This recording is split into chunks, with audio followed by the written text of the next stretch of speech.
could start brand new. Still running in place on this hamster wheel. But when I close my eyes, here's the view. La la la la la la la la la la la la la la la la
Don't you worry now, the river is coming. I can see the toes in your face. There's no turning back, make your move count. Maybe you'll get lucky today. La la la la la la la la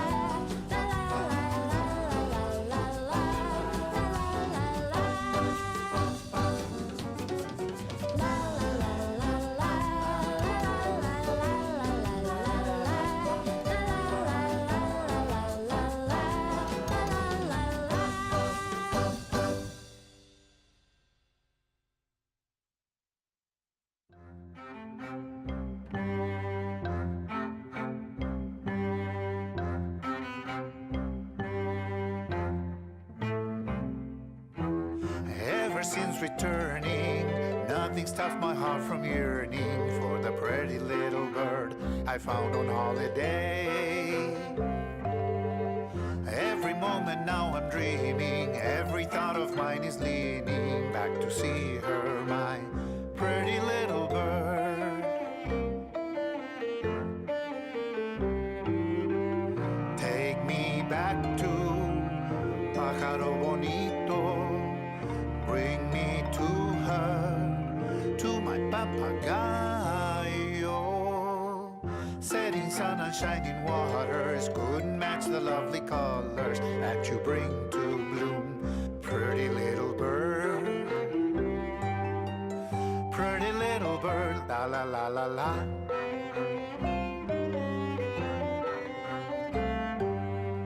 Home among familiar faces, but my thoughts are other places, far across the sea with my little bird. Take me back to mi pájaro bonito, bring me to her, to my papagayo.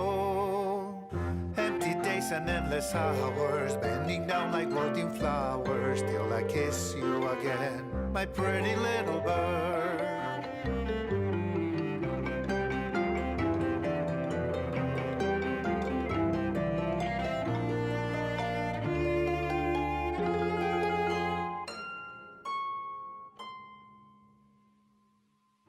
Fly to me, love, to my arms, love. Fly to me, love. Who knew that I'd come home safe, but leave my heart in another place on holiday with my little bird.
When is it supposed to click? The right chemistry, sparks flying, energy endlessly. We tend to seek the person of our dreams. You might find you've lost your mind. Love may not be what it seems. Listen. One afternoon on a walk, he met this woman, their eyes locked. His world was rocked, he gave her his number. That evening she called him and they talked. They had so much to chat about. There was no doubt that they were perfectly matched and that he had to ask her out. She said alright, he could tell she liked him, but knew she could hurt him even more. He bought some flowers. In an hour he arrived at her door. She let him in, she seemed uneasy. They got ready to leave. He began to wonder if he and she were meant to be. He thought, when is it supposed to click? The right chemistry, sparks flying, energy endlessly. We tend to seek the person of our dreams. You might find you've lost your mind. Love may not be what it seems. When is it supposed to click? The right chemistry, sparks flying, energy endlessly. We tend to seek the person of our dreams. You might decide that love is blind, but it may not be what it seems.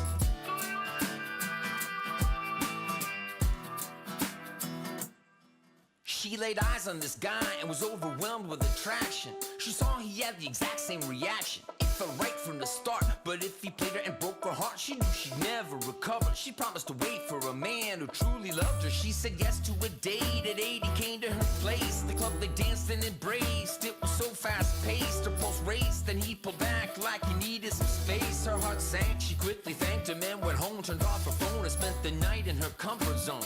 She might have known he wasn't the one. She did the right thing by deciding to run. Or was she a jerk and it could have worked? A cruel fate, she found her soulmate. She wanted to believe she'd been naive, not deceived. She thought, when is it supposed to click? The right chemistry, sparks flying, energy endlessly. We tend to seek the person of our dreams. You might find you've lost your mind. Love may not be what it seems. When is it supposed to click? The right chemistry, sparks flying, energy endlessly. We tend to seek the person of our dreams. You might decide that love is blind, but it may not be what it seems. When is it supposed to click? The right chemistry. When is it supposed to click? The right chemistry. When is it supposed to click? The right chemistry. When is it supposed to click? The right chemistry.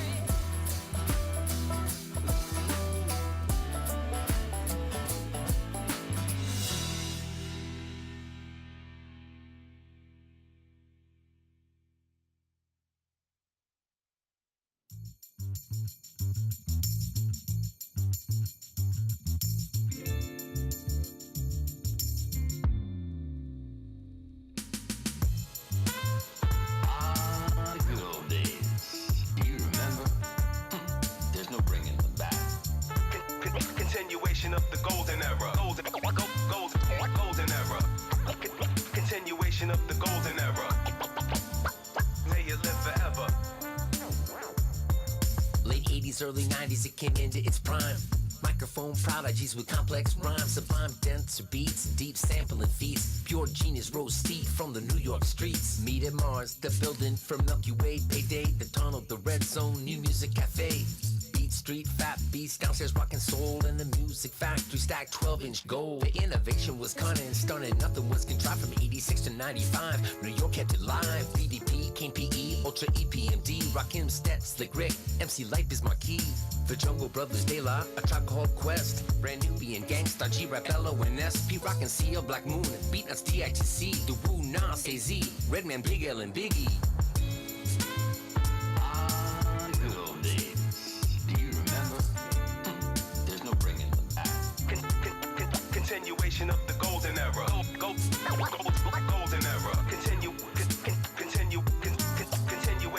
Continuation of the golden era. May you live forever. You see, the elements converged into spoken word and hit a divine note that human ears had never heard. It emerged to what the mainstream considered absurd. They laughed at it, now it's generational, they're all addicts. 40 years later, now we reminisce, 'cause through all the shape shifts, it hurts us deeply that it hasn't been the same since.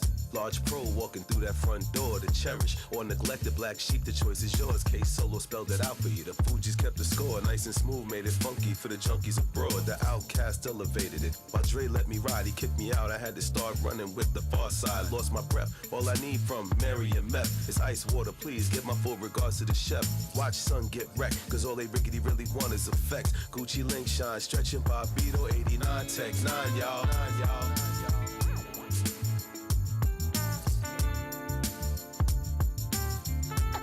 Continuation of the golden era.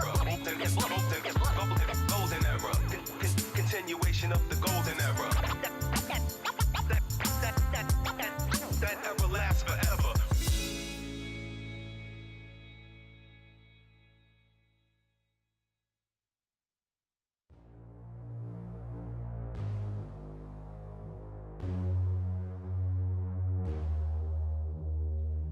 I just want to tell you it's alright, while I'm smiling through the tears in my eyes. Cause when I'm broken I still want you to be fine. I think we're both just attached to the friction. If you need me I'll be pacing through my mind, and I can be the one to get you through the night. I lose the battle every time you pick a fight. So afraid to combat this addiction. You're so bad for me, I can't stand to be without you for another moment. This is agony. It's like gravity, you're pushing down on me when I'm around you, but without you don't know where I'd be. Out of sight, lost in time. One more night, you and I.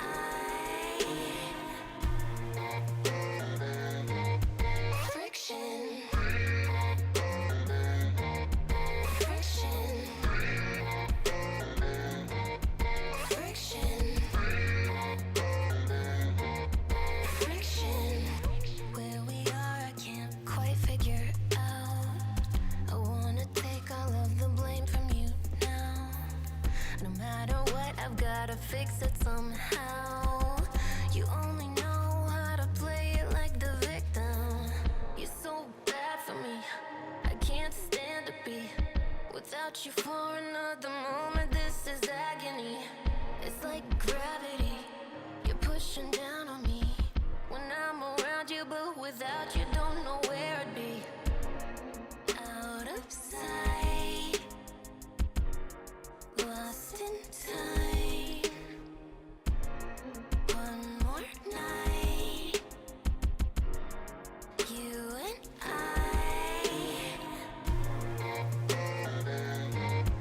Friction.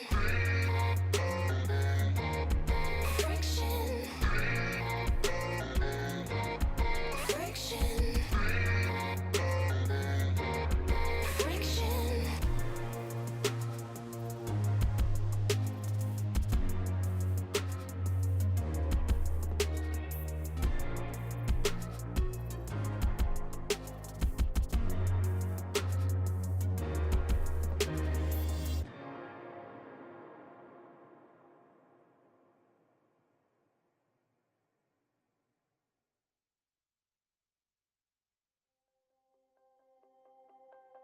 We're free.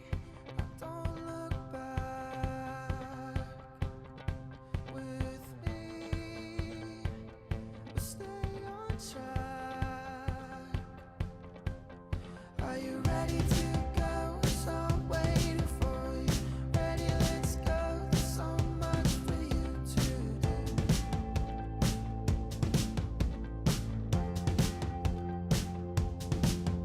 Are you ready to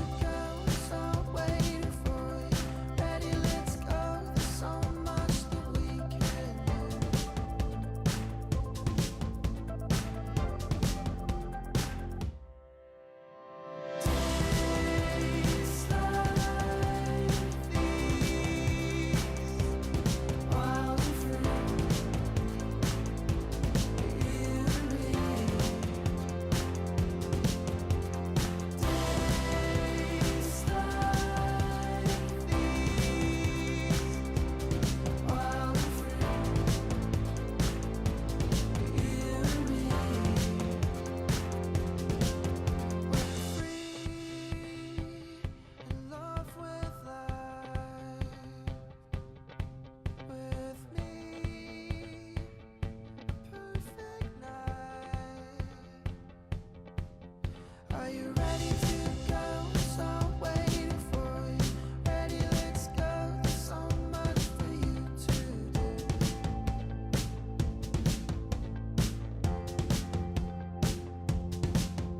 Are you ready to go? So I'm waiting for you. Ready, let's go. There's so much that we can do.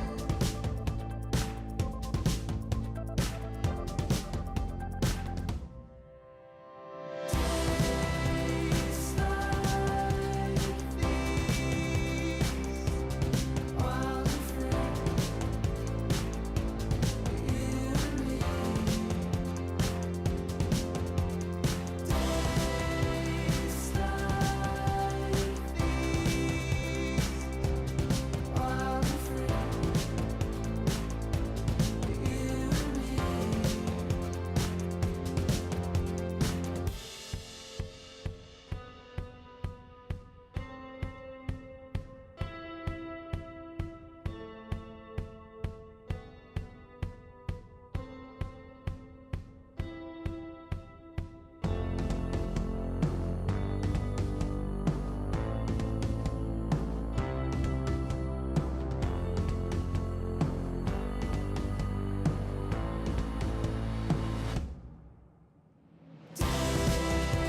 like these, wild and free, you and me. Days like these, wild and free, you and me. Days like these, wild and free, you and me.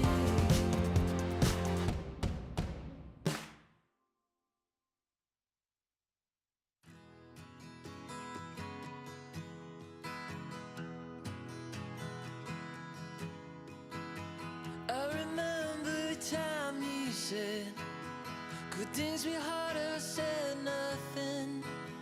Heard from a friend that I hadn't spoken to in a couple of years or so. It would be alright as long as the sun keeps poking its way on through my curtain light. But something tells me that if we keep singing our songs, before you know it, they'll be singing along. If we keep humming a tune, it won't be long before they sing it too. It won't be long before they sing it too.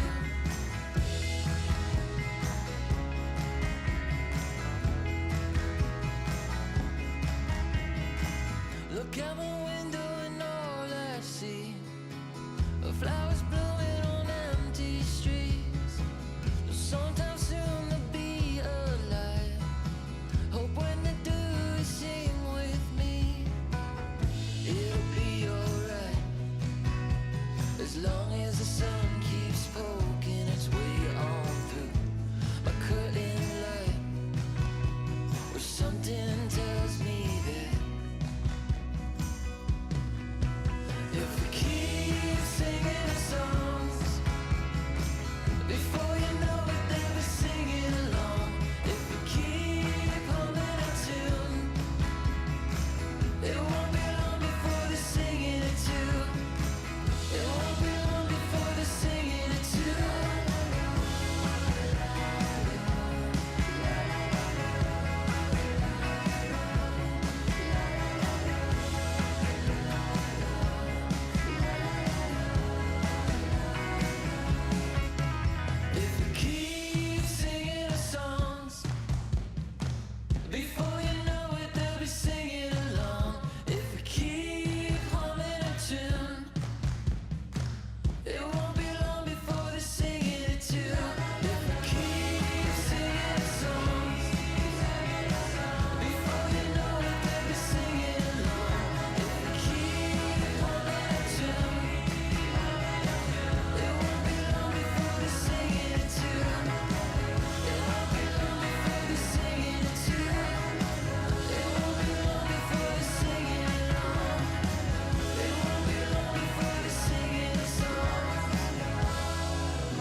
keep my love emotional.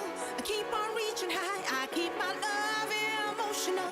I keep on reaching high. I keep my love emotional. Keep on reaching high. I keep my love. I keep my love emotional. I keep on reaching high. I keep my love emotional. I keep on reaching high. I keep my love emotional. I keep on reaching high. I keep my love emotional. I keep on reaching high.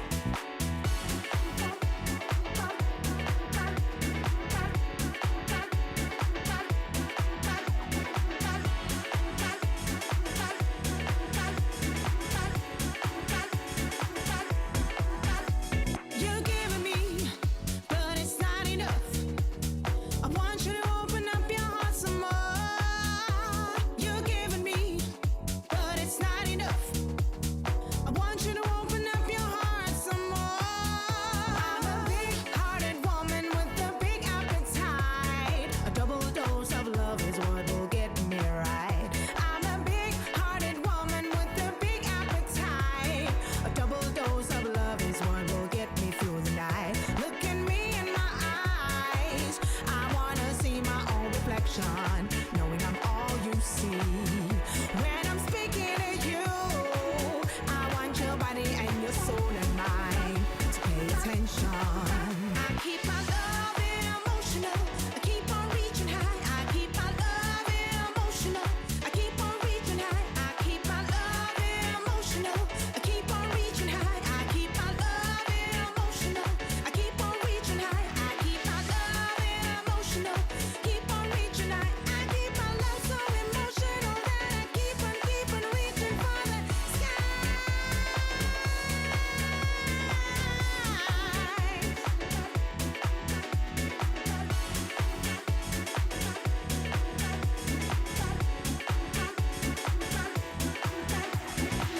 I weigh my love on high. I weigh my love on high.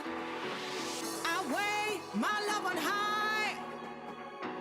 I weigh my love on high. I keep my love emotional. I keep on reaching high. I keep my love emotional. I keep on reaching high. I keep my love emotional.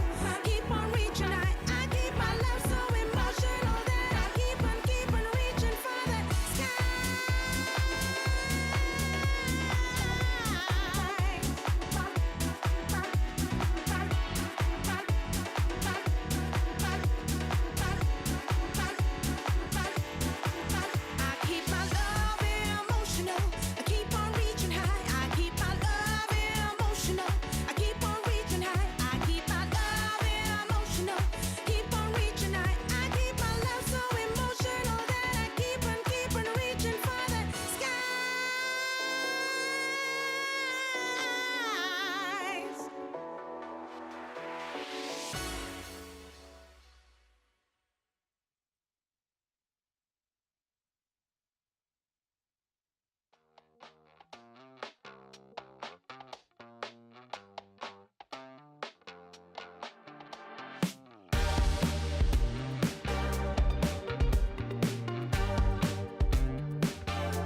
We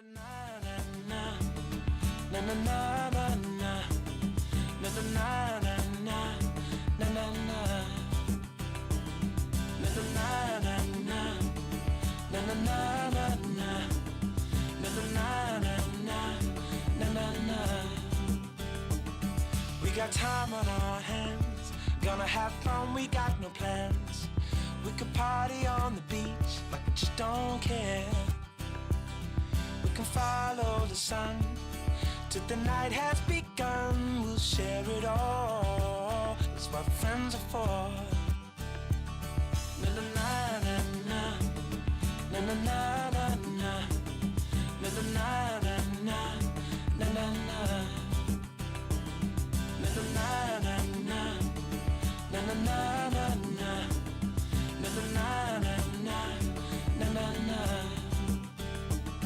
There's a rock and roll band playing acoustic in the sand. We are flying, we are free, what a precious moment. We will always be young, we'll be dancing in the sunshine. We'll share it all, that's what friends are for. We'll look back one day and see smiling pictures and faces of you and me. That's what friends are for. That's what friends are for. That's what friends are for. That's what friends are for. That's what friends are for. That's what friends are for.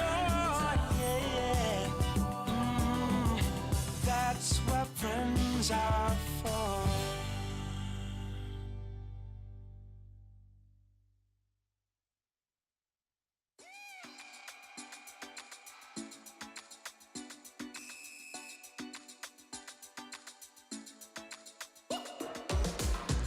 When you're feeling down, wanna come my way, gonna lift you up.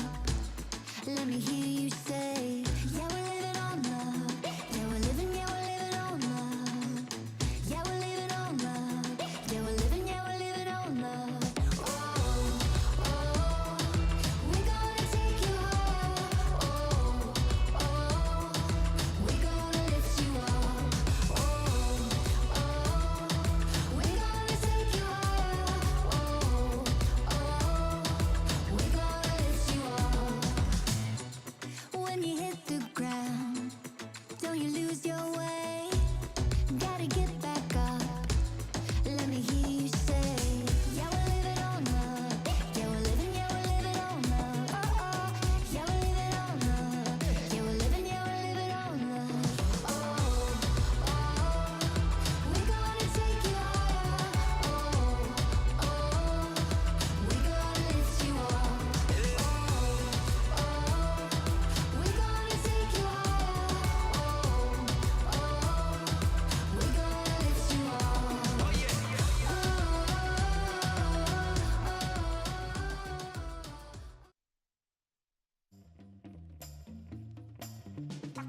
大无语事件，今日有多位观众反映，想要一档名为《观赛指南》的节目周更。令人没有想到的是，这档节目真的连续2周更新了，真是令人大跌眼镜。各位亲爱的召唤师们，欢迎来到本周的观赛指南，我是你们的老朋友乌鸦。不过以后请不要再对我直呼其名了，我希望你们在外面对我尊重一些，要叫我经理。你可以对我说，经理，本周的观赛指南就要开始了，快来制定一下本周的观赛计划吧。本周的第1幕主演来自 WE 对战 IG， 主要讲述了主角内心中的迷茫和探索，中间穿插有老艺术家质疑 WE 的这种艺术形式对现在的人类来说还为时尚早。是回归到卡列斯塔的出招嘛？但是大家想一想，失败总是贯穿人生始终的，也许这就是人生。他真的，我哭死。接下来登场的这2位更是重量级，到达 LPL 最高峰 JDG， 太美丽了 JDG。哎呀，这不 BLG 吗？哎呀，还是看看远处的 V5吧，家人们。JDG 的成绩已经取代 V5 占据第一。哎，九哥，你嘛时候是联赛第一呀？就在今天，就在今天。周6的压轴戏便是 RNG 对阵 EDG。从塔拉哈西到雷克雅未克，再到雷克雅未克，这一路我们走了太久。这2支队伍之间的对决总是如此的抓马。幻想此时的弹幕，我就知道又要说德比了。嗨，还有银龙金女，藤井就是玩烂梗。大南经理，你又在看着历史发呆了，没时间去欣赏别人的荣光了。你还记得成立那天的豪言壮语吗？想要的阵容我自己凑，现在下载电竞经理，完成指定任务送 SSR 自选包，突破职业生涯里程碑，更有好礼免费领取。是谁？谁敢在我的节目打广告？你太卑鄙了！可是他叫我经理耶！哦，我彻底疯狂！回到周末的偶像剧，与光对阵的 TS 哥哥们，接下来的每一场都在为自己的复活甲而奋斗。原来这世间所有的久别重逢都是蓄谋已久。老东西除了爆金币，现在还要给打装备，难道这就是所谓的奥恩人助力？最后一场大戏便是 OMG 对阵 WBG， 是 SSR The Shy 状态延续，还是败于山鸡哥的黑暗势力？乾坤未定，你我都是电竞经理。Welcome on in, everyone, to another wonderful day here in the LPL. But it's even more wonderful because it is the final Super Saturday of the summer split. I'm Mazel, and joined by none other than Lyric for our last cast of the regular split. At least barring any changes to the schedule at this point. Lyric, you hanging in there? You having a little bit of fun? You ready for this super day? Man, you know I'm ready when it's match of the week day. I know. Baby. We got some old history. We got some rivalries. I'm here with you. It's nighttime for both of us. We're on the same wavelength. Exactly that. But we got to talk about yesterday's games before we get to today's games, obviously. Because yesterday we did have some interesting occasions, at least. TT took a game off Weibo Gaming, but they came out on top 2-1 for Weibo, at least. And then V5 continuing dominance over LNG this time. 2-0 victory there, Lyric. Yeah, V5 using Xiaolong Bao yesterday, and he was coming in hot. We saw V5 overall looking pretty good, especially in that second game. LNG did make them work for game 1. And Weibo were able to win, which is great, but TT kind of keeping up their competitive form is something that's exciting as we head into the standings, Mazel. Because now we have 3 teams locked in. Let's go. Poppers all around. V5, Top Esports, JDG, all locking in a playoff berth. Obviously not knowing what seed they will end up in, but at least they are in the top 10, no doubt. Still a lot in the running everywhere else. You still have that giant clump at 7 wins. You still have a bit of fighting to do post that 10 spot right there with TT BLG, Ultra Prime right there in the running. But it is a bit of a separation this time around, it feels like, in the standings, Lyric. Yeah, I mean, right, our top definitely separating themselves from the middle, but then that whole middle of the pack definitely being competitive. And hey, some of today's games are going to be incredibly meaningful for that middle of the pack. That is what is so fun. As the weeks at least continue, things get to heat up a little bit here in the LPL. But here are today's matches. We could kick it off with Team WE versus Invictus Gaming, and then we will have JDG versus BLG, and the match of the week everybody's been waiting for, the MSI champions RNG versus the defending world champions EDG. The 2 winningest teams in LPL history, not only with domestic titles, but also international titles coming through. That's going to be a fun one. Hysterics and Dagda are going to bring us through that later. But first, Mazel, starts with me and you. It starts with me and you on WE and IG. Yeah. Unfortunately for WE and IG, it is Super Saturday. It is time for superheroes, but for them, it's not so super anymore to some extent. The summer season is looking like a far reach, at least in terms of playoff, if even possible at all. But for both these teams, a little bit of a sore note to start it off here. Yeah, and you don't have to go all the way back to like their most successful heights, like IG with winning Worlds, or back when WE was at the top of the LPL. Even in more recent years, right? W with their playoff run last year, IG, even thinking back to 2020 when they didn't make Worlds. I mean, they still finished first in the regular season, one of the splits, and then top 4 in the other one.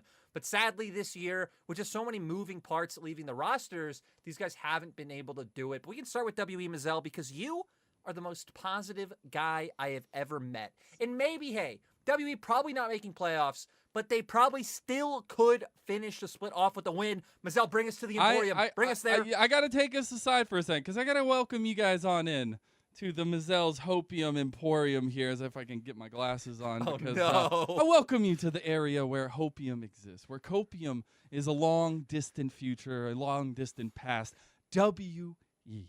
It is possible to make some victories happen here. All right, we talk about highlighting all the time, but here highlighting is so important. As we walk through the Hopium Emporium here, I'm going to take a second. You see, I am dressed up in an ice cape, so you know it's legit, you know it's real. So here, these highlights, these are the possible wins for Team WE. LNG, FPX, EDG, guys, don't worry about this. Don't have to talk about those. Those highlighted ones, though, that is what you come to the Hopium Emporium for, because that is where Team WE can find wins, where all of this changing, all this moving around can eventually form Exodia, and they can actually pick up a win. They will not repeat V5's mistakes. They will not go defeated throughout the regular season. They will find a win, and here at Mazel's Hopium Emporium, anything is possible, my friends. Anything. Please roll the clips. Please roll the clips production. As you know, coming into this, Mazel, you told me you were going to surprise me. I asked you, is it going to be cringe? You said possibly, and it most definitely Absolutely. was. But we can see WE, right? They have struggled. They're 0-9 for a reason. But there has been some hope in some of their series. I mean, heck, even taking a game off of RNG, we've seen the bright moments from some players. People like Shanks, I think, have still had good games. Beishan has had moments where it's reminiscent of 2021. It's reminiscent of 2019 and 2020 when this guy was a player to be excited for. So coming in today, we know WE been playing a lot of like musical chairs with their rosters. Shank, Xie, Xing, SMLZ down in the bot lane, now bringing View up to the roster as well. So hopefully for WE, our expectation is just that they can start to find a little bit of a foundation they can build towards next year. If they can pick up some wins and on a high note and be like, hey, these are the players we really want to gravitate to and build around for 2023. Yeah, I hope you had a good time at the Mazel Hopium Emporium. We have limited products, obviously, here. It was all about Team WE and, finding those wins. But you're going to go ahead and have to go on and get out. And I'm going to have to get out of these sunglasses. So, but as you leave the Mazel's Emporium shop, you hear I Need a Hero playing off in the background, because IG on the other side, they need to find the right hero for the job at this point. And mid lane has been a bit of a revolving door looking for said hero here, Lyric. Yeah, we have WE obviously going between Yuukai and Mole. And I think on paper, the expectation would be that Yuukai would be playing a lot more heavily around Shun, just kind of supporting him and enabling him to do his job, because that's IG's playstyle, right? It's all about the jungler. And that Mo would maybe come in, be a bit more self-sufficient, be a bit more like playing for himself, still obviously hovering towards jungle, but, bringing out the carry performances we saw, especially back in 2020 summer. But it's been a little bit different. Mole is actually indexed way heavier into playing for Shun. 32% proximity to his jungler is absolutely ridiculous. You can see he's still being incredibly aggressive in the early game alongside Shun and not losing lane nearly as hard as what we saw Yuukai struggling with. To where Yuukai was trying to play that role, but especially in those later series, it was quite rough for him, which is kind of sad to see, because we saw the bright glimpses there for Yuukai. But honestly, Mazel, kind of barring performances out of mid laners, it feels like IG's problems go a lot deeper than that. Yeah, absolutely. Their early game, so phenomenal, but not able to hold it together in mid. I think it's when you see these fights kind of get picked apart a little bit, the miscommunication, some of the timings being a bit off, the mispositionings as well, and that's what's really come back to bite IG in these tight moments, in these moments where we have seen, Shun himself be propped up and trying to potentially carry here, but it all just falls apart in those macro decisions in those team fights. And that's something you definitely don't like to see, as we've had a pretty long season so far. You would think some of that team fighting and some of that communication be worked out. But when you have a bit of that change up in roster as the season goes on, that gets a bit difficult. I I mean, especially considering, right, like Shun is amazing. Shun's been a highlight player, but even in these clips, right, we're seeing Shun be the one getting caught out and sometimes making these mistakes. Like, it's definitely a holistic problem rather than just being like, hey, you know, their bot lane's struggling, what's going on with mid lane? No. Like, IG as a team, just their decision-making is so questionable. So it kind of opens up the discussion of, like, do they keep indexing on early game where they have been solid, they've been strong, they're able to find leads, but they can't close, or do they just go and try something that could be completely new and foreign to them? I love that you bring up Shun, and we got to put a spotlight on this guy because it's been so interesting to see how committed IG are to building pieces around it, to trying to find things that work and the pieces that fit around Shun. But with great power comes great responsibility. A la Uncle Ben, thank you so much. Uncle Ben. Shout outs, you Rest a in real peace, one, brother. Uncle Ben. But in all actuality, right, you're looking across, we have View coming in here in this particular matchup against Shun, and we've seen how many resources, you know, IG have put into Shun, but now we have to see what can happen with the View matchup. Yeah, and you know, View has not played this split, was playing back in spring, which is why his stats are taken from spring. So you're seeing, hey, how are both of them first in damage? That is why. We can see now Shun's damage a lot closer to a laner's, which is absolutely ridiculous. And again, just kind of shows how much they really do put into this guy. And of course, helps when his champion pool is things like the Nidalee and the Diana willing to come out. But both of these guys, incredibly high kill participation, both willing to be aggressive in the early game. And a lot of it is about linking up with those mid laners. So I think Shun should definitely be favored kind of coming in just with what he's been able to do. And the fact that View hasn't been playing. View has been playing in LDL. He's actually only dropped one game so far this split. But still, being brought back into what is like a struggling ship could be quite hard. But hey, we've seen View step up in the past and be honestly above expectations when he was kind of just thrown into WE in spring when Beishang couldn't start. So hopefully here he can try and bring some stability. Little shout out, love seeing that they, you know, the Nidalee's on there. I can't wait to see the pivotal battle that is the Nidalee picks and bans in this one. But particularly, I want to zoom in on View a little bit more and look at the differences that could be at play here for Team WE when it comes to this jungle matchup, when it comes to the difference from Beishang to View, and some of that aggression that we did see from Beishang that I feel like did work out in instances for Team WE, and if View will have that same factor. I definitely think he will. We saw when View came into on WE in spring, or like back when he was a sub for SOFM monsooning, and like we'd kind of see him here or there. He was always willing to be aggressive. Definitely feels a little bit more facilitative than Shun, to where Shun is like, I am going to be the hard carry. Like, I need to step up for my team to win. I don't think View comes in with the same mindset. The more interesting thing to me about View is that they're also bringing Xie back in today over Shanks. So I kind of wonder, like, what this mid-jungle pair is going to offer. Because Xie is a lot more of like a, you know, push and roam, enable my jungle, help out side lanes sort of players compared to Shanks, who we know like for his control mages and know him as this big team fighter. So I feel like the styles of WE changes with these roster changes just overall. But that's also what's so crazy is because now we're kind of getting a mirror on both sides where Mole himself has been trying to be more supportive towards Shun, and you're also getting Xie coming in. So it's really going to come down to this mid-jungle duo, especially early on, to see what the flow of the early game is going to be, I believe at least. Yeah, and when we talk about IG and how they're propping up Shun, I think especially when we look at mid, that you're maybe giving up too much to try and enable your jungler, and you're setting yourself too far behind. I mean, we even saw on Mole's like damage graph, it's something like 19%, which makes sense when Seraphine, Galio, Lissandra, he's playing these sorts of champions.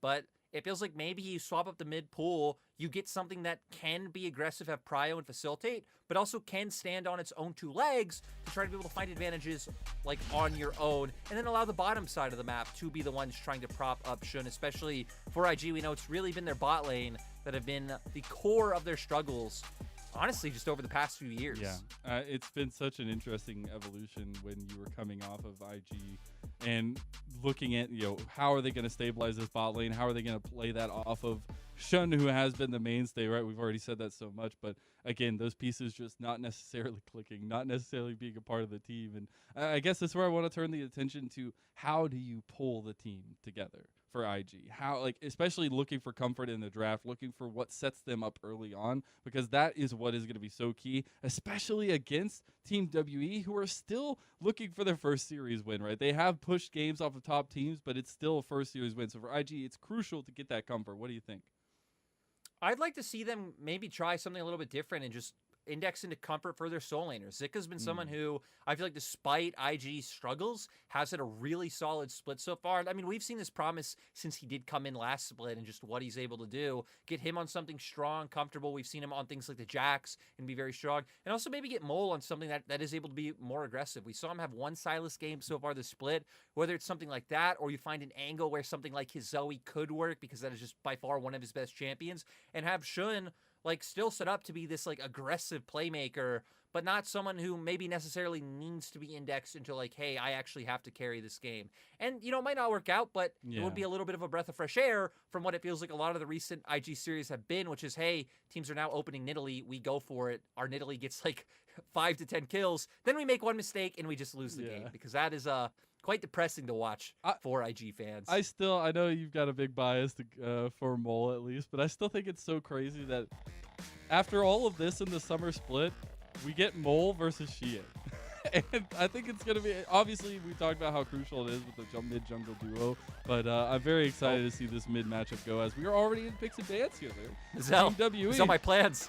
I said maybe look at something like a Jax or top lane, WE take that away. I'm talking about IG maybe picking up something like a Silas, they ban it themselves. The plan out the window. Absolutely, already out the window. Now you just got to go with gut instinct. The Nidalee also banned, so we obviously see the first strike on that one.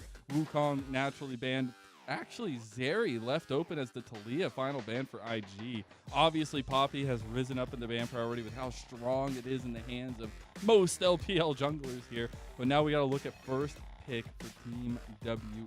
Again, I was saying, honestly, for both sides, looking for comfort, looking for something to set them up, make those decisions in the mid to late game a little bit easier to handle.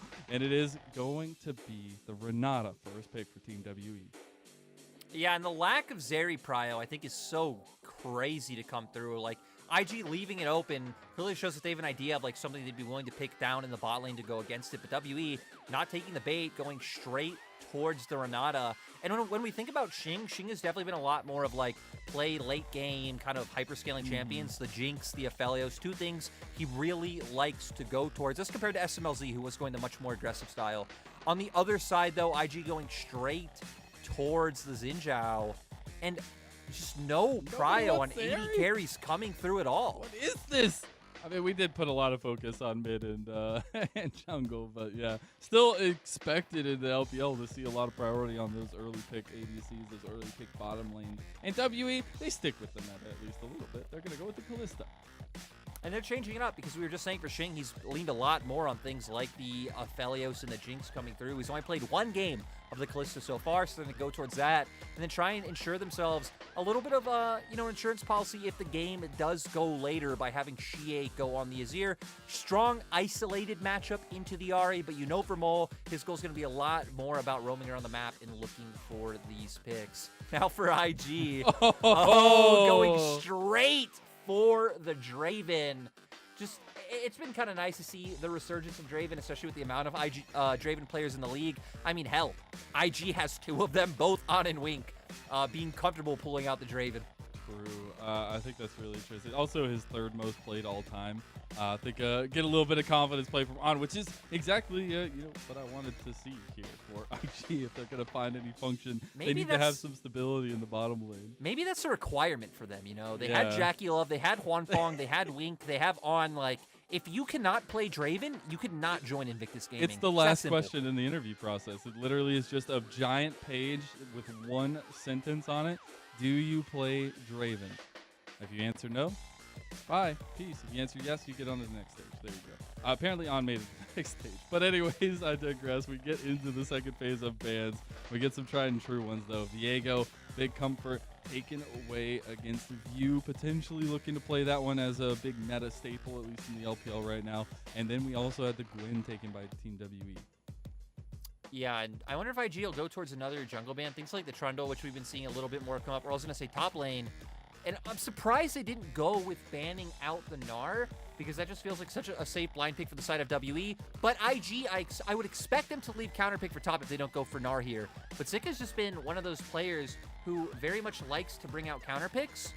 We've seen things like the Fiora. We've seen him bring out the Riven. He's been playing the Camille. But no, in the end, he's just like, hey, we're not going to ban out. We're going to take it. Pew, you're forced to go into something that is a little bit more volatile. As we've seen, Gnar not really struggling too much in any matchups. You have the Sejuani available, which can play for kill pressure at 6, especially if you get help from your jungler, or if he'd be willing to go into something like an Irelia, which would surprise me quite a bit. And the Kennen as well, which we did see on actually kind of highlighting.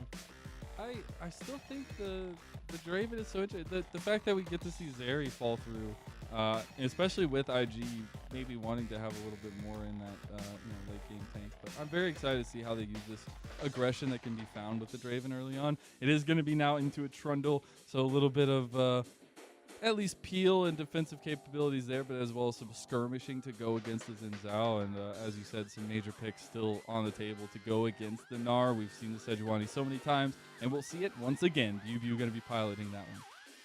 Now IG definitely want to index into some more engage, in my opinion. It'd kind of be nice to see whether, we still have things like the Nautilus open. We, of course, still have things like the Leona. Like, there's so many things that they can look to opt into here to be able to guarantee that they can find their way onto WE's backline, because locking down Xie will be critical. Could be quite hard, though, with the amount of peel that W have, but it becomes a little bit more easier if you can land those hooks. But here we are, Mazel. The Blitz Crank Lottery. Can Wink get it done?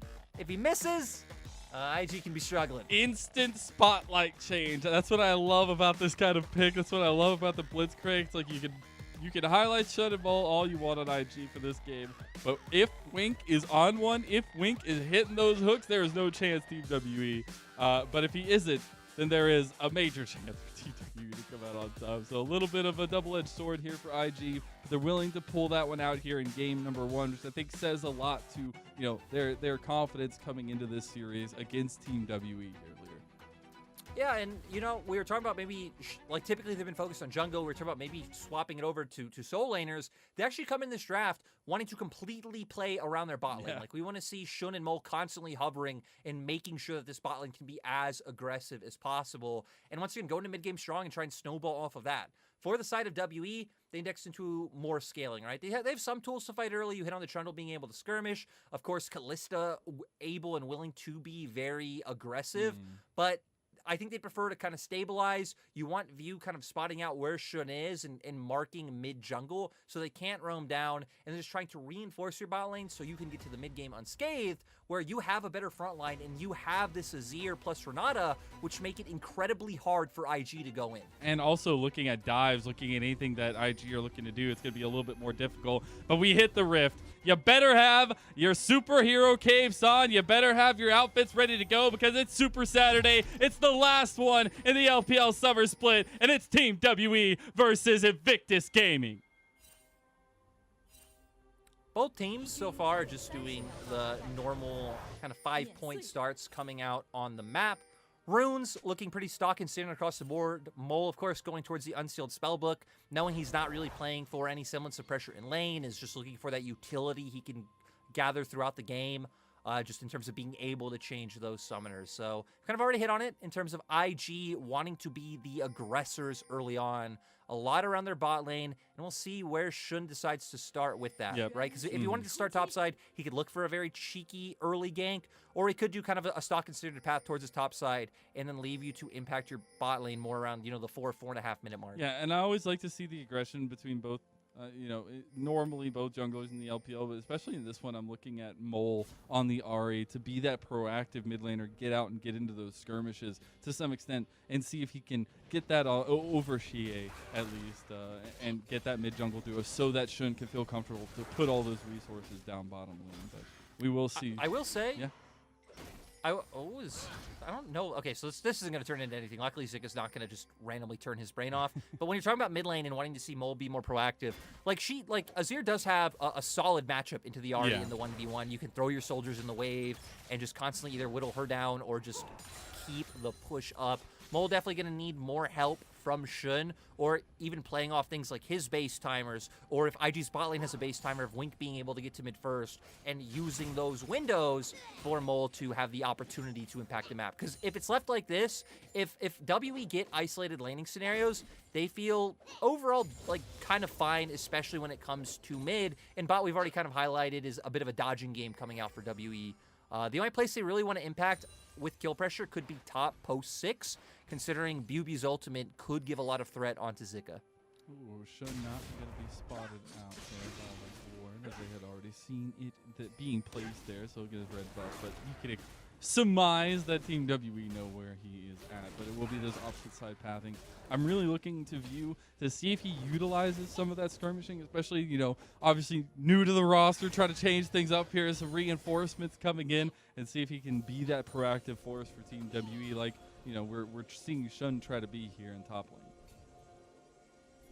Yeah, for View, not opting to anything just yet, but Shun's actually going to keep this up. There were pings coming down around mid right now, so looks like he's still wanting to find something, but View at least finding a bit of an advantage in terms of just clearing out his camps consistently and not needing to look for any of these moves coming through. So we'll clear out the sword, and then we're just going to have both teams trading scuttles. We haven't gotten any instant camera pans bottom lane, so Wink hasn't gotten any crazy hooks just yet. He's just hit level 2, now level 3, so I'm sure we'll start seeing it up in tempo now bottom lane for IG. But as we do, we see View obviously hovering bottom lane just in case anything happens. Especially with the fact that they have an idea of where Shun is, like they were just pinging out Raptors because Xie was able to get a ward. We saw them playing pretty far forward, and like even if they got hooked in that scenario, right, you have your jungler there, they're confident winning that 3v2. So I think for WE, the first few minutes kind of going all according to plan, and now we're going to be waiting to see what Shun does off of his reset when he heads down to bot side, with the fact that WE's bot lane's pushing so heavily. So maybe some opportunities there, but look at the vision control.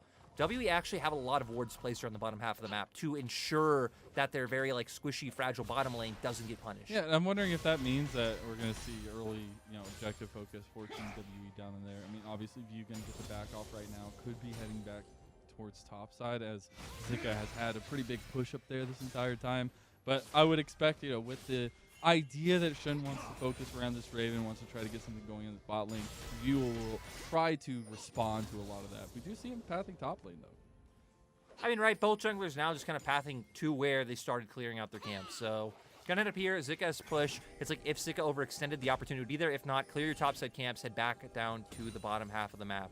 And now Wink kind of giving us what we wanted to see, right? About if you want to try and ensure Mole some pressure and prio in mid, make sure you're using these reset timings well off support to guarantee he can more aggressively walk up and look to push the lane. Xie does have TP if he wants to get back to lane, and they want to try and guarantee some pressure mid if they were looking for Dragon, but I think it could be quite hard with both mid laners about to come back up, both mid laners close to 6, and Ari definitely having more proactive tools available if we find an early Drake fight than the Azir on the opposing side.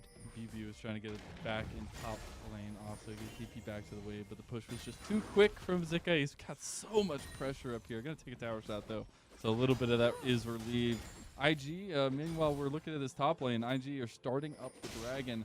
View is in the area, but it doesn't look like a good setup for Team WE. They might just contest it anyways, though, as the Dragon already down to Shun. But here comes the fight as the pillar was used. The grab onto View here. You got to watch On. On is just untouched in the side here. Shun is tanking up a storm. Mole's going in now, too. They're getting one first blood for Team WE, and the cleanup from IG is not there. Team WE move in force. They do get a kill for On, so it is a trade back, but it feels like Team WE come out a little bit on top.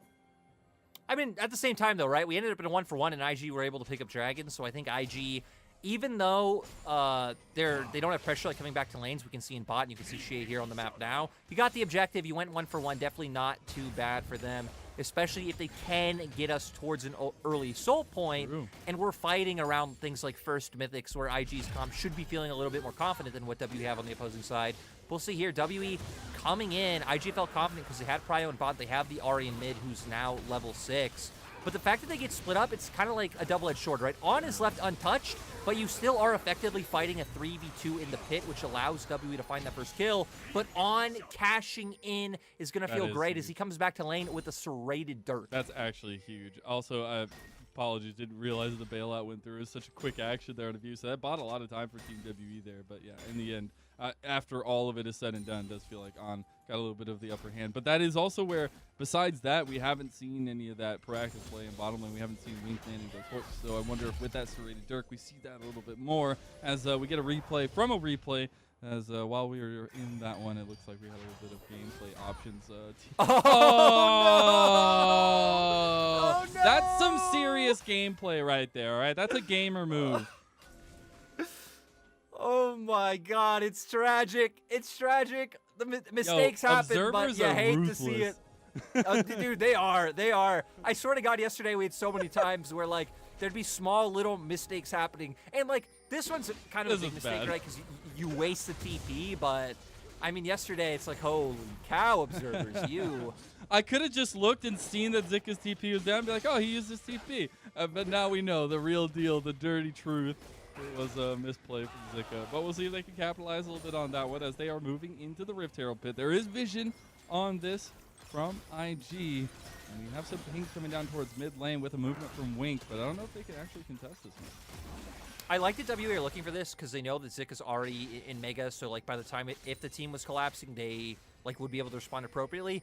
And Sejuani, once she hits post 6, is when you do have that incredible kill threat able to come through for the side of WE. So they use their prio well, and they use the proactive tools that they know they have to guarantee that they're able to get that first objective. IG do respond. They might not be getting plates on the bottom half of the map, but at least they are taking away jungle camps and getting vision down. So can potentially set up some future plays and help try and find Shun a bit of an advantage and look for at this. himself. Mole is on his way because they just pushed this way. They're trying to set up a play bottom lane. They have 3 members down here from Team WE to set up a counter gank from View. Bring 4 members in. You know what it's like to gank at least heal on the Renata, but he doesn't have the hostile takeover yet. The Fate's call was used, and that means that IG has to back away. It's sadly not able to find anything ultimate for ultimate in the end, so WE are feeling fine. Really nice cover coming out from View, knowing this game plan from IG, right? We were hitting on this earlier that this is what they want to look for.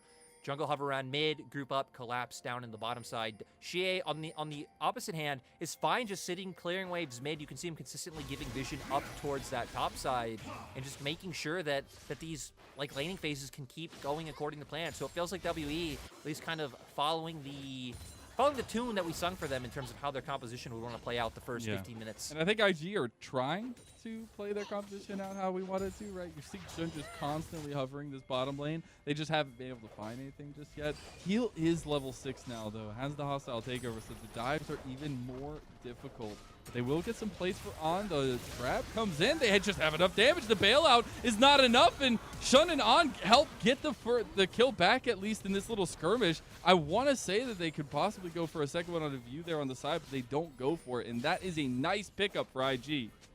And we got to remember that even like before they'd gotten the kill, like even if they don't get kills in that scenario, look at the turret. They are, even just keeping these members around is getting on turret plates, is getting the Straven fed towards that first item. And the fact that they find the kill on top of it is just absolutely wonderful. It looks like Mole not even really losing too much in the mid lane, able to get back in time to catch the wave. So IG overall just starting to cement a bit of this early gold lead, but WE responding with the Herald. Yeah, they'll use the Herald mid lane to get GA some plates, at least get a little bit of gold for the Azir at this point, which is, I think, a welcome reprieve for the mid laner of Team WE. As we'll see a skirmish continue to happen. Shun face checks the bush, but I think it's a face check they're okay with. Big hostile takeover back out, and it is not going to end well for Shun. Shun didn't even have his ultimate there, right? WE know that. They saw him use it earlier on when they were going for that dive, and the fact that they still have key tools up, like the hostile takeover, they feel very comfortable going for that pick, and it turns right into a dragon. So nice counter punch from IG. Used their window to go for that dive bot, which did use a lot of valuable tools that would be able to transition to dragon. WE realizing that and going for the counterplay of their own. I think that's the most important part, is looking for those counterplays in kind of instances like this, because you're going to keep bleeding out plates down towards this bottom lane. You're going to keep giving gold over to On. And obviously, Kalista, maybe not the most hyper carry in the late game, but definitely want to see a little bit of pickup in this bottom lane for Team WE to some extent, because I highly favor the Draven in a situation like this when he's up 2-0. And we can already see, right, has the Essence Reaver built, so the Spellblade damage going to be able to start coming out, making his way towards that, Mythic secondary. And we know all the lethality Mythics also got added like 5 movement speed to the Mythic passive, so IG doing a nice job of capitalizing on their strong bot lane. You can see that with the vision they have down. Even Mole just constantly hovering down towards the bottom lane to ensure this goes smooth. Oh, the rocket grab into the face call, the charm into the cleanse. That was a fun series of events. Like Tetris a little bit. Everything falls into place. I mean, IG, Wink has not been following the like philosophy of just constantly shooting out hooks, Yeah. and then like since you're shooting out more of them will land. No, he's waiting for a lot of these ones that he can guarantee to land, and at least blowing a lot of the small tools that W want to use. We can see WE using the fact that they'd already rotated down to try to cover their bot lane, to try to keep up some pressure in River and make sure that their vision doesn't get cleared out. I will point out, it felt like a little tiny bit of that miscommunication we were talking about for IG there, right? Like, I think if they choose one of those options, Mole comes over the wall, gets the charm, or the rocket grab comes out, that's a better series of events for them. But it's still liking to see the proactivity from Mole. That's what I really wanted to see this game, especially on the Ahri, is that movement from mid lane and how they can interact with Shun. And yes, it's been majorly focused around bottom lane, and they haven't gotten like crazy amounts of a lead, but I think it's nice to see the machinations, at least, while Xie himself has gotten 4 plates in mid lane. Yeah, he's just been... Xie's just been vibing. I mean, he's not really had to interact too much. We've seen him start to lean down when a lot of those, you know, potential dives have been looking like they're coming through, but he's just been making sure he gets strong for himself. Already having the loot in. Just for WE, the fact that they've been able to farm like mostly for free and like they haven't really been interrupted, especially towards top and mid. They've been able to get to a lot of these first mythics quite fast. So we look at the side of IG, Mole's still not having his just yet. Zika doesn't look like he's backed for quite a while. He should be on his once he does find time to go for the reset. I just looked down at the bottom of my screen and cringed a little bit. That's 2 items on Draven in 14 minutes in the game. Oh god, that hurts. On is gonna hurt a lot. He's gonna get this tower. They're gonna move in mid lane. They are absolutely pressuring this bottom lane, but it's beautiful to see that IG know their win condition, can play around it, and we're seeing the responses, the opposite side focus for Team WE as they go for their second Rift Herald. And 4IG doesn't look like they're going to be in any place to contest. They have all their vision down towards bot. They have none up top, but they are trying to take turret in mid as a response. But WE's bot lane already here, so they should be able to stop One this. does so much damage to the tower, though. Like, each one of these, I know it's stopped at this point, but still, it's crazy. Oh, okay. Little Teemo thumbs up for that hostile takeover. I agree, I agree. So, right, they had Bubu coming from behind, but it feels like that was just thrown out way too late. If they want to try to lock him down a little bit longer, maybe posture for the trade, throw that out a little bit early and try to keep them there, using yourselves as a bit of bait, but they don't do that, kind of end up just wasting the hostile takeover. Like you said, on 2 items, already hit on the lethality mythics, all given 5 movement speed per legendary as their mythic passive. Eclipse also did take a bit of a hit in terms of the max HP. Is another... Oh, it's face God. call every time, every single time. It's just happening. Hey, but it just means, right, like Xing never has that available. So we've seen time and time again that Wink will use that hook, force that out, and that's when IG will start bringing other members around, like we can see Mole doing right now, to try to force the exact same play once again. Really good timing, especially with Dragon coming up at about 30 seconds. Would be good to get at least a little pick or a little bit of pressure in middle lane. We'll just beat the back completed for Shun at this point. They won't be able to pressure that mid lane. They'll just get resets and pings coming down towards that neutral objective. We see WE on the opposite side focus yet again, try to pressure on Zika. Yeah, they're trying to right crossfire. They're trying to play away from where IG are putting all of their members. So should have a decent time getting this. It would be very risky for Zika to walk up with how far his mid and jungle are, his jungle and support are on the minimap. Also interesting, taking a look back at items, we see Mole going towards the Leandri, so wanting to index into having more damage against a lot of the beefy front line that W are going to have, but Zika now They want to chasing go for down a W. play. Oh, Emperor's Divide, but he gets dragged back. That's huge. Wink with the kill, too. Nice little wink at the end there. IG looking at mid lane now onto heal. Doesn't hit the charm at the end there. Oof, close one. Still able to burn a flash just with the threat of his ult going forward. So IG doing a nice job of just constantly keeping up the pressure. You can see them being a little bit of a 4-man squad, right? Mole, Shun, On, Wink playing around each other, and Zika being the man left on the island. Once you generate pressure in mid, you can already have 2 of the core rotating to make sure Zika's a fine time. And now IG going to make their way down towards Dragon because Zika does have teleport available. The timing a little bit off. The Wink is nowhere nearby here. And yes, the pillar was already used if Shun gets out, but that means Team WE take pole position around this Dragon. This will be second Dragon for them. yeah, not the worst loss for the side of IG, so seems like they're fine just giving it up because, like you highlighted, Wink not being too close, and even Zika able to push in that top side. He's going to be stealing away some camps from the side of WE right now. But now IG definitely get to contest these Drakes going forward. But hey, giving up some of these early Drakes and looking for the gold lead definitely feels like a solid way to play the game for IG, as you can see now. 4,000 gold lead in their favor. Which is so crazy to me. I was looking at the, obviously item differential we already highlighted for On, but it's actually crazy that they're that far ahead at this point. Now, obviously, View having the Rift Herald in pocket, wonder where they're going to use that one, has to be middle bot. But we'll get to that conversation a little bit later as we'll look at that top lane kerfuffle, I guess you'll call it. Yeah, and we see here, Shea trying to get away, goes in with the ult, and okay, I was wondering how he got locked down. Yeah, the Mega Gnar. Literally, like, mid animation of transforming, just instantly getting that ult off. Really nice coming out from Zika. That's actually crazy that works like that. Like, even the scrapes on the ground came after he had hit the ground, so, like, honestly, at that point, she was just like, what happened to my character? I was kind of the same thing. I'm like, okay, I think that was Mega Gnar ulti because he definitely used it, but yeah, right in the middle of animation. But WE looking to use his Herald. Almost an excellent ticket on Music there, but it will be the charge under the tower. Outer tower will fall. That Rift Herald will not get much more after that. Mole on the side. Wink gets the flank. Oh my god, the Mega Gnar ulti into the side though, as they have huge damage here. Mole and the rest of IG are piloting this so beautifully. On picks up a kill, and Team WE, they have no hope. It's IG putting on the superhero capes early on in this Super Saturday, Lyric.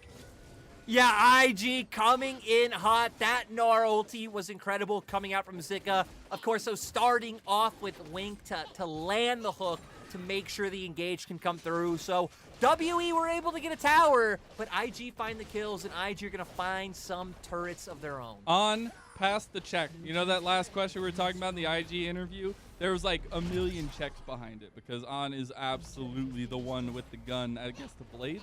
Because it all starts off with Wink in the rocket grab, the big Mega Gnar. Nobody touching On this entire time. I mean, that was just, right, he knocked 3 members back, so able to get so much value. They bought space for On to be able to go in, and then Shun beautifully kind of eing in and being able to connect with that W to finish that last kill off. So that's 3.5. Going into the next fight, like, IG obviously have a huge gold lead, but another important thing to keep track of is summoners across the board. Yeah. Because both AD carries now, not having summoners, both feel very pivotal to their team's success. Xie luckily does have his, so even if Shin goes down, if WE can find a way to take On out of the fight, then you'll have more DPS coming out on the side of WE. But again, with the stat stiff and with the item difference that should be starting to come out for IG, maybe that might not be enough to matter. I just see 3.5 items for On, and I just get so worried for any of the health bars. I mean, you see everybody's just rushing armor at this point, trying to get as much resistance as they can. But even with it, right, the Lord Doms has been completed, and you're working on an IE for the 4th item. So it's not going to be a fun trip for WE. They want to try to find something. They're trying to use some of their own proactivity, but it is a quick Mole who gets out of there. Yeah, and, to be honest, Mole not really finding much of an impact in this game. Even in that last fight, he kind of went in, almost got caught out, and had to jump away. Like, I will combat that. I will combat that a little bit because I feel like he wasn't in mid lane a lot, but it showed that there was pressure to be had on the map, right? And I think even though he's not getting the kills and things like that, he still was a pretty heavy presence from the mid lane. I guess I agree with that. In the early game, right, he consistently knew his win condition, was playing for his team.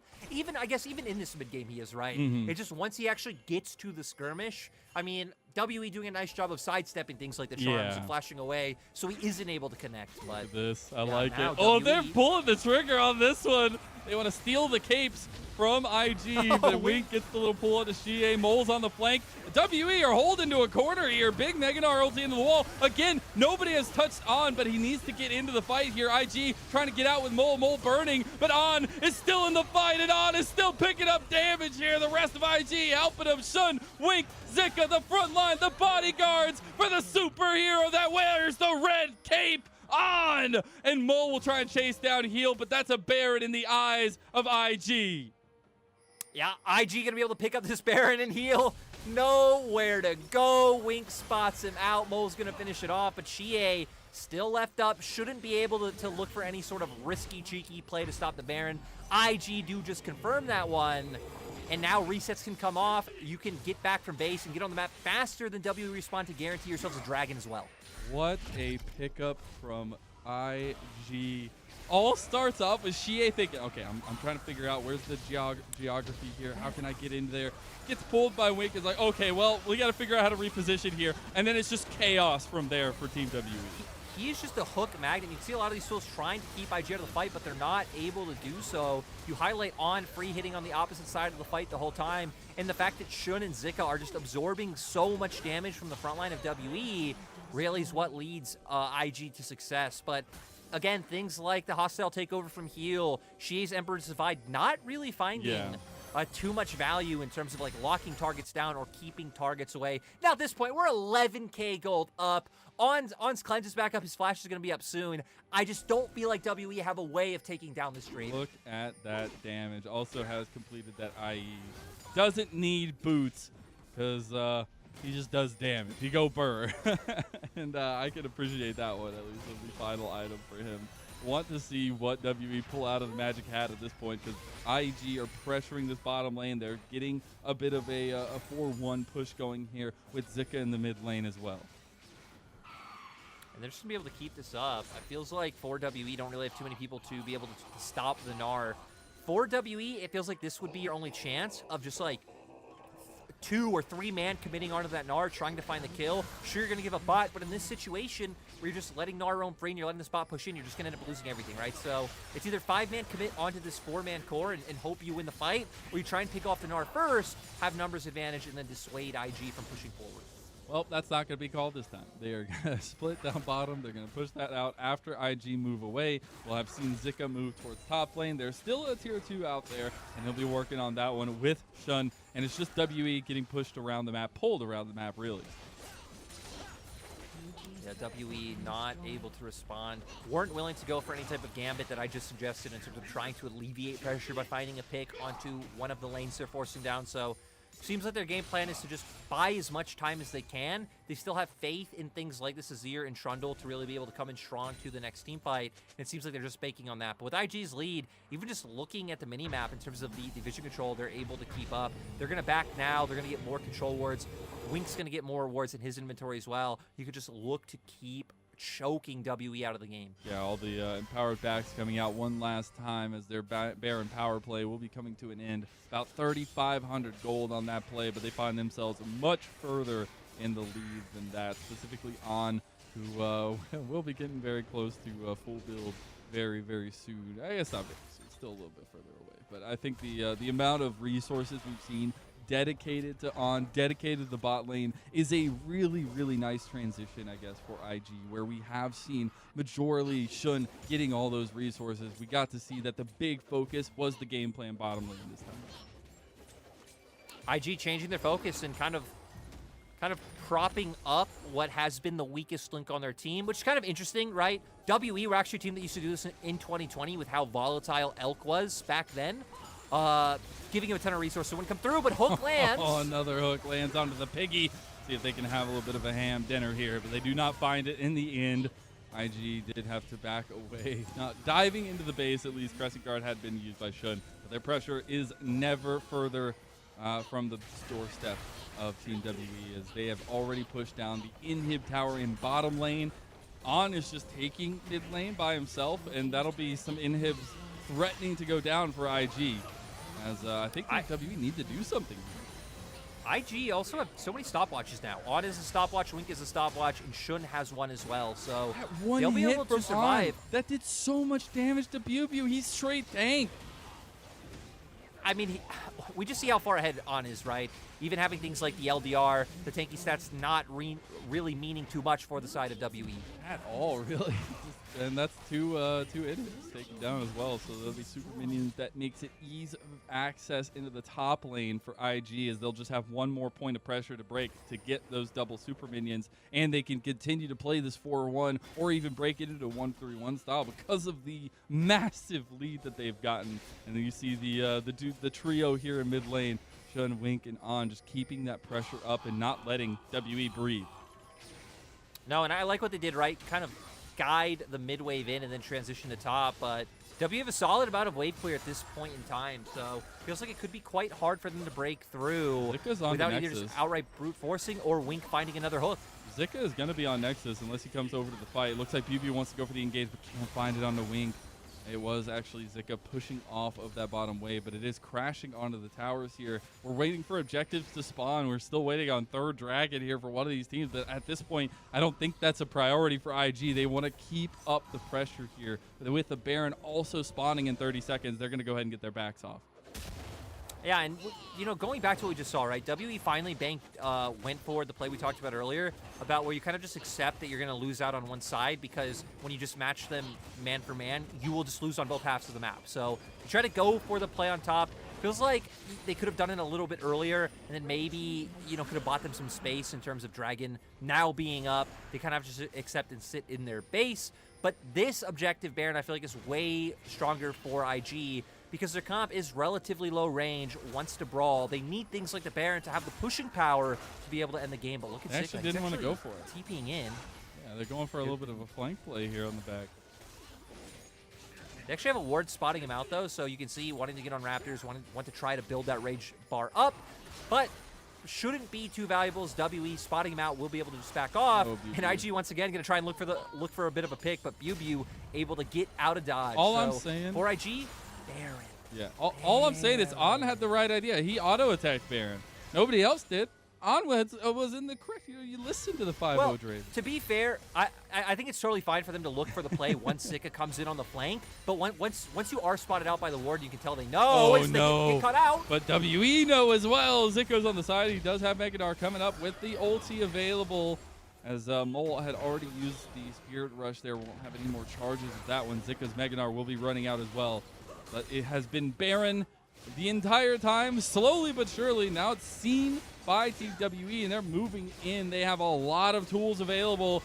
They want to get something in here. Shun, it's actually secured by On, but after the fight, Pew Pew is tanking so much damage there. Blade Whirls, and that's huge. On picking up a kill from the distance. It's a charm connecting. It's another one biting the dust for Team WE, and that's got to be IG pushing it at the throat, giving it to the middle of Team WE, and taking game number 1.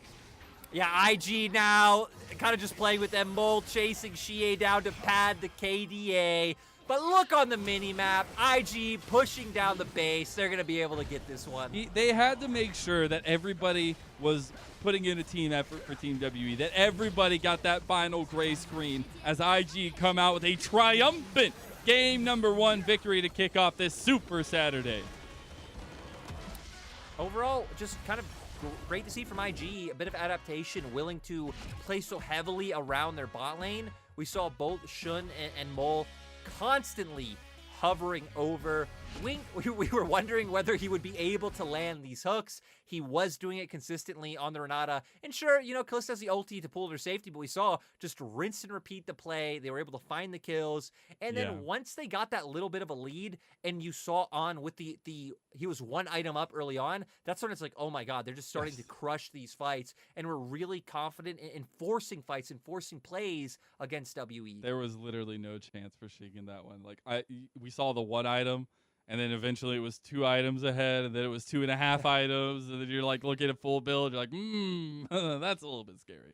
But in all actuality, I think that we got to see the adaptation from IG, a little bit of change in persona, a little bit of change in style here in this first game at least, and it was really nice, even though, as you were kind of mentioning, Mole, not the brightest of stat lines, at least in that one. I still think to see this team function the way they did, and especially know their win condition bottom lane and just force plays around that was really nice to see. I mean, to be fair, I think his stats were just fine, right? I actually don't think he ended up even dying once in that game. I think most of IG's members didn't die at all in that game. So, we did see it come through. We already talked about it in game, but just the willingness to move. The game plan is always there for IG in the early game. Like, they are a team that is not afraid to drop waves, or like they know how to get pryos to transfer pressure from lane to lane. It's just typically about the mid game where we see that fall apart.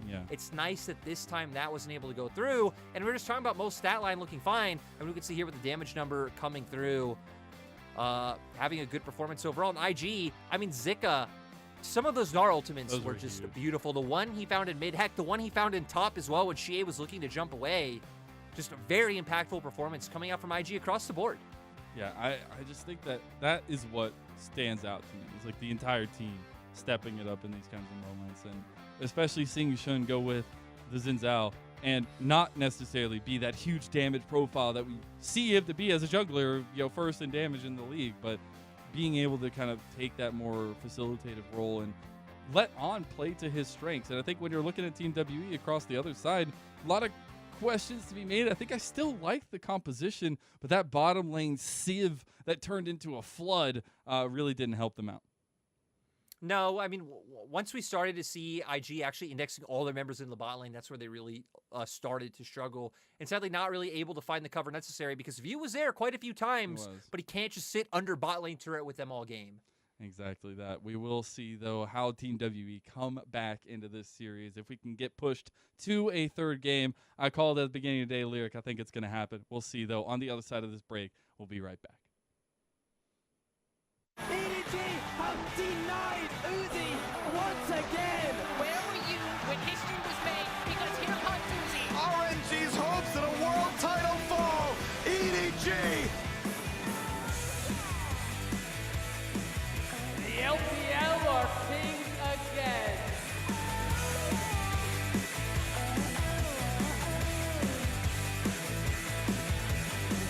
Now, I know what you're thinking. They're not really about to do an episode on EDG and RNG, especially not when top esports, JDG and Victory 5 exist. Definitely not, right? There's the drag back there with the handshake as Mako flashes away, does get caught out there by the Void Rush, and they're trying to turn this one around. Dawning Shadow, bailout is only going to delay you, and that is a great turnaround. The power of this bot lane is just too much. And you know what, Twitch chat? I get it. Those teams are pretty cool. But you know what's even cooler? LPL titles, MSI titles, and this little thing called a World Championship. While they try and stop any kind of retreat, there's a good ultimate there from the Renata, but look at them, they're like fish in a barrel, just throwing rocks at their faces. It's brutal, but it's just so damn effective. Scout flashes forward, doesn't land any more CC down, but a double kill coming in here for Viper. There are very few guarantees in life. There's death and taxes, and EDG versus RNG being an absolute banger. In the middle of everyone, the closer prison saves his life as he flushes over the wall, and Xiao coming through with the wall too. Gala picks up the first kill. RNG with the cavalry in the nick of time as Panda only just dies. Under turret, LNG have just been hand-dipped as the triple comes round. The Quadra and Gala! Spencer again, baby! As RNG style on their opponent, this MSI champion is looking hot.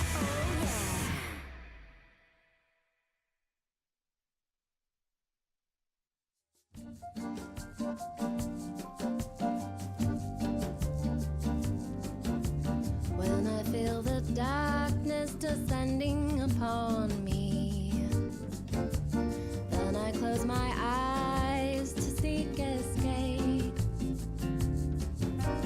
Something in the darkness calling to me, but then I realize it's okay.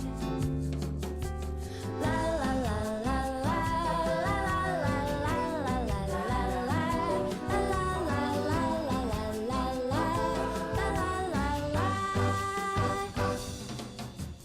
I'm going all in, it's too late to fold now. Don't you wish you could start brand new? Still running in place on this hamster wheel. But when I close my eyes, here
since returning, nothing stopped my heart from yearning for the pretty little bird I found on holiday. Every moment now I'm dreaming, every thought of mine is leaning back to see her, my pretty little bird. Take me back to Pájaro Bonito, bring me to her, to my papagayo. Setting sun and shining waters couldn't match the lovely colors that you bring to bloom, pretty little bird. Pretty little bird, la la la la la.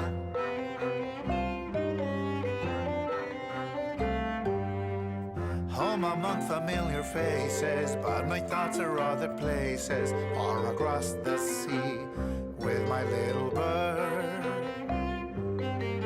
Take me back to mi pájaro bonito, bring me to her, to my papagayo. Empty days and endless hours. 下一场对战安选手的话，我觉得他是一个对线打团都非常厉害的选手吧。对战他的话，我们下路就做好我们自己的应该就可以了，就和辅助沟通好吧，多沟通应该会好。Welcome back to the LPL. The lights and sounds, the competition is alive and well as we are close to rounding out week number 7. As you see Xian in front of you, we are also about to be on your screen. I'm Mazel, joined by Lyric, and we're into the second game of the first series, IG versus Team WE. And in very dominant fashion, I would say IG came out victorious and triumphant game number 1. And Wink on the Blitzcrank comes up with the MVP. I still hold that somebody's got the love for the supports there in the MVP voting at this point. I know. It's like after years and years of supports pretty much never getting MVPs, we are having quite a few this split. And Wink, I mean, props to him. Wink has been another player that's faced a lot of criticism this split with his performance. Obviously going down to the support role, you're kind of figuring IG wanting to keep him there, you know, for numerous reasons, maybe not being happy with Shinliu's performance, but also maybe the communication he brings. And this time, able to bring out the blitz. Mechanically, he was hitting hooks consistently. We saw in the bot lane, it was heal. And in mid, like, my God, Yeah. Chie was a hook magnet. Wink always finding the hooks to get the fights going for IG. It was so cool because, as you had pointed out early in the cast, it wasn't like he was just constantly fishing. He was waiting for those key moments to get the flashes, to get the summoner spells down, to get the, capitalization later on in the engages. I think that's so key going into IG's second game, particularly because for Team WE, they will be changing things up going into the next game. They will be bringing in Kadaya, so changing out heal here for this next game and trying to stir a little bit of life in here with the view, with the Kadaya changes. We'll see what happens in game 2, Lyric. Yeah, and it's kind of like, it's a mixed bag for me with WE making so many roster changes, because it's like, you look at IG, and they've kind of been doing the same thing, but they've been trying to commit to the players they bring in, right? Yeah. Like, Yukai got subbed out, he hasn't been subbed back in. They've been kind of consistently keeping to this amalgamation of their bot lane. So for WE, it feels like every series are changing up 1 or 2 members, which makes it really hard to build synergy or like build a system, I think is the better way of putting it, in terms of like how people play and making it link together. Kadaya coming in, we know he is a player who is going to look for those engages, really likes to lean on that Rakan. Maybe it could bring some difference, especially as we just saw coming out from Xing, that he feels like a pivotal thing going up against IG is being stable in the bot lane. So maybe that can bring some stability.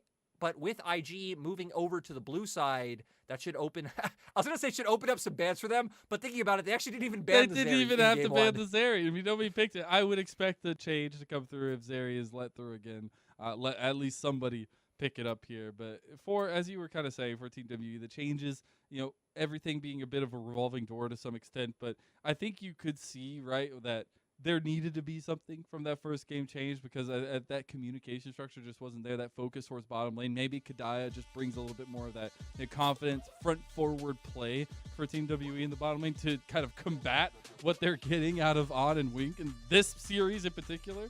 But we'll have to see where already picks and bans. As you said, IG on the blue side, they ban away the Poppy and the Silas. Team WE, again, sticking to that Italy ban and the Wukong ban. Yeah, now for IG, going to take away the Renata right off the bat. So kind of curious to see where they go with first picks. If they're very comfortable in their champion pool for bot side, maybe you could see things like the Gnar, because we have actually seen Gnar first pick kind of come up in prominence. Things like the Ahri also still open. Mole obviously was able to find quite an impact on that. But with both Silas, Wukong, these things off the table, I wonder if WE going to ban out the Zeri themselves, or if they also leave it open. And now we can find out again, Mazel.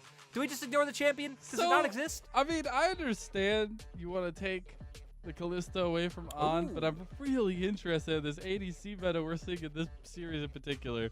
Obviously, Talia first pick for IG is a big factor. It was banned away on the red side last time around, I believe so. And that'll be a nice pick to play around, at least in terms of getting your strategy correct for IG. Yeah, this actually slipped my mind coming through this time around, because definitely first pick worthy. Again, it's only been buffed coming in on this patch. This champion already had high presence in the LPL coming into this, but GA looking to throw the gauntlet, go for some heavy trades in mid, and then wanting to match the proactivity that Mole is going to be putting forward going through. Mazel, I don't even know if it's worth trying to predict what they're going to go for, because I just keep wanting to say Zeri, but both teams really ignoring it. Reminds me of LDL, because a lot of LDL series you see the Zeri actually slip through, and WE just going to go towards the Viego.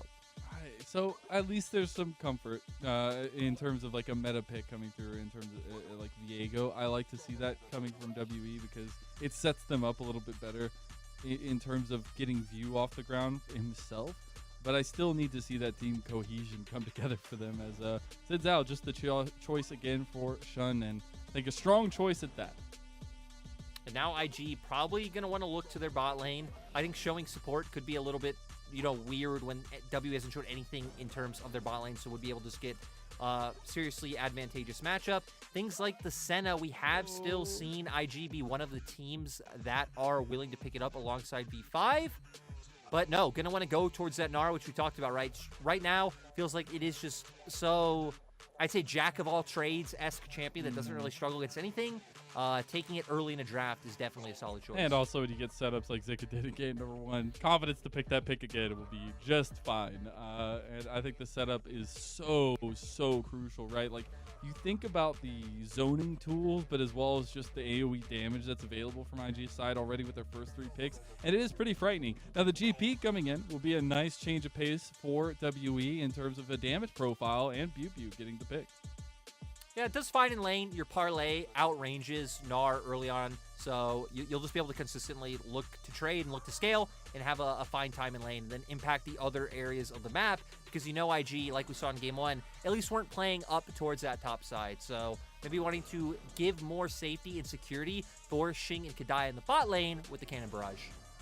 I still like the fact that at least you have some of that synergy I was looking for in terms of a global ultimate there. But the Senna will be banned away from Team WE. It'll be the Aphelios return from IG ban. And I guess we'll probably continue to focus on the bottom lane, I would expect, Leary. Yeah, I want to see what AD carries get banned out, because Aphelios, other than the Zeri, was looking like the highest priority pick left open. That WE especially would have liked to go towards, with IG taking that off the table. I mean, we have things like the Jinx still left open, Zeri, Draven now taking off the board. Lucian, Nami also would be a possibility if IG don't opt into taking one of those picks off the board. So we definitely still have a lot of different variants of bot lanes that are able to come out. And I'd say the top halves of the map so far are indexed very similarly into wanting to do the same thing, right? Both IG and WE having strong mid-jungle combinations with mid laners that want to be proactive on the map.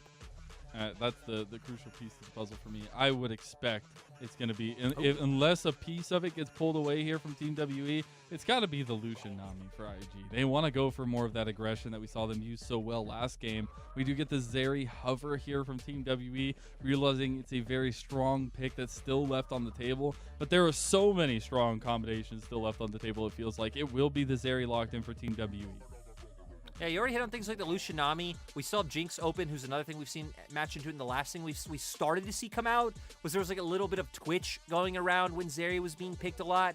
and just looking for a lot of those like cheeky assassination potentials early on with your ability to go invis. So I kind of expect IG to look towards one of those 3 options.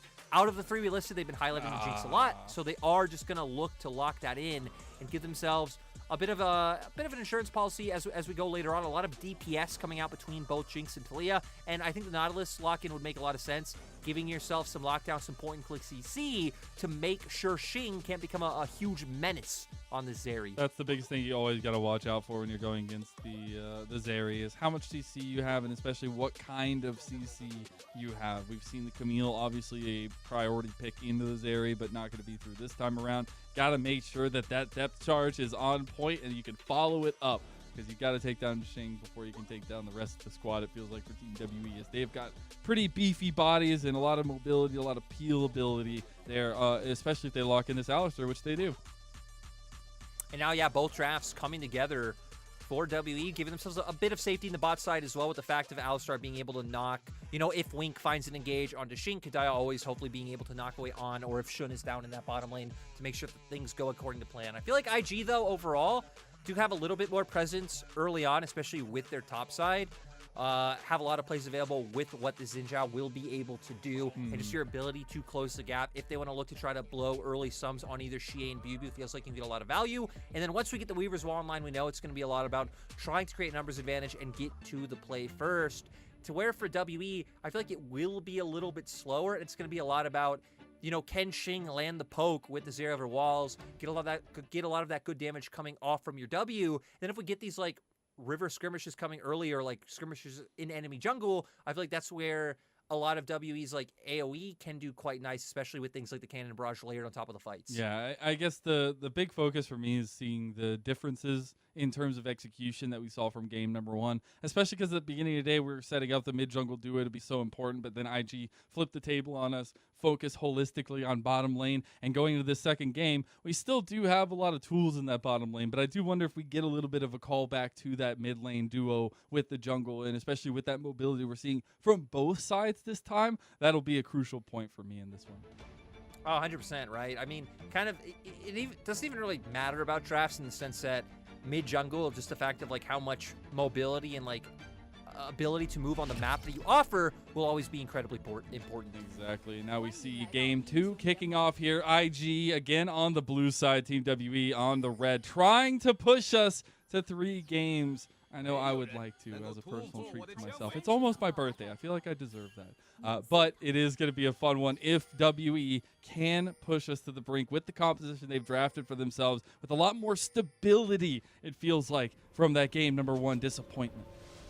Look, Mazel, the only word I heard was birthday, so happy birthday, Mazel! Woo! Hey, I still got a couple days of you know, being a youngin' and whatnot. Couple days. I'm counting them down slowly. Sure you do, Mazel.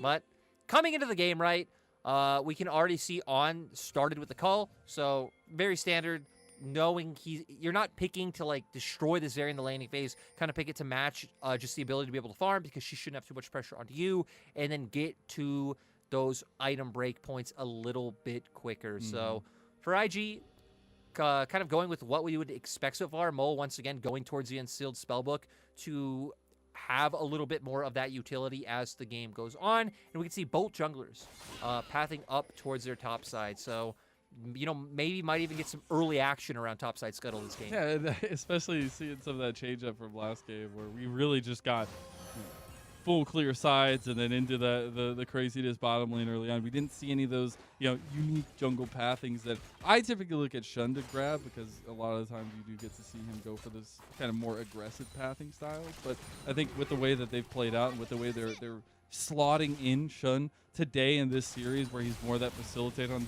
the Xin Zhao, it works out well. And again, it just feels like a good change of pace for IG in terms of just not having everything have to be on Shun, as we're having a lot of heavy trading down in bot. So IG being incredibly confident against Xing and Kadaya.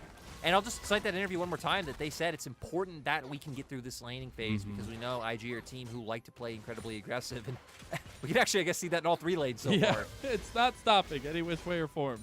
Xie getting some healing back, though, after popping those corrupting potions. We'll need it at the bottom lane, top lane, everywhere, just taking fisticuffs to the face a lot of the times here. I still think obviously we're waiting for the movement of the junglers in these first positions. But that's where I want to beg the question: when we're seeing so much aggression in these lanes, you know, I feel like you get a lot more of a pick of the litter here for both these junglers in terms of each lane is kind of volatile to that extent. Yeah, I think for WE, you're going to have options, especially once BLG gets away pushed in, because then maybe you can play off that bounce back. We can already see BLG right now wanting to be aggressive, knowing that he's prio in top, and Xie just took an incredibly good trade in mid.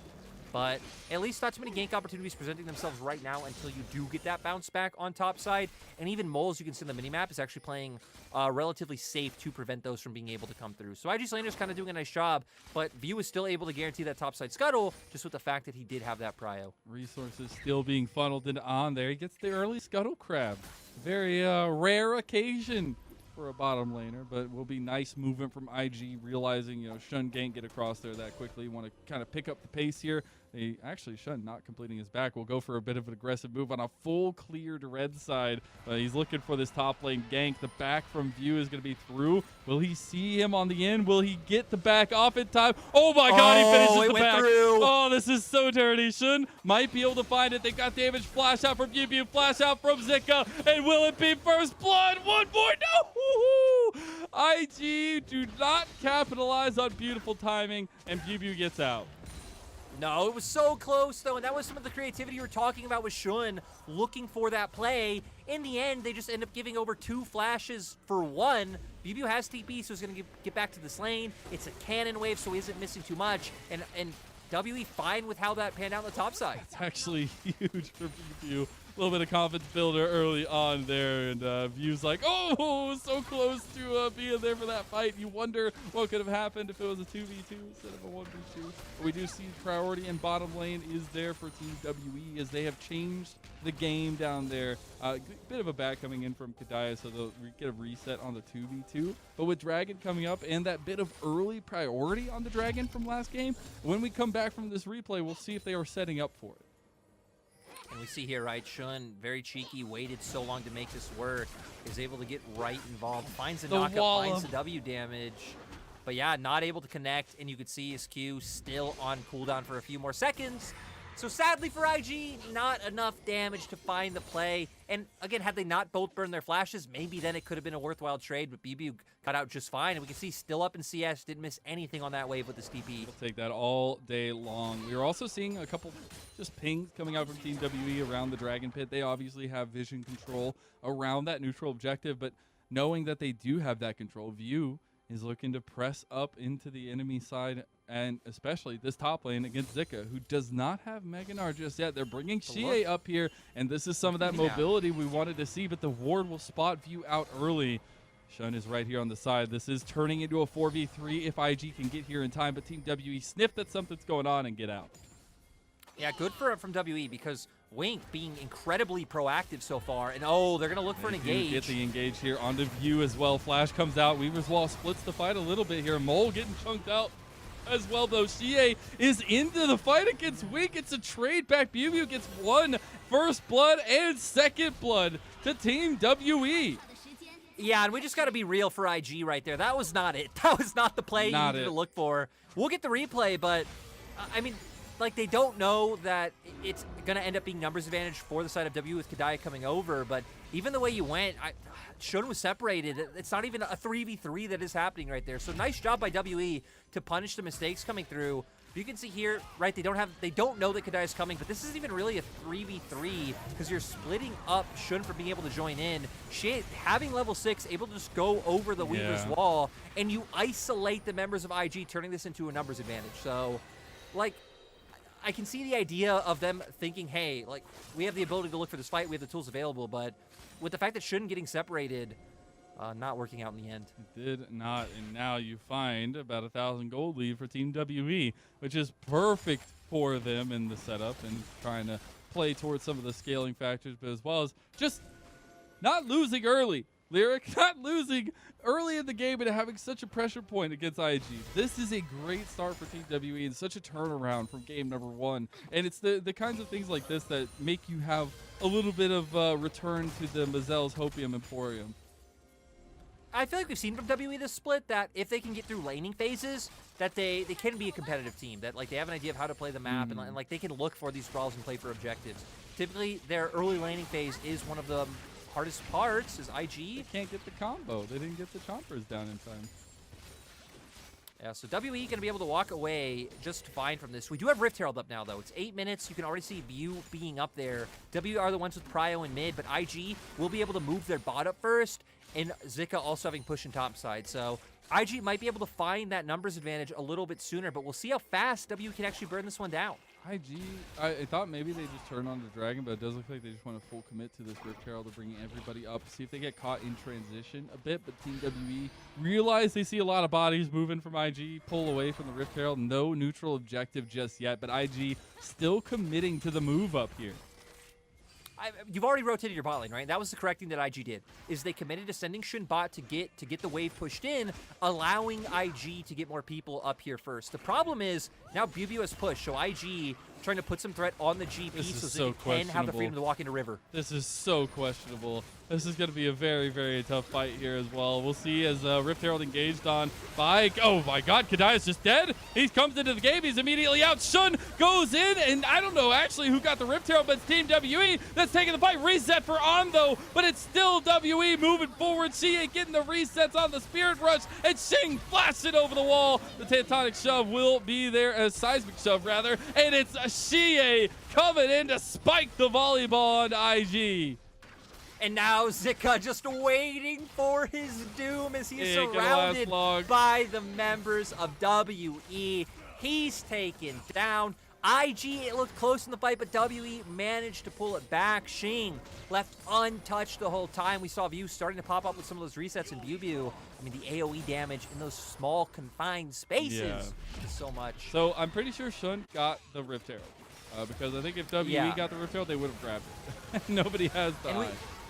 We can see here, I mean, the play comes out from IG. They find the pick straight onto Kadia, but then Cannon Barrage kind of forcing IG to walk up. You can see Xing doing a nice job of initially repositioning. Then she lands a nice charm, keeps going forward. Because once Thalia's cooldowns are up, like, not really too much you can do until you do get the Seraph's Embrace and can spam them more freely. And then you're left in this position where IG are just funneled under this turret. Yeah, just who's going to get the red buff and blue buff at that point? It is Dragon over to Team WE, though. So you got the Rift Herald that wasn't picked up, at least for IG. Team WE gets the lasting neutral objective in terms of the first Dragon of the game for themselves. Still huge victories early on for Team WE. And then going back to your point of if they can survive the early moments of the game, it does feel different for the team. So far, they're driving straight and steady. I'm curious to see what the gold leads are in the individual lanes as well, because we're at almost a 3K gold lead for the side of WE, and we can see BBU, Xie, and Xing being the benefactors of those kills. The three people you want getting kills are getting kills. We already have an Everfrost for Xie, so he has so much threat in this mid lane, even just 1v1. Mole has to be so conscious of him Spirit Rushing in and using that Everfrost and looking for a potential 100-0. So right now, both teams sending a lot of reinforcements around this bottom half of the map. Can I just say the Ahri pick has been pivotal in this series so far, right? Just the mobility, but as well as the damage profile that's just coming out of this pick. It has been, you know, night and day, right? Seeing Xie on the pick compared to game number one, obviously different pick than the Ahri in game number one for him. But being able to see this pick be so pivotal for both these teams makes you wonder just how important this Ahri is in the meta, but specifically for Team WE and for IG.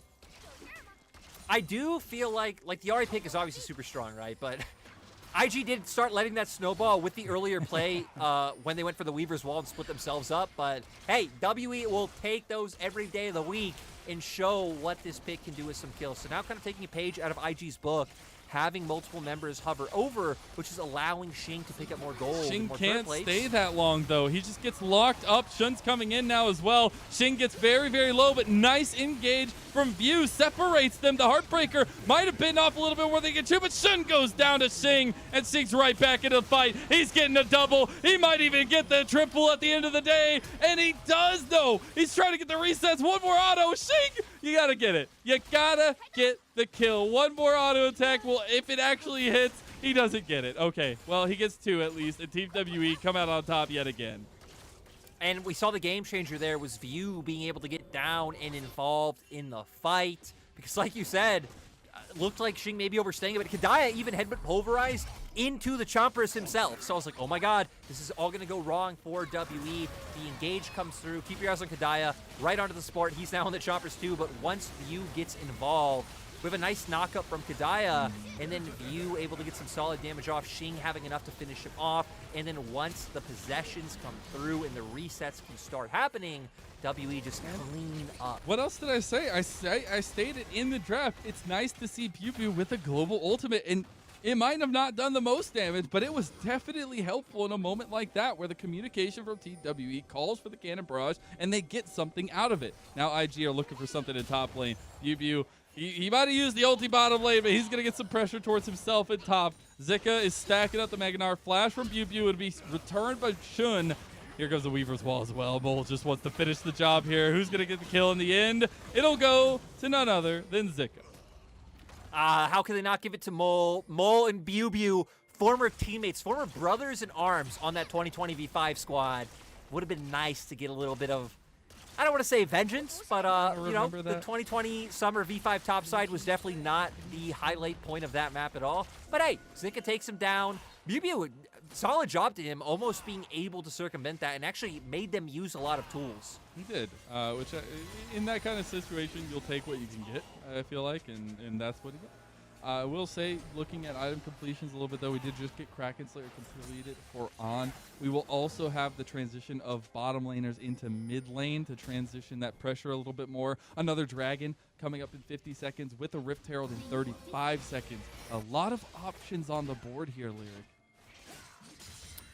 Yeah, definitely going to be looking at the top side for Herald, because in my mind, for WE, they have enough vision control to try to make sure that neither goes to the side of IG. Like, you can group up in mid and then kind of see where IG are posturing and where they're getting their wards, and just look to go contest them at that objective. Second Rift Herald, not as valuable, but if they can start really opening up this map, WE just going to be able to take complete control. But you can see now they're doing that. They're kind of hovering around where IG is to not allow them to take anything. Yeah. Because this map right now is WE's. Yeah. IG should not be allowed to have squad. At all. And I think, to me at least, it feels like we're one really big team fight win for Team WE away from them just snowballing this game. Because they are in a big advantage here, and it's about how IG try to navigate that, I guess, is the best word to prove for it, because I think Team WE have a lot of those, you know, go tools that you're looking for, right? And you're looking around this Rift Herald now. We're getting a big move up from the Dragon Pit of Team WE to try to contest this. I don't know if they're going to make it there in time. It was the second Dragon picked up for them, and the Rift Herald goes over to IG. Yeah, I mean, they wanted to fight right. They didn't just want to give this one over, and it looks like they actually might not. Because like we said, IG should not be allowed to have this. WE definitely much stronger right now. I'm kind of surprised that they didn't just look to go towards Herald first and maybe find the fight and then pick up the objectives off that. But now going to be able to use the pressure to hover up towards topside. And sadly for IG, you were getting nowhere close to that. Shun is going over on Kadaya. He's trying to get there. There's the headbutt back, though. TP's now coming in. Mega Death Rocket doesn't get the kill into Kadaya. You really needed to get excited there. But View goes down in return. Shie trying to catch on Flash. He's over the wall. That's huge. Charm connects, though. He gets some damage back from Shie. 5 strong from IG into the mid lane. IG managed to find a pick. Kadaya getting away on a sliver of HP, though. Could have been a few more. And heck, if you take down 2 members right, that could potentially pan out into some sort of objective. But IG will take any small semblance of gold they could take with the deficit they're at. Now just going to be able to go back to sides, pick up waves, get things in order before we start pushing into enemy territory for vision. That should be WE, though, since they are still the team in the driver's seat. We can see how all this pans out. Kadaya just waiting, and he's spotted by the sweeper from Mole. Seismic shove comes through, some solid damage, and shouldn't waste no time trying to get on top of him. Kadaya actually has to flash away and somehow survives on that HP.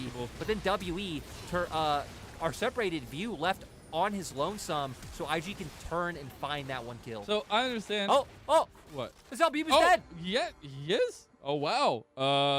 Okay. Zika is pushing top lane now as well, freely. Feels bad, man, I guess. Yep, there's his dead body under the tower, and Bounty goes to IG, and all of a sudden that gold lead is only 3,000. Did he get solo killed? Oh my god, he got solo killed. Oh, there it is. Literally from nothing. It's just the setup. Oh my god. Yeah, has kind of has that sneaky play set up where he comes, gets a solid amount of damage off first, had red buff on top of, you know, already being at the Triforce and plated steel caps and just running a BU down. He didn't have the cannon barrage available. All right, something really quick before we get to any more action, before we get to any more seriousness. This has to be the first game I've ever seen that both Rift Heralds do not get picked up in the same game. Like, I don't think I've ever seen that lyric. It's actually crazy, and it means that IG have lost a lot of the pressure that they fought so hard for, right? They haven't been able to use those turret-breaking Rift Heralds. Luckily, they have a turret-breaking Gnar, but I still think it's something big to highlight when we're looking at the difference in this one, because IG are a lot closer than you would think. IG definitely have a lot of power to be able to take fights in terms of that they have burst. Oh. So if one member of WE is too far, but they're going in. IG might have been a little bit too far on with the nice little moves over the wall. This is huge. On could get the excitement, but that's a heartbreaker to end his spree. At least View gets the reset, and now he's the one getting excited on the side. Ultra Shock Laser will not connect. Zika trying to get Mega, will not connect on the Shing. He needs to get back to his teammates. Shing flashing in. He makes the successful jump, and then WE good clean house on IG. A triple kill for Shing, the ADC of Team WE. WE finding the ace. Now they can start pushing down some of these towers from IG. This gold lead is only going to get steeper and steeper for IG to have to climb. And WE, they bring it back. We said, hey, this looks like a 3-game series. And both teams definitely bringing the fight. WE trying to pick up their first win, and IG trying to get a bit of momentum as the season draws closer to its end. Gotta call into question that move from Zika. I don't know how he got so separated from the team, but that was a very interesting fight for IG to opt into there. Was started off by WE. It is Shun trying to save On's life. The Heartbreaker comes through, though. Perfect timing.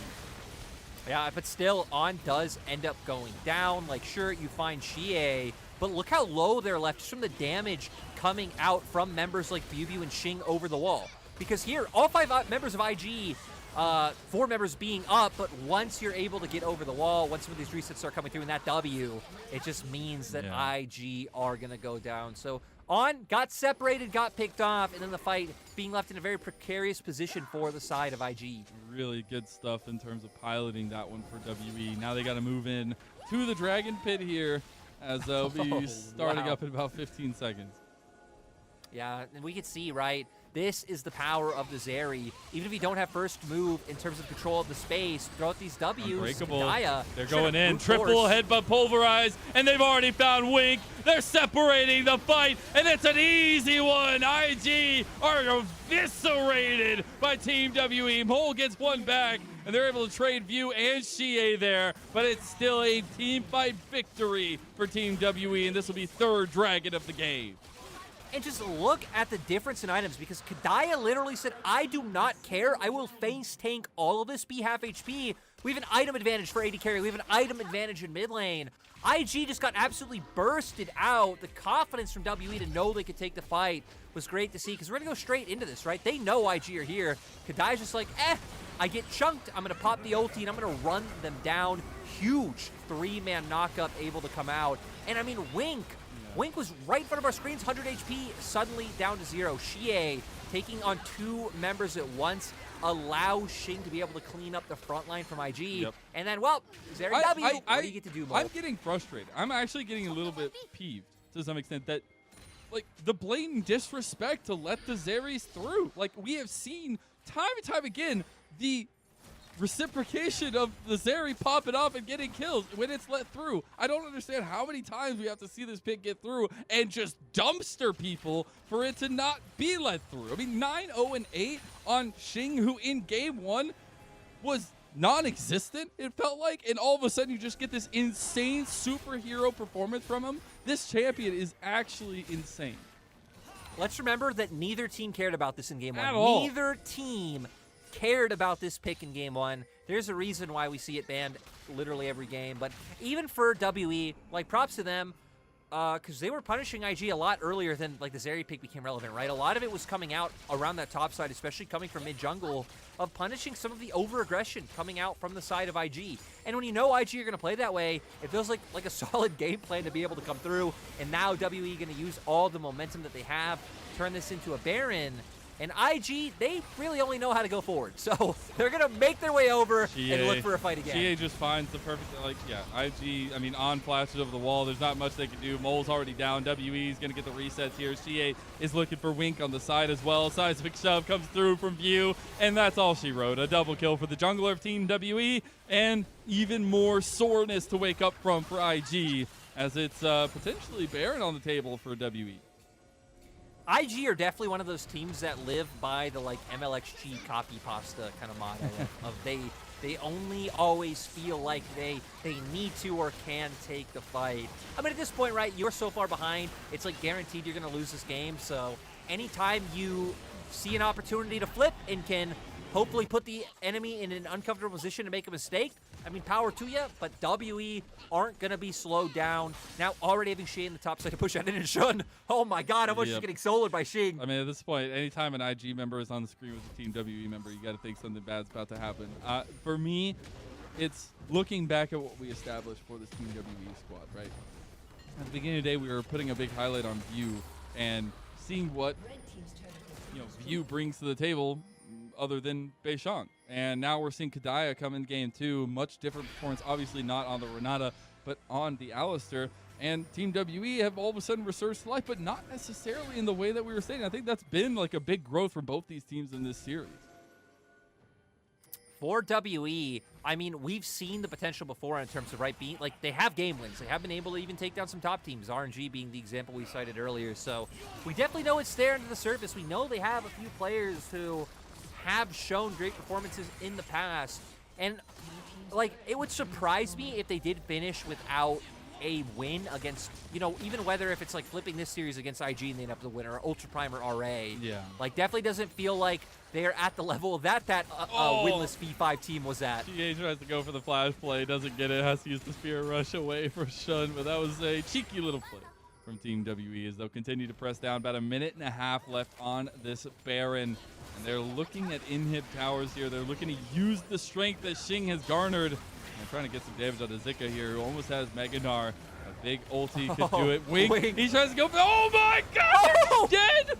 They are just dead! Those are laser beams, those are cannons, those are every kind of weaponry that you could ever think of, because he got Deadpool on the side of Team WE. Shing's come to town and he is full effort at this point, and Team WE are pushing us to the brink and pushing us to 3 games.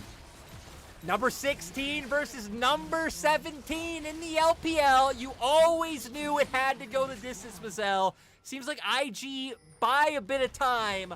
But let's be real, it is just a matter of time before WE end this game. At this point, Dr. Strange found all those possibilities forward, but there's only one that exists for Team WE, and it's a victory in Game 2 with the substantial lead that they've gotten. Wink, you tried. You got charmed, and you got insta-gived. Oh. Yeah, just seeing what the damage that's able to come out from View in this fight. Chunking them down so low. And then Shing, I love the constant aggression he's willing to pull out, flashing forward to make sure he can keep following up on that kill. But if it wasn't for the Weaver's Wall, right, they're going to look to keep just brute forcing it through the bot side. But now we'll just have to reset. They're up to an 11k gold lead. They have Soul. This map is theirs, Mazel. What do you want them to take next, Mazel? Tell me, what do you want to see from WE? I want to see a pentakill. Send 5 members on a Zika? Since this is the only time that we'll see Zeri in this series, I want to see a pentakill for Shing. That's what I want to see, because there's no way that at 9-0-12, either of these teams let this pick through the next game unless they can get it absolutely sure. And it's just been oppression from Team WE. Night and day for IG from game number 1, where they were just in complete control. It has been like this holistically for Team WE, and now they're moving to even further break down the base. They're just going to keep pushing, which means IG going to have to come and make their last stand. We salute you, brothers. That's the last stand, but you got to go down with the ship. The violins are playing. It might be the saddest song in the world. They're trying to get the engage back, but the health bars are too big. They're paying them to go down with the ship at this point, and it is a huge victory in the team fight for Team WE. On to the last one left. They'll see if they can get him. They can't get him into the fountain. Pew wants him at the end there, but they won't be able to find it. It is WE pressing down top lane on, actually, might just get the kill here on a Pew. The he missed the zap. He doesn't get it. He tries to pull back. Oh, he gets the kill. Is this it, On? Okay, he might go down to the burn. The cleanse. Oh my God, On is just breaking some ankles here. That's huge. It's the base, though, that's in tatters as Team WE turn onto the mid inhib. It looks like they've actually really not lost end, their Giselle? confidence. Does this really not end here? This is what happens when a Oh team my with no God. confidence gets a huge advantage like this. Oh yeah, WE not wanting to risk it. The fact that On getting excited, putting down a bit of damage, not able to close that distance, buying more time.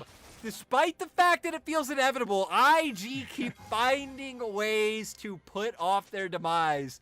And who knows? You know, when it comes to like number 17, number 16, like these lower tier teams in our league, you never know what's going to happen. You never know.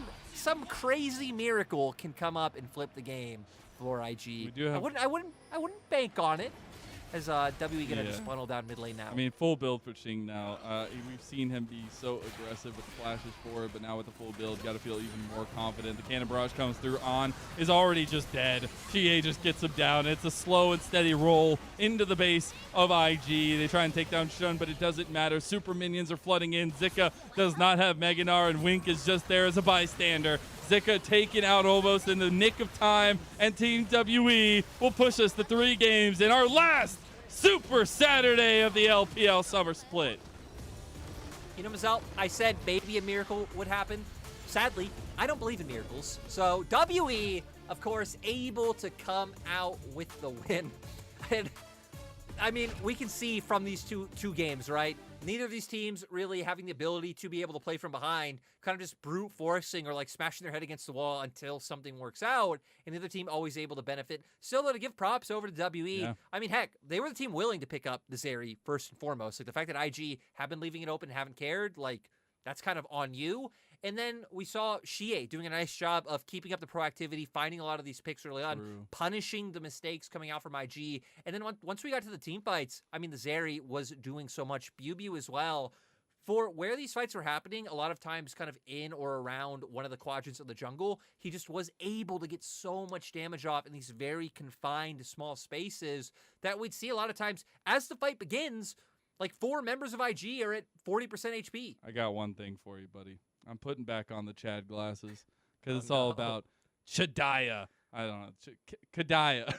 Chad Daya doesn't work too well. Kadaya, man, the Alistair gameplay. I got to ask in all actuality. The pick's very different from Heels Renata in game number 1. But I feel like he was a huge difference maker in game 2.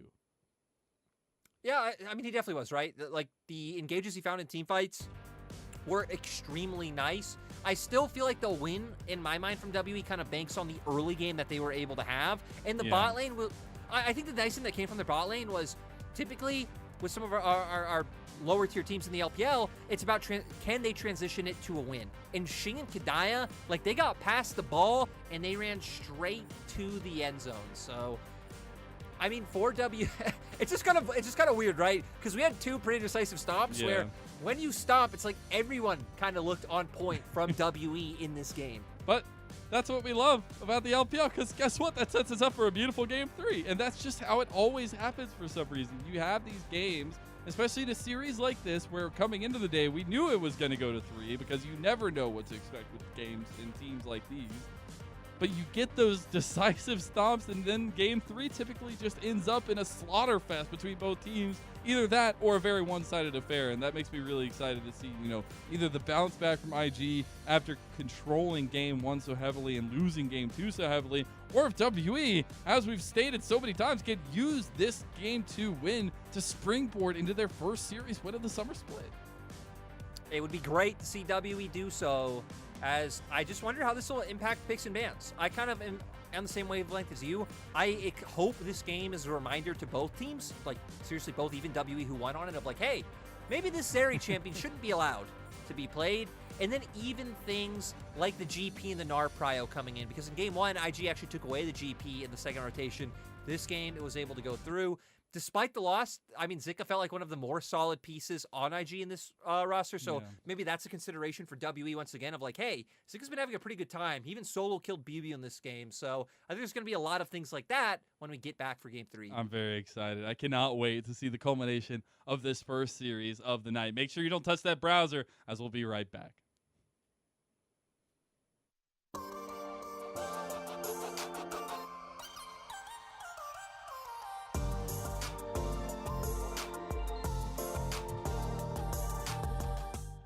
G'day guys, I'm your friendly LPL caster Hysterics, and I'm here to teach you how to speak in LPL. By now you've probably seen loads of the LPL mic check, player clips, and even the documentaries, which means it's a great time to break down some of the famous phrases of the league. 我们是冠军, a famous saying, shouted by Doomby when winning his World Championship in 2019. You can feel that kind of madness and excitement. The power of his saying was felt across the world. Translating it into English, it means, we are the champions. The correct pronunciation of Chinese is 我们是冠军. Repeat after me, try it yourself. 我们是冠军. Cheering phrases like this must be accompanied by physical expression. 我们是冠军! Phrases like this have so many uses, like in NBA, NFL, and the Premier League competitions as well. You can even use it in your sports game, or even for your next League of Legends game too. In LPL, people press 1 in order to express affirmative replies, such as copy that, yes, confirm, okay, etc., in a much quicker way.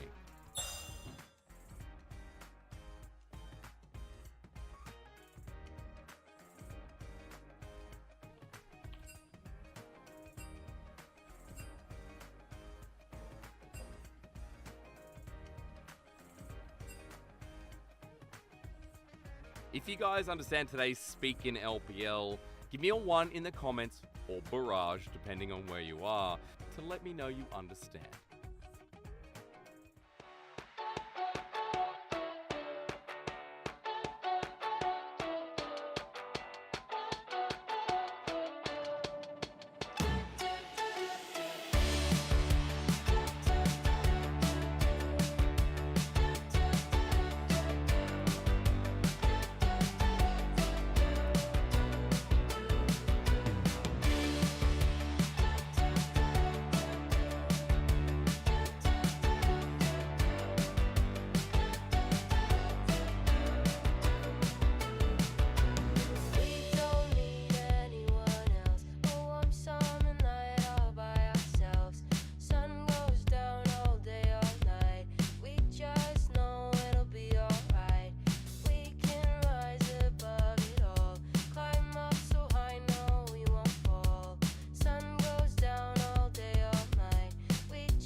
下一场打 WE 的话，对阵他们下路的话，他们行就是一个偏发育稳住的一个选手吧，风格比较稳的选手吧。然后我们打他们需要自己不犯失误就行。在面对 WE 关键能赢的话，就还是那句话，就是自己队友和我就是都不犯失误，然后就会很好赢。Welcome back to the LPL again, Xian, right in front of your very eyes as we continue the competition on a wonderful, wonderful lyric Saturday night in the LPL. We're here at our first series of the night. It is Team WE on the brink of their first series win in the LPL Summer Split versus IG, who came out dominant in game 1, but failed to get out of the gate, it felt like, in game number 2. We also, wanted to go ahead and give out our MVP as well, as it, I believe, if I'm not mistaken, was Xing. But, it kind of helps with the 10-0-16 performance on the Zeri that I'm sure we won't see again, Lyric. No way. I think the Zeri pick definitely coming in strong. And, right, that's why we were so confused in game 1 when we're like, hey, where's the Zeri? This is a pick that is banned literally every game, every series. And WE having the confidence to pick that one up this time around. A lot of the setup in early game coming out from Bu and Xie, and even BB's cannon barrages were there. But at the end of the day, it was Xing and how he was maneuvering these fights. Again, a lot happening around terrain where you can make such good use of that W to get high damage off onto multiple members. It felt like every fight when they started, IG were already chunked to, half, 40% HP just from the AoE damage that Xing was able to put down. And the holistic conversation I want to go to is that in game 1, we saw what we wanted to see from IG, right? Bo was being proactive from the mid lane. Shun was able to funnel down bottom lane where they had a Draven. They got that ahead, and it looked beautiful for them. Game 2, they weren't able to control that whatsoever. Team WE in game 1 had trouble controlling anything that IG were doing on the map. Now we get to game 3, where at this point, I'm just holding up my hands, hoping for a great game, because it can literally turn into just chaos here that we've seen such one-sided games. And now that we're in picks and bans here, Team WE on the blue side, once again, will be banning out that Nidalee as tried and true, the Jax this time, and the Renata themselves, while IG will be banning that tried and true Poppy, the Sylas, and we'll see if the Zeri makes it through again. There's no way. There's no way it goes through. But then, like, Wukong gets through, you get other picks. I feel like at least Wukong a lot more manageable. Like we've seen many times of teams being fine with opting into the Viego trade if you want to go towards the Xin Zhao. Wukong's win rate as well in the LPL very close to 50%. So we're going to see the Zeri taken off the table, Wukong being left up. Also, the Ahri feels like something to highlight with the amount of impact that Xie was able to find on it. Yeah, it'll be a priority here in this one, as we've seen dominant gameplay from every Ahri in this series, both Xie and Mole, and it will be picked up for Xie yet again. And this puts the ball in IG's court, because you would expect some powerhouse picks to come through. At least we've seen, obviously, you were talking about the Wukong's win rate being about 50%, but I would like to still see some of that skirmish-heavy proactivity come through the jungle, particularly for Shun, and it will be the Wukong. And now, I mean, you could look to go towards AD carry. We've been highlighting the Aphelios a lot as something that can come out. The Gnar being another thing, but I'd kind of prefer if maybe they wait for Gnar on 3, and then you could ban out the Gangplank. Like, of course, WE actually could look to pick the Gnar here themselves and take that one away with how well Zika's been performing on it. But Zika, I have a lot more confidence on taking maybe one of these more volatile matchups and at least having comfort on those champions, because BBU, I mean, hasn't really showed too much Kennen. I doubt BB would bring out the Aurelia. Just we think about the style of champions he's been able to play and kind of anything else on that line. So Veo locked in, and then there we go. Yep. So they do pick this one up, and now it's up to Zika with what kind of counter pick he wants to go towards. Yeah, and getting to see them pick up the top side trio at least will be important in setting up Team WE for victory in this one, especially getting the comfort pick in the Viego for View that we saw him pilot pretty well last game as well. Now, Mole did pick up the Talia last game. It did not necessarily work out for IG, but again, that could have just been an execution error, as they are going to go with it yet again. I think it definitely was, right? Because even thinking about game 2, like, remember, IG were almost always the ones trying to be the aggressors. when the game started falling out early was when the Weaver's Wall came in towards topside and the fight got split up and IG fell through. So I definitely think they could show a better performance on this champ than they were able to do in game 1. I'm a bit surprised they wouldn't maybe just try to go towards something they feel comfortable with in top and maybe go for a bit of variance in mid lane. This is still incredibly strong though. If you did wait for mid, you'd be looking into something more niche. Like obviously things like the Vex have been buffed and like I really want to see one of those come out one of these days, but not going to get that this time. IG instead is going to take away some of the comfort from Xing down in the bottom lane. We just heard On saying he feels like Xing's most comfortable when he is just on something that can focus on farming. Yeah, I wonder. Mazel! Hey. There it is! Yeah, it is. It is. That's what I wanted! I could actually appreciate that one for Team WE, especially with the focus that you're putting on it. But I want to see what IG's response is here with the final ban. Do they just try to lower the totem pole a little bit more for Xing, who did just have that pop-off game on Zeri? Obviously, Zeri not available. They'll ban the new rising sensation in 12.13 in Sivir. Yeah, it seems like IG not really having too much they feel like they need to ban with this because, I mean, even from what we've seen from the Sivir so far, I feel like Sivir, with the changes, is a pick that is going to be very situational. In some spots be very good, and some spots are going to be like, what can you really do here? 500 range AD carry against, like, what the enemy's picking. So they go for that. W take it with Sejuani, someone that does do incredibly well into that, well, that can do incredibly well into that Gnar. And now for IG, the fact that W is showing top lane, I feel like matching top and saving support counter pick is what makes the most sense. We've already highlighted some things that go the GP, the Kennen still being available, things like the Camille, much more of a skill matchup, and in my mind, actually being Gnar favored in isolation, it's a lot about getting the jungle involved so Zika can be able to win out. And then we, of course, know as the game goes later in side lanes, you have a lot of pressure, and he will be able to lock down Xing or Xie in team fights to make sure that Mole and On can follow up. That's what's a bit worrisome when you see the Kalista lock in here, is the amount of lockdown there is in terms of the Camille, and looking at those mid to late game skirmishes that we'll be having between these two teams. And they go with the Mumu too, so just double lock in here for the bottom lane for Team WE, and a very powerful one at that. And I'd kind of like if IG do go with this, because IG definitely went around, like, it'd be nice if they can round out with a frontliner and, like, have some more engage, but also have some peel as well, to where, like, Braum, like, you'd have the peel, but it doesn't really feel like you'd be able to impact team fights too much in terms of being able to follow up, to where Alistar, you at least have the peel and the ability to try and get Xing off of On if those 2v2 skirmishes come through, but also be able to follow up and set up in team fights. So both teams indexing into all in and indexing into wanting to get in the other's face.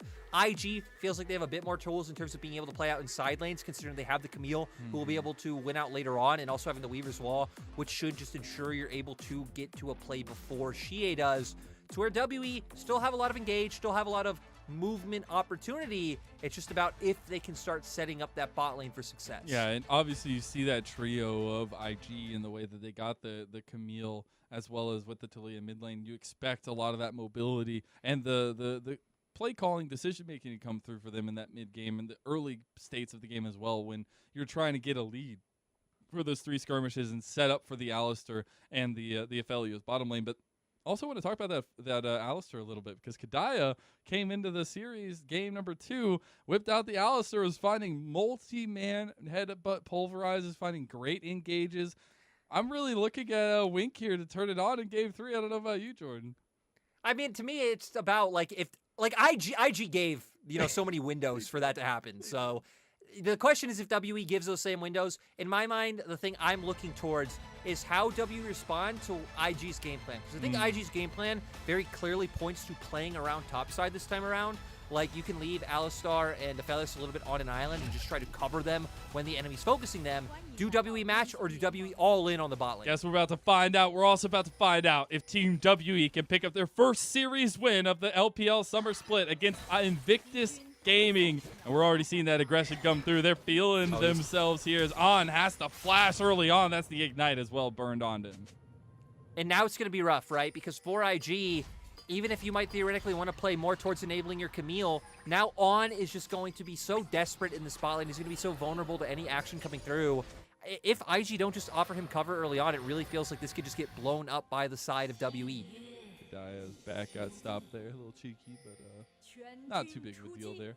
I will say, as it is a nice little bit early on for Team W showing some of that aggression. I still think, obviously, that flash cleanse is going to have to be revisited by Team WE, but that's also puts more pressure on View, the newest member, at least in this season so far, and coming into this this series, and trying to punish that bottom lane a little bit, potentially. I mean, Mazal, he already knows. We can already see he's starting on top side. He knows, hey, we're going to leave Nara just chill up in top wave. He'll be fine. Pathing down to try and enable the spot lane and punish that mistake coming out from On. Well, just him not having the summoners. Nice job by Kadaya to force that play to where Shun pathing up towards his top side. Maybe you can find a play early. The plays become a lot more definitive at level 6 when we have the Hextech ultimatum coming online. But this is going to be rough for IG's bot lane to be able to make it through. Even look at the vision. They weren't able to get any wards down in WE's jungle. All of their level 1 wards had to be defensive, to where WE actually were able to get some deep wards into IG's jungle. Well, and I also want to talk about the bottom lane a little bit more, because that is something we've highlighted a lot in terms of the adaptation in this series that we've seen from both teams.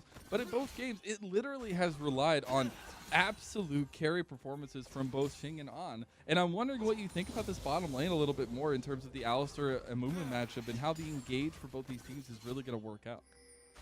I mean, at this point, it kind of feels null and void since On doesn't have summoners. But right, like theoretically in a world where Kadaya is jumping in and trying to find these engages, at least Wink would then be able to look to hit Xing out of the fight, and then you can just disengage as Mole. Oh my God, with he a might be beautiful dead. trade. I mean, he's got damage coming right up here. Mole, one more flash from Xie, and that'll be out, but a big summoner spell burn.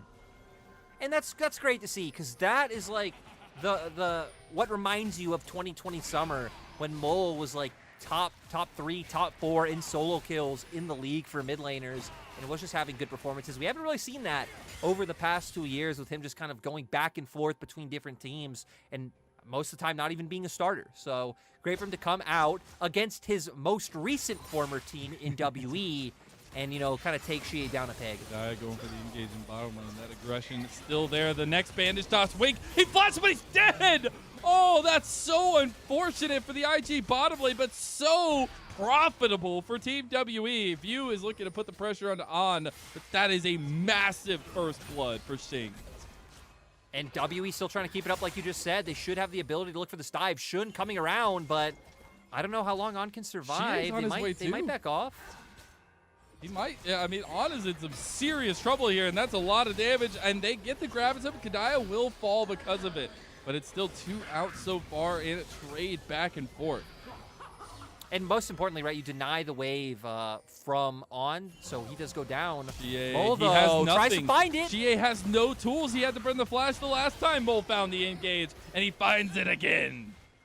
Mazal, you have no idea how much excitement I'm bursting with when Mole is popping off. Sound the alarms. Let everyone in chat who brought the boy down know they were wrong, because Mole doing his best to make up for what is happening in the bot lane. Is it fitting that he's playing an Earth-based champion as well, and he's Mole? Is it, you know, moving Earth, is that?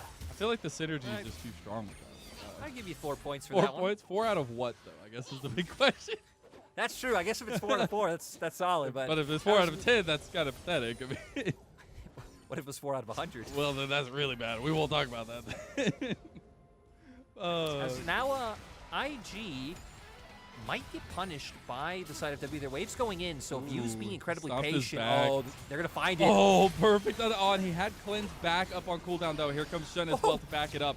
It will be WE backing out, though. Aphelios with a lot of damage, and Kadaya burning down so low.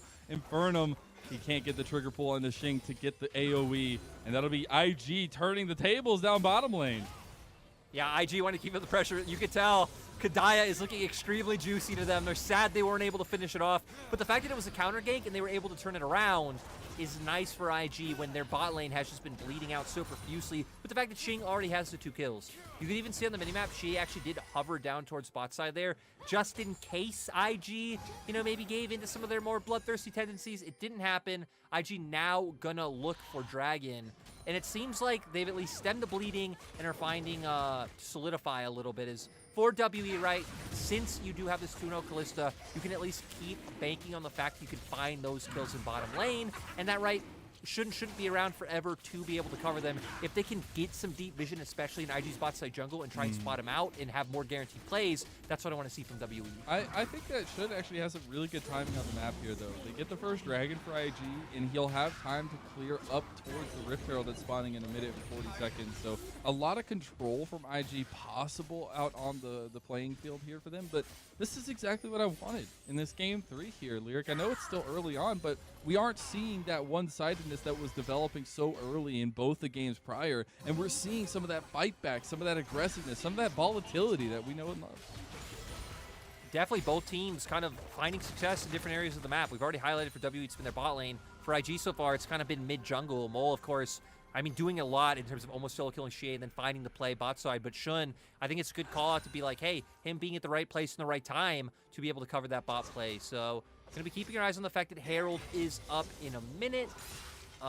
For WE, they should have push in bot to be able to rotate their bot lane up first if they want to look for that. And then a lot of it coming down to if IG want to contest, do WE want to go for it? You know, how close is BB to Meganar? Can he find those angles? Doesn't have the ult up just yet, but Zika on the opposite side, you do have the Hextech ultimatum, and IG have a lot of CC to lock people up for the Taliyah. So we kind of have different, I'd say, skill points or different key abilities that each team needs to be looking to hit for, you know, a fight to come out successful. So I want to do a little bit of future sight here as we have a bit of time before we get to those skirmishes, because we have the 2-0 Xing, right? We have the 2-0 Kalista. But then you're also looking across the table at some pretty good scaling factors, and especially, you know, the lockdown that could come later on. Do you still think that, you know, Xing and the rest of Team W really need to put the pedal to the metal here? I definitely think they need to come on strong in mid-game, which to me, in this split, like in this season of League of Legends, mid-game is like now. Mid-game is like when the Rift Herald comes up and when teams start rotating around the map. Because, like, when you have these ultimates online, if W can find the big combo, right, Kadaya locking numerous people down once he hits 6 with his ultimate into maybe a huge Meganar ultimate, that is just such, like, a long amount of CC that could be on so many members that could really favor W in a fight, where for IG, you have a lot of lockdown, but right, some of it being single target like the Camille or like Mole, if you can find the seismic shove. So I think it definitely going to come into the thick of things is both teams actually not feeling too confident to start this one up just yet, and are both just going to posture on mid lane for Prio. So this is what I was talking about for Shen. I thought he had a really good path towards the Rift Herald fight. He didn't take necessarily the path that I thought he would take, but they do make it to the Rift Herald first. But now we're turning up for a 5v5 fight. BBU has the first move here from the top lane. Kadaya has to flash away from the engage that he pulled. Yeah, WE, I think being a little bit too quick to pull the trigger. You can see Mole actually wanted to make a play on top first, and you have your 2 members try to lock down BB and turn it into a 5v4, but Kadaya just sending it gives IG over at least an advantage of summoners. That's Rift Herald going down, though. Here comes Zika on the side. Actually contest that. That charm doesn't connect. The Rift Herald will go over to Team WE, and Shun is just down and out of the fight. Haymaker, and here comes the Fate's Call as well. Wink with a nice little re-engage there, but not much coming of it. And Team WE come out on top, and with all 5 members still alive.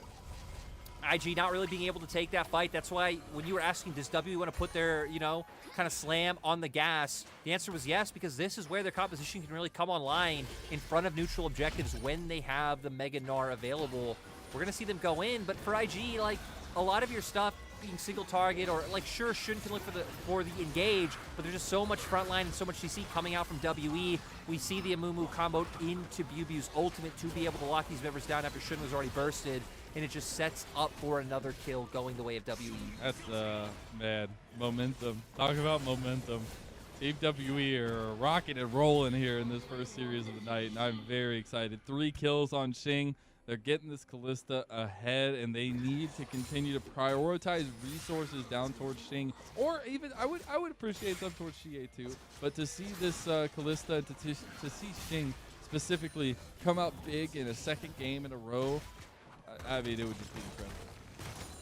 And yeah, you hit the nail on the head. For WE, I want to see them playing down towards that bottom lane. For IG is Shun. Here comes the Weaver's Wall deployed. It's a 2v2 starting out, and Shun wants to continue to fight forward. The Cyclone blast on, and View is dead. That's a nice response, and maybe even Xie falling. That's a flash. An easy bonk on the head. Bottom lane, though, we got a 2v2. We get the engage from Kadaya. Nice Curse of the Sad Mummy. On is into the bush. He can't be seen. He's trying to, but the bandage toss connects, and Kadaya is going to follow him to the grave. He puts him there and walks away towards Wink. Wink going in for the headbutt, but you're just going to get eviscerated from the spears of Xing. And Shun just has to kind of watch. Mole on the side here doesn't have the Weaver's Wall. Team WE's bot lane is on fire.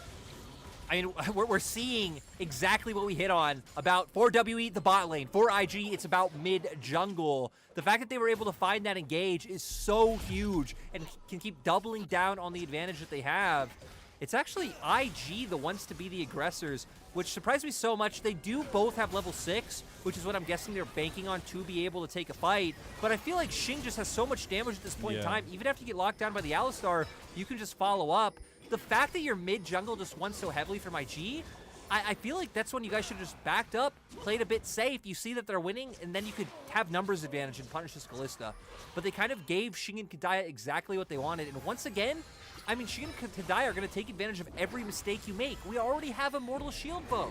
I don't want to harp on it too much, but I got a big question of, like, is Kadaya the factor at this point? Like, it just feels like Team WE turned it on in game 2. And I've already stated that you can talk a lot about the picks themselves being a bit different, and getting the engage for Kadaya, but it just feels like him and Xing are on the same page.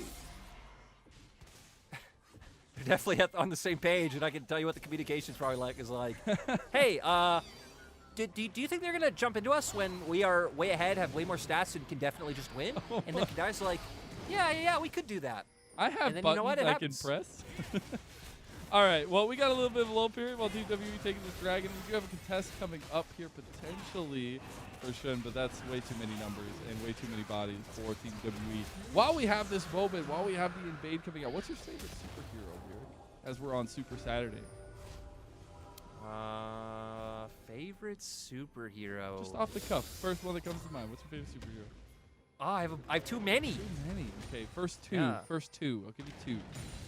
We'll go with Dr. Fate. Oh, all right. And maybe we go Nightwing. Maybe we go Dick Grayson. Oh, wow. All right. Well, one of my best friends from childhood would be an absolute fan of you, but very interesting choices. Not normal. I read a lot of DC when I was a kid, actually. So you're a DC guy, not Marvel. Oh, of course. They have a better animated universe as well. So you know what? The cinematic universe doesn't matter. The animated universe is better. Take that. Well, hey, now we're in the animated universe of Summoner's Rift here. It's not Arcane though. View was maybe hoping it was Arcane. I don't know when Diego comes into that story, but IG still pressing up some pressure in the top side, and you love to see it as they're trying to conjoin Wink with Mole with Shun and use this pressure from top side of him, Zika. And for IG, like, I would really like to see them actually bank on the fact that they have this Hextech ultimatum in top side and they can punish BU, but we still haven't seen it once, and we're just being left in the isolated lane as Zika. Ooh, nice dodge. He's got a lot of damage back though. Mole's here to try and help him out. Seismic Shove will not connect, and now fighting bottom side though. IG, they're in some trouble. Odd is going to use his Moonlight Vigil. Xing is coming up on the flank. It's 2v4, 3 at least now, and now 4. And Xing picks up his 5th kill. Is this guy just going to go unkilled in the last 2 games of the series? I mean, for Xing, just fights keep happening in his proximity, and he's being able to get so much benefit. View now going to chase Wink down. Go Wink. Isn't able to lock him down, but wait, but that's a jungler.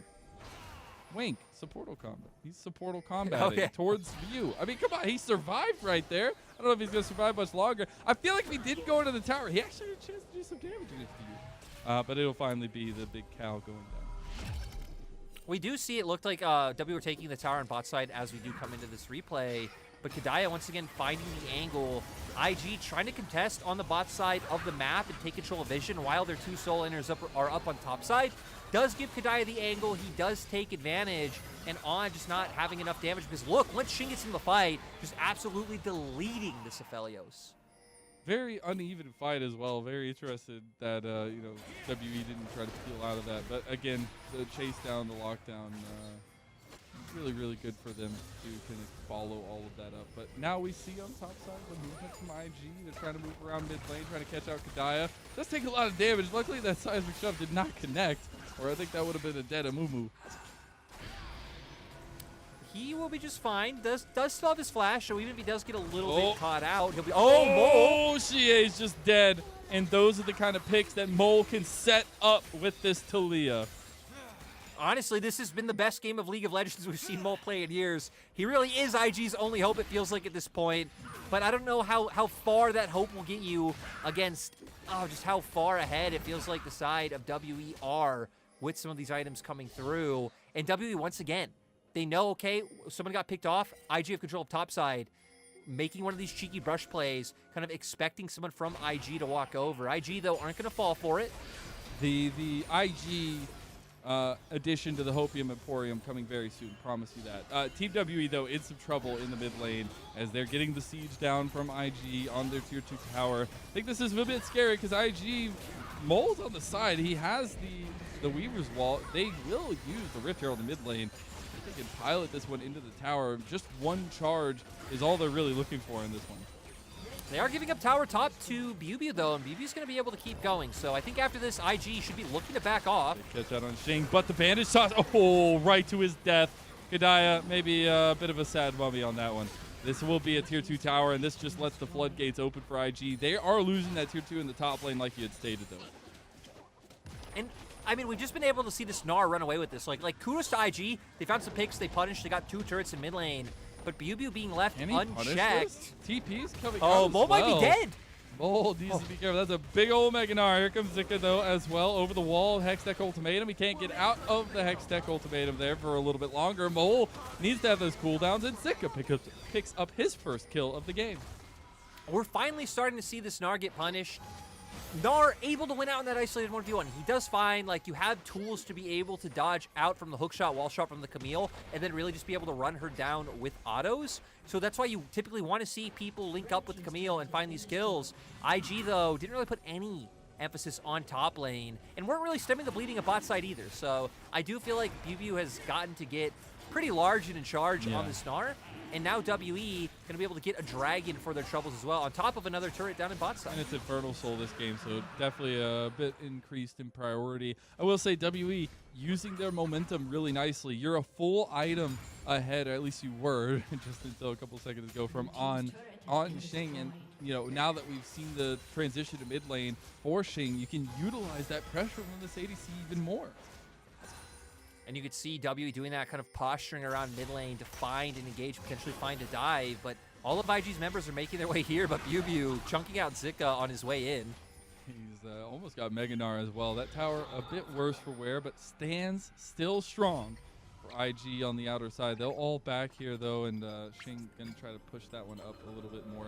And in this little moment, right, like I think that's good refrain from Team WE to not try to force for that tower, not try to overextend. Even if, last game we were having some question marks about, their amount of refrain they used in terms of waiting to finish that game out. But I still can agree to the respect that we're seeing in this game from both teams and the amount of skirmishing that leads into not full one-sided affairs like we've seen already.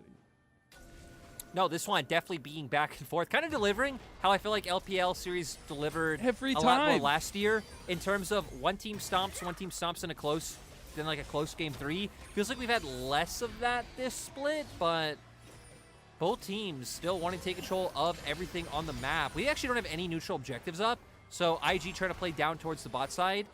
And BLG being left once again to freely push in the top lane because WE having confidence that they could force IG off the objectives, even if they have less numbers on that half of the map. And I'm really interested to see the assignments. Obviously, Mole dealing with Juju in the side lane up here, but trying to get as much farm for Mole. Whereas you look on the counterpart for Xie, he is not really the focus at this point. I think you can agree that the Ahri hasn't had the best game this one comparatively to the game 1, at least for Mole, and game 2 for Xie. But it's about tools to set up Shing at this point, and look how many tools they can use to get this ADC ahead. I mean, he has the Everfrost and he's the Charm, right? Those are kind of his 2 jobs. If he can put some threat onto the back line of IG as well, that would be superb. But WE now, they're going for the engage. They got it, though, under tower. The tower's not dead just yet. They're not able to take the damage, though. Big Mega Gnar back from Team WE. They got to be careful for Shun on the side, though, with the Cyclone. And they're able to turn it around. On still alive with the Calibrome, but they're able to turn it around a little bit. View trying to get the resets here. Heartbreaker over the wall, but he'll be flashed onto by Shun, and he should be able to finish this one off. Nice turn fight from IG, and it's going to be Shun that picks it up in the end. And this is straight to Baron for Invictus Gaming. Mazel, and I've been saying it for years, and I've been wrong for years, but it's the year of the mole, baby. Flashing the CC coming in from the side of WE and then finding huge damage. We see WE want to push down this turret, but huge knockup coming out from Wing. And you can just see Mole and On layering down the damage. By the time Kadai and Bubu get in, they're already both chunked so low, so Mole finds these initial 2 kills, and then what shouldn't finds his way into the fight. Look at the Kalista just consistently locked up, so she isn't able to put down any damage. And the fact that On survives and still able to pepper in damage from the distance, that is great fight win from IG. And the fact that they're able to use that, take the Baron, and now full momentum in their court. Yeah, now going to be able to start playing out with the strength of this Camille and Talia. Again, would be kind of nice to see Mole kind of playing between bot, river, and mid, able to react wherever he is needed with the Weaver's Wall, and IG can start getting this momentum with the gold. Dragon going to be up in a minute, so they should be able to guarantee Prio to be able to pick up that Dragon themselves, but look at WE trying to answer on the opposite side of the map by having Xie push uncontested. They are just pushing so heavily and trying to get the split push here. Oh, they actually get the catch out on the Zika. He does use the Hextech Ultimatum, and he's out of there immediately. The tier 2 tower in top lane will fall. WE just need to hold their breath here. There's 5 members from IG. It's not a fight you want to take. You want to keep letting them push, as now Zika will be responding to Xie in perfect timing. He'll be getting that back off. But something that just comes to mind here is, like, it can't end like this again for Team WE, right? Like, they get so close every time. And this big momentum shift, while not a game decider, is so troubling for Team WE in terms of finishing out this game. I think it's definitely worrying, considering IG with the Baron, right? They could just keep getting pushed and maybe taking away some resources from WE in their jungle or turning it into things like this Dragon. The silver lining is the fact that, like, I think it should be very hard for IG to force their way any further into WE's base without being able to pick someone off. Speaking of pick someone off, look at the mini-map, and now here we are. They're going to find Zika. Oh, the charm misses again for Xie. Oh, it's so close. But Zika gets out, doesn't have to burn the Soda Spell, so that's a nice little escape arena for IG. If IG can find a fight, they should feel pretty good going into it, considering we do have stopwatch for both Mole and Zika, so you have a lot of like safety and freedom to start off fights the way that you want. Also, item advantage coming out for jungle, and now 2 items for On as well. So IG taking a lot of critical item spikes. Mole's been on the Seraphs for a little bit, but in my mind, that is where Talia feels incredibly strong, being able to spam these Qs pretty much nonstop. Tampon Chainsword a little bit of an item spike for the Viego. I don't know if it's going to mean that much, though, as you're getting the side lane push from BB right now. Again, this is what we've seen every time. WE are just willing to kind of trade this down. He does have TP if he needs to come to the fight. But at this point, they're not going to draw the line in the sand here. They're going to give this tier 2 tower up and let the siege continue from IG, as IG actually will back away now. IG don't really have too much more they can push for, right? Again, it's very hard for them to be able to actually push in the base of WE and like chunking them out low, because they always have to be conscious of an engage that's able to come through, especially when you're up against things like an Amumu, a Kalista that can just so easily get the fight started out. So they do have to back off, and right, I mean, the Baron was nice, but they actually weren't able to find too much of a gold lead with it, sitting less than 3k gold up right now. But hey, they're the ones with the Aphelios, the Talia, like a lot of these scaling tools that can get them through a fight. And at this point, it kind of becomes, if IG can survive the initial engage and the initial burst coming out from things like the Amumu, they should win out. For WE, you need to really be able to pop someone once the Amumu ulti comes through. But with all summoner spells up for both On and Mole, it feels like that could be quite hard to do. I do like the 3-item spike, though, completed for Xing in terms of these next couple fights, right? And it does feel like IG are more willing to look for these skirmishes, but I think it's Team WE who have a lot of that pick-out potential, a lot of that step-up potential here. If Daya can find the right engage in the right timing and get Xie to follow up on it, but it looks like IG want to take the fight here. They're going in. Hextech Ultimatum on the Xing. They know who they need to focus. Big Moonlight Vigil, but Zika goes golden. Shun's on the back. It's a big Cyclone, and it's a storm that Team WE are caught it. Big Megador ulti, but they still haven't killed On, and On is going ham. He's Dr. Fate. He is Nightwing. He is every superhero you could ever ask for, and IG will shut down Team WE. It's great to see a game where IG aren't relying on Shun to be the carry, on stepping up, Mole having one of the best games we have seen from him in years, and just overall great fight coming out from IG. IG will deny Team WE their first win in summer. They will stop them right at the line like so many times before. Disappointment for the World Elite, but absolute exultation for IG, as it might not be a season-ending or season-winning series, but it's a confidence booster you'll take every day of the week. 2-1 victory to Invictus Gaming. You know, again, this might be 16 versus 17, but it's great to see for IG specifically, like, being able to play through your bot lane in one game. Being able to rely on Mole this game, right? Because Mole wasn't really given many resources early on. He almost found that solo kill on his own. He started making these moves down to bot lane and finding kills by himself, and that's when it clicked for IG of like, hey, our mid laner's really strong. Let's start playing around him. And then they took that momentum going forward in the team fights, and the peel coming out from members like Wink and Shun also just allowed for On to be able to step up, especially in that last team fight, and have a great game. So overall for IG, I feel like we've seen more diversity from them in this series than we've really seen throughout the rest of the split. Could be because it's against competition that isn't putting as much pressure on them. But right, when you're 1-9, I think you think about it as baby steps. So the fact that they were able to do this against WE, quite a good sign. And then on the WE side of things, just kind of disappointing, like you said. They always get so close, but they can never pull it together in the end. So close yet so far. Close only works in horseshoes and hand grenades. But for IG, it's such a cool revelation to see them kind of pull it together in this way, in the multiple different fashions. We saw this in this game where in the end, the push and pull and the momentum shift that they utilized to win the game is actually insane.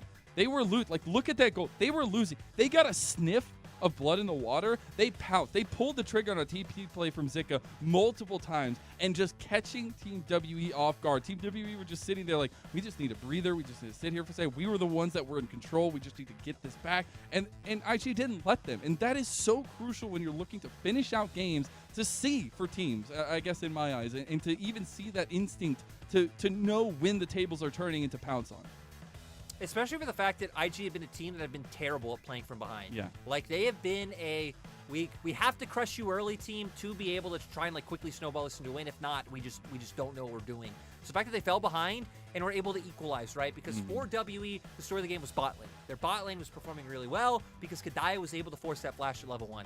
For IG, it was mid-jungle, kind of counterbalancing a lot of those leads that WE were finding. And we knew the longer the game went on, the harder it would get for the side of WE. Like, they do have a solid front line, and they do have a lot of, like, upfront bursts, so they could always just pop one member of IG and potentially take a fight. But we saw even in that last fight, they did. They popped Zika. He wasn't able to take down the Kalista, but you still don't really have great ways of getting on Talia or the Ophelio. So for WE, it's kind of sad that they were able to get such an advantage in bot lane, but not able to capitalize on it. But you know, for WE, we still saw kind of View being able to come in, have some sort of impact on the series, especially considering it's his first time coming back in Summer Split.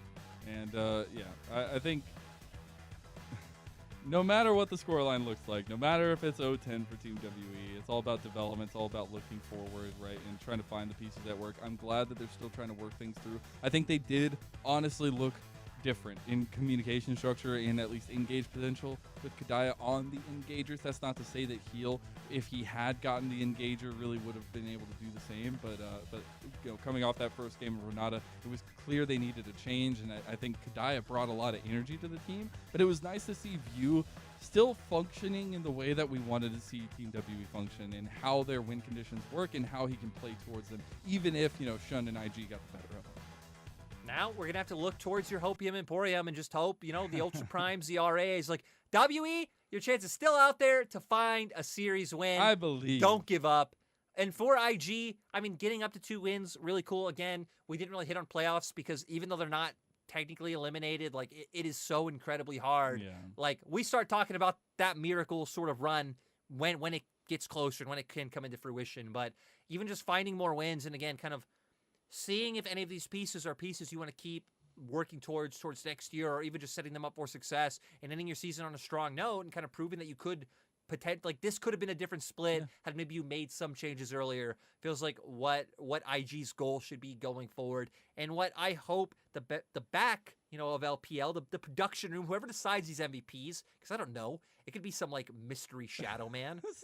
I hope it goes to an obvious person who deserves an MVP, deserves all the MVPs. All of them, every single one. All of them, every single one. I think for IG, right, like. We talked about it at the beginning of the day, and especially like seeing how they've really felt like bent and flexed around Shun at this point with the organization, realizing like he is the piece they really want to build around, but also seeing other pieces that they've been trying to implement step up in that way. Really seeing Mole step up to the plate today. That mobility we said we needed to see out of him. It wasn't the Seraphines, the Gallios, right in mid lane. It was that a little bit more damage focused for him. And while his scoreline is maybe not like the craziest and glamorous, but I think that you could see a serious synergy between him and Shun. I think you can finally start to seeing it come together. We'll even give a shout out to Zika for game 1 and 2. It feels like game 3 was harder to find the impact, but game 1, like his Gnar was incredibly scary in both games, putting so much pressure on the side of WE. And honestly, for IG's bot lane, who has been so rough all split long, kudos to them being able to find a lot of the engages, being able to be the playmakers in the series, and again, when they're not being as pressured as against the likes of people like Photic and PP God or Hope and Missing or whatever, like they can come in and step up. Oh, you get your wish. I want you to go ahead and bring it in because I know how much it means to you. Let's go. Mole picking up the MVP, very deserved, as this is the day we've been waiting for. Mole gets brought in. He gets put to be a bit of a servant to his jungler, the Seraphines, the Gallios. Gets to come in, gets to actually be on champions that can have an impact, be a damage dealer, like show off some of like the hints of like laning prowess we saw back in 2020, and actually come out and perform. Again, this is just such an exciting player to me because of the high highs we saw of him in 2018, 2019, and 2020, back when he was like on BLG or coming into V5 in 2019, and him having to play a flex role with Windy. Like seriously, back in 2019, Mo would go mid, then he'd go top, then he'd go mid. 2020, playing pretty much every role. It's just nice to see him back once again. The seismic shows, man. It's just elementary, my dear Watson. I think that Mole really showed up, even as we were saying, like the Talia pick in game 2 didn't necessarily work out to some extent, but seeing it kind of come through and realize it was just that execution error we talked about and him popping off on the pick. And I think that's something that, as I said, I've been really, really looking forward to seeing at least some development for IG in terms of the future, because we are getting to the end of the split. I think it's nice to finally see some of that building up here. Yeah, I know. I mean, heck, after tomorrow, we have 3 weeks left. We have week 8, 9, Don't 10 talk about it. coming Don't up. talk about it. Well, Mazel, then we go straight into the playoffs. So, we're getting closer to the best of 5s, which was the best part of LPL, because you're like, hey, this is what's going to happen. This team's going to win. And then that never happens, and that team never wins. So, and then we get all the crazy streaks and all the crazy fun. Lyric, I just want to say it's our last cast of the regular season. It has been an absolute pleasure, and thank you for casting alongside me and having so much fun with me. To the production team, can't wait to watch the rest of the series tonight. And everybody, strap in, because Hysterics, Dagda, bringing you the action with JDG versus BLG. Do not miss it.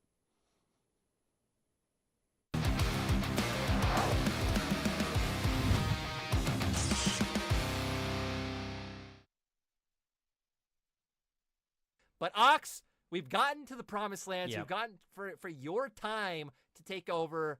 Here's the host hat. Take it off. Nope. To you. Yeah, thank you. Okay, so I have a fun little question around out. Suits you. So I'm going to sell the scenario to you, right? Coming up to World Finals, and what ends up happening is the entire crew, all the casters, end up getting some food poisoning. They can't cast. You're the only one left standing. And actually, it turns out there was a big party with casters from in all of esports. No casters from esports are available, and they're like, look, Dagda, look, Lyric, what is this? We need you to put together a cast for the finals. Budget is not an issue. You can have anyone in the world who is going to be your tri-cast for the world finals, but you can't use esports casters, right? And you have to justify it, to say, okay, why should we maybe spend all this money or bring in this person we don't really know? Why should this be our tri-cast for the world finals between AL and top esports? I like how you just slipped that in at the end. I mean, I have my answer. If I want to go first and give you guys time to think. So I feel like I've already got a decent answer. Okay. I feel like you go for Henry Cavill, right? The dude's already a massive nerd, plays a bunch of games, looks fantastic on camera, has a silky smooth voice. Yep. Like, it just feels like a no-brainer to go for that guy. And like, I'm sure like he's involved in like watching online sports already. I think he plays a lot of, it's World of Warcraft he plays, not Warcraft 3. He's definitely Warhammer, though, somewhat familiar with MOBA mechanics. So I feel like he'd be the one you go for, right? Well, so that's one of yours, but would you have him dress up in the full Witcher garb? Would you have him do that on phone? Or would you just plain clothes? Yeah. He's going to show me up either way, so I don't think it matters what he's wearing, to be perfectly honest. If I'm standing next to him, like, it's all over anyway. That man is just going to outshine you regardless, so he can wear whatever he wants. Let's be realistic. Look, he's doing us a favor. Look, bring him in. It's all good. Whatever you're feeling. Okay. Do you have your other part of the TriCast yet, or you just got that one for now? I think that's just a one for now. Okay, I'll do mine since I've had mine prepared. I've known this question before. Mine would be The Rock and Jack Black, right? That would be my TriCast. I don't know if you guys... That's actually one of mine. I was gonna go with The Rock as well. Keep explaining, but my God. I love The Rock, man. You know, I know everyone's like, oh, he just does the same movie. They're in the jungle. Yes, yeah, man. I love those it. Movies. I watched them all. If anyone's seen Jumanji, him and Jack Black absolutely rock that film. It's fantastic. It would just be so much fun. Jack Black has so much range. The Rock can do his smolder. You know, the whole. Oh man, and he's done wrestling. You know that he can just put on a show. I mean, obviously, like it's expected he's an actor, but I'm gonna pitch this to Riot. This is my pitch to Riot. Okay, if you want to put me, it doesn't have to be me. I don't even care, right? This isn't just about me. If you want to put The Rock and Jack Black on World Finals, sticking with Kobe, for example, everyone would tune in for that. Can I take myself out of the TriCast and just add a third different person? Because I was gonna go a similar route. I had The Rock in it, but I was gonna go with The Rock's partner in crime. I was gonna go with The Rock, Kevin Hart. Yeah. And then as you were hitting on Jack Black, I thought, who's another person who's been in a movie with The Rock in like a random jungle or desert setting or whatever? Ryan Reynolds. Give me the Ryan Reynolds, Kevin Hart, The Rock TriCast of World Finals. I don't know what will be going on. Ryan Reynolds is so like matter of fact, and then adding The Rock and Kevin Hart, like, dude, it will be a banger. Dude. They can come host the last hit. Come, The Rock, if you're listening, come take over. Hit up Ryan Reynolds and Kevin Hart. Get in here. Dude, imagine as well, Kevin Hart would be like, yo, you sure you can see? Can you reach the monitor? And like The Rock would pick him up. Oh man, I can imagine it. It's in my head.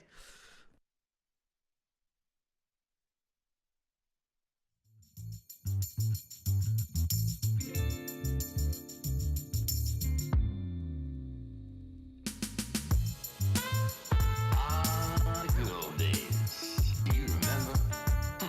There's no bringing them back. Continuation of the golden era. Golden era. Continuation of the golden era. May you live forever. Late 80s, early 90s, it came into its prime. Microphone prodigies with complex rhymes, sublime denser beats, deep sampling feats. Pure genius rose steep from the New York streets. Meet at Mars, the building from Milky Way. Payday, the tunnel, the red zone, new music cafe. Beat Street, fat beats, downstairs rockin' soul. In the music factory, stacked 12-inch gold. The innovation was cunning, stunning, nothing was contrived. From 86 to 95, New York kept it live. BDP, King PE, Ultra EPMD. Rakim, Stet, Slick Rick, MC Life is Marquis. The Jungle Brothers, De La, A Tribe Called Quest. Brand Nubian, Gangsta, G-Rap, L.O. and SP, Rockin' CL, Black Moon, Beatnuts, DITC, Daru, Nas, AZ, Redman, Big L, and Biggie. Good old days. Do you remember? There's no bringing them back. Continuation of the golden era. Golden era. Continuation of the golden era. May you live forever. You see, the elements converged into spoken word and hit a divine note that human ears had never heard. It emerged to what the mainstream considered absurd. They laughed at it, now it's generational, they're all addicts. 40 years later, now we reminisce, cause through all the shape shifts, it hurts us deeply that it hasn't been the same since. Large pro walking through that front door to cherish or neglect the black sheep. The choice is yours. Case Solo spelled it out for you. The Fugees kept the score, nice and smooth, made it funky for the junkies abroad. The Outcast elevated it. While Dre let me ride, he kicked me out. I had to start running with the far side. Lost my breath. All I need from Mary and Meth is ice water. Please give my full regards to the chef. Watch son get wrecked, cause all they rickety really want is effects. Gucci link shine, stretching Bobito, 89 Tech 9, y'all.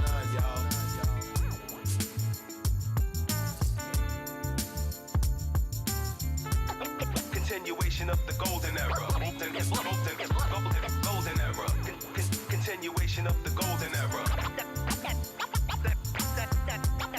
That ever lasts forever.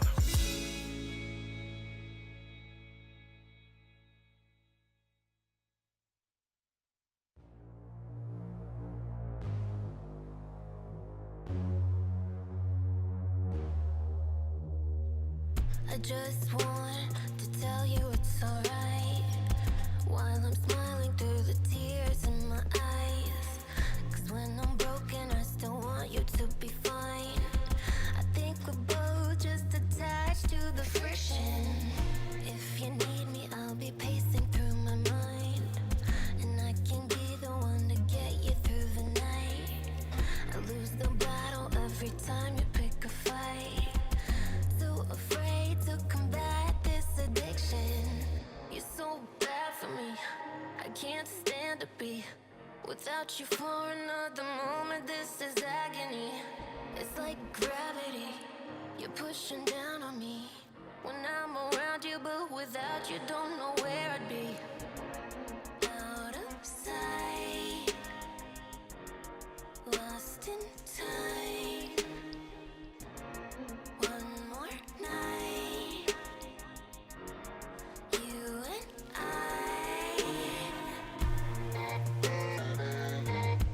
Friction.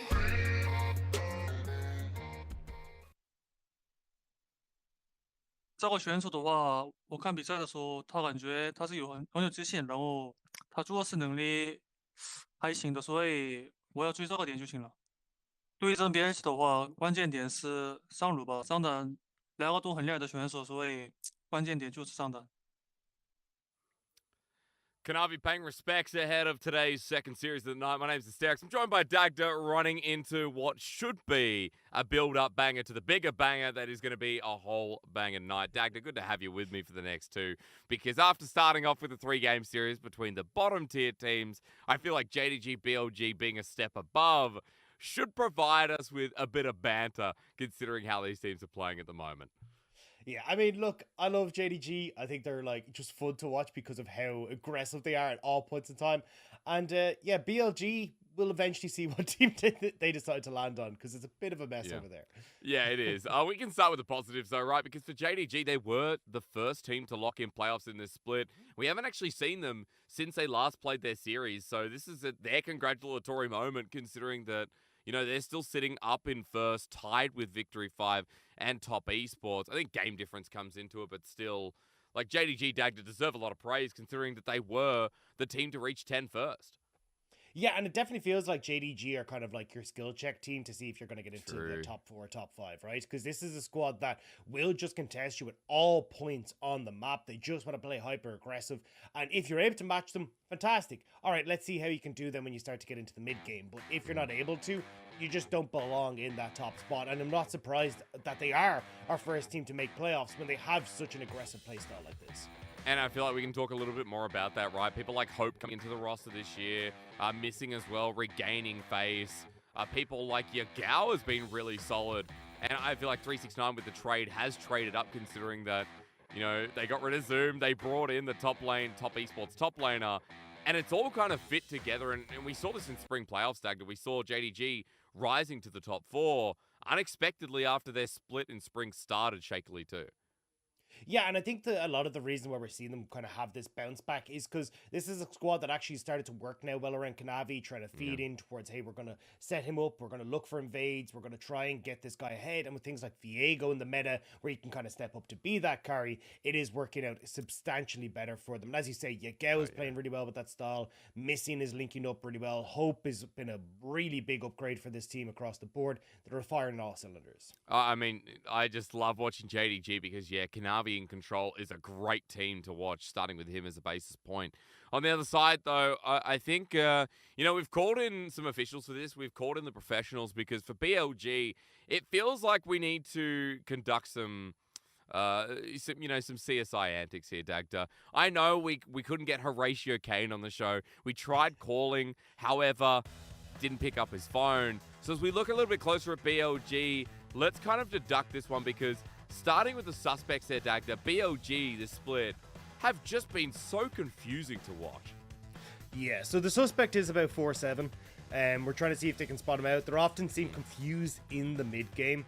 And the last time they were really seen looking like a bit of a threat was in spring playoffs. But honestly, right now, they just look like they're stealing great players and not doing a huge amount with them. This has been kind of heartbreaking for BLG, where they haven't quite been able to slot in what they want. And it's been a case of having all this talent that they can try and work with, but not really figuring out how to give the resources to the right place at the right time. And as a result, we've seen two victims kind of creep up from this, and that is going to be Bin and Crisp. Bin only joined the roster, obviously, this split, but has actually been doing pretty well when you look at him coming out of lane, right? We obviously know Bin for being a hyper-aggressive laner, but even despite the fact he's not getting a huge amount of resources, he's still got massive CS leads, massive gold leads coming out of lane, and even trying to be a hard carry in a lot of situations with a massively high damage percent for the squad.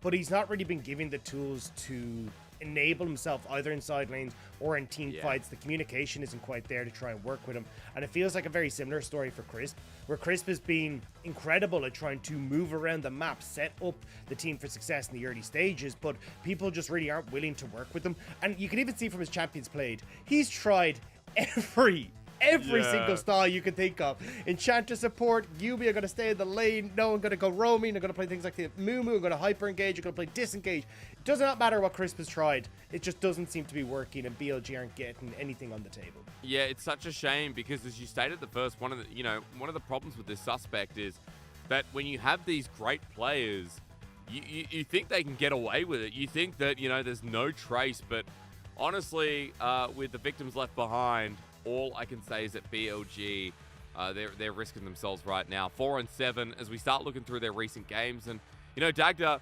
versus RNG, it was a 2-0. And we saw a lot of outplay patterns, I'll say, at the very least, for BLG being cluttered. Yeah, the thing was, like, BLG at times would have a decent early game, but it's when they got to the mid game, they just really didn't know how to try and push it forward. Like, they wouldn't get to objectives first, set up correctly on them, and they didn't really know how to use side lane pressure properly, so then they could try and draw RNG around the map, and often meant that RNG were trading up when it came to just how they could position on the map.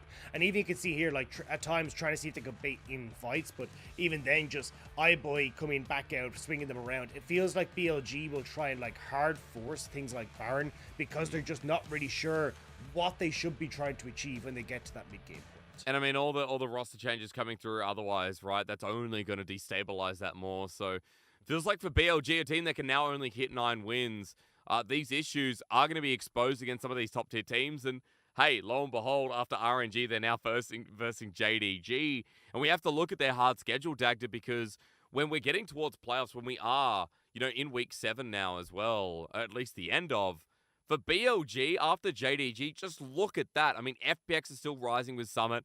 V5, OMG, like WE are their easiest matchup, but they need all of those in order to get lucky number 9. Yeah, and this is why we're saying this doesn't look like they're going to be able to hit the playoff bracket. Like, this is an insane end of the split. Like, at least you have WE kind of to round things off, a team that still hasn't picked up their first win. But I mean, FPX looking absolutely spectacular at the moment, really on the rise. OMG looking like big contenders. And you're going up against V5, who are basically top 2 at the moment in the whole tournament. So I just don't know where BLG are supposed to pick up these wins to push themselves through. And I think they kind of expected that anyway, which is why we're seeing them with all these chops and changes and moving to see who they can try and get the experience with. And I think it has kind of like helped guys like Khan level up and get that experience, but it does mean they're unlikely to make playoffs. Yeah, look, at this point, I would say more than unlikely. It feels like it's kind of destined at this point with how many other teams in the league have been rising to the occasion. And using Rise, using, Icon in the past couple of games, RNG, and starting for JDG today as well, by the way. Just trying to see what sticks and maybe what goes towards 2023. We're obviously very negative on BLG, but getting closer towards pick and ban, Dagda. We're on 12-13 now. I'm hoping that we are going to get some unique pocket picks coming through, especially with, the new members on the roster. Maybe some of those spicy LDL drafts come through, and I don't know. What are you kind of looking forward to for this one? Because I know you and I, for the first time as casters, are going to be moving to this patch together. Yeah, I feel like the understanding of how BLG want to come together as a team isn't there. Like, even with the new additions, because the biggest problem is it's like, I want to have like a combination of Fofo and Icon, because I really like when I look at the early stages, I think Icon's really great at like getting out and moving and getting the ball rolling, right? Yeah. So then BLG can come out with this early lead. But the biggest problem that I see is that like, because Fofo does this and ends up dropping waves and dropping CS so then he can try and make things happen, he isn't going to be a big carry in the late game. Whereas Fofo is able to provide that carry performance in the later portion of the game. And it kind of feels like you're caught between a rock and a hard place here as BLG, where it's like, okay, well, we want Icon to help us actually have an early game, but Rise isn't strong enough to like use those early leads to try and carry us in the late game. They're not actually giving any resources to Bane, who potentially could be a carry in the late game. So you never really know what they're supposed to do once they get past that mid-game point, and that's oftentimes why we see them confused. But then when you look at it with Fofo in the mix, Fofo could actually be that big late game carry, and I think that's probably their best way to play the game. But the biggest thing is we need to see Fofo being a little bit more active in the early stages. He's definitely started in their last few series and getting onto the map and trying to play around the bottom side a bit, but we need to see more of that so then that early game can be established, and then Fofo can be that mainstay carry for this roster. I mean, we'll see if he comes through. Remember, Dagda, it's Icon starting in game one, so at least if like we get that transition, the change around. If we start talking about this other mid laner, I agree. There's so many pathways that you can play through, at least in this team. And in general, for BLG, the negatives will keep flying through. I want to take a step back and look at JDG once again, because we know for JDG, this roster's not changing up at all. You were talking about champion pool for people like Crisp. I feel like for JDG, champion pool is off at a story point, with 369 already playing like 11 different champs, missing on 12, Yagal's on 10, like... We have very wide champion pools, with Kanavi adding his own spice, with a couple of Belveth games, and Vi as well. You can't count him out of that mix. Yeah, and I think that's kind of the safety that you're getting with JDG in a lot of situations, specifically in that top lane, is that champion pool. Because for 369, we know he's able to bring out a ton of these weak side top laners that can do very well when they get to the later team fightings, which is where 369 honestly is probably to be the best top laner that we have in the LPL right now. Like, he's been incredible in things like the Gangplank. Cannons have been spectacular, but then you still look at these mega tanks and like the Scions he's doing really well on, being able to bring them out, having insane damage percents on these champions. He just feels like he can do no wrong at the moment, and especially when you looked at 369 previously, say when he was on like top esports and these kind of things, as being very coin flippy. The fact that he's kind of found his home here and has found that solid play pattern that he needed in that top side is bringing a huge amount of stability to JDG. And that's why I think a lot of people are now getting excited about JDG once more, like looking back, kind of going, hey, is this 2020 take two? Because JDG looking spectacular, top esports looking great. And I personally just can't wait to see those two teams face off if they end up meeting each other in playoffs. Yeah, hit back to 2020 summer and spring that you and I went through. I mean, V5 in the mix there as well offers that same high-intensity gameplay. And, you might say that about a lot of LPL teams, but it's definitely true of JDG. To throw them into the mix here as they start on the blue side, let's talk a little bit, Dagda, because in 12-13, we have had another Giga patch that my brain has just been able to barely absorb. But we know one thing's for sure, things like Zeri, Kalista, Renata lanes seem to remain true, with them already being taken out of the way first up. Yeah, a lot of these picks are still incredibly strong on that bottom side. And I mean, we're still looking at Ari being very strong in the mid lane. We're still looking at the Azir kind of creeping in around there as well. So although there is like some changes that have come through, I think a lot of what we're still seeing is similar enough, except for things like Sivir and these kind of things that are creeping up into the meta as well. Yeah, so the Azir you mentioned, good call. That's actually going to be banned by JDG. So first pick wise, I mean, Wukong's still there. What else are we looking at? The Ahri you mentioned, again, spot on here when we have Yagao and Icon playing, who both have piloted Azir and that Ahri 70 times. The other champion is a big pick priority is this Talia, and for Yagao, 4-0 on it so far, 25 KDA. He's been a star. Yeah, it was just nuts to me when I looked at the patch notes. It was like, oh yeah, Talia, she's been pretty in the meta. Yeah, we're probably just going to see her nerfed. And I was like, wait, she got buffed? I was like, wait, what? Oh, okay. So this is actually something that's been creeping up a little bit in Korean solo queue. It's the Sunfire Blade of the Rune King Renekton combo. And we're seeing it a little bit more and more across the board. So I'm curious if that's going to be the game plan here for Bin. And we're going to see Khan instantly go towards a Diana. So kind of getting that like AP jungler Renekton combo already for BLG. I expect we're actually going to see a lot of attention towards this top side. Khan's already played the Diana before as well, worth mentioning, for one of their wins too. So I feel like, yeah, playing towards topside Dagda, you hit the nail on the head. We'll continue to digress because I'm wondering how BLG build the rest of this while, but JDG, back to the Aphelios for Hope.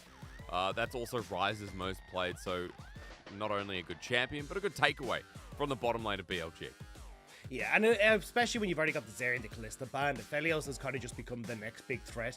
In that bottom side, you got the ability to try and play around it with the Talia. So I'm wondering what we actually get, because I imagine you picked your jungler here just to make sure that Kanavi doesn't get pushed out of kind of the equation, but looking at the Xin Zhao here, so going to be looking more for that kind of early bridge, working with the Talia through that mid jungle to try and get the ball rolling, which is exactly how we know JDG like to play. Oh, the skirmish heavy team, the bloodthirsty team, the scrappers, I think we called them in 2020. Like, absolutely. But BLG, though, I was more curious as to how they round out these first three picks. When we have a Diana Renekton, I mean, we've already seen one Sivir before, Dagda, but is this the option they want to take here? And yes, they do. So we get Sivir once again. Yeah, I actually like the Sivir here. So Sivir has kind of turned into this like late game threat now with all the changes that have come through. Even more so than before. Yeah, exactly. And the thing is that often you'll see her struggle against things that are super long range because she's incredibly short ranged. But when you look at like Aphelios, not exactly a massive long range threat. Same when you look at the Talia, you already the Xin Zhao is going to be jumping in on top of you. So the ability for JDG to try and play at range isn't really going to be there. So I'm curious now what JDG want to try and answer against this with. I think a Gangplank for 369 could be pretty good. It does struggle a little bit against the Renekton in the top side, but in the early stages, but you can tend to just outscale the Renekton and be fine in the later portion. What about support here? Because we've got a couple of support bans, and if you want to keep BLG at arm's length, then I'm curious as to what you put missing on here when you've already got a bit of engage. I think for JDG, you've kind of already committed to this short range, so I think you just have to go ham. Like, go all in on, like, getting something like a Nautilus, something like a Leona, so this kind of stuff that can just go in aggressive. The only thing I would be slightly worried about is maybe if they're worried about, like, a wombo combo coming through with, like, Renekton, Diana, maybe they actually end up going a bit defensive and take something like a Tam Kench just to try and keep Hope safe if they end up getting flanked, but... It's a Renekton mid, isn't it? It is a Renekton mid. Icon is returning to the LNG days. Dagda, I saw that JDG Fiora ban, and I'm like, wait, a JDG thinking of sending that Renekton mid, and now we know for sure with support last pick for BLG. Yeah, it's just weird to me that BLG didn't, like, cover that, right? Like, they just kind of, like, keep it a secret. You've got the red side counter pick, so take your support here, and then actually kind of keep that hidden until the end, so you keep JDG guessing. Now JDG just know, oh, okay, so we're playing Renekton mid, we're going to take the Jackson towards the top side, so we take the Sejuani, decent enough matchup, and there's the Tam Kench we were talking about, because you've got that engage in your top half of the map. So, I mean, overall, you're actually pretty happy with the way this has gone for JDG. And let's not forget, I think the last time we saw Icon play the Renekton was at Worlds 2021, where he went to 0-7. So just keep that in mind for a little bit. Yeah, I remember, dude. Don't you worry. I remember. I think that was the hardest moment for me to swallow as an LPL fan with our 4th seed. So, well, Icon's going to have to show something new here, because against the Talia, it's going to be a fun time. However, The finish up for BLG, that support last pick better be good considering we've got a Lulu Enchanter Dagda. We want to know what goes with this new Sivir, and it feels like an Enchanter of their own is how they want to play this with a comp that now has a lot of speed.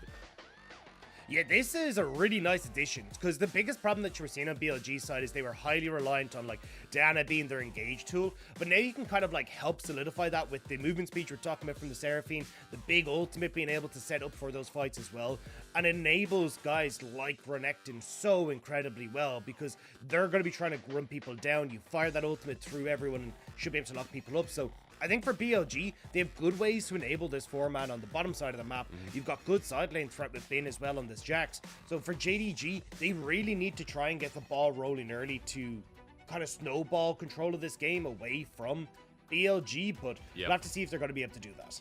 Because again, for BLG, it counts so much. This series is so important for them.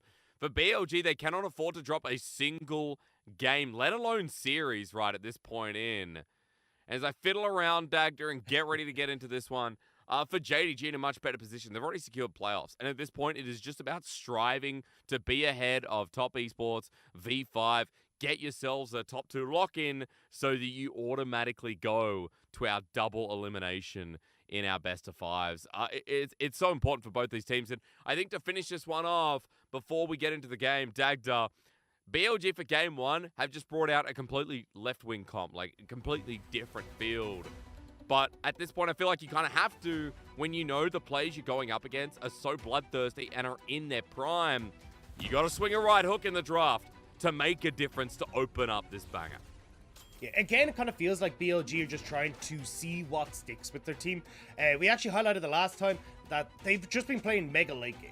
Like, they've been playing Azirs and Victors and, like, hey, we're just going to hands off with Senna and Aphelios to the later portion of the game and see if we can win there. So BLG have kind of gone, okay, well, that hasn't been working for us. Let's bring it back now and go for this crazy, strong early game comp. At least when you look through their mid-jungle, like, you do have great scaling coming through with the Sivir and that, and you've also got the Enchanter support, so their late game isn't anything to be sniffed at, but certainly when you hit 6 here, I want to see what Khan and Icon can do in this mid lane.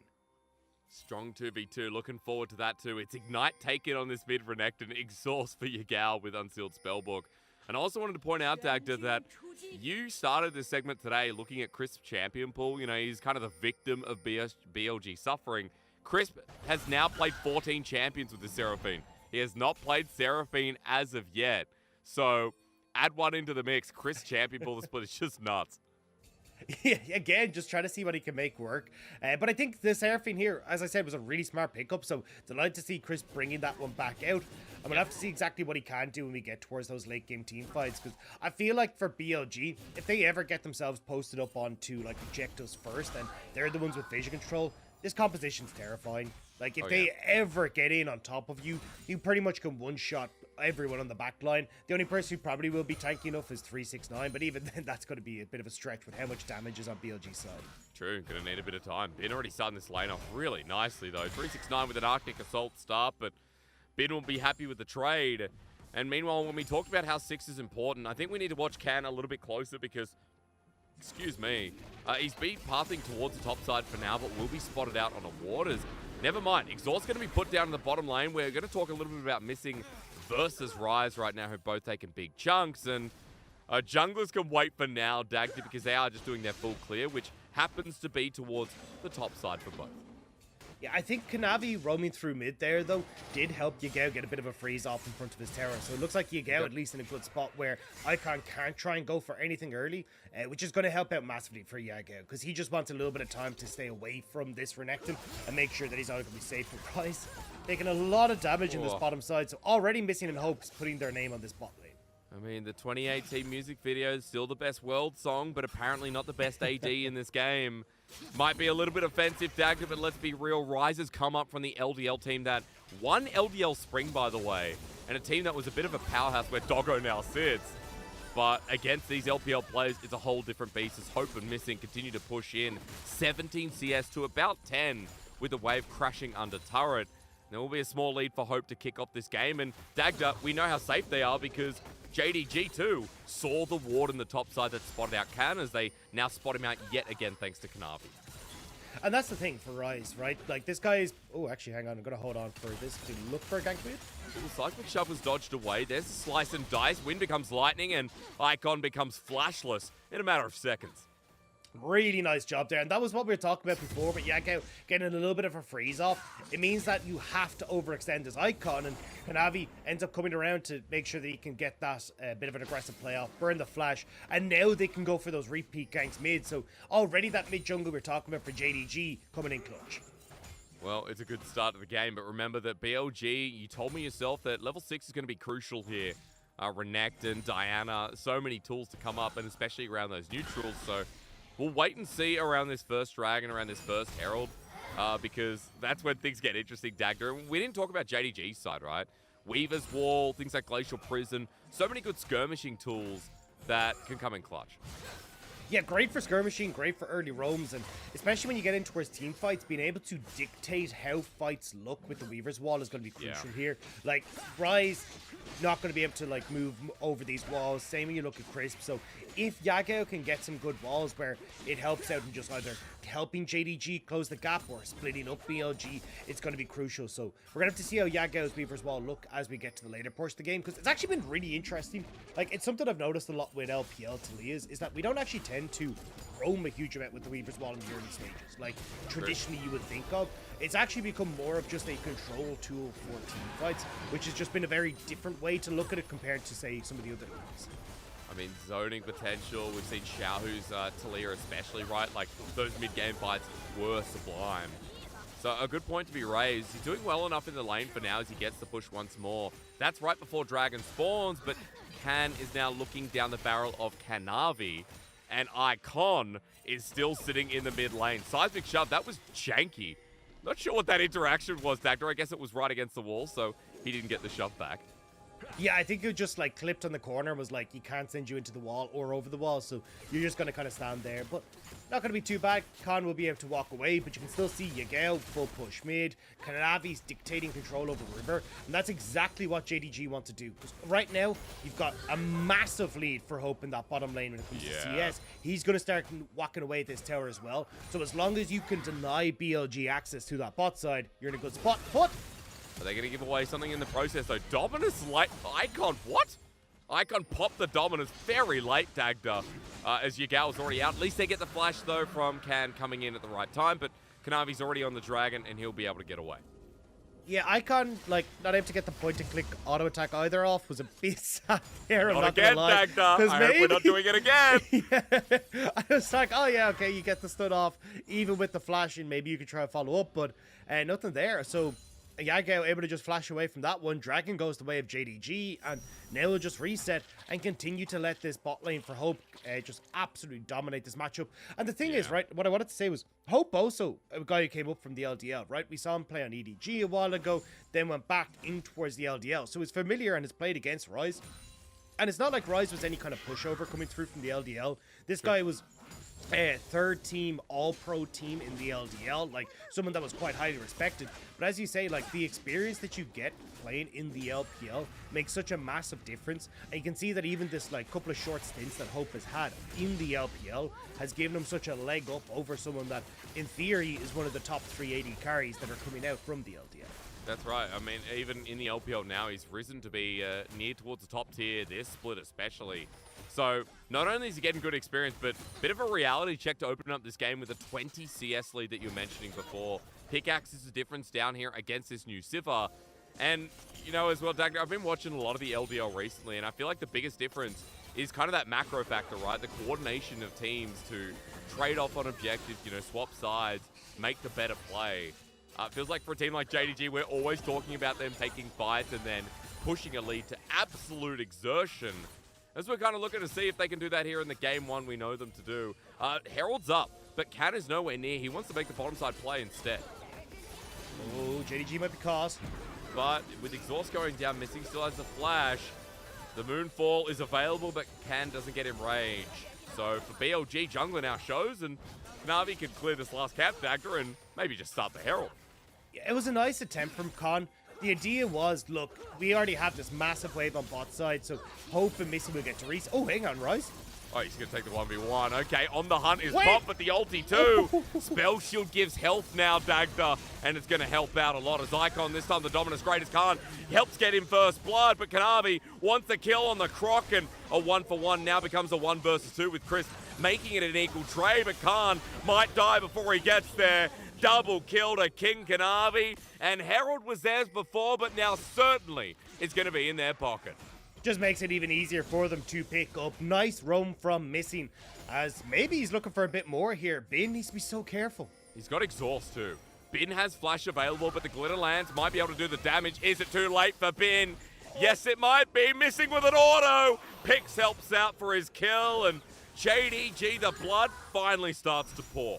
Oh, Bin wanted to crash that wave so badly, but he wasn't able to, and it's all gone disastrously here. So, Icon, nice job here to make sure that he gets onto Yagao, right? Dodging away from the unraveled earth, so then he can actually get the stun down, sets up nicely for Khan, but Missing just on the roam timer so much faster, and this Lulu and Xin Zhao combo is obnoxious when you're able to get these two working together. The attack speed buff is perfect for Xin Zhao because he's healing, he's getting off the CC faster, and they're just able to pick that one up. So nice job from JDG to use the advantages that they had on the map. 2K gold lead off the back of that as well. Like, those small couple of plays have ballooned the gold so much further forward. Hope almost getting a solo kill against Rise in the bottom lane as well. He's got his flash available. He's now got range too. Rise is out of mana. And Dagda, I mean, JDG, we're expecting big things out of them this series against BLG. And even though this team loves to go to game number 3, I feel like JDG always start game 1 in the series off so strong.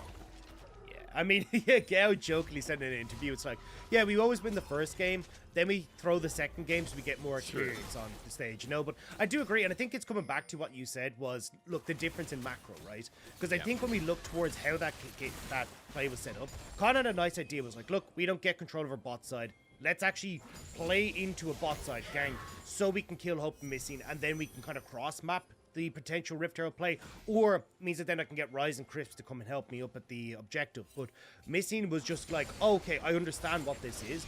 I'm going to roam faster. We're going to abandon bot side and make sure that I can get there for when Con and Crisp tried to make the play at the Rift Herald, thinking they have bot side control. So you can kind of see like JDG are thinking one step ahead, and now they're thinking one step ahead again as they start to move into this bottom side for another gank before Dragon. And I mean, Yagao's Weaver's Wall too, so as he moves down, he'll be spotted by a ward, but the threat will be there for BLG. And at the very least, make them push off of this neutral. However, having said that, Icon and Dagda are trying to get here before it's taken.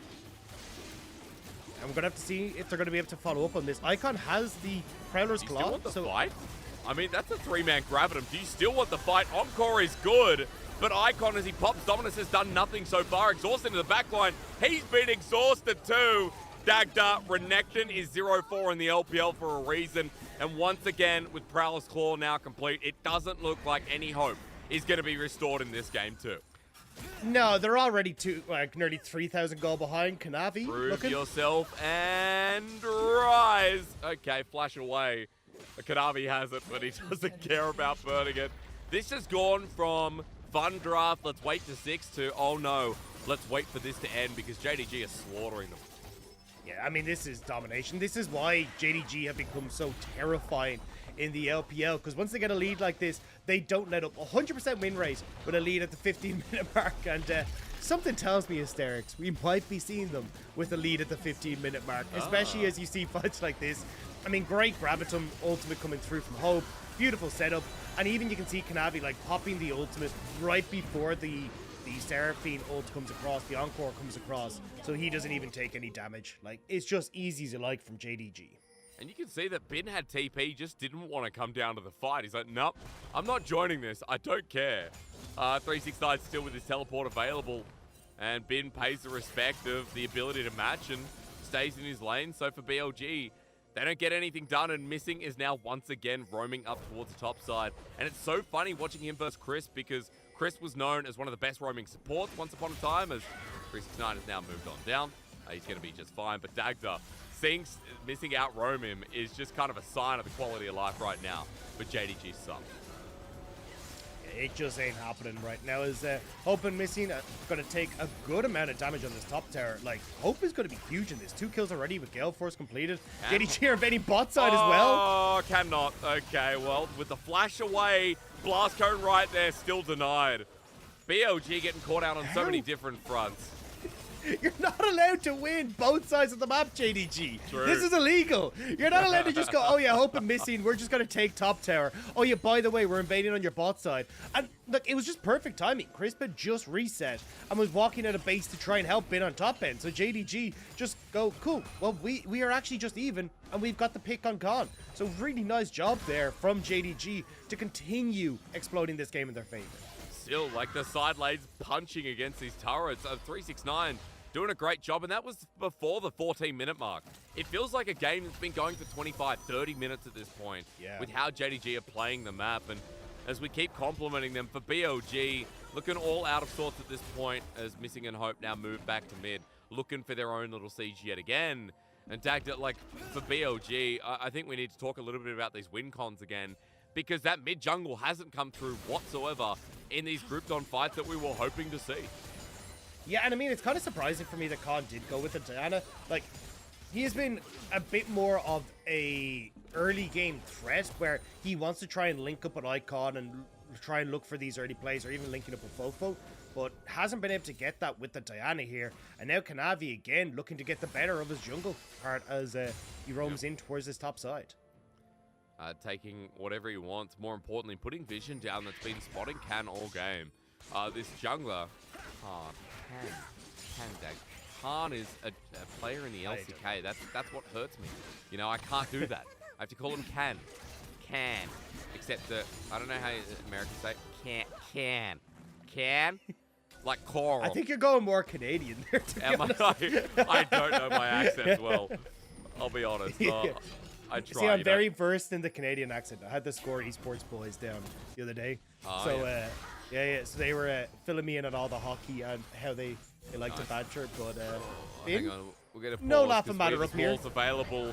It's going to pop him. At least he's on the right side. Flashes away from the seismic shove, and Ygal's roam is well timed considering Herald's already started up. But JDG losing a little bit of their firepower. BLG moving in, but still not confident enough. And why would you be? The Herald goes down in the end. JDG just forced them back. No response. No, going to be able to just walk away. I mean, a nice attempt there from Yagao to try and get the pick on top side, but I mean, it's pretty much all they wanted was just to get that Rift Herald that Kanavi now has in his back pocket. So for JDG, again, just full domination here. And especially when it comes towards objectives, JDG have been so impressive across the board on any of these early plays. Like, they're second in Dragon control, they're third when it comes to Rift Herald control. Like, they just are so completely dominant across the board when it comes towards any of these neutral objectives at the early stages. Picked up every single one so far. I mean, even the turret game is 2-0. Will soon be 3-0 with Herald opening up the mid lane. Next Dragon's available. BLG have objective bounties, but they just can't get any objectives. As JDG once again move down to this one, they'll be on Soul Point at 16, almost 17 minutes into this first game. We said there were issues with BLG, but this is looking like opposite ends of the scale at this point. I mean, the biggest problem is that they just haven't been able to match up in lane. Hope and Missing destroyed the bottom side of the map, which made it so easy for Kanavi then to just play around the early dragons that JDG are so good at. Then they're able to operate like this, where they just keep looking for invades and trying to see if they can find picks. And Icon, he's in trouble. Yeah, he is. The Prowler's Call won't get him out of that one. Wind becomes lightning. Kanavi wants to dive, and with the Moonlight Vigil, they make it easy. Good Crescent Guard as aggro is reset, and Yagao picks up the kill credit. Dagda, Ina goes down, and you look at the top side, it's not like Bin is getting anything there because 369 is a very large refrigerator yet again. Well, JDG zoned them out with a Great Weaver's Wall, and the turret in front of the inhibitor will take more damage. Well, they can't get a break. The problem is 369 is one of those fancy fridges with the ice as well. Like, he is absolutely destroying people. He's even got a CS lead. Voice activation. You know, you speak to the fridge. Good morning, fridge. It opens the doors for you. Like, 369 is one of those fridges from Japan that is 10 grand, but it's the best fridge you'll ever own. I mean, and that's exactly what JDG wants. And with the amount of gold they have, why not go for the expensive option? Because they're just murdering Icon underneath this tower. They're destroying BLG.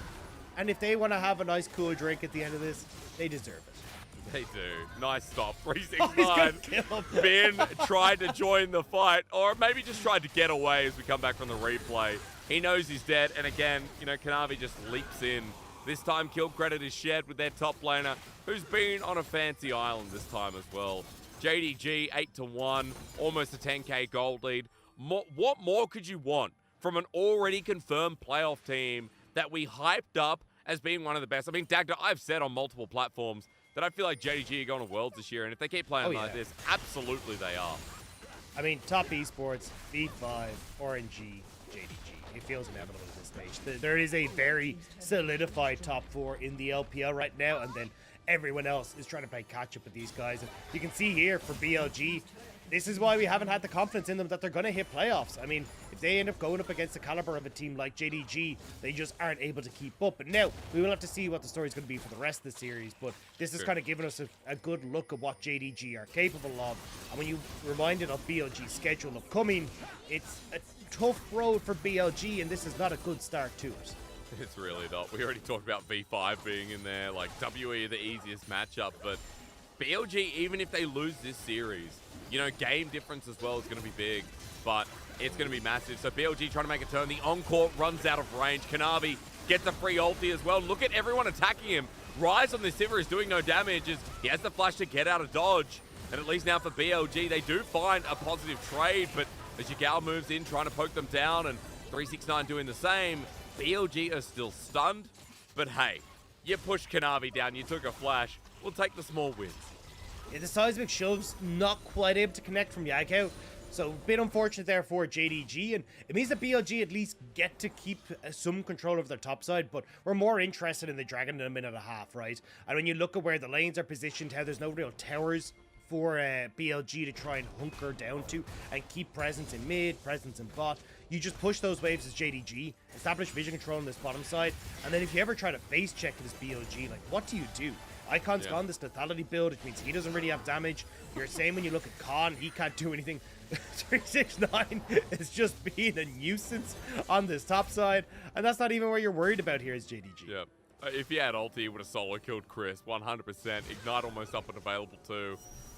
But being a nuisance, kind of BLG's job, JDG's job, I say, is, yet the ult comes up and Can is now caught out. Tries to run through, and these LDL talented members are just being picked apart. Rise, Can, and, you know, Icon was a bench warmer for a bit as well, Dagda. BLG are getting outclassed. Ooh. Dragon's up in 40 seconds too, and look at where Icon is. I mean, they must be hunting for him. I mean, yeah, they're actually they're fully aware. They're like, there is definitely a crocodile around here somewhere. So, gonna see if they can find him, but they actually won't. 369 goes back down towards the bottom side. Icon is just going to sit here and see if he can catch people out, and they spotted 369 on the bottom side, so maybe this is actually a moment here for BLG. Well, he has Prowler's Claw, so I'm glad he's playing like an assassin here as TP comes through and 369 will join in. Icon not sitting on any vision, but for BLG, consider missing pings are being thrown in these respective brushes. For BLG, they know that they can utilize Icon, but they're still so far behind. They've still got to deal with the extra item on each JDG carry. And Dagda, as this soul is now ready up and available, BLG looking to throw the Hail Mary as Icon pops the ulti. Prowler's Claw is coming in, but they've spotted him out on a ward. Dragon resets as 369 sends it out. The Encore doesn't hit from Crisp as Icon and Crisp and Ben jump onto Hope in the back line. As he flashes away, at least he goes down. Missing trying to help Yagao as Kanavi needs to provide tactical assistance. Wind becomes lightning, a bit of AoE. JDG is still fed as Missing is dealing with Ben. And it's the best fight BLG could hope for, but they're just too damn weak. A triple kill for 369 on this riding hog, and JDG going to ride into the sunset with that one. And it's an Ocean Soul as well, so they are sailing over the horizon on this. BLG can't even spot them anymore. They're that far ahead. And as you say, this was a great fight for them. I mean, Bane, fantastic engage onto Hope. Starts to counter-strike, leaps on towards Hope, flashes to follow the Gale Force. Icon's here, and they just don't quite have enough damage to take down Hope before he gets a good chunk of damage off. And then on the top side of the fight, 369 finishes off the Sivir, which means that JDG then have already won at least one side of the fight, and then they can come back in with Kanavi and Yagao dealing out the damages. Icon was feeling it, you know, had to at this point in the game. When he hasn't done much on this Renekton mid, Dagda, he didn't go for the Sunfire, by the way. We already mentioned the Prowler's Claw. Blade of the Room King coming through as well. This is a very squishy Renekton. And when he's so far behind, you know, it's everything against the wall, as we saw. Throw it all into hope that it works out. But for JDG, still finding the fight means they now move to Baron, and Dagda with Ocean Soul, this one becomes even trickier. Yeah, I mean, look, you can see the healing coming out from Kanavi. He's totally fine with the Ocean Soul. I mean, Khan can maybe look for the steal, but I don't even know what happens after that. Good Weaver's Wall at the very least, but Khan's still in range, going in for the steal. Gets it! Oh, he can do it! As JDG have lost the Baron, and BLG are out with 4 members for now. Icon steps backwards, though, as the Encore is going to save his mid laner's life, Chris, in the nick of time. But Icon is still on the wrong side of the rift. So, Baron for 3 people. It looks like it. It was with Baron recall over the wall. They're not going to spot him. Icon is out. So 4 Dagda, 4 for that miracle steal. That's actually a pretty, good that BLG at least got the steal, but it's only feeling like it's going to delay the inevitable. It might buy some time for Bin to get into a position where he can get pretty strong. He has gone for the Hull Breaker, so he wants to just try and play side lanes. And at least the Baron should help him in that regard. But Kanavi... Okay, well, in the 1v1 versus Icon still, do you favor the Renekton? No, I guess not. I guess Kempunk Chainsword also comes in handy against Blade of the Ruin King. Yeah, I mean, 5 kills on the Xin Zhao, even though he's a little bit low health, still means he's able to get a ton off. Gore Drinker as well means he's got a lot of healing coming through, so unfortunate there for Icon. He did try. I don't know if his Ignite was up. I don't know, maybe he just came up after the fight. I didn't quite spot it, but we're still going ham on this top side.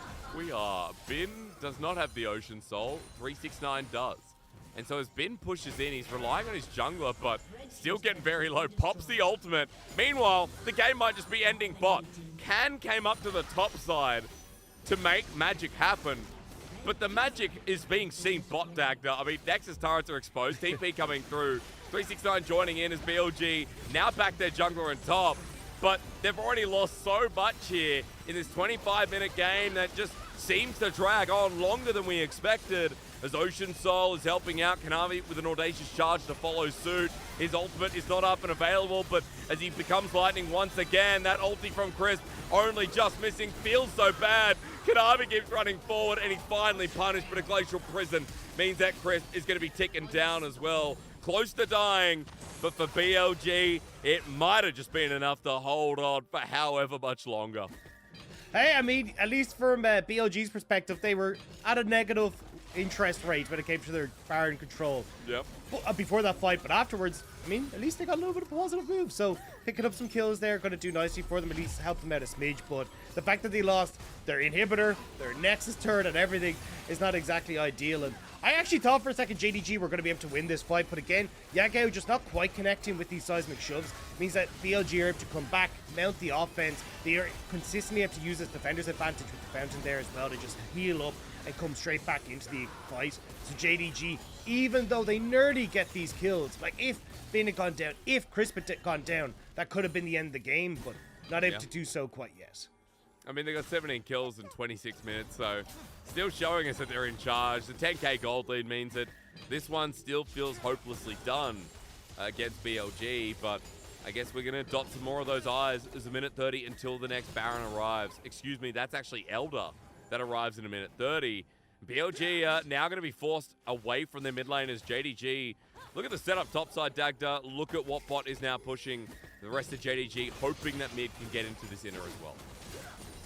And I mean, you're just kind of falling out of the equation here with some of the players that are on BLG side. Like Icon, 2.5 items when you're looking at 3 items on a lot of these late game scalers in JDG. Icon just isn't really relevant anymore. And especially when you look at Bin as well. On 12-13, we saw pretty sizable nerfs to the Divine Sunder. And because he's got Hull Breaker as well, he just doesn't have the same survivability that we saw coming through from Jax in 12-12. Especially when you add into the equation that he just hasn't gone for that more team fight orientated build. I mean, especially since when is he ever going to be alone in some of these side lanes with the way the game's going as Icon's over the wall, being a bit cheeky. Crisp is going to commit as well, but that Encore as it hits 2 people still doesn't do enough. Ocean Soul coming in clutches. Hope gets a free 2-man ulti, and 369 is just going to let his AD carry die. He's looking for something in the base. JDG was still winning the fight, but Hope just getting nuked out of his mind. While unfortunately, the nuke is neutral for Icon. He blows himself up in the process. BLG, that's it. Finally, they will fall. I mean, Crisp is the only one left standing. Won't be a victim, at least here for the moment, as JDG will look to finish out game number 1. You got 4 members. Crisp is 1 Seraphine, and honestly, with the genocide against Skarner's people, I think Seraphine has to be retaliated against. Crisp will die too. And Captain Flowers, if you're out there, justice has been served. As JDG get game 1, it took a little while, but it was still a game 1 to be proud of for one of our top teams in the league. Look, I mean, there never really came across a point where JDG ever looked threatened. We had a Baron steal that bought some time there for BLG, but JDG controlled that game from start to finish. Incredibly dominant performance from Hope and Missing on the bot side. They just snowballed out of control across the board. It's a good look. I think we need to talk about jungle first. Kanavi putting on a bit of a clinic in the game.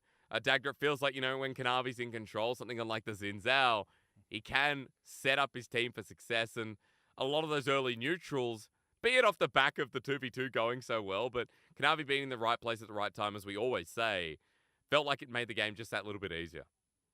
Yeah, I mean, look, it helped out massively that Yagao was dominating in the mid lane, so it meant that you just didn't really get an opportunity for BLG to try and play around the 2v2. Yeah. And I'm still kind of scratching my head at what the Renekton was supposed to do in this matchup, because obviously Icon was like, hey, look, I've played this before, I know exactly what to do with it, but it never really got to show its stuff. Like, it's hard to get the slice and dice as Renekton because of the Unraveled Earth that you get to throw down as the Taliyah. The ability for Taliyah to have the seismic shove as well makes it very difficult for you to try and stick to her. So I just never really understood what this Renekton was supposed to do. And because it ended up falling behind early, having to blow the flash thanks to Kanavi, well, then you never really got a chance to actually play around that 2v2 at all. So really odd from BLG to try and all in on this style. Yeah. And it just never worked out. I mean, you can see there, damage not exactly sky high across BLG's side. I mean, Crisp did more damage than Ryze in this game. Yeah.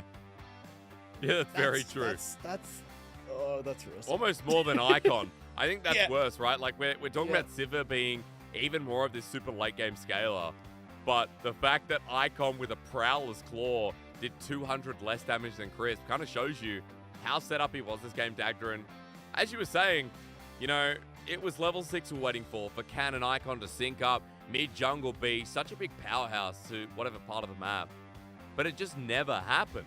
Like, the Renekton mid again felt like Icon back on LNG, back at Worlds. Yeah, I don't know. This was just so bizarre coming through from BLG.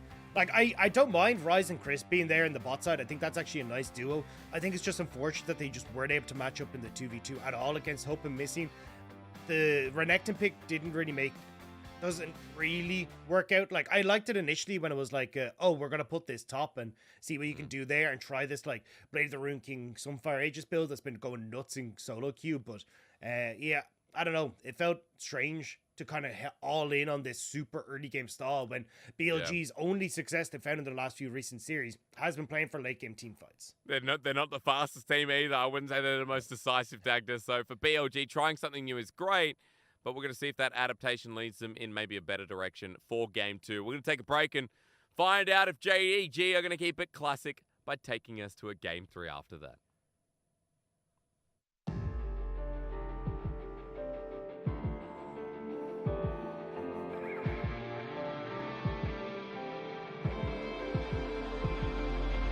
跋涉，迷雾中找光线。谁甘愿在沉默中妥协？困住，翅膀也要飞得更远。尝过现实中的锤炼，嘲笑声。也不过是雨点，勇者的入场券，拒绝最廉价的怨言。算多少次摔倒过，让独行总有一天会被看见，想宣告全世界，拥有生而无畏的信念，粉碎极限，阳光之间穿透这片黑夜才耀眼，悲叹血液换来胆怯，心中永远燃着炽烈的火，不熄灭。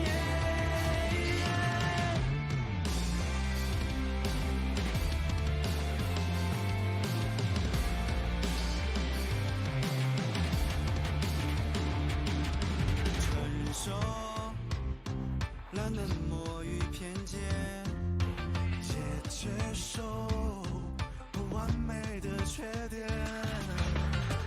聪明有多危险？不怕，只怕不够轰烈。曾多少次摔倒过，但笃信总有一天会被看见。想宣告全世界，拥有生而无畏的信念，粉碎极限，阳光之间穿透这片黑夜太耀眼，沸腾血液何来胆怯，心中永远燃着炽烈的火，不熄灭。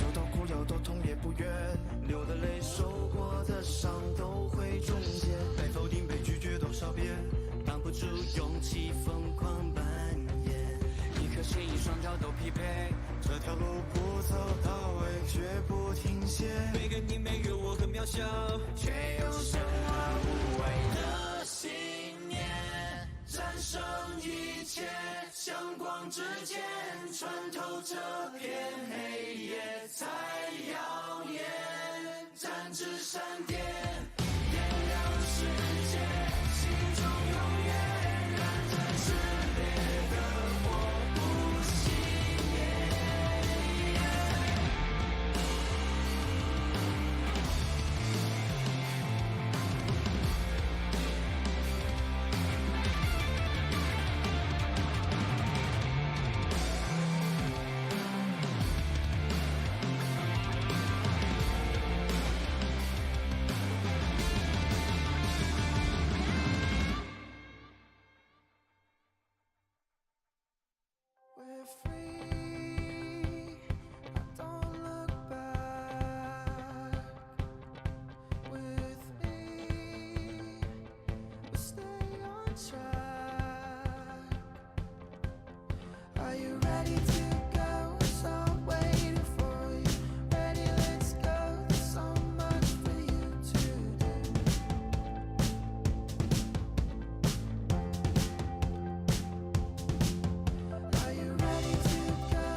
我觉得厄斐琉斯现在就是不管什么时候都是可以打架，然后可能优先级比较高。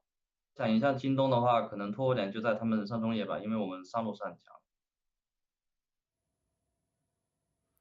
Top mid and jungle. I mean, look, at the moment for Rise, adapting to the league is going to be hard for him, considering that for JDG, the key to taking JDG down is making sure you get out of the lane alive. And that time around, Hope and Missing didn't let him Dagda, didn't let BLG be a team. And let's be real, Kanavi getting MVP here was kind of expected with how he played the jungle early game and how nice it is to watch Kanavi style on the Rift again in yet another split.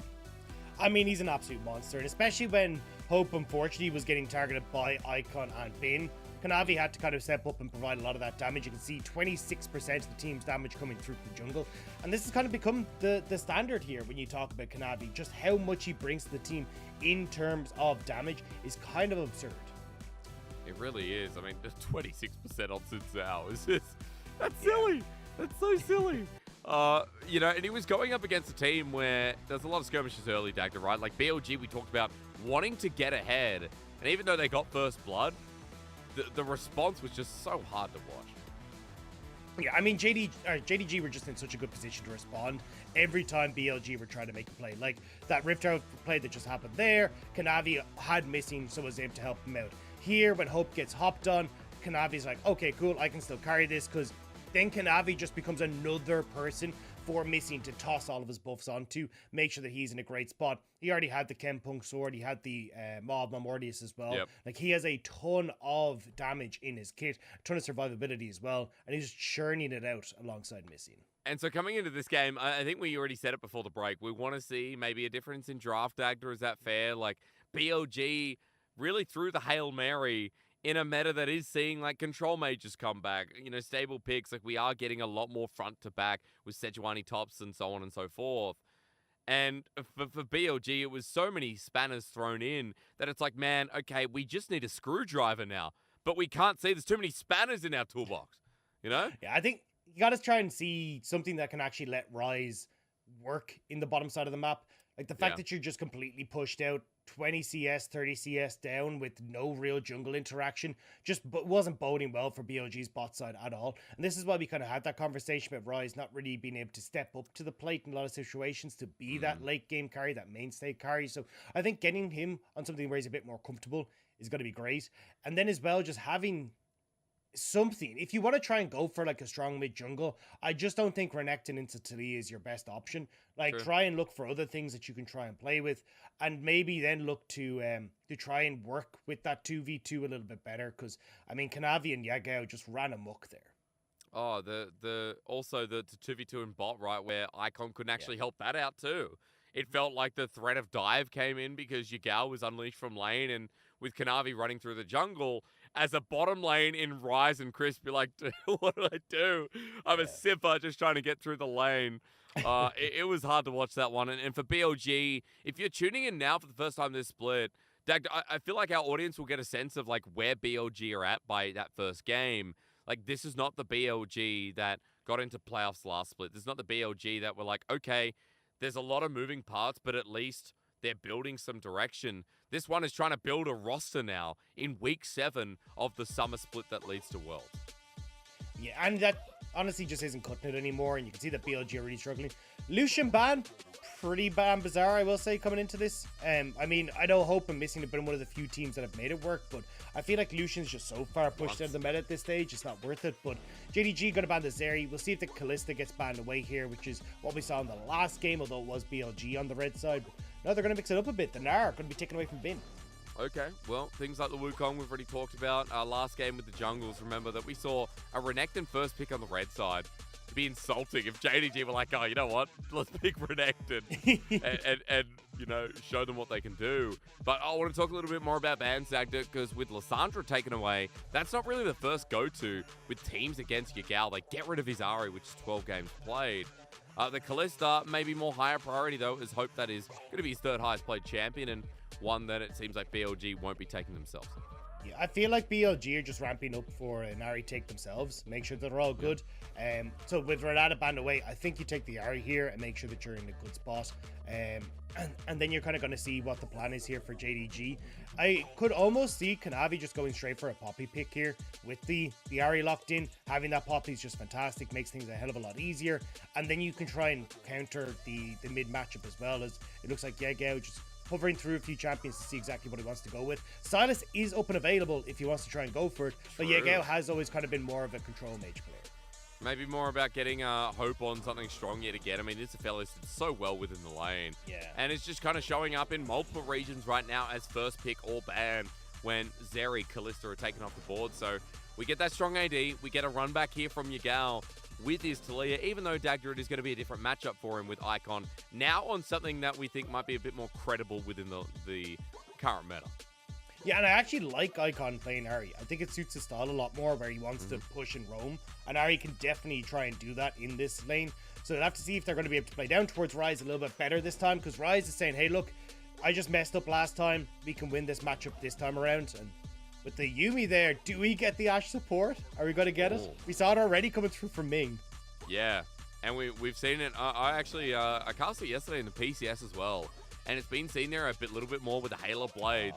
A lot of fun to watch, but just missing do the run back as well. Yet we get the exact same draft from JDG as we got in game 1 so far. Yeah, Chris, we're not going to get the Seraphine though. Their BLG are going to go for this Yuumi. So we'll get a little bit more of a shield and can try and poke back a little bit easier. But I think more so was just how good Hope and Missing were at landing their poke against the short range Sivir. And that was kind of what we talked about. Like the Sivir has only 500 range, so the fact that you get like the early Calibrum coming through from the Aphelios means he can poke out this Sivir pretty heavily in the first few levels, and if JDG are able to just continue through that again, I don't see it being too much of a problem for the bot lane. So let's talk a little bit about the bans coming through though, because we are transitioning towards these solo lanes. Same bans from JDG again. It was a Fiora last game. The Jax was picked up by Bin, remember, so they started targeting out his pool. But this time with JDG on the red side, Dagda, they had the choice of getting this counter pick for top side or even counter pick for Kanavi at this point with minimal junglers taken so far. Yeah, but Jax is going to be banned away. I thought we might see the Gangplank ban honestly coming through here, but with Sejuani, maybe JDG are just willing to take the Gangplank blind here for 369 and leave Kanavi with that counter pick in the jungle, because we've seen it once or twice from JDG where they actually prefer getting that counter pick for Kanavi because of how much he can do when he knows what matchup he's into. Okay, so now we're just looking around junglers for the time being. Viego's something a lot of people have moved away from. Kanavi played one hell of a Xin Zhao game as we get the Vi as the final ban from BLG, meaning that they're going to try and target some of this engaged Dagda, but for JDG, I guess Kanavi wants to play, and Viego is still his most successful champion, but let's just remember that your brain has no limits. There's no smoothness whatsoever. The wrinkle on your left, oh God, I don't know any part of the brain. Atrium is hard. Left lobe. Left lobe Dagda has just told us what we were going to see about 3 picks ago. So well done on the Poppy here. Kanavi setting up for what we know is a favorite pick of junglers everywhere. Yeah, I mean, the Poppy is just incredibly strong. I mean, even Tarzan was saying this is probably the strongest early game pick at the moment when it comes towards that jungle role. We're talking about the Gangplank though being picked up by JDG, but they are actually going to leave it over to the hands of Bin, and I like this. I think when you're looking at Talia, the Aphelios, even the Poppy, you don't have a huge amount of good engage and a great amount of disengage, some disengage, but I definitely think for JDG, like, Gangplank should have a great time here in trying to solidify control of the team fight with his ultimate, and even then you have a ton of short range characters that are going to be running directly into his barrels, so your happy days here has been if you can get that. But on JDG's side at the very least, I want to talk about some of their newly built engage options, because 369 feels like he's decided to facilitate that, right? We saw before the potential the GP were talking about, but as it was left through in favor of Kanavi getting this Poppy, we now have ourselves some very explosive ultis, Dagda. Greater disengage, I'll say, from JDG to kick us off. Yeah, a lot of disengage from JDG, and not the most guaranteed of engage tools, right? You're kind of relying on Kanavi getting a good flank or a flash position, 369 as well, flash body slam, or getting a good cask off to try and start off these fights. But that can be relatively tough, especially as like Sivir has her spell shield, Ari's got good disengage with her ultimate. It kind of makes things a little bit more difficult for JDG to find good fights, but if they are able to find them, they're going to be pretty devastating, especially with the composition that they have. But yeah, I'm a little bit worried for JDG just about how they can try and start fights off. They'll probably end up leaning more on like things like skirmishes and this kind of stuff in the early stages, so they can build up this lead, look to try and use Talia on a side lane and use her Weaver as well then to try and corral people into fights, so then they just don't have any escape paths. I mean, it can also go horribly wrong. That can be really messy because when we do get into some of these fights, or if they are like the TP play with the Weaver's Wall, along the lines of what you're mentioning, you know, for 369, barrel out of seismic shove, Poppy out of seismic shove, or, you know, vice versa, where it ruins a Poppy play. Hang on, wait. Game 1, we didn't see this. Game 2, what is going on? Oh, what land are we in? Okay. It's the esports manager. It's the new game. Oh, cool. Game that we're in. We didn't even get that in game 1. For some reason, game 2, they're like, let's just sprinkle it back in. Dagda, I saw your card. What was your power level? Was it over 9,000 or something like that? I was an SSR rank, so I don't know. I think I'm like the second highest rank, because I've seen like some of the guys like Scout, and these guys are all like SSSR, and they got a nice little diamond sheen to it. Yeah. Is that like super summoner's rift? You know, like I feel like the number of S's you just randomly add makes you stronger, and I'm not really sure how they started, but I've seen it in like gacha games, which are just like, oh yeah, the more S's, the more powerful this is, or at least that's what that advertisement that pops up on my YouTube every time says. Yeah, something like I can't even remember the name. I think Atlas plays it. You know, Atlas plays it on stream. He's mad for a bit of Genshin Impact. Yeah, that's the one.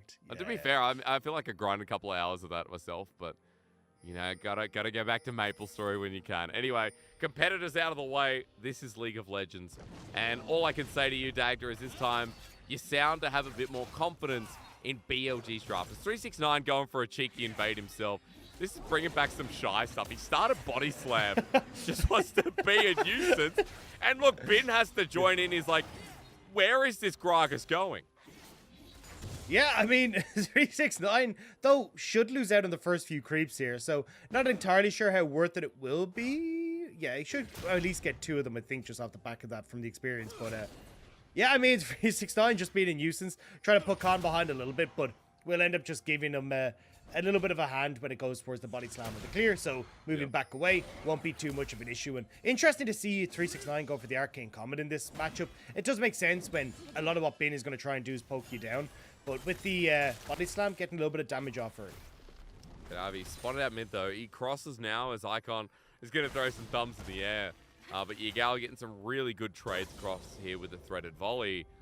And you know what, we're talking about topside with no CS to start off. Once again, we're looking at bot. I mean, Rise and Crisp not having a great time. Exhaust in response, but they're at half HP. Is missing, stands in front, drops the Ignite. The Glitter Lance gets the slow as well. Hope is just hitting them as they run back, and Rise will be able to get healed up. But for JDG, once again, success is the story as Smite goes down, Kanavi gets it, and Khan wants to be cheeky this game, but Kanavi is going to press the denial button.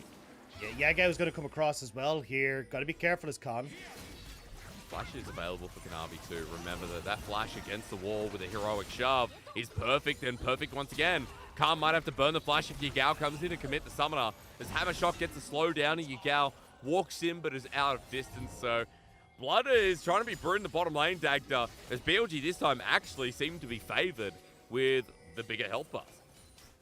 Yeah, surprised to see Icon actually cancel his recall. I was about to say, Icon, really nice opportunity to reset here. He's pushed in mid-wave. He'd get a free reset without having to burn his TP, but Kanavi and Khan still fighting. No spites available. A Hammer Shock miss. Kanavi wants this scuttle for his life, and hang on, auto. Oh my god, Khan got it. Khan got it in the end. Okay, well, we play the do-si-do. That's fun. That's fun, Dagda. We don't get too much fun in the jungle that early on without kills, you know? I just know Smite made that so much more intense. I was ready for it. But I gotta say, like, I think BLG there threw away some of the advantages that they had. Icon not resetting. Khan does get the scuttle, which is nice, but you'd already missed out on a wave as Yagao. Now Icon will have to actually burn his TP to get it back into place, but look at Yagao. Yagao now gets a good reset off without having to use his own TP because Icon's just out of mana. So the mid lane going to be slightly in favor of Icon because of the wave he's picked up, but I think he could have forced a much larger advantage if he'd actually gone for the quicker reset early. That's a good point. I mean, as he comes on to the bottom lane, doesn't get much Oh time. my god. Hope wants to go in and rise. I mean, Missing doesn't have the ignite. He has a flash himself. Hope, what were you trying to achieve there? As Rise will survive, and now Missing and Hope have to pack away because Khan is ready to dive this. Yeah, I mean, Poppy's on top side as well. Blue buff is still there for Khan, so he gets to stick around. Hope, way over aggressive. I'm not sure if he thought maybe Rise had burnt the heal, like, but it was just a Yumi heal or something. But that was really strange. Oh, wait, I don't think they realized that Khan is still bot side. Do they cancel the resets on Missing did. Rise? No. Missing is staying in lane. He's going to catch the wave. Khan not having the ulti available, maybe not going to risk it, especially with Hope not being there, so hang on a minute. Khan has a Gromp, so he will spend some time here, Dagda, but that's given Kanavi the time to move down himself. Yeah, you got to be so careful as Khan. We'll need to smite this and immediately run out of here because Hope can just move over, but yeah, nice job by Khan there to actually move away from that on the bottom side. We're just stuck looking at top lane. Forget that. We don't need to look at the little map movements now. Kanavi's going to pick another lane, though. That flash still available as Icon without his ulti to give him a bit of mobility. And now against the wall as he just turned 6. Spirit Rush will be available, but as Icon burns the first one, he almost goes down and ends up being meat here for Yagao. So nice trade here for Kanavi. Takes the summoner out of the mid lane. Excuse me, the ultimate Dagda with about a minute going before this Herald comes up. 2 minutes, in fact, if my brain could work for once. What is support combat here? I mean, Crisp and Miss and just trying to go bop each other back and forth, but I don't actually gonna fight over there. Wait, Okay. Misty's winning! Get him, Misty! Get him! It's not fair. It's not fair. Rise is coming back in. Oh, God. Gotta hate Yumi. I remember in the LEC Dagda, what was it? 13 pros voted for Yumi to be, removed. I wonder why. Yeah, not a fan. Not a fan, but to be fair, not the only one in the community who says so. But hey, at the very least, with all that support or combat, maybe it gives an edge to JDG as they start the drag. I mean, Hope and Missing having control over the spot side means they can move over. Yagao as well having good control over mid means he's fine. So all in all, at least JDG managing to get this first objective, but we are seeing kind of a bit of a role reversal from what we saw in the last game. Icon having a ton of CS in that mid lane. A nice little nearly 20 CS lead open up for him. Same when you look at the bot side, Rise and Crisp have been doing a much better job this time around. So that's why we're seeing, even with the top side advantage and the jungle, BLG have about a 1,500 gold lead for themselves. It's huge. I mean, huge without kills. And again, as you were saying, you know, the dragon goes down, but I think we need to focus attention on the Rift Herald because that level 6 is hit for pretty crucial members. Rise is going to be getting close with On the Hunt coming available. Khan will have himself the Heartbreaker too. And for BLG, with that gold advantage, I kind of want to see Dagda if we get any strong components that lead them to a strength in front of this fight. As Yagao now in a bit of a dull place, Khan will force his flash, and right before the Herald spawns, BLG getting a lot. Yeah, and the big thing is that BLG already have advantages, right? Kanavi, because he's missed out on his bot side camp, so Khan stealing won't hit 6. Hope, well, I was going to say was a little bit behind because he missed out on the experience from that initial wave, but it looks like just with Rise out of mana, should hit 6 just off of this wave here, so should be totally fine. Missing is going to be slightly behind, and you've got Icon level 7 versus the level 6 for Yagao as well, so you've got a lot of just small advantages for BLG. But Bin, yeah, flash, body slam, explosive customing. Kanavi comes in for the heroic charge, but with a knock into the wall, 369's almost dying. Bin's already burned the summoner, and Kanavi's run out of mana. In a 1v2, he stands strong, and the summoner trade is advantage of BLG as well, with Herald going down on top of that. the heroic charge didn't really do particularly much there for Kanavi, as Icon looking for Yagao but won't catch him. The fact that he pushed him away from the wall meant that Bane was able to just flash completely to safety. So Khan now gets the Rip Tail without a contestation, and this is where we're seeing BLG starting to get control. And for JDG, we always say they're a team that likes to go to 3. This could be BLG's time to pounce. It's always something. Game 2, JDG, just apparently a different beast, and maybe not a great way. 369 used everything in the last fight, and can make sure that BLG's top laner can too. Dagda, Herald, you've got bone plating. Sorry, we've got. Oh my God, why are we not doing this? Why is this resolve tree getting me Dagda to take turrets down? Overgrowth, demolish. Jesus, I've been playing so much. I've been playing too much Ashe support. Obviously, I need to walk away and get back to the top side. But yeah, that turret's gonna get demolished, Dagda. Everything going well for BLG when game 1 was such a stomp. And as you said perfectly, the role reversal is very obvious in this game. And it's been going great for BLG thus far. The only advantage that you really see for JDG is in Dragons, but I mean, you've got great late game scaling in the Gangplank and the Sivir for BLG, Diego as well. And look, some of this will be matched by things like the Aphelios, but I mean, overall, just the amount of raw damage that can come out from the BLG late game is kind of obscene, and it's a lot of AoE damage as well. Oh yeah, Diego, Sivir, GP is already seeing some of that damage. Explosive cast going to be used again. Bin doesn't have flash, but neither does Kanavi in 369 as Chilling Smite flies through the air. Bin is still trying to play his time. He doesn't have a cannon barrage, but Dagda, at least this time, JDG get the time to work with him and finally kill it. What happens on the bottom side though? Khan is here. You've got Icon considering roaming down as well after pushing this wave. And you've got the Rift Tower in the back pocket, so it may not be this wave, but I definitely feel like BLG can continue to put pressure on this bottom side. I mean, Khan's going to be taking away yet another blue buff. Icon is shoving your gals back into a wall. Speaking of which, hasn't had a chance to use that wall this game, so Icon has just been poorly focused in that mid lane fight.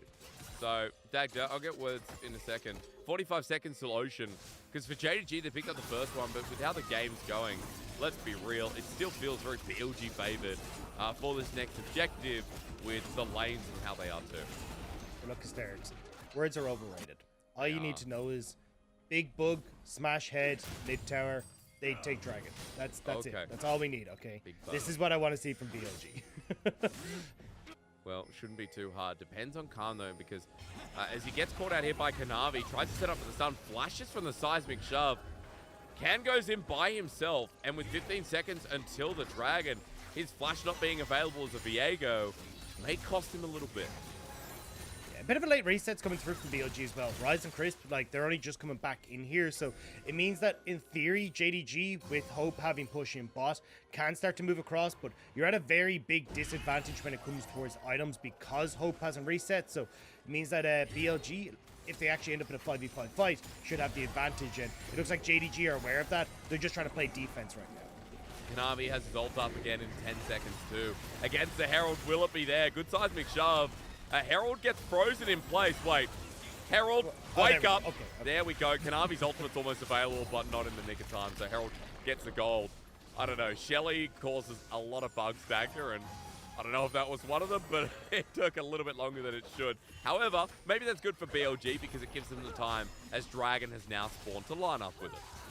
BLG have gotten so much off this play though. You got plates mid, Rise got a plate bot, you're going to get Dragon as well, so really nice job by BLG to kind of orchestrate their map movements, even if Khan did get caught out a little bit earlier. So JDG kind of got to watch and wait here, as Dragon should go the way of BLG. I was like, Kanavi, I don't know if you really want to try and go for that, but they're all good. Yeah, it doesn't use the ult in the end either, so BLG 2,000 gold ahead, 13 minutes into the game, JDG looking like this is going to continue with a very long laning phase. And Dagda, you know, you talked a little bit about what your gal does to the map, a little bit about how 369 interweaves with it as well. From a gold discrepancy, what does that look like? How do you build a bridge to a mid game where, hang on a minute, speaking of bridges, Icon is going to have to take one to get over the wall. Flash is apparently a bridge now as your gal looks at the seismic shove to force out the ulti.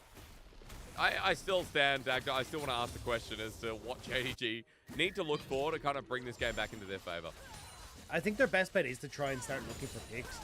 Especially when you know BLG haven't exactly been the cleanest in setting up in the mid game around objectives. They tend to have people who go for late resets. We even saw Rise, like a couple of times Rise going for them in the last game. So I think if you can try and get established onto these objectives a little bit quicker than BLG, try and use that fact to like look for a quick pick here or there. Because I mean, 369 is decent pushing top. Yagao has been able to get some control over mid here and there. Like, use the fact you've got that Weaver's Wall to find an opportunity to get back in this game. Yagao just needs to get out of lane for once. I mean, still stuck towards mid, and to be fair to him as well, BLG have had really good control wards, really good vision alongside the bottom river almost all game long. So Yagao's option bottom, silence for now. He's back in the mid lane, still trying to push this wave, and it's like, all right, let's hit the top side. But we still need to see Yagao make that move, as Hope is doing it with missing 2 Dagda. For the second Herald, JDG are committing a lot. This is what we're talking about, though. Kind of foregoing bot side, looking instead to get established early on the objectives, as 369 and Bin will now get Yagao.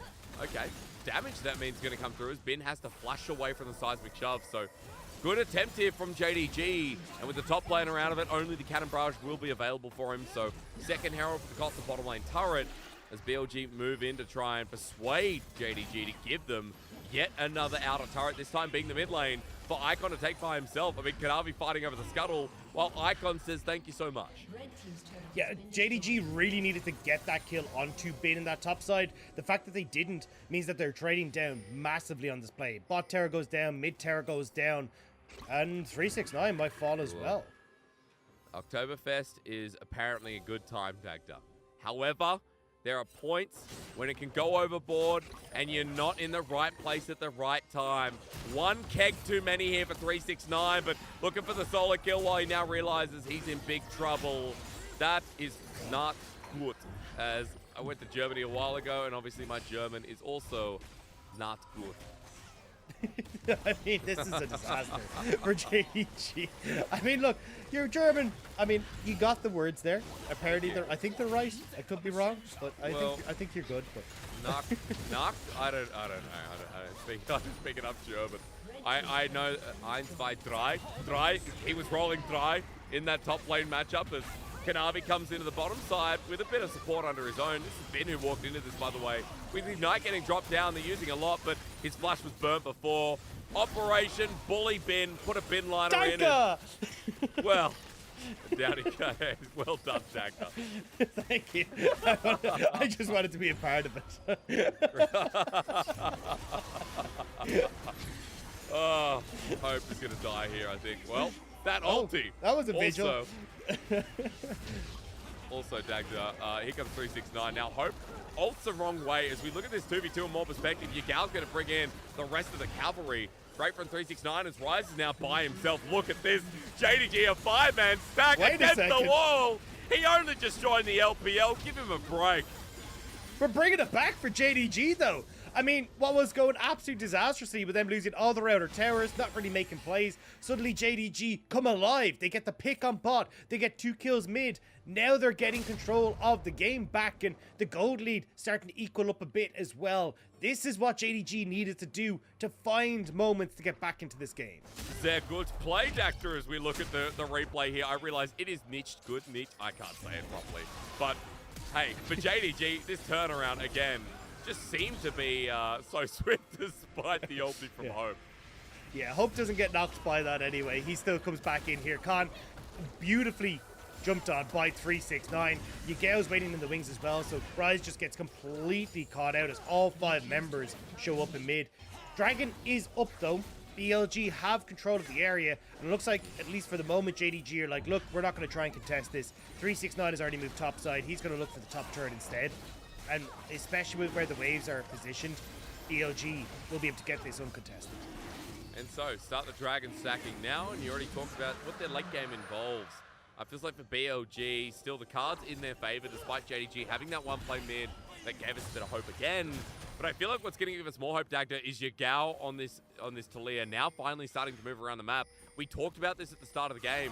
LPL Taliyahs, it ain't that early game. It's the mid game when all the lanes are broken that our players are really utilizing this pick. Ooh, Icon. Well, I was going to say, how does he utilize it here? Maybe he just comes and defends his territory. Missing gets the shutdown. Crisp is going to die too. And Icon going deep, Dagda. That's going to cost them. Yeah. A curious one there for Icon.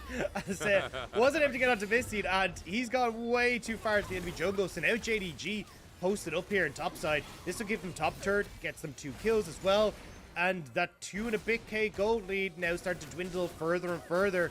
I mean, JDG, even with the position that they have, may be able to take... I know, they won't be able to get mid lane turret with how far that wave is back, but I mean, this is still just sloppy errors from BLG that are costing them. Dude, Missing is 3-0-1. Missing has the most kills on JDG's side. He now is a Chemtech Putrefier.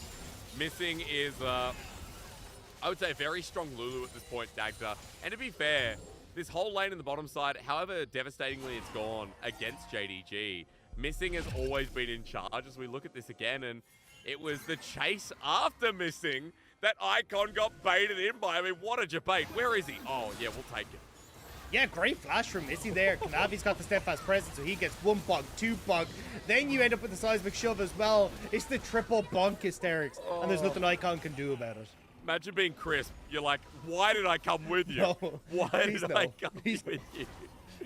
Oh, as any good self-respecting support main, you know, you die with them. You live and die with the person you're attached on, as any Yuumi He's a player victim. will know. He's a victim of Icon. Right. You know? I mean, the It's true unfortunate. victims are the people that have to play with the Yuumis, Dagda. I'm sorry, but I stand by that statement. I mean, Well. that is very fair. Half of them I feel like as well are just like actual, like not even joking, like are just legitimately bots. The amount Yep. of times I've seen people who are just like, oh yeah, well, Dude. all they have to do is shove out a Q every so often, they'll be fine.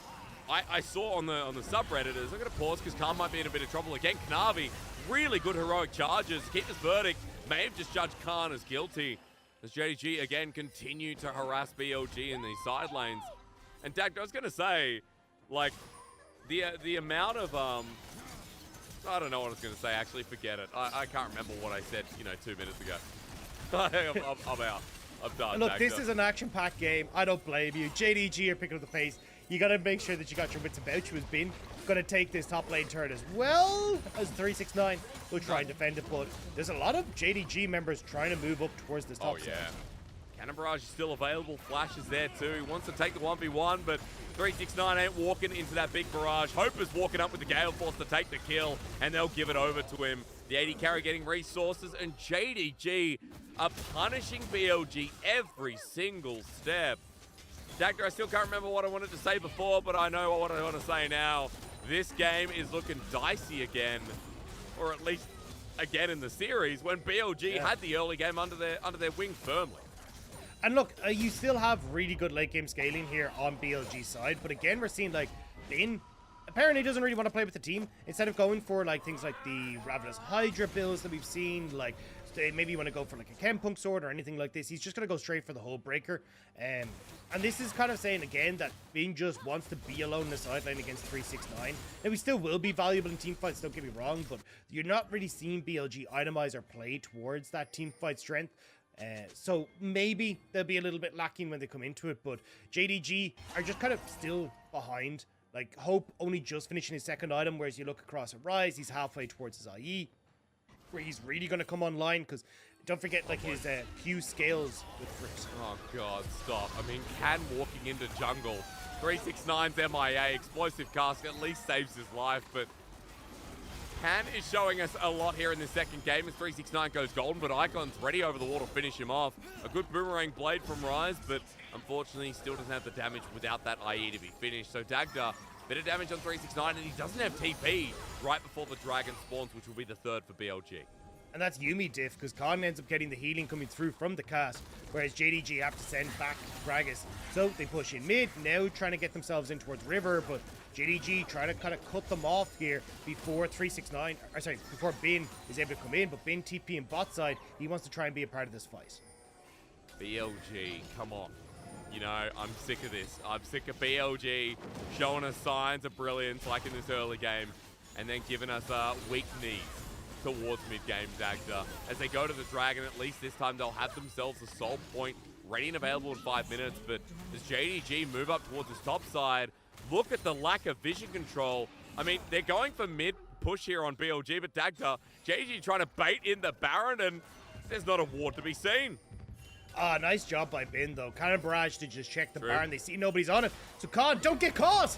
No, he is, though. Grabbing him with a Moonlight Vigil. Here's your gal. Dodging away from the W is great, but as Icon jumps on in with great Everfrost, now needs to kite his way around as 369 TP's in. On top of Rise, this AD carry getting a taste of some pretty bad medicine right now as JDG don't lose a single member. The fight's going to lead them to chase down Icon on the bottom side, Dagda. And I feel like with Hope having Flash, a blast code as well. Kill Operation Icon. He'll survive, but Crisp is going to sacrifice his life to help him. I mean, Crisp had to go down. You can't follow with the TP anymore, so the call was made. Crisp will fall and Icon will escape. But I don't understand why BLG got caught there.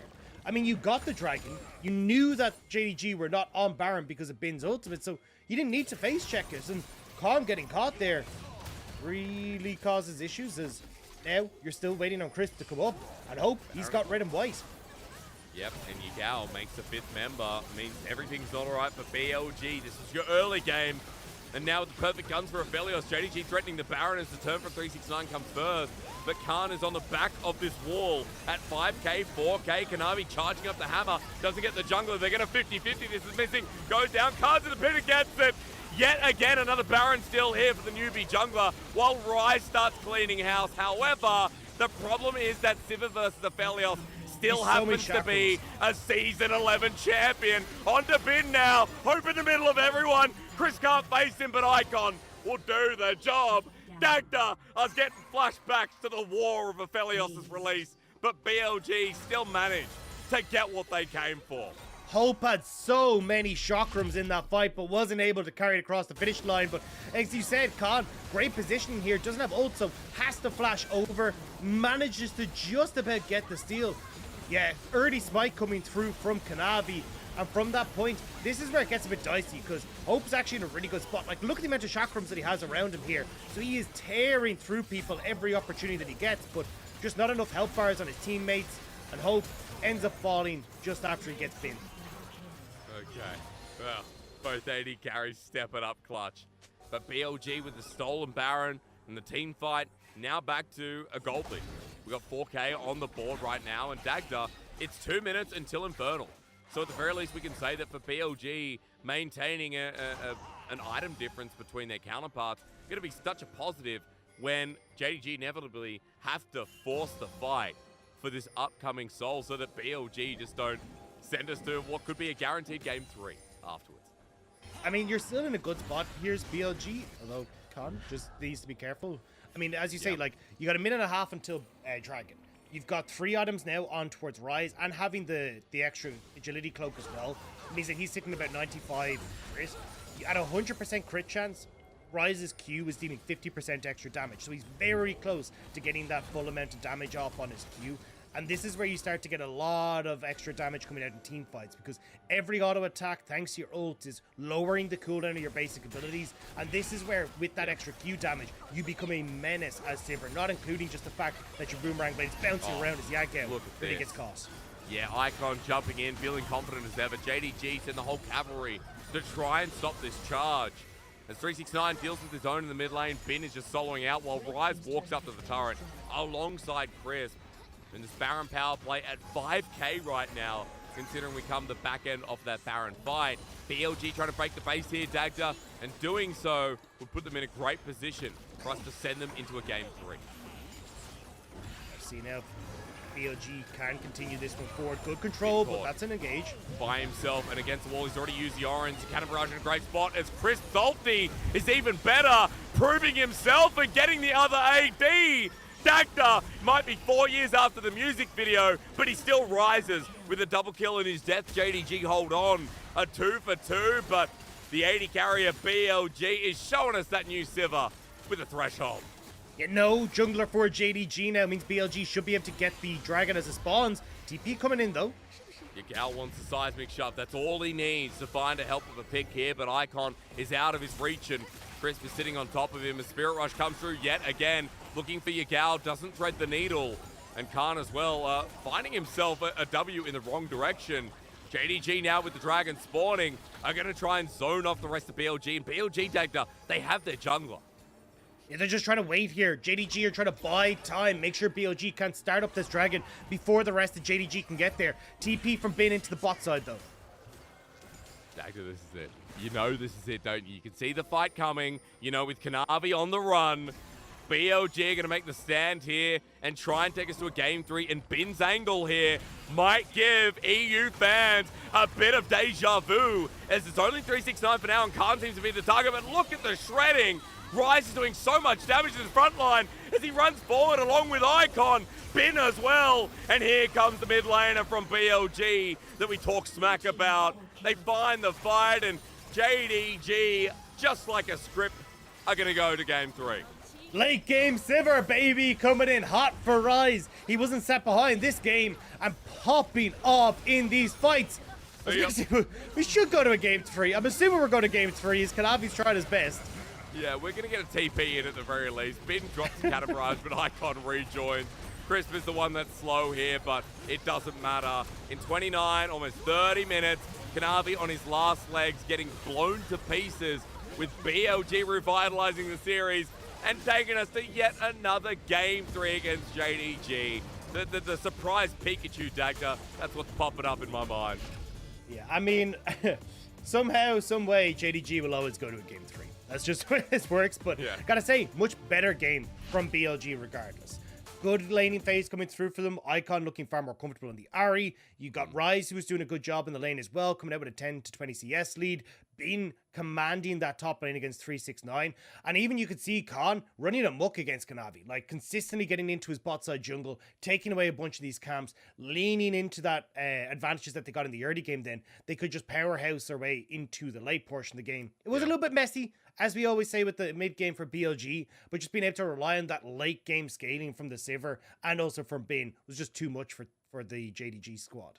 Oh god, it was. I feel like all I can say about this one, Dagda, is, you know, Rise this time actually gets to play his lane. Rise got to play his Sivir lane and this time wasn't bullied out by, well, you know, the same lane that we got in game number 1. And Kanavi didn't get to have his freedom of the jungle like he did in game number 1. And this Poppy pick was something that we really highlighted, but it feels like it was only in the mid game where JDG came alive. And by then, BLG were already in a comfortable enough position where JDG weren't given the picks they needed in front of objectives or in the right times, I guess, if that makes sense. And that's where, like, a lot of the issues we described in Champ Select kind of came back to bite JDG. Like, not having an easy definitive engage tool made it a little bit more difficult for them when it got towards team fights, because they're not really able to find those quick picks that they wanted as easily at neutrals. You could see that it was pretty easy for Rise to just deal out a ton of damage, like 25,000 damage for Rise in these fights, because he's just sitting in the backline free hitting this whole time. Like, this is what Sivir is made for, where she's just untouched despite the short range. Oh, yeah. Oh, God, 35% damage, as you said. Massive performance here from the new AD carry, and it sucks because I don't feel like Doggo was the problem on this roster, Dagda. I think a lot of us kind of agree that, you know, it stems from a much larger issue. But Rise is getting his chance to showcase in a league where he probably wouldn't have had an opportunity. And let's be real, in spring when he won LDL, he definitely wouldn't have had a chance to come up to LPL because Uzi was in the roster. Imagine putting Uzi into LDL. The fans would not be happy. But it's kind of funny that, you know, Uzi was technically, he was in the Rise music video, Dagda. So technically, this is also about Uzi because in the summer split, Rise is in BLG. BLG are rising. Gotcha. Okay. So now Rise starts his journey. And then he has to go world against song Uzi's this year Vayne into Faker, and then gotcha. Okay. Well, it would be really nice if that could be the case, but I don't know if BLG are going to make playoffs. So it feels like you have to make playoffs if you want to make worlds. Hey, if they can beat JDG in a best of 3 series, maybe it starts here. Maybe this is the impossible run for BLG made possible. At the very least, we've got questions to answer, and they'll come in game number 3 right after this short break.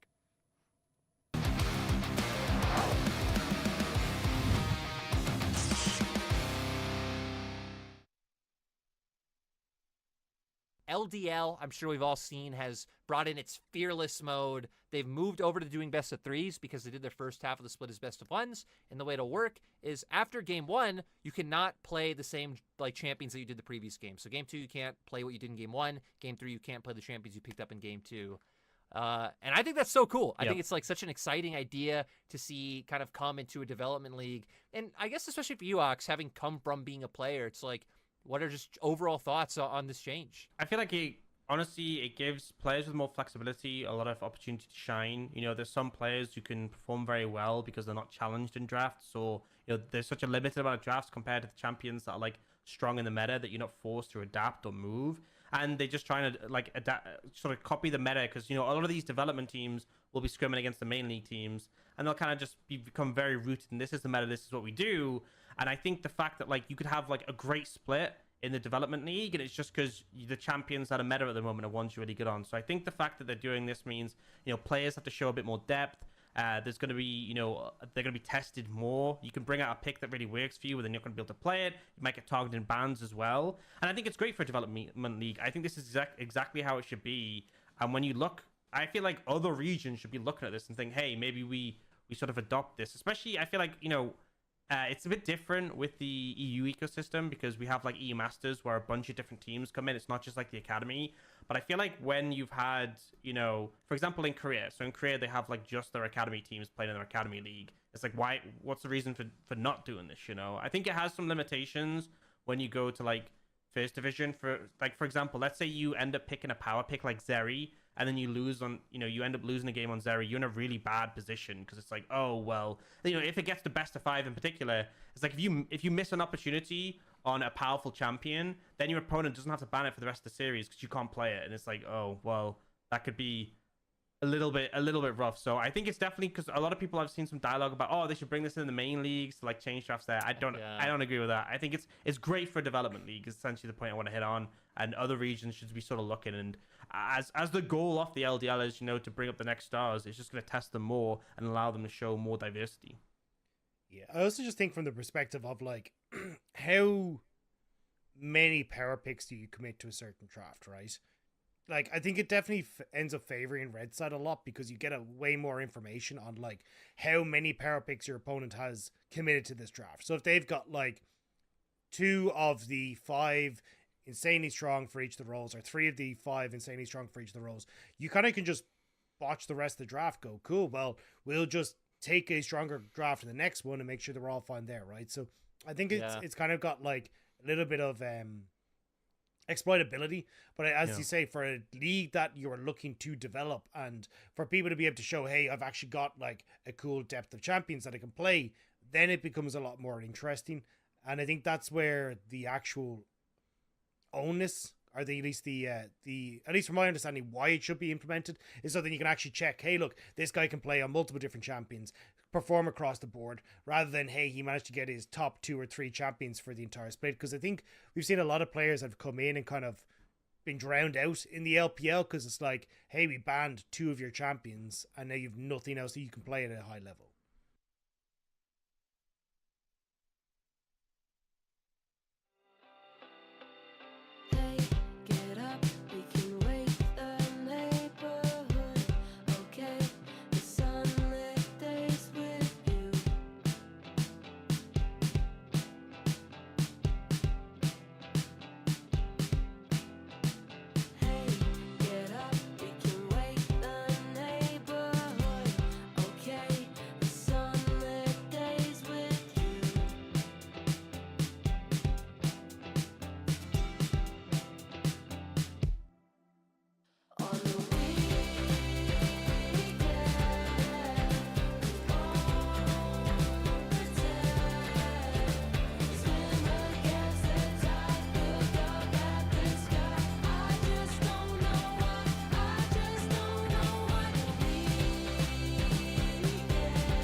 on the weekend.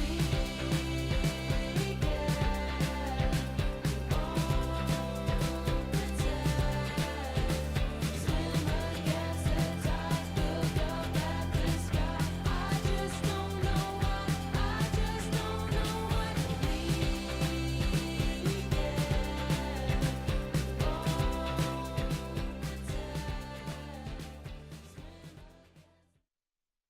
下场就要面对 BLG 了嘛，然后他们中端 icon 选手的话也是一个打得非常勇吧，然后他英雄池也是非常的深，面对他的话，希望自己能打得更好一点。下场面对 BLG 嘛，因为他们经常轮换一些选手嘛，然后但是看他们最近比赛，还是看他们打得还是蛮好的吧，就希望面对他们的话，我们能状态调整好来迎接他们吧。Well, you go. I mean, look, adjustment for JDG is one thing because your game one looked brilliant, but game two, Dagda, we're in like this constant rotation. What was the stat you gave me for JDG's chances of going to a game three this split? So, in my best Irish accent, there's a 33 and a third % chance that they'll go to a third game. Hey, no one make fun. I'm sorry, they won't go to a third game. Won't go to a third game. My bad. But no. But look, I love the Irish accent, honestly. There's so many cool words. However, JDG in this position once again, and to get serious on it, I'm listening to the song right now in the background, Dagda. Rise gets MVP for good reason. I feel like this guy has had a rough time being transitioned into the LPL last minute with BLG's changes. And to be fair, he took the challenge this game and kind of ran with it more than I think we've ever been giving him or willing to give him credit for. Looked way more confident this game. The fact that not only did he come out of the lane phase with a fairly sizable CS lead, but also just being able to have free reign in these fights was fantastic. Getting a ton of damage off, especially as he hit the late game and we saw him get to that near 100% crit chance. He was just churning out so much when it came towards that AoE damage between the ricochet blades and also the boomerang blade as well, dealing that extra damage. Just look here. Just those bouncing blades doing so much damage. 8 targets, right? I mean, like, it goes across the whole team. And Siva's showing that she's even more of a late game powerhouse than we were talking about in previous Siva days. 5-item Siva. Oh my God, Reckless has gotten 500 CS. Now we're talking. This time around, Rise gets 3 items.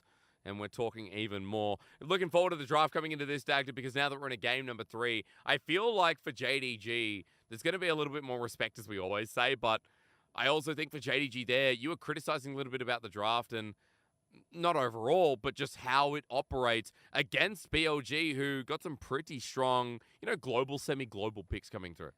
I just feel like you need some sort of engage tool, especially when you're playing with an Aphelios, because he is so incredibly short range. You need something that can help him get into fights. And you can see Hope was trying his damnedest in a lot of these engagements, but just wasn't really having the support system that he needed to get himself up and running. So I think coming back into this, having a little bit more of a reliance on, say, 369 and something that can get fights started off is going to be fantastic. Maybe even looking down towards missing to see if he can get onto something like a Nautilus even to start these fights off, because I still think Aphelios is incredibly strong in this patch. I just prefer him to seen with something where he can actually get in and get the fight going. Oh, we've also seen that, Renata lanes coming through where in the 2v2 Dagda, getting it started with a handshake, or even in the fights, the immobilization of the hostile takeover gives Aphelios perfect window. And as we go into this game 3 draft, the respect's paid to Rise, no Siva coming through. I truly wonder if we're going to adapt to the point where Siva is just going to become like this massive ban on 12-13. I think she has her place. Again, I think if you're in a composition or against a composition that has a lot of engage, can play at range, she is really going to struggle. Yes, she has the speed up in her kit, but it's still just very difficult for her to get as many of the boomerang blades off, get a ton of that AoE damage through. So I think for teams that can try and keep her at bay, it'll be okay. But JDG banning the Draven away, basically signifying, hey, if you don't ban Kalista here, we're going to nab this immediately on this next rotation. But it means that they'll either get the Renata or a Kalista, which is great on either side. I just love the double bottom side ban. I mean, Rise not going to get Draven either. And remember that if you haven't been watching the LDL, Rise comes through in Spring Split and absolutely dominates the competition. Is you know, one of the best talents coming up from the LDL, also I've heard. And with a double AD ban with Callista gone on the side, Zeri too. Feels like now for JDG, Dagda, they get the one strong pick, and then we have to start talking about things like Jinx. Maybe, Zaya. What else is left? Samira. Like, we're going down the list. Yeah, but that's why I thought they'd take the Renata, because you can always pair it really well with the Aphelios when given the opportunity. But if BLG take that, you just take the Jinx. And then you're like, okay, cool. Now we've got the winning bot lane matchup. We've got the Renata for ourselves. But now I feel like BLG just end up taking that here with the Renata. Then you take the Jinx for yourself. Or even if you wanted to try and take a good jungle matchup for yourself here for Khan, you can do so as well. But yeah, I'm surprised to see JDG prioritizing the Aphelios over the Renata, as I feel like the Renata is just so strong at the moment.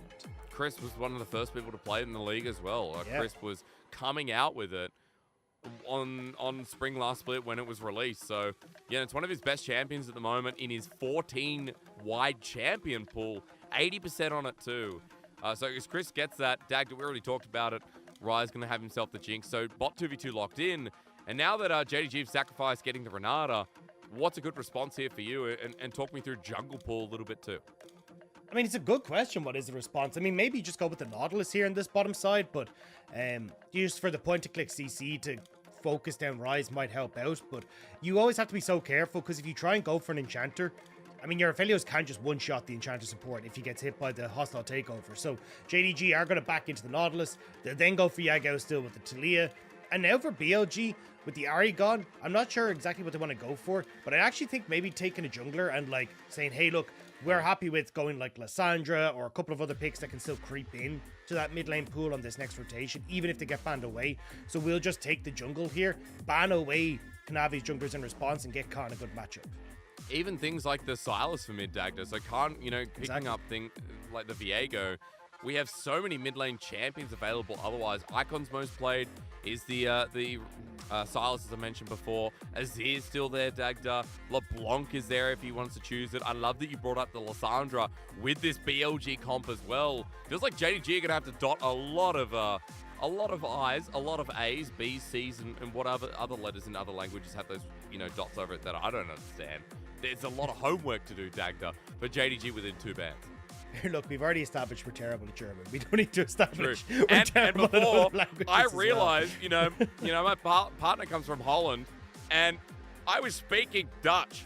I wasn't even close to German, so I apologize to the German community for not even getting not good right in their language. Never again. We'll try again. If we have to do Mandarin on broadcast, Dagda, a little bit more confident. But outside of that, dude, I'm going down. Do it. But as we start to move over, we'll have to see now what the story is going to be, because I feel like for JDG, you can probably just take the Wukong here, because you're going, okay, well, Vi's gone, Lee Sin's gone, Wukong has a decent matchup into the Viego. The only downside is you're going to end up with the Renata that can like ult across your engage, but I still feel like Wukong probably your best bet, unless you want to try and go for something like the Poppy, but it just doesn't work out as much against a longer range composition like the Jinx. BLG, more than likely going to take their mid lane. Lissandra, we already talked about, could be a good option, especially if Bin doesn't want to play engage.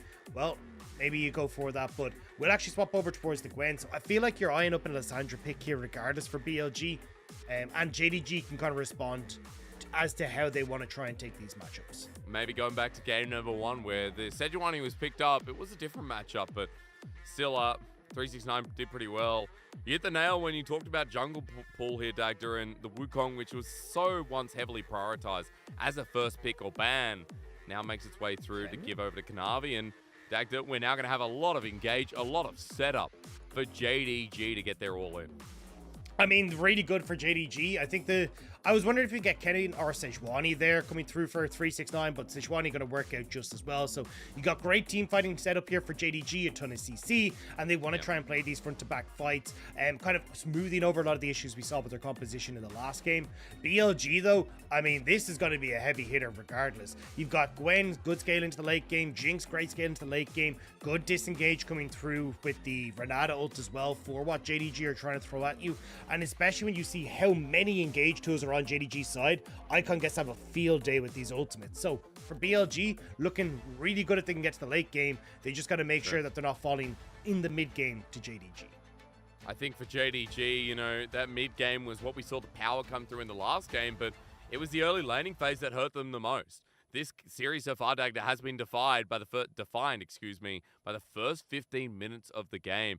JDG's lanes in game number 1 set up for success. Around the Herald, the big punch play that made the game unwinnable for BLG pretty much. Game 2, lanes were too hard to deal with. Rise was in a great position on the Sivir.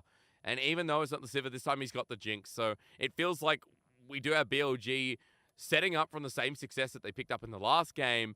But we know that JDG are a different beast in a Game 3. JDG are still 10-1 because in the Game 3, despite going the full distance of the series, they still managed to close it out, and most of the time, pretty convincingly as well.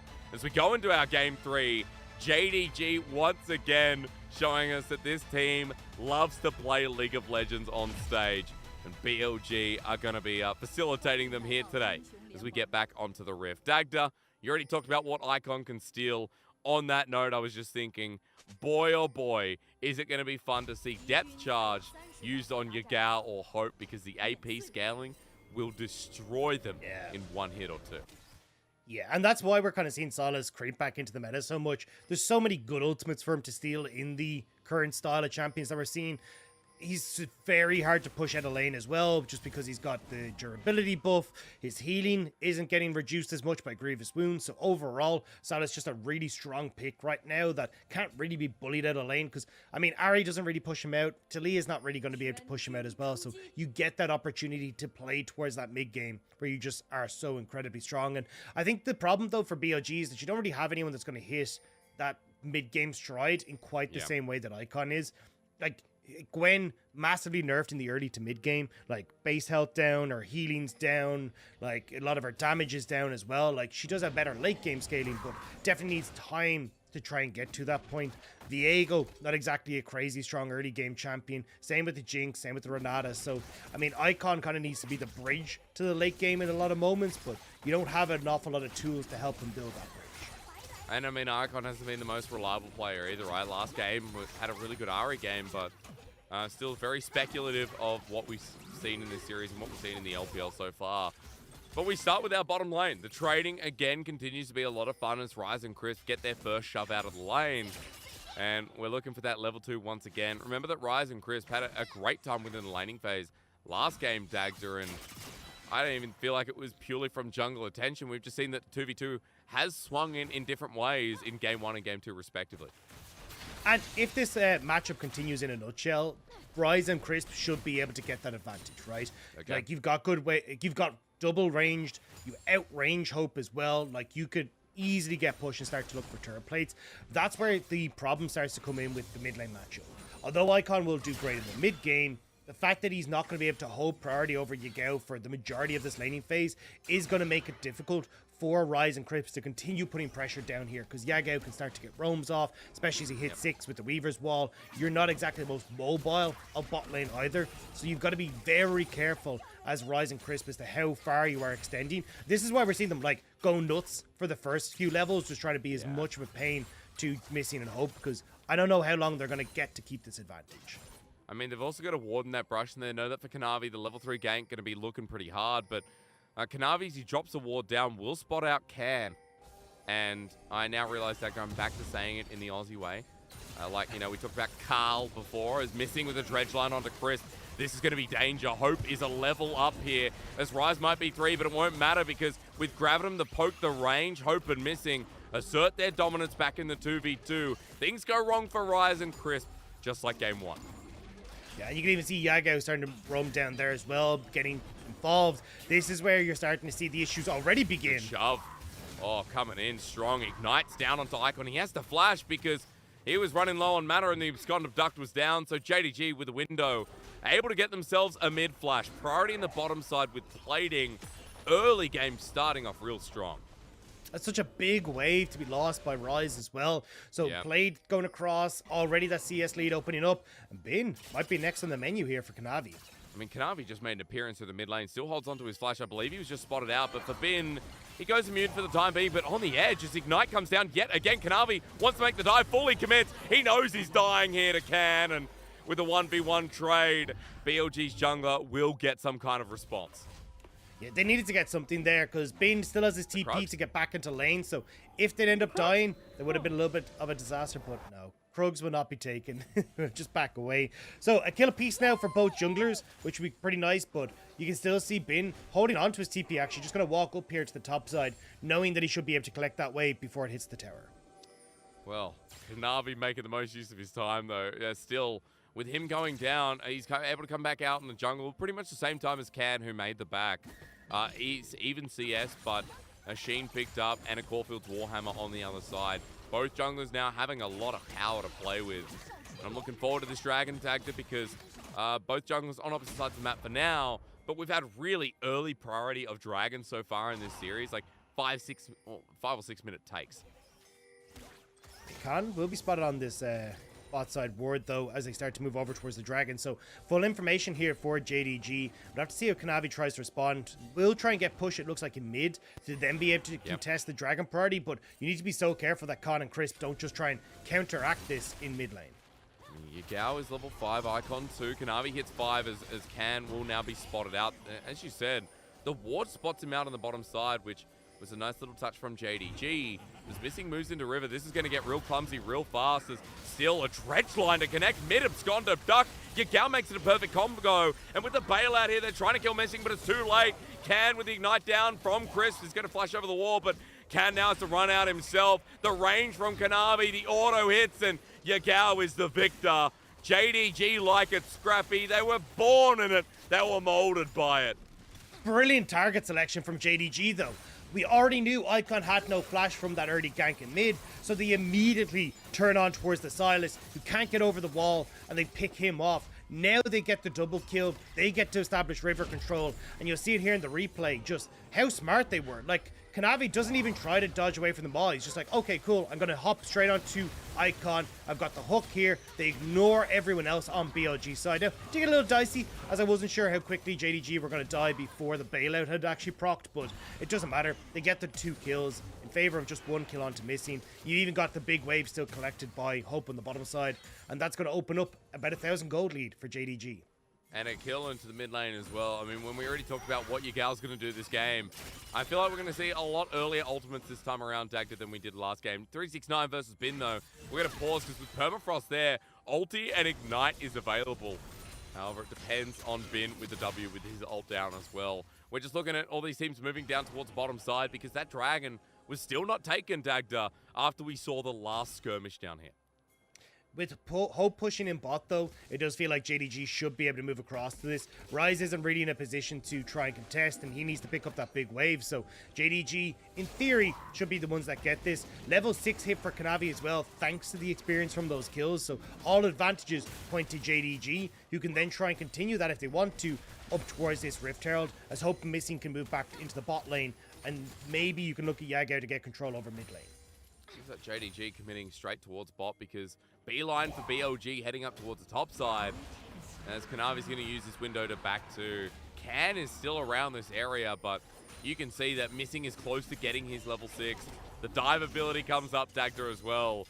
And Chris, still without the hostile takeover, is playing it very safe within this lane that is once again going Hope's way, like we saw in the first game. It's not the same lead against the Sivir, but still 10 CS here. With the wave building up, is nice to see that Hope is once again in control. And that's the thing, that early play on bot side where Rise missed out on so much of that wave is now coming back to bite them. Hope Missing, though, not actually going to try and move up towards this Rift Herald at the moment. I thought that's what they might have been looking for, but I mean, just looking to get damage off on Rise regardless. So should push this wave and maybe look to reset themselves. So JDG should still have the map advantage when it comes towards moving up to the morphed Scuttle Crab. I mean, it's so crazy, right? And yeah, I know Herald is deformed a little bit, Dagda. You don't have to be so rude to it. But JDG making multiple plays on the map at the same time. This is what you talked about in the first game. Bot is pushing in. Mid has roamed up. But Hope is just having the time of his life with Rise now having to commit to this bottom lane to stop this Aphelios from getting an early turret at like 10 minutes into the game. Crisp did roam towards Rift Herald, though, so it looks like BLG should be able to get the Rift Herald for themselves and answer a little bit of that back. But JDG is here. Yeah, again, on multiple sides of the map. They're going to make the play. Finding Chris with the ulti. That's great. The handshake keeps Kanavi away as he flashes, though, and the Weaver's Wall going to build that space. A seismic shove of great proportions. And Crisp is nowhere near a bailout on this one. It's too high of a price as Missing with a depth charge keeps Khan in place for long enough. The Heartbreaker, the flash away, and Kanavi looking for a spin. No Yagao way. just needs There to we get go. him. And the bluff was called. JDG with 5 kills in the early game is once again a 1v1 in the bot side. He'll use to build the space. The Shurikens start flipping out. Rise will flash over the wall, but Hope wants to match it to chase him down. The movement speed just ain't there. But hey, when you have Hope, you use it.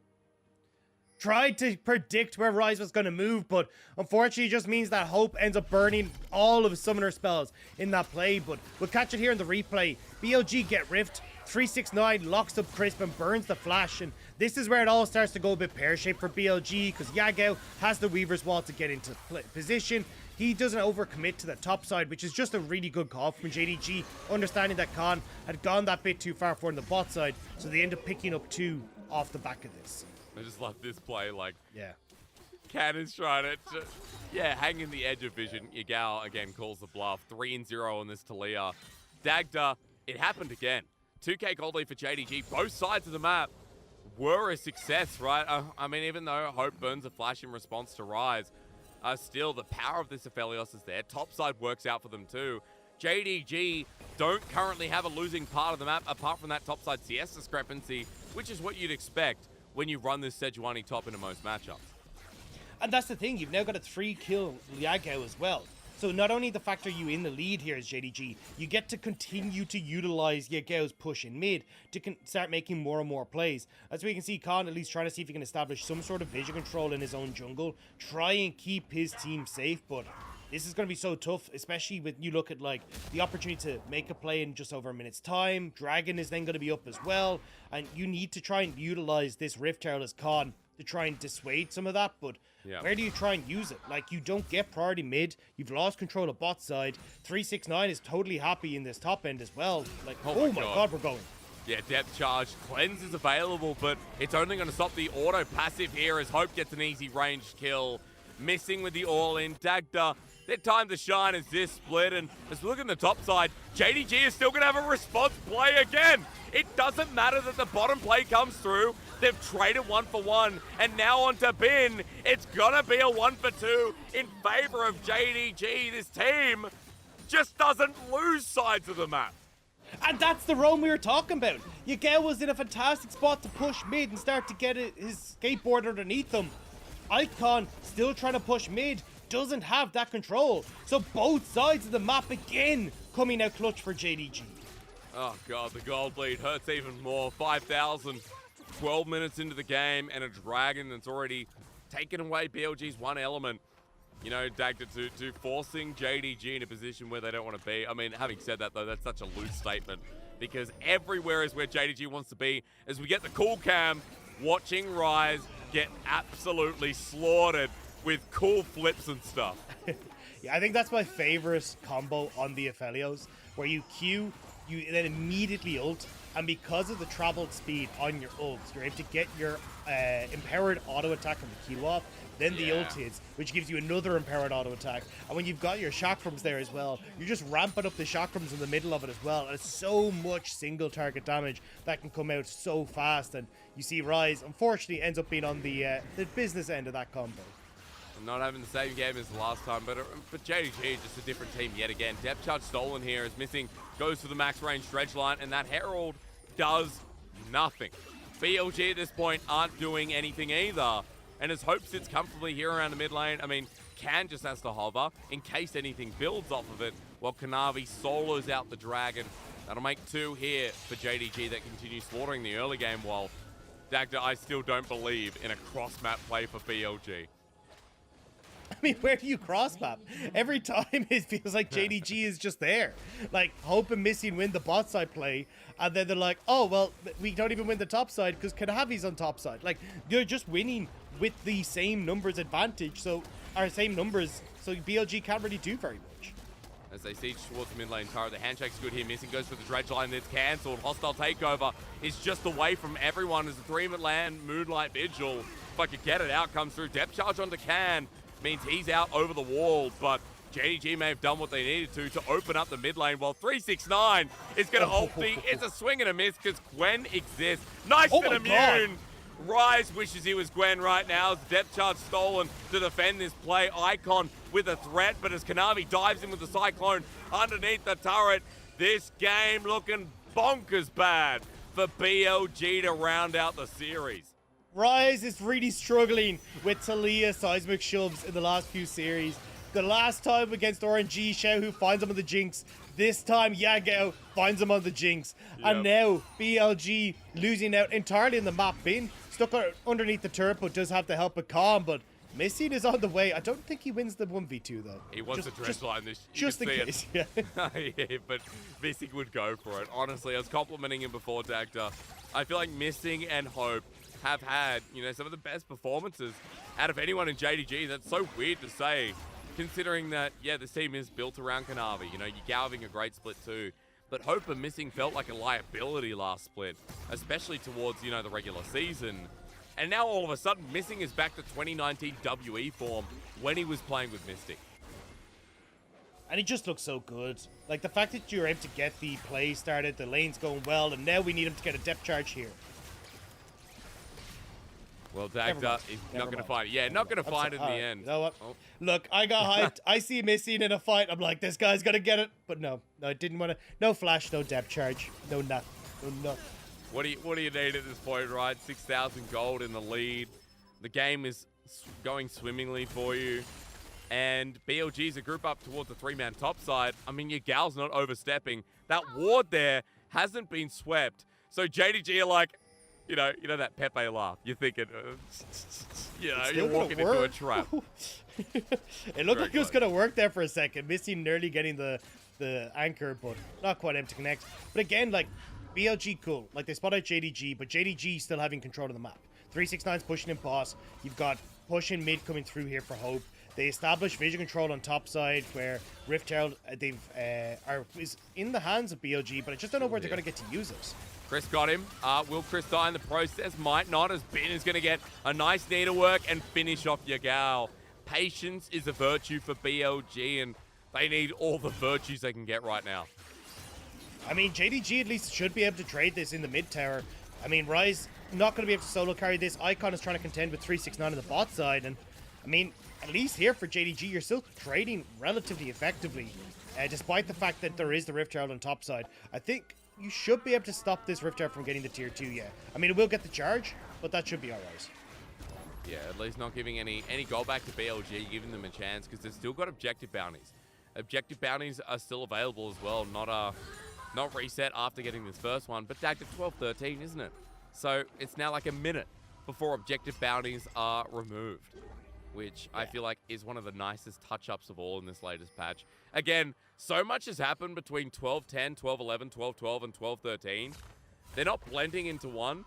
It's just I'm trying to remember which patch changes what, because it's just so crazy. As Ben might regret going in on this one, but then presses W and immediately it doesn't matter. Let's bully Yagao. Protocol number 2 as he flashes away, and TP is going to be burned by 369. They want to chase up Icon and Chris, but they seem to be out of there unless 369 can close the gap. Yeah, I wasn't sure if they wanted to commit the Weaver's Wall, but just going to back away instead. They did not want to lose Yagao before this next dragon. Third dragon on the cards here for JDG, and they're the ones with control over bot side jungle. You can see that blue ward, or sorry, that pink ward beside the blue buff there, making sure that they're able to hold position here against BLG. 369 will be able to push at this bot side as well. And Yagao just rotates up. He's level 11, longer range on that Weaver's Wall, so he can always show up at a minute's notice to the dragon if ever needs be.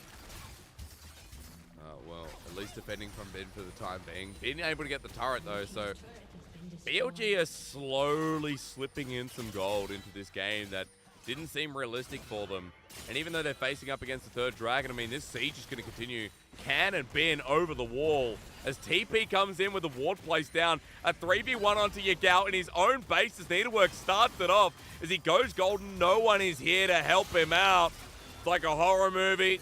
Why did they unlock the door for the killer? Well, BLG now in front of this turret, still looking at objective bounty, but they are too deep for their own good, with Can getting knocked up and one hit away, and Hope running into Bin. Even without ulti, a bit of a threat as he gale forces away, and Bin goes back over the wall. He'll die, but hey, for BLG making the aggressive play when you're this far behind, they've got to get some respect.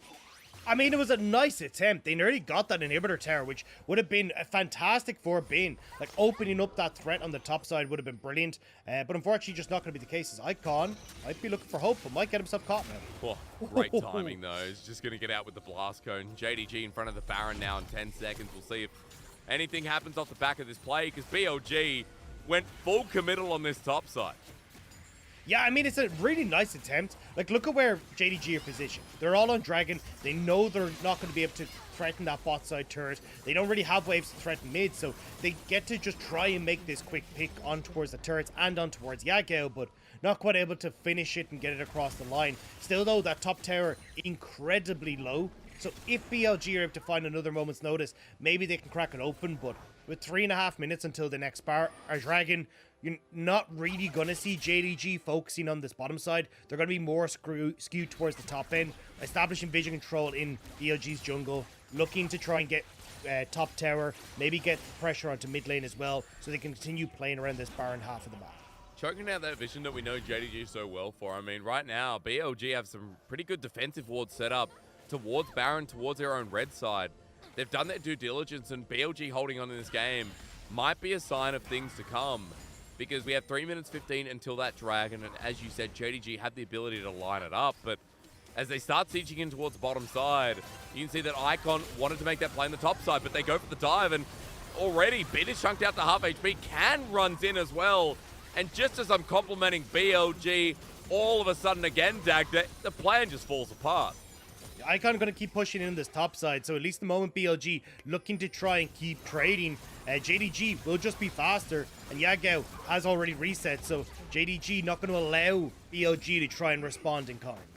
While JDG move towards Bin as he's pretty deep in the mid lane for the time being. Pings are getting spammed down.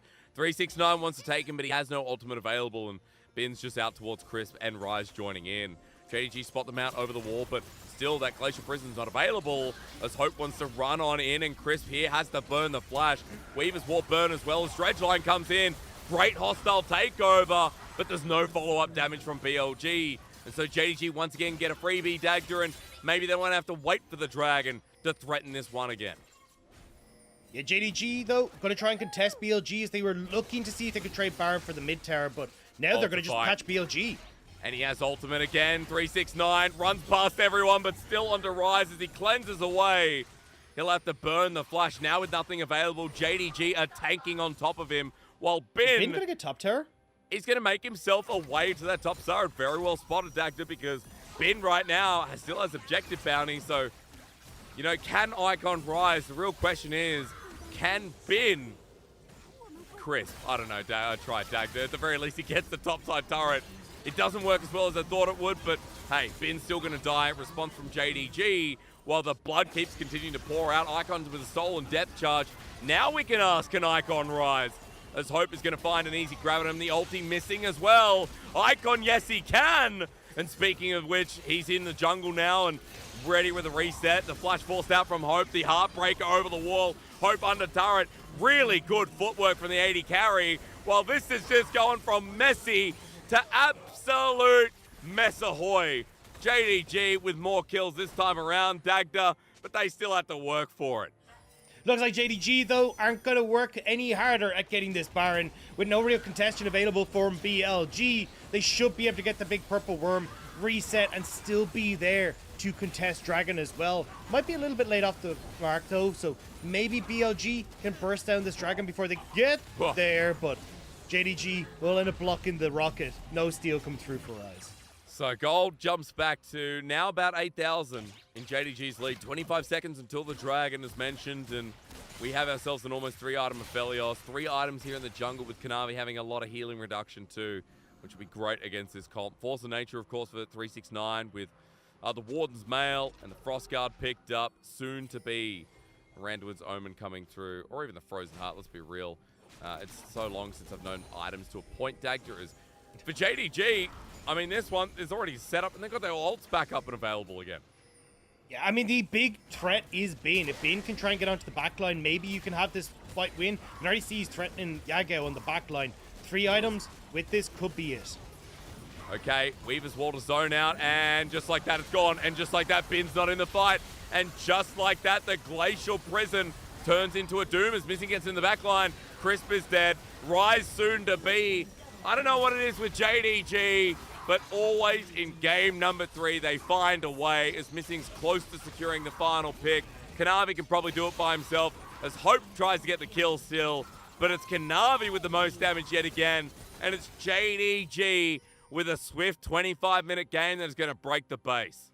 Too many flanks spoil the broth there for BLG. Icon being positioned with Bin means that JDG just pounce onto the backline that's exposed. Rise and Crisp will fall, as will BLG. Game 3 always goes the way of JDG. Yeah, it does. 10-1 to 11-1, still at the top of the table as they look for more kills. The blood sport continues, but JDG right now still looking like a top team within these messy games. We'll take them to 11-1 now, so top spot secured once more for JDG, but it will feel like it'll only be momentary because, again, they keep going to these 3 games. So their game difference is, despite being 11-1, isn't exactly the most amazing of game differences. So, yeah, hot stuff for JDG once more, kind of showing how dominant they can be in these games. It's a ploy, right? JDG go to game 3 because they get more stage time, more experience, Dagda, more good reads of teams in the league. And that means when it comes to best of 5, JDG are more prepared than others. I feel like it's a big brain play from JDG, who, I'm just looking at it now. JDG have played in total, 33 games. 33 games played in total. As you said before, 3 series have not gone the distance, with the rest going to game 3. And it's been so consistent as a story point for, what is now our first place team yet again. Yeah, I mean, JDG have just been so dominant when it comes towards, like, if they can get these early leads, they just know exactly how to read the map, play through those strengths, and dominate their opponents. But the biggest problem is when they aren't able to get those leads, that's when they can start to struggle. And we have seen a little bit against some of our top teams, but we'll have to exactly wait and see, because JDG still have to play some of those teams, if I remember correctly. Yeah, they, like, their next series against V5, then RNG, Weibo, Anyone's Legend. It feels like that's where we're really going to get the true test of what this JDG lineup is capable of. Well, we know Kanavi is, the starting of those capabilities. Yagao, again, having a decent game on this Talia. I feel like 369 has just been oddly consistent. It's not even odd, let's be real. Spring, he was like this as well. But the bottom lane of JDG gets ahead, and with all lanes doing well, I feel like they're able to snowball off that momentum, which makes them such a bloody team. The bloodiest team in the LPL, for good reason. After everything we've seen when, like, Hope and Missing are playing a better split and Yagao's playing a great split, then it's like, hey, all lanes go well because we have great players that are kind of hand-stiffing in games like Games 1 and Game 3. Yeah, it does feel kind of sad for BLG that Crisp now 2 games in a row has nearly done as much damage as his AD carry mid laner. Like, this has just not been going well for BLG. And that's the problem. In the last game, we saw Rise pretty much unthreatened, had a good laning phase and could try and carry it through. But, I mean, apart from that, and even then, I will say actually in that game too, that Rise just, the decision-making from BLG wasn't there. This time around again, come into this series, not able to try and get control over the bot side. Icon hasn't controlled mid. Khan's getting caught out in weird places. It just all started to fall apart, and JDG were more than happy to punish those missteps. Look at Kanavi, 24% damage again. Second highest piece of his damage in his team. Getting the most stats, of course, we expect it. Hope may get the most damage, but let's be real. Kanavi setting himself up for an MVP. I think, back-to-back in their wins this series, Dagda. In 25 minutes on this Wukong, he once again made so many proactive early plays from mid to top in a quick instant, where he set the game up for success and set his laners into a really good position for the first couple of neutrals. Yeah, he's been so crucial to getting control in these early stages of the game. Like, we kind of talked about him being able to help out Hope Missing on bot side, make sure that they're able to continue pushing forward. We saw him ganking through mid. Like, it has been a very clear-cut style from JDG where it's like, okay, actively try and get kills in mid, just facilitate Hope Missing to continue playing through their strong lane phase that they have, and then from that point you can use that to look for invades, steal away buffs, steal away camps, steal away these objectives, and just make it very, very difficult for the opposition to mount any sort of offense. I mean, half the time we're seeing Hope Missing like winning out on a bot lane play, getting the kill onto Rise, and Kanavi's on the opposite side of the map making another winning play for JDG. True. It just becomes so difficult to try and answer at any point in time where you're just losing on both sides. Both sides of the map just blowing up. I still, you know, am just kind of in awe in how JDG in Game 1 and Game 3 managed to make that happen, and we've seen that in different series too. But it shows you why they're a top team, why right now they're in that top 4 bubble. You talk about top 3 if we want to count scoreboards only for the time being, with RNG still having more to play. But that's why, you know, we're looking excitedly at JDG, Dagda, and that's why I feel like JDG in this series, in the games that really mattered, kind of showed up massively over BLG, and BLG have a lot of issues to deal with. Now 4-8, it is, the question of where they can get to perfect 8, because 8 has gotten teams across the line before, but with that schedule, winning all 4 of those matches, I don't know how possible that is. Yeah, especially as you said, FPX looking great. V5, another team that they have to try and take down. Hell, even OMG on a good day are incredibly difficult to deal with. We've seen even our top team struggle with them. So I just don't see a world where BLG are able to make it across the finish line. Unfortunately, just the early antics that happened at the start of the split now going to come back to bite them. Words can be tough. Oh yeah, right in the bum. It's okay. No, I'm there today as well. We'll get it out before RNG EDG, of course. Kadavi getting MVP, no real surprise there. As we bring it up on the screen, I mean, there's a reason why out of junglers in the league who struggle to get past 10, 11%, that Kanavi right now is averaging 16% Dagda. And in past series, at the earliest start of the split, was at like 23, 24%. Kanavi deals damage. He's a threat and is the core carry of JDG for a reason. Yeah, I mean, when you look at across, he's like 3rd highest in damage percent for junglers, and that the only people that are really above him are substitutes that have come in and played a handful of games. So really, really nice job from Kanavi to have full control in this game. And again, as you said, like an MVP performance, making sure that he's going to be in the right place, the right time in so many different spots. Yeah, I mean, giving him something like Wukong, giving him something that has proactivity. Kanavi just shows up time and time again. And, you know, we can continue to sing his praises, but for Kanavi, I think it's at this point like what's kind of expected, Dagda. We have gone week in, week out, giving this guy MVPs. With his 7th MVP now picked up as well, he is tied 3rd, tied with 369, who's been the other highlight player on this JDG roster. Because remember, people like Hope, Yagal, 3 MVPs down towards the bottom of the barrel. Like Kanavi, now tied, of course, because he's back. It's easy to say that Kanavi is back. King and going Kanavi, in the summer playoffs, I can't wait. Yeah, King Kanavi, good to see him back again. And this is the thing. I mean, JDG looking sweet. Top Esports looking awesome. V5 looking incredibly strong. It feels like the 3 teams that we have tussling for the top of the table look absolutely incredible. And I cannot wait for these next few games for JDG, because the fact they do get to go up against V5, they're going up against RNG. It feels like we're getting a little hint at what the playoff contention for JDG could be like. However, if you're talking about good games, when we've already had 6 tonight, I know our audience are here for one thing now for the rest of the night. One thing more. RNG versus EDG, the historic matchup of the LPL, the matchup that I have personally loved casting each and every split I've gotten my hands on at Dagda. You and I have got some talking to do, because this one always ends up being a beyond banger, an absolute big banger. There's lack of words. Let's go to a break and get into this one, and I'll think of something better.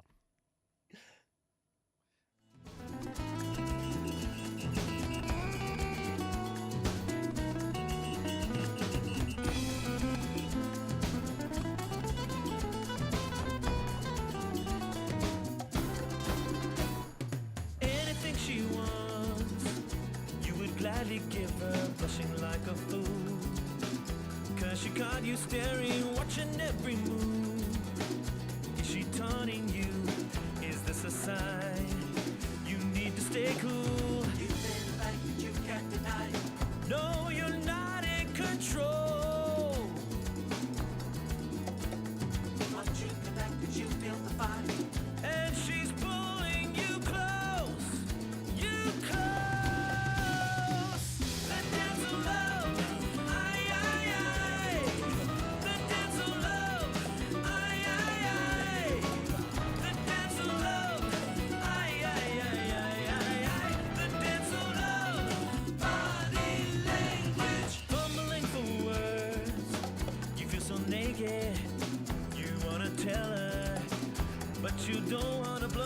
can't hear the words that you're saying.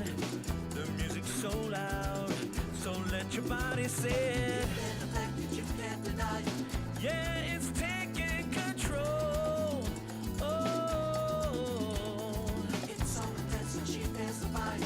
And she's stealing your soul, your soul. The dance of love, aye, aye, aye. The dance of love, aye, aye, aye. The dance of love, aye, aye, aye, aye, aye, aye. The dance of love, body language. The dance of love, aye, aye, aye. The dance of love, aye, aye, aye. The dance of love, aye, aye, aye, aye, aye, aye. The dance of love, body language.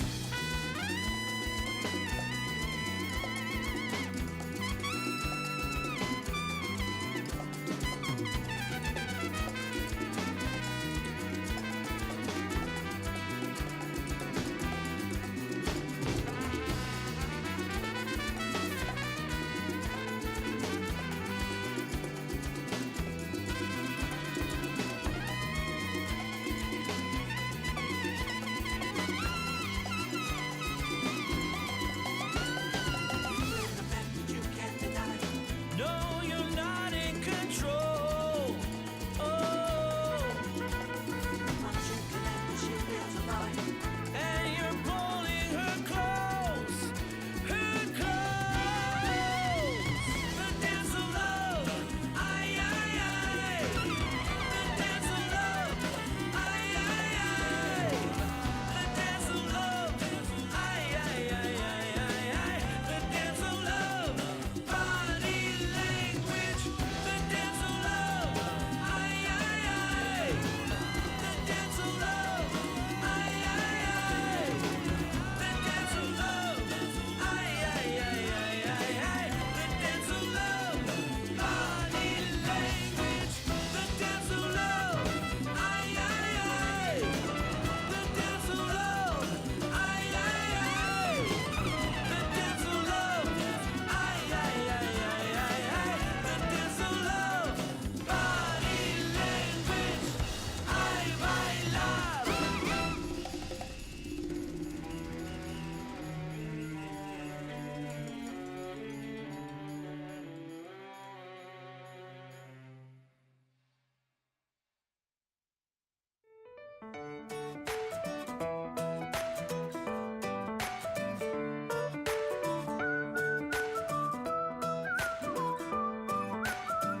I don't need fast cars, limousines, hanging in the VIP. It's never really been my style. I don't need palm trees in the breeze, honey. I can guarantee it's something money just can't buy. All it takes is just one touch, just one taste of you. There's nothing I can do, 'cause we got that chemistry. There's just no stopping, it's a chain reaction. Chemistry, there's just no breaking the law of attraction. The mystery of it all, like a riddle that you never meant to solve. The chemistry of love.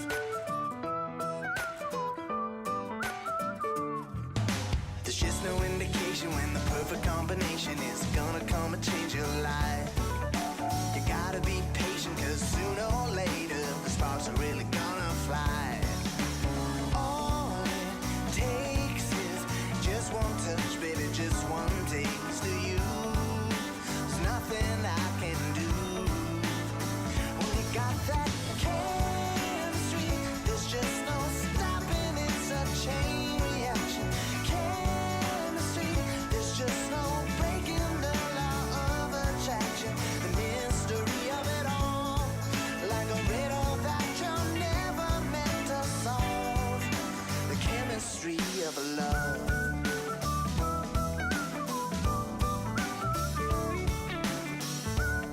EDG have denied Uzi once again. Where were you when history was made? Because here comes Uzi. RNG's hopes that a world title fall. EDG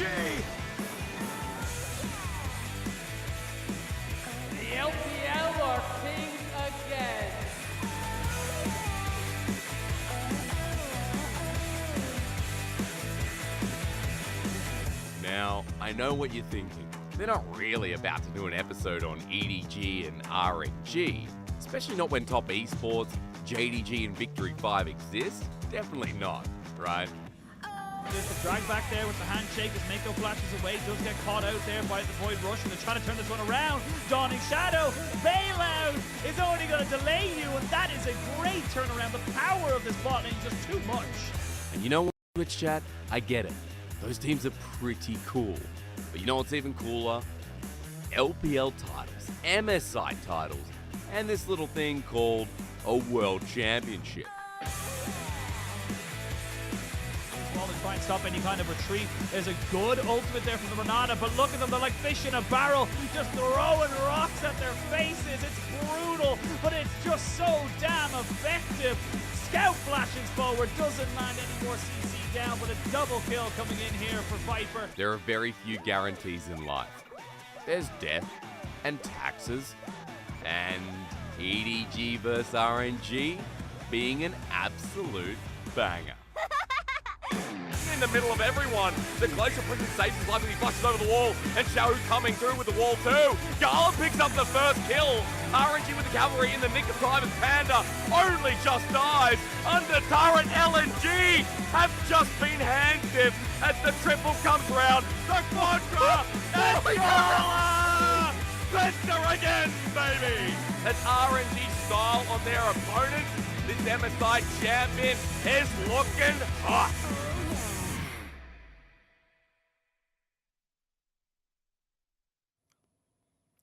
It's a guarantee. RNG and EDG always delivers in some kind of regard, no matter what split it is with these historic organizations in the LPL. Welcome back to our match of the week. My name's Asterix. I'm joined by Dagda.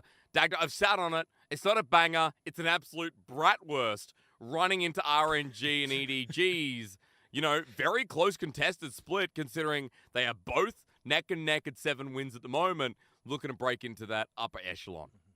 Look, it might be a bratwurst, but it's got a bit of currywurst in there because they're adding the spice. Good. I love seeing EDG versus RNG because it is such a historical matchup. Like, two of the teams that for the longest time, well, have been in the LPL, some of the longest that we have out of any of our organizations.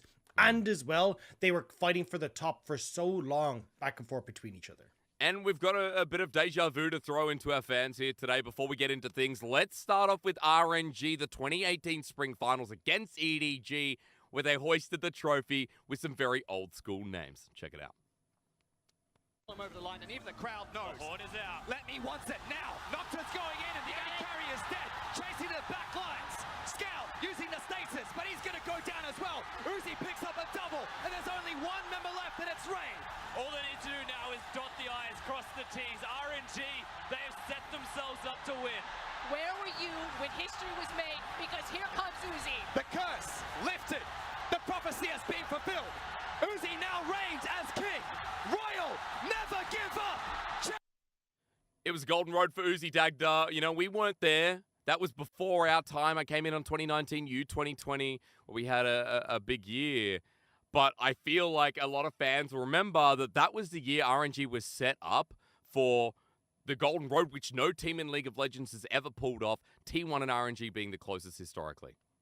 Yeah, and it was such an important moment for RNG to try and make that transition forward, but unfortunately they just weren't quite able to do so at the World Championship. They did fall to G2, but certainly when you see them taking both domestic championships, the MSI title as well, it's such a historic year for RNG that kind of cemented them in a lot of international fans' minds as one of the top organizations from the LPL. I mean, they've even cemented it in recent history, right? EDG versus RNG, we remember in 2021 Worlds, where, of course, EDG took out the World Championship.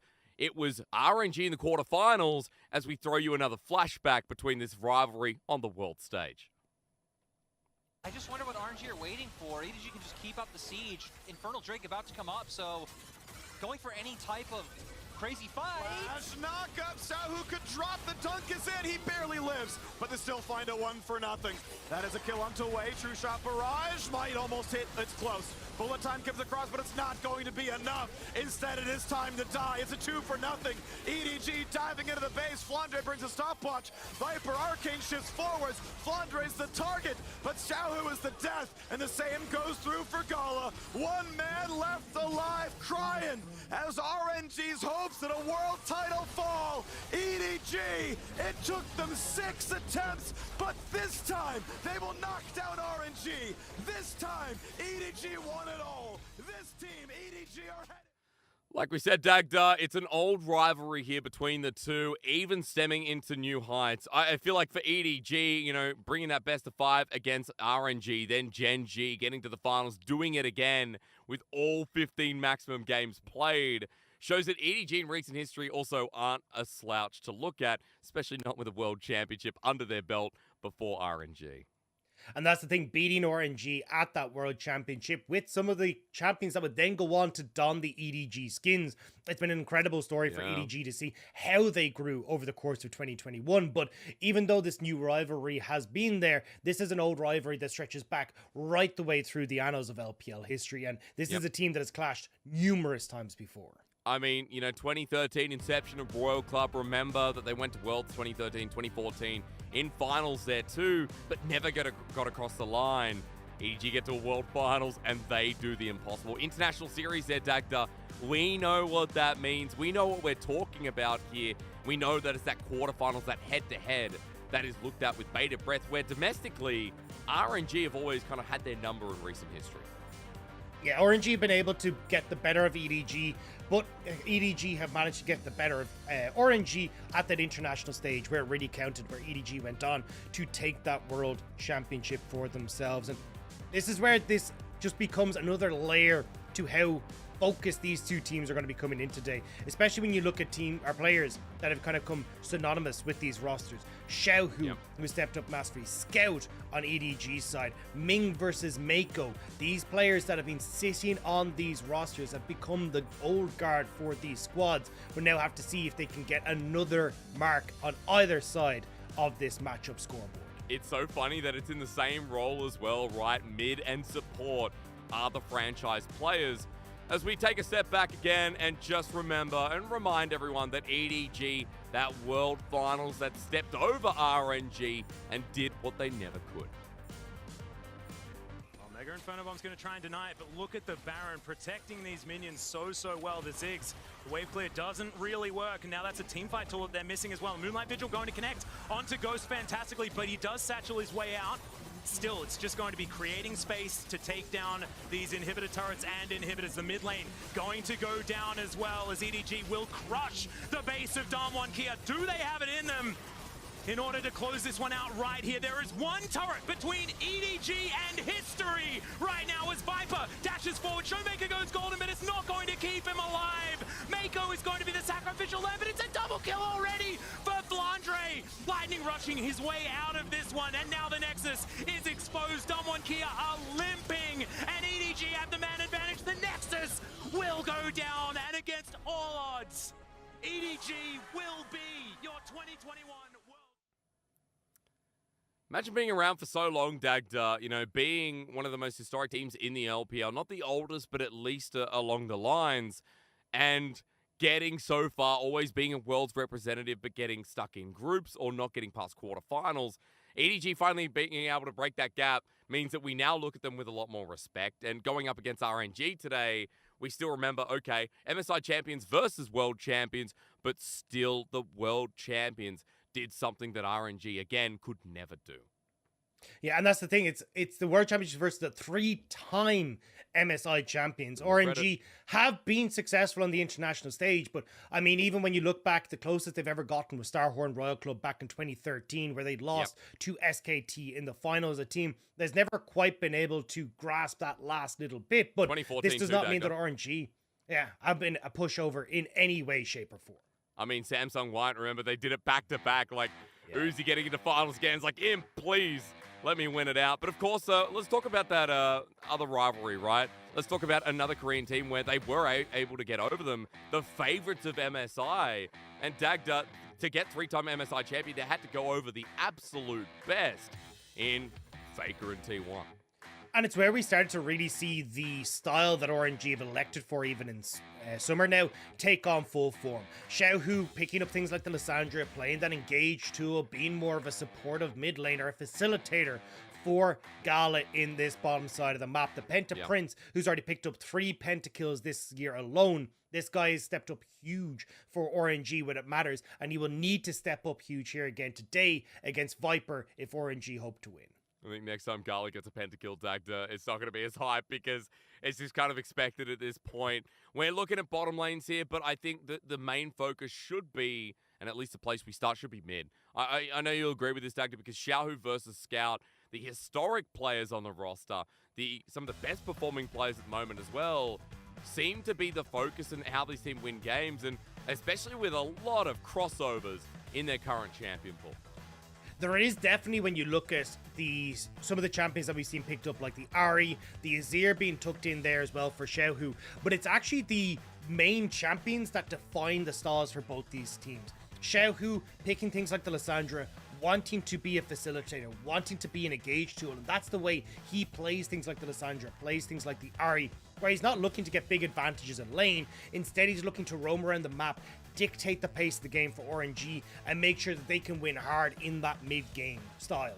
Whereas when we look across at Scout, Scout has been much more about, okay, I'm going to be dominant in lane. I'm going to make sure that I can step up to be a big carry. And this guy is the best Azir that we have in the league. Absolutely phenomenal. I mean, a highlight reel pretty much every time he gets his hands on this champion. So I would not be surprised to see it banned away. Because as you can see, when he does get his hands on it, massive goal difference of 15. CSD of 15 is absolutely insane. But a little bit lacking when it comes towards his impact in those early stages, because he's not roaming around the map and trying to play the same style as Xiaohu, because Azir, Corki just don't really lend themselves to that early aggressive play pattern. What is it with people who sit behind Faker and becoming great as is? Like Easy Hoon, for example, Scout, you know, he was 2016 SKT, but I think played a game.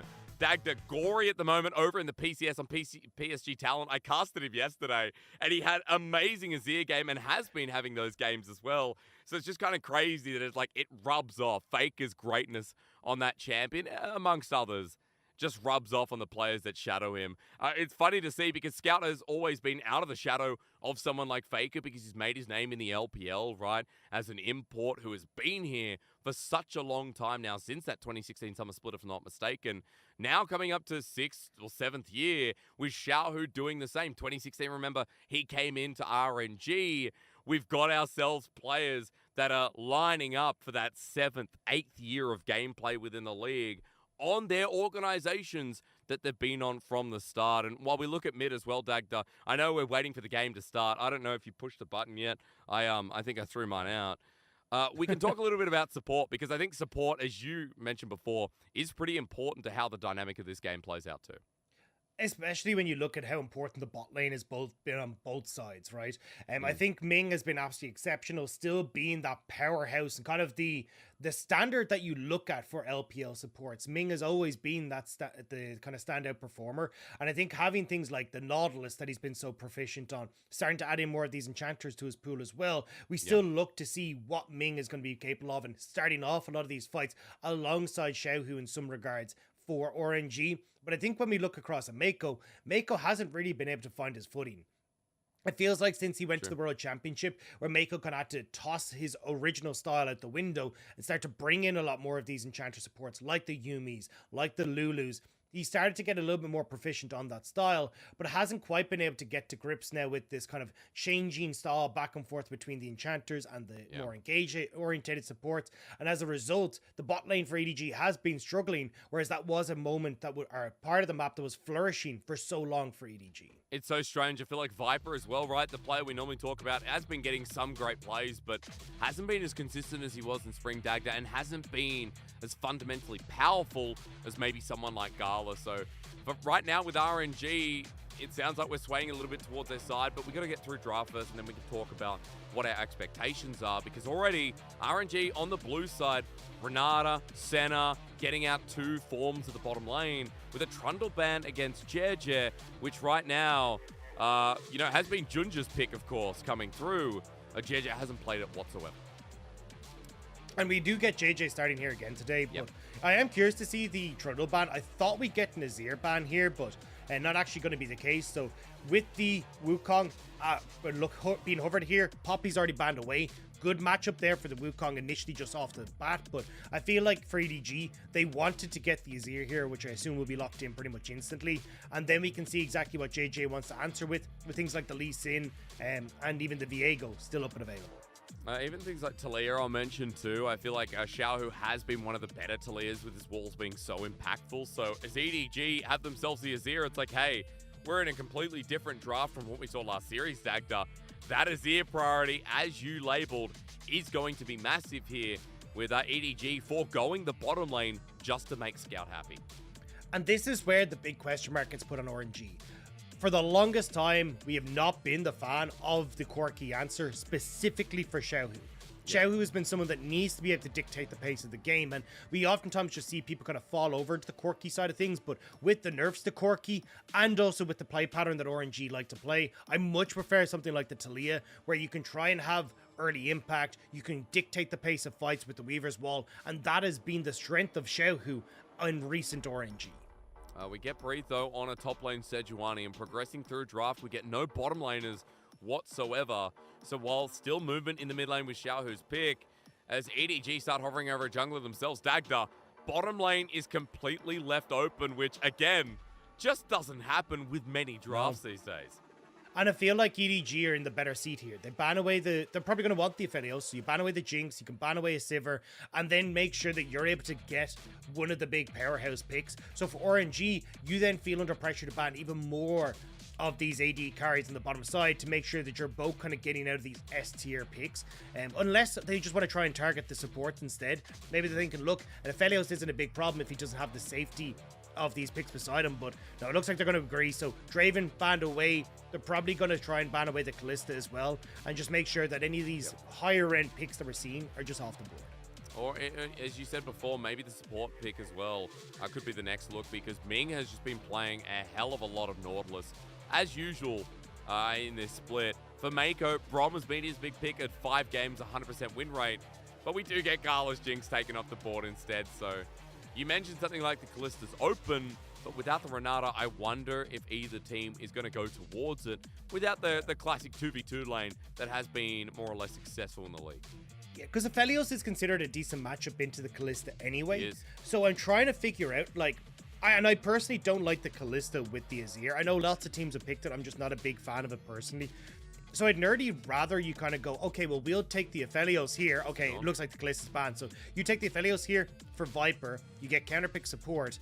And for RNG, you're probably going to end up seeing something like an Ezreal or something along these lines come out. Or maybe we get a real throwback and you end up with the Kai'Sa here for Gala. Maybe that's the plan here. Kai'Sa Nautilus could actually be an incredibly strong pickup against the Aphelios. Dagda, don't do this to me. Don't tease me, right? I love Gala's Kai'Sa. I think we all know it pretty well from the world stage. And Dagda, this is why sometimes you don't just lead me down the path. We get a Lucian Nami, which, let's be real, again in the LPL, has been seen quite rarely these days, but more importantly, hasn't been that successful. So a risk here for Gala and Ming's laning phase. Well, I think we could just say, Dagda, this is pretty standard EDG with Azir, Aphelios. Like, hey, what a team fighting team.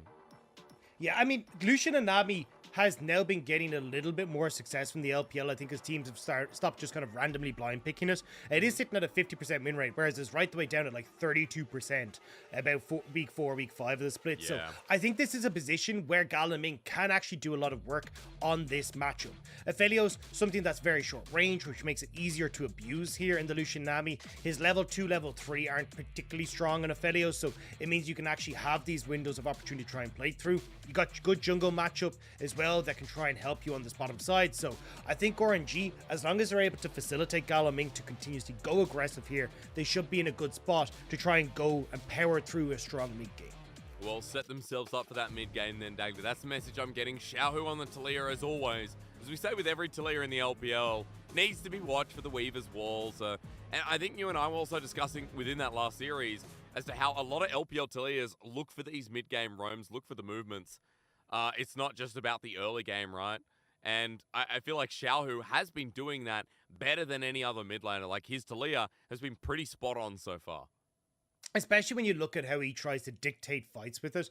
I think this is my most, like, one of the most fun parts of watching Xiaohu on the Talia is, like, how he actually used the Weaver's Wall to cut off escapes, set up engages, you know, make sure that you're able to kind of corral people into the position that you want them to be. And I think that's what has made Xiaohu such an exceptional Talia and why we'll have to see now how Scout is going to manage. But as we said, Scout, the best Azir in the business right now in the LPL. So I am very excited to see these two powerhouse mid laners go up against each other and seeing that exact clash of styles that we highlighted at the opening of the series. As we welcome you in to our match of the week, we have been waiting for 6 games for this to come through. But with 3 teams already locked into playoffs in JDG, Top Esports, and Victory 5, RNG and EDG are on everyone's mind as the teams that will look for spot number 4. Our MSI champions versus our world champions. This is a matchup that you don't want to miss. As we get into Summoner's Rift and already just a bit of poking out, forget that for the time being.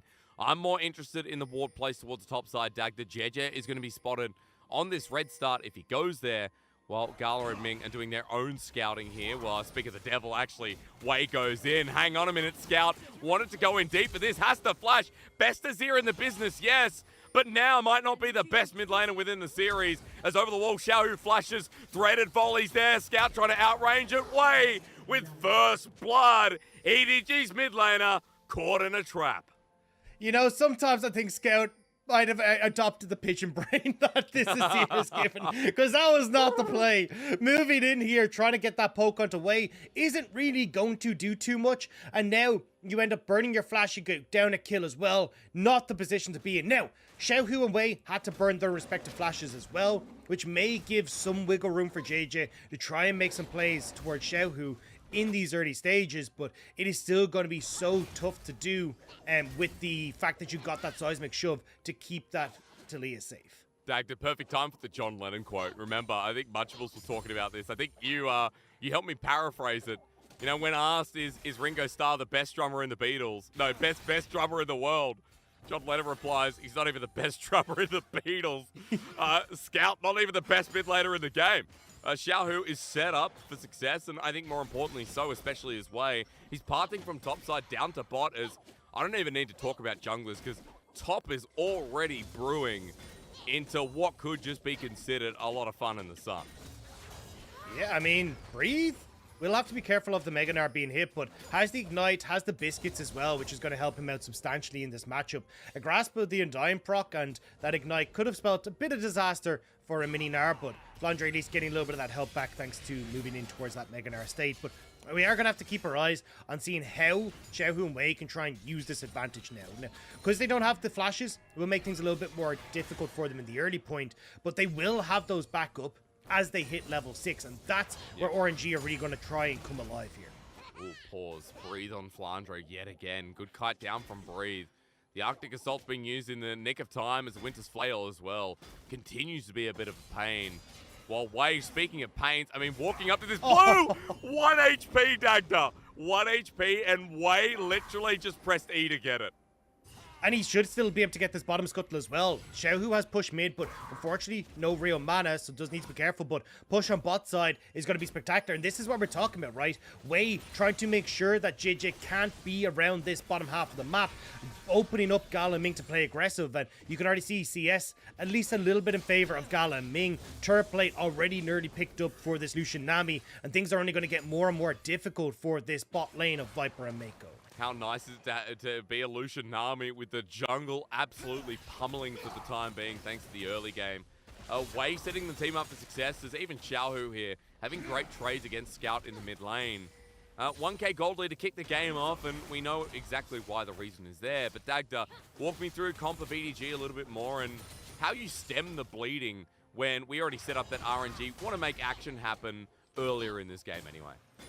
For EDG, it's about trying to prevent RNG from making plays. So they need to try and start looking for defensive vision, setting up their own wards at crucial intervals, like if you ever see Wei trying to move in towards your jungle, having some defensive vision there to spot him out, making sure that Xiaohu isn't going to be trying to wrap around in behind your bot lane at any point in time, and just give yourself as much notice as possible. But it does become incredibly difficult because, as we said, Scout, you know, losing out in this mid lane matchup because of the early kills going to Xiaohu's way, he's getting a lot of moments here for Xiaohu to push in these waves and start to roll.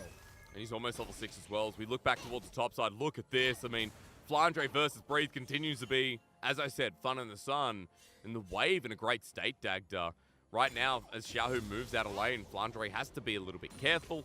They do have defensive wards in the river, which are going to spot out the Talia roam, but still, right now, Breathe has it in the place he wants it. As the camera's back down, but Dagda, you know what this is. You know what this is. Forward goes Gala, and cleanses the way the flash comes through from Viper too. There's a cleanse away from the exhaust. There's a full hook here from Mako. Ignites down, but Viper's not willing to commit to the damage. 3 summoners for 2, and RNG's bottom lane have themselves better damage. Communication might have been that Scout was considering moving down as he'd already roamed into the enemy jungle, but not going to be the case. He's going to back towards mid. We'll spot out the fact that Wei is on the Raptors though, and I feel like if Xiaohu pushes mid, hits 6, you make the play on bot here for RNG, and that's exactly what they're trying to. EDG looking to dissuade us. As you said, deny the ganks, deny RNG snowballing this further. That's what JJ's doing. Xiaohu with level 6 though, and will have himself the health and the mana bar, thanks to the friendly Woolies letters in the bottom side river. Xiaohu now starting to move across the map though, and that's one of the other conditions we talked about. So for RNG, early game looking swift so far, looking pretty slick too. CS leads throughout top and bot. Mid right now in favor of Scout, but he's got a wave pushing, so we'll have to see how that equalizes Dagda. As Dragon is sitting there waiting just for some team to start it up, and especially since both junglers are down the bottom lane for now. JJ a little bit of a level behind though because of those early steals coming through from Wei. So for EDG, they will lose out in the early game. It's a case of how little they can force themselves to fall behind. And I like that early ward from Scout onto the Raptors that spotted out where Wei was. It gave EDG all the information that they needed. It was like, JJ, get bot. We need to push this wave. We need to reset. And we need all the help we can get to make sure that we're not going to get caught out by RNG on the roam. So, at least for the moment, EDG's vision control is spotting out RNG's plays. They just need to make sure they're continuing that pattern as we go forward. Because they're getting denied vision for now. I mean, the control wards that have come out from EDG and the priority there means that EDG are swept quite nicely as Wei wants to get over the wall. Just waiting to see if he is close to level 6. Haven't seen the XP bar so far, but he may not need it. A Scout walks towards the brush. Wei wants to go in, takes his trade, and Scout gets him on the outside. Look at where JJ is though, Dagda. Heading in from top side, now crossing the river himself, and it seems like always trying to find Wei.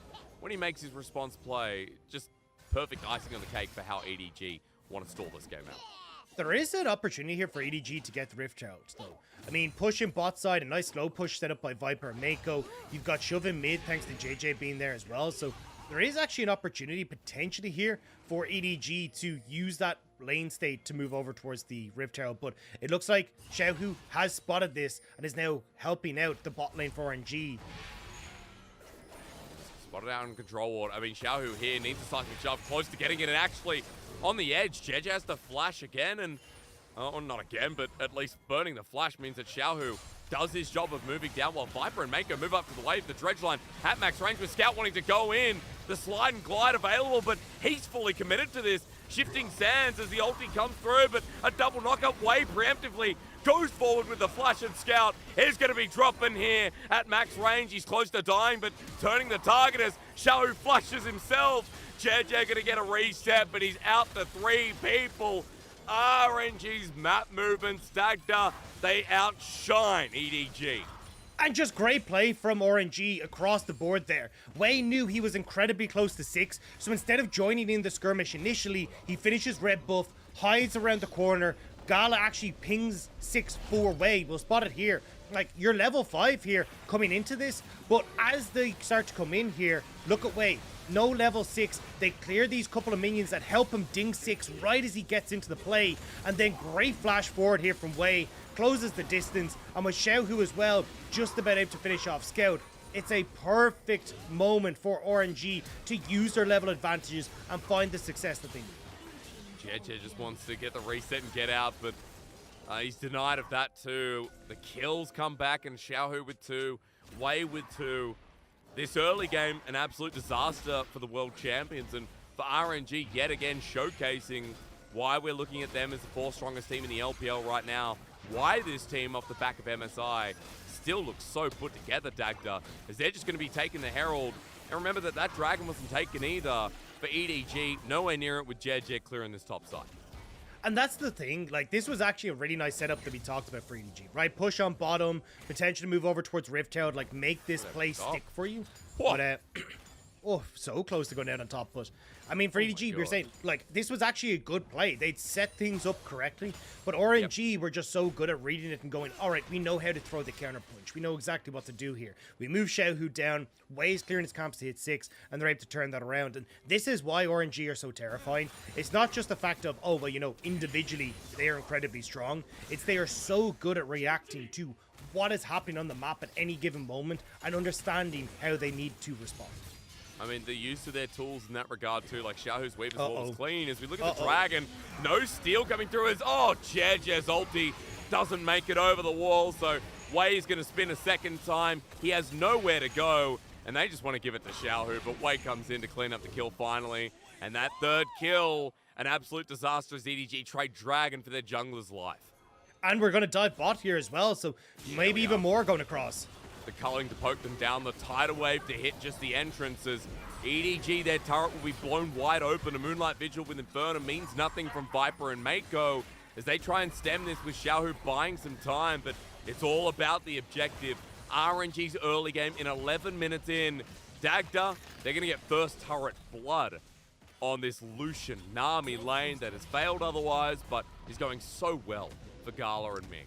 And Xiaohu was able to TP back mid, he picks up the wave there, now he's quickly going to reset to get his own back, so across the board, RNG just responding well to what EDG could do. Now, this is a cannon wave, so maybe Scout can try and get a turret play for himself if he wants to, but he's actually just going to reset. So even though Scout is getting that big CS lead that we're talking about, even though Scout is more than likely going to be able to come out with an experience lead, it's Xiaohu's impact on the map that is changing the course of RNG's play here, and that's what we're looking for from the mid laner for RNG. And a good Talia that, you know, doesn't burn the wall, Dagda, to get the distance. Walks down, threatens the dive, doesn't pull any trigger, so the Weaver's wall's still up and available and can be utilized for the top side play. Another bottom side play if they overextend. Versatility is there for Xiao, who's now pushing out that bottom side himself, and it's Wei and Ming and Gala all group up in this bottom side. Here it is. Weaver's wall available. Scout wants to use the shifting sands to get out, but with the Emperor's Divide, he can't get away from the seismic shove. Xiaohu versus Scout, and I'm saying Xiaohu all the way in game 1. I mean, they're bringing earth and they're bringing water to the bot lane. You were always going to get hit by one of them there on Scout. Xiaohu with the seismic shove gets it. Now, bot lane turret more than likely going to go down. So EDG trying to make some sort of cross-map play up towards this top side, but only really going to be able to get the jungle camps as Breathe should be relatively fine to clear out this wave, especially with how beefy he is and how much CC he has, but EDG going to test the water anyway. They are. I mean, the minion wave gone. Mako instantly flashes as the ult at melee range from Breed, trying to kill Flandre. With the ignite down, he gets close, but Meganar makes it a no. So EDG fully committing Dagda and just trying to get something on this map, which ends up being a success. Yeah, I thought we'd see Breathe kind of stick towards his tower, but deciding not to. There's run, Gala! Run! Woo-hoo-hoo! Gala, you almost broke my sound booth. That was insane. That was so close to going down, but Gala not quite able to get the kill. Will still get this turret in the mid lane though, and that's where you can see where if the Lucian Nami is able to get a lead, able to play through their strengths, how terrifying they can be. So that's going to be all the plates in bot being going over towards Gala. Now you got 2 in the mid lane as well. Gala's looking pretty big right now. Dagda, which replay? Yes, take it. I mean, this is just beautiful. Yeah, I mean, Gale Force, and just one more auto was needed. Not quite able to get it, but between the Gale Force, the culling, the extra damage coming through from Nami as well, that was so close to being a disaster for Viper, but Gala now going to be able to plot himself back in towards this mid lane. Bot tower is down. Looks like RNG with the Rift Tower coming up soon enough want to make a play top.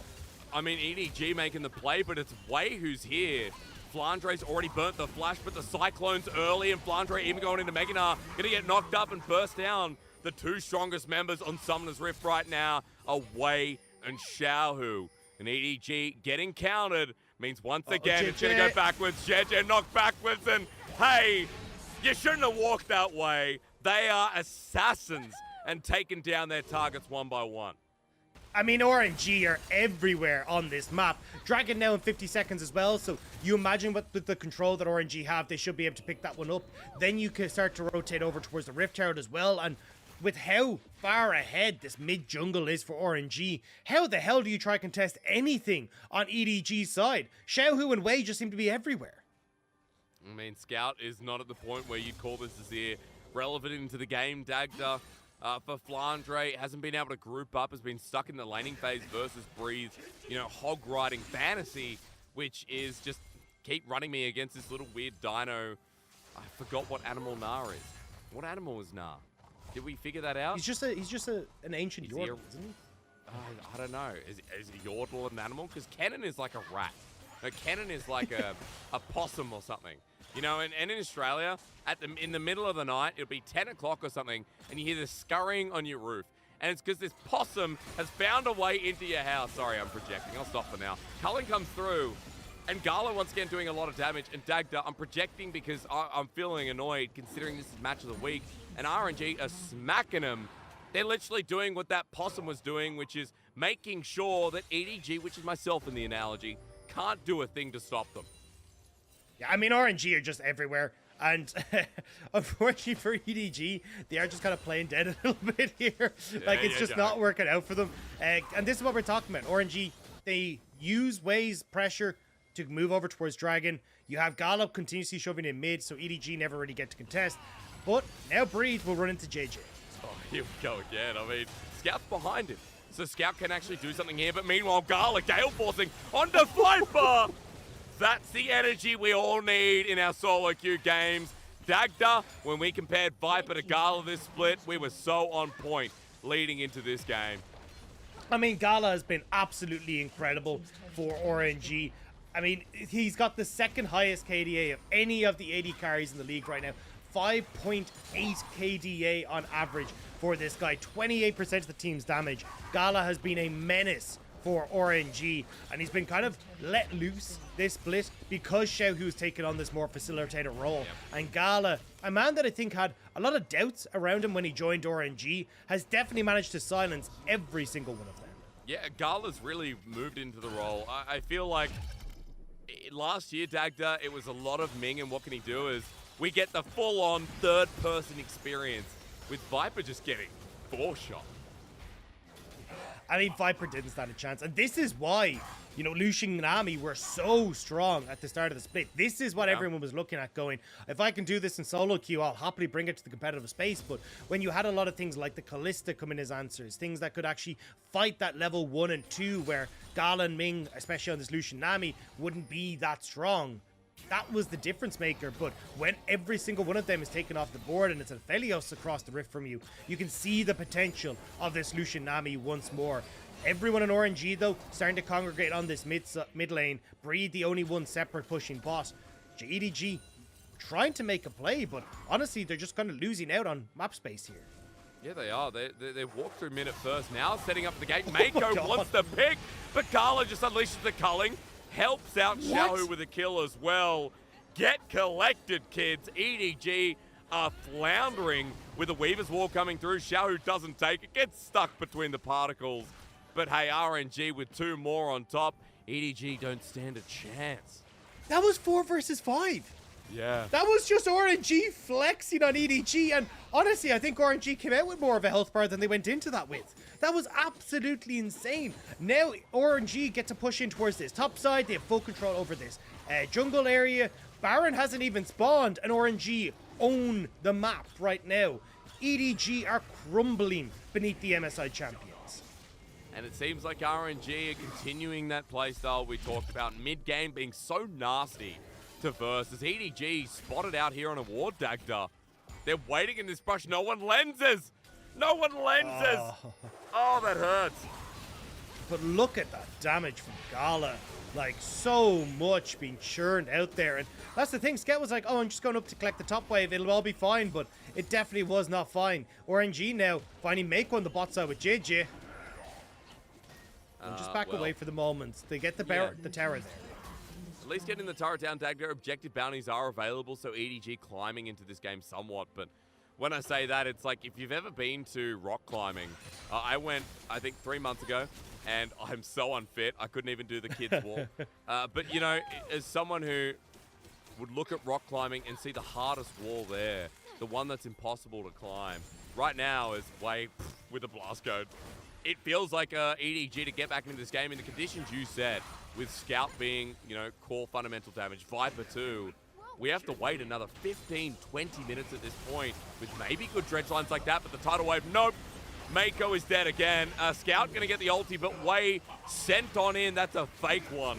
And as Scout used the ulti on the fake Wukong, Gala now jumping in, flashing back out. We're getting bloody, but Breed comes in with a pretty average ultimate. As it's getting messy, Yakety Sax will continue, and RNG still got what they came for, which is the inhibitor turret, inner turret in the top side of the map. Look, it's a bit of yakety sax, but RNG still look jacked. They are absolutely destroying this top side. They get the tier 2. You've got tier 2 gone in mid, the tier 2 gone on the bot side as well. And now we've hit the 20-minute mark. Now Baron is on the cards, which means if you ever get this for RNG, it's an instant base exposure for EDG. Dragon number 3 is live. Way's going to try and start this one up, and it looks like he should be able to get this before EDG respond, as they're just going to try and move up into this top side and get some semblance of control around the big purple ward. And RNG confident because they've got those control wards that were taken, but they've also got Xiaohu here managing the area. So as JJ looks for a pick onto the mid laner, Xiaohu kites his way back, moves away, and RNG start moving up here again. EDG going to use this time, though, to get a trade in turrets, but even with the objective bounty, they're still behind 8,000 at the 21-minute mark, with 2 dragons picked up by RNG, with Baron now being threatened. And look at this timing, Dagda. I mean, members of EDG are backing off. I don't think Scout can do this, even though he has TP. I mean, this is going to go down fast. Yeah, this is going to go down incredibly fast. Flandre and Scout are going to have to commit their TPs to this, and honestly, that's all that RNG want. You can see there, they spot that the TP's been used. Fantastic. We're just going to rotate in towards the mid lane. We've already got the wave there. I mean, EDG, they're caught with the pants down here. RNG have just completely caught them out, and they're going to get the mid tower. They've got another wave mid. I mean, they're not committing. I think they're hoping that someone from EDG does this. Oh, no. Does this. Oh, no. JJ, welcome in. Oh, no. He's dead. Culling was overkill, but he's still dead. No jungler in a 4v5 versus Baron. You better believe RNG are going to take this one. I mean, immediately they're going to be able to get this, and there's no hope of a steal. 5 members of RNG strong. They didn't even use any of their real engage tools in that last fight. Well, fight, I suppose, picking on JJ. So you can't really try and move up here as EDG because there's just going to be way too many people in the way. And Xiaohu as well, moving towards the mid lane, making sure EDG can't respond with a tower. Look at EDG in the meantime. Like, okay, let's set up bottom side vision, maybe give safe haven to Flandre to push and make a pick ourselves. But as RNG reset and come back out on the map, these are 3-item AD carrying Gala, 3-item Talia. Ming is going to do the same thing. EDG like, yeah, let's reverse the play. But the problem is, as Breed frontlines here, they dredge line the tank, they depth charge the other bruiser. Mako's ulti and engage will do nothing as he flashes away, and EDG are just trying to get some kind of hopage here as Viper starts poking down, and hopage turns into copium, turns into whatever's after that as Flandre with a seismic shove back, won't get Meganar, Scout with a great ulti, but they're too far behind. Double cyclone, triple rainbow, Viper running forward, he'll get another kill, but ladies and gentlemen, EDG have been thwarted with only 4 kills to their name in the game 1 of this match of the week. I mean, it was a full attempt coming through from Scout and Viper, but RNG just hit them with their wallets. Everyone is so damn strong on RNG, and here, as you say, Breed is the one that they end up engaging on. You have everyone on RNG immediately coming across, and EDG know they've messed up at this stage. They don't even have JJ with them for the start of this, so the beginning is a 4 versus 5. it's a good ultimate from Viper that does a lot of damage, but Wei had already kind of backed away with the clone. And again here, great flank from Xiaohu, because RNG don't want to engage because of the blast cone being there, could separate out the fight, but great chance there from Xiaohu to sneak around, get the engage that you need, and RNG are able to finish them off. I mean, Viper, big energy here as well. Gets himself a double. Shut down on top of that as well. For EDG to throw everything against the wall, you feel like at this point, getting fed up with this game going the way it is, but Dagda more so trying to get some gold into the carries that matter. As I feel like if that was more even, EDG win the fight there. They had the perfect setup, but not meant to be with how this early game played out. RNG, your MSI champions, are now running into the base of Edward Gaming, who are 11,000 gold down. That culling hurts like getting hit in the face with a metal pole. You don't want to imagine it because it's just stupid how it happens, but it might happen one day. Who knows? As I go off the deep end a little bit here, Dagda, I think EDG would have the same brain capacity as me right now because they're not sure what to do to stand up as Viper's ulti only hits one. Yeah, feeling very much like the joke EDG walk into a bar, but Gala now trying to be engaged on.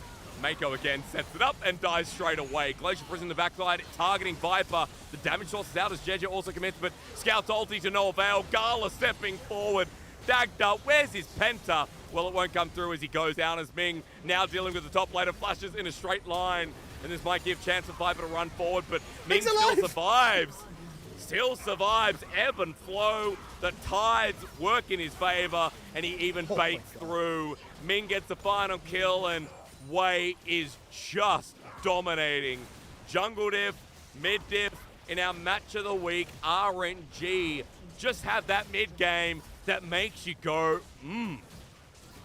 And they ran away with this game. The Nexus will fall. RNG looking spectacular. 8-0-9 for Wei. 5-1 and 18 for Xiaohu. Mid-jungle domination from RNG. Ming having a great game. I'm not going to do this. I'm just going to go through the whole team. Lanes look good, and as you said, for EDG, a lot of their play styles come down to how they play through the lanes, Dagda. We know that EDG in 2021 summer and leading into Worlds, EDG just had great lanes and were great team fighters, and they naturally found themselves a lead in the first 15 minutes, and they build that into really controlled gameplay. I feel like what we saw there was EDG losing out in, well, multiple lanes and not having a response with Wei dictating the pace of the jungle and putting JDG behind in the first level where, let's be real, we saw Scout die at level 1 going too deep to put a ward down. But that's the thing with this composition, EDG needed to be incredibly defensive. So you don't win the mid jungle 2v2, you don't win the bot lane 2v2. Hell, I mean, Breathe was even dictating the pace of the top lane as well. So there's no part of the map that you're winning. And as soon as you give over that initial kill to RNG, that's the exact accelerant that they needed to actually take over in this game. And we saw it beautifully. Like, Wei continuously finding these moments to get kills, knew that he was just going to be stronger off rip because he had the 300 gold lead over his counterpart in JJ. From that point forward, they were just rotating around the map beautifully. Every time we saw EDG even attempt to make any sort of play or attempt to look at the mini-map and maybe rotate for an objective, it was like, nope, Xiaohu's here, Wei's here, we're shutting this down, you don't get to interact on the map. And it was a really strong performance from RNG to just understand how they can use this mid-game spike, this earlier spiking team, to shut down EDG. Because it doesn't seem to matter what picks they get, right? Xiaohu, Lissandra's banned against him the most out of any other pick against RNG. Second is the Wukong. So Wei gets the Wukong, okay, there's comfort. Xiaohu just returns to the Talia.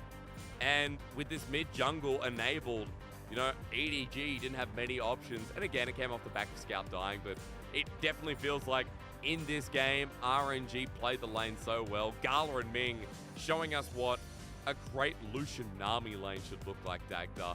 And, damage is going to be great from Xiaohu here, but just look at the contribution across the board. Xiaohu with 96% kill participation. There's your MVP right there, as usual, for RNG. But this is exactly what you're talking about, Asterix.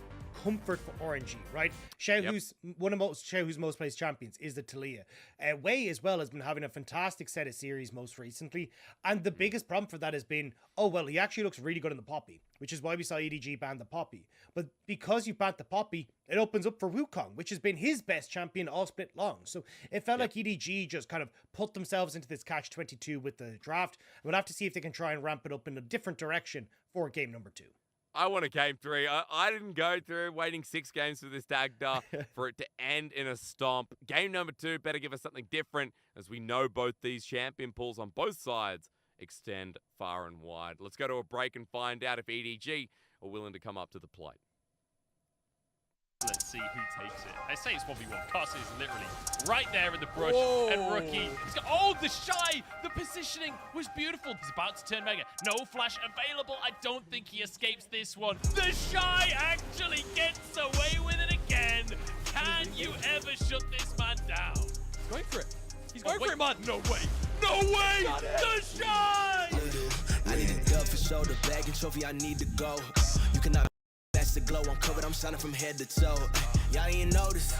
Excel like POTUS. 3 people now fall. Soulflake comes through as TP as well. Ming in the middle of everyone. The Glacial Prison saves his life as he flashes over the wall. And Xiaohu coming through with the wall too. Gala picks up the first kill. RNG with the cavalry in the nick of time as Panda only just dies. Under turret, LNG have just been hand stiff as the triple comes round. The Quadra and Gala! Penta again, baby!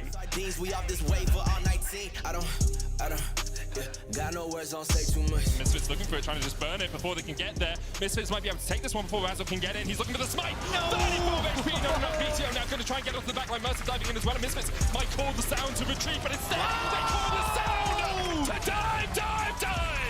And the Misfits star shines brightly today. A triple kill for Neon. Only Humanoid survives. Misfits turn their eyes towards the Baron. Run me my check. We on your neck. Shooters on deck. All we do. Very scary Manta Ray. I should probably run away from that thing, as getting to work was umpty, but there are 3 members of Nongshim here. He is actually so tanky, and he is going to survive as Morgan comes in, peels very nicely for him. As here comes Nongshim with Meganar. And will they be able to kill this Ornn? I don't know. I mean, that's a 3-man knockout coming in as it's got Morgan against 4. He takes down 2 and nearly gets a 3rd. Made it. I know some people that probably hate it. Yeah, I ain't worried about your opinion. I'ma live my life. E agora o Dragão Ancião tem um a menos na equipe da Pen Game. Como é que vai ficar isso? Joga pra longe, agora o Croc tem que esperar ele voltar. Mas eles vão dando bastante dano. O Tinoz vai separar de novo a equipe da Pen. Por enquanto, sem definição, carinho. O Croc tá longe.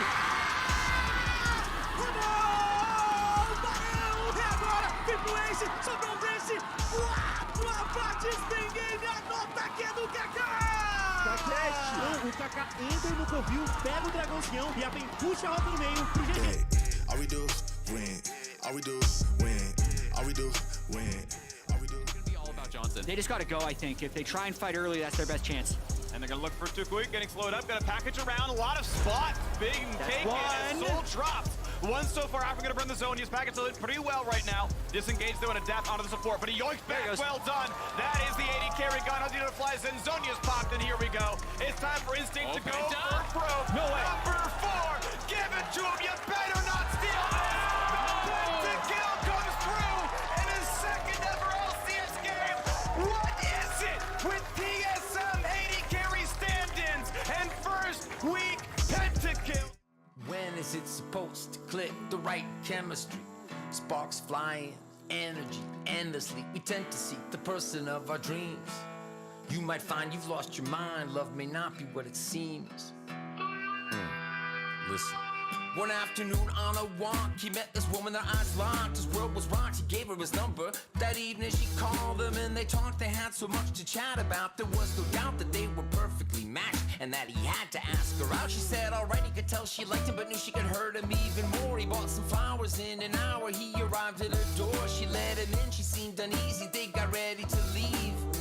He began to wonder if he and she were meant to be. He thought, when is it supposed to click? The right chemistry, sparks flying, energy endlessly. We tend to seek the person of our dreams.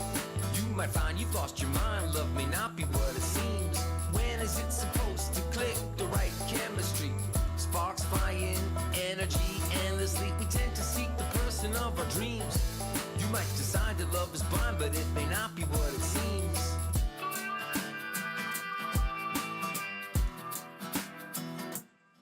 She laid eyes on this guy and was overwhelmed with attraction. She saw he had the exact same reaction. It felt right from the start, but if he played her and broke her heart, she knew she'd never recover. She promised to wait for a man who truly loved her. She said yes to a date at 8. He came to her place. The club they danced and embraced. It was so fast-paced, her pulse raced. Then he pulled back like he needed some space. Her heart sank, she quickly thanked him and went home, turned off her phone and spent the night in her comfort zone. She might have known he wasn't the one. She did the right thing by deciding to run. Or was she a jerk and it could have worked? A cruel fate, she found her soulmate. She wanted to believe, she'd been naive, not deceived. She thought, when is it supposed to click? The right chemistry, sparks flying, energy endlessly. We tend to seek the person of our dreams. You might find you've lost your mind, love may not be what it seems. When is it supposed to click? The right chemistry, sparks flying, energy endlessly. We tend to seek the person of our dreams. You might decide that love is blind, but it may not be what it seems. When is it supposed to click? The right chemistry. When is it supposed to click? The right chemistry. When is it supposed to click? The right chemistry. When is it supposed to click? The right chemistry.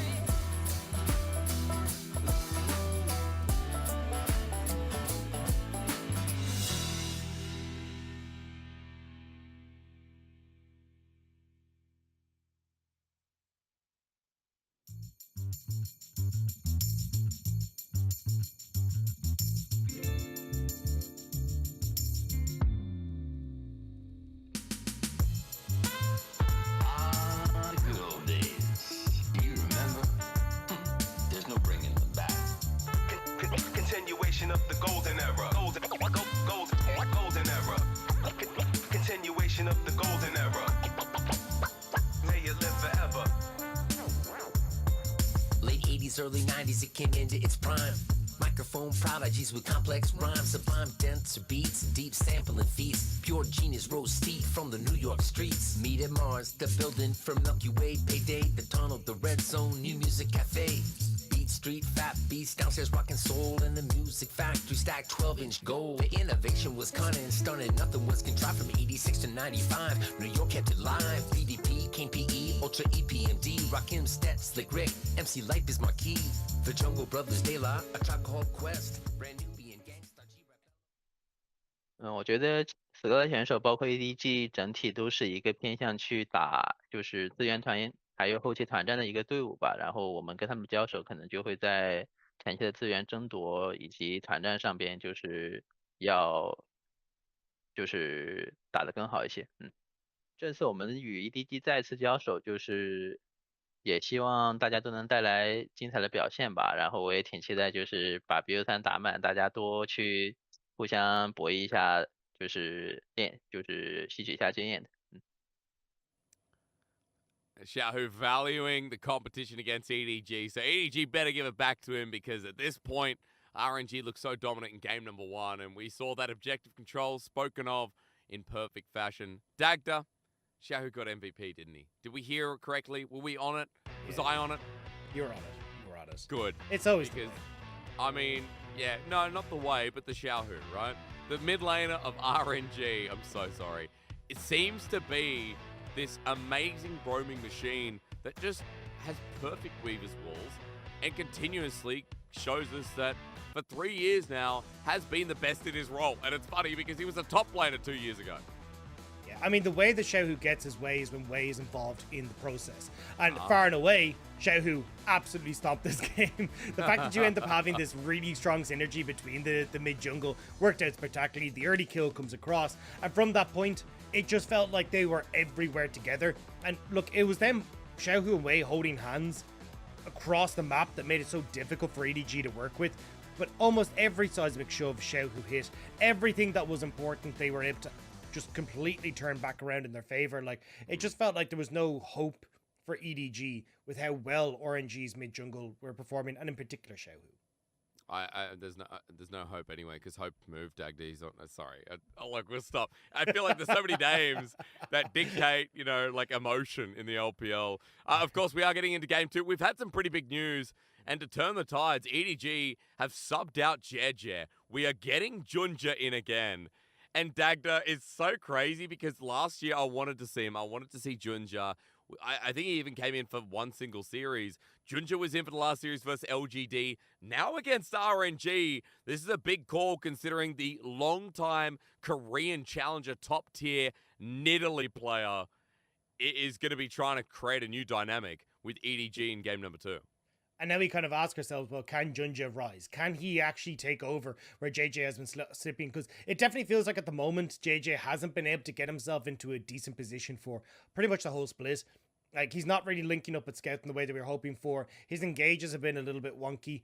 I mean, even in this game, we saw him, like, wandering into the trap that had been set by RNG for no real reason. So I definitely think giving Junja a bit of an opportunity to prove himself is going to be incredibly important. Because even when we look back at 2020, between JJ and Junja, there was a lot of discussion about which one they wanted to go with because of how similar these two players were. Now, Junja tried to kind of have a bit of a bout further afield and see if he could make it work, but unfortunately just not quite able to do so. Now back on EDG, we'll see if Junja can kind of step up to the mark that JJ has been missing. Now, career play, things like Jarvan, Sejuani, Trundle. I was talking before, Junja has a fun champion pool. In his LQ matches, he's played Nidalee like it is his champion. In competitive play, 3 games only, so we'll have to see what he pulls out of the bag because talking about this individualistic strength, I feel like Junja versus LGD was one thing, but against RNG is a very different beast considering Wei and Xiaohu just dominated through mid-jungle in that first game, and Dagda, the first 25 minutes were a living nightmare for JJ, for Scout after the invade that came through, but nevertheless still the early jungle pressure that made JJ unable to do anything in that game. And that's the thing when we look at when we look at Junja. Junja has always kind of been more of an aggressive jungler when we look at things. Like, he's always wanted to interact in the lanes a lot more. And that's why I'm expecting when we actually see him come in here today that we will once more see him going very heavily towards the lanes and trying to play for that more so than the objectives. And I mean, you did see him in the last series against LGD. Ended up looking pretty good, 27 KDA overall throughout that series, and had a very high kill participation as well. So I want to see if we can see that lived up to again here by Junja. Poppy, Trundle, that's what came out in his 2 games so far in the LPL this split. So RNG letting it through for now. It's a Renata bans that we look at with the same breath as EDG, double ban towards Xiaohu. Dagda, what do you reckon? Third one's going to be Talia? Yeah, I imagine so, to be honest. I think EDG a little bit scarred after the last game. The thing is, though, I mean, Civ are going to be banned away, so you're more than likely going to see a Zeri ban here coming through for RNG, because I don't think giving Viper the Zeri is the best idea here for RNG.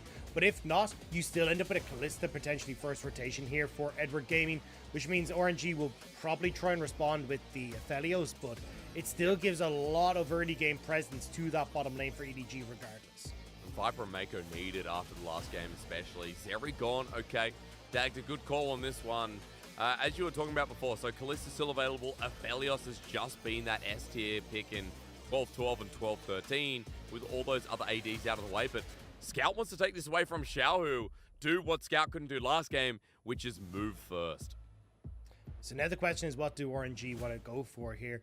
Kalista, always an option. Gala has played it in the past, just a smidge, but not exactly like his most thought of champion, especially since he's played it 3 times, hasn't won a single game. So maybe RNG just decide to go for, okay, the swap of the mid laners here. Yeah. So chances are we'll see the Aphelios, honestly, here for Gala, more than likely. And then you'll get jungle or like a support match coming through here for RNG on their third. I just wonder if we're going to completely reverse comps because Dagda, if it's something like the Aphelios, even the jungle Poppy here, I was going to say maybe Wukong on the other side for Junja with his debut in this series, but we talked about him being supportive towards his laners, and as Poppy comes through as well, it means we're going to go a different direction. What do EDG look at here, Dagda? Because there's a lot of junglers open, and I'm not sure if I'm 100% on this yet. Yeah, I don't know. I don't really like the Bel'Veth because I mean, look, from the perspective of looking to scale, you're in a great spot, but you rely a lot on your dashes for damage, poppy runes, all that. So I'd much prefer the Trundle selection here. You get to steal away a lot of those tanky stats from the poppy, great early game skirmishing, the ability to kind of cause a ruckus for any of these. Say if you go for the short range AD carry like the Aphelios, a pillar in the right place can be a disaster for Gala. So I like what EDG are going for here with a lot of their answers. I imagine they just go for the Aphelios takeaway here themselves, yeah. So then you're kind of looking at Gala going, okay, well, what's your plan here? What do you want to try and go towards once more? Could easily just be the Jinx though. Yeah, it could be. I mean, Gala Jinx has been banned against him in the last game, and feels like it's always the natural response. We're just back in spring for Aphelios and Jinx. On another note as well, even though we don't get the Belvething here from Junja, you know, seeing him on the Trundle yet again, which had such a great performance against LGD, gives me hope for EDG's early game this time around, as we do get that response pick for RNG. So pretty standard stuff so far, Dagda, and I just want to see what goes into the top side, because maybe Flandre and Breathe get a bit more priority this time. I don't want to see Sejuani, dude. Look at these two names.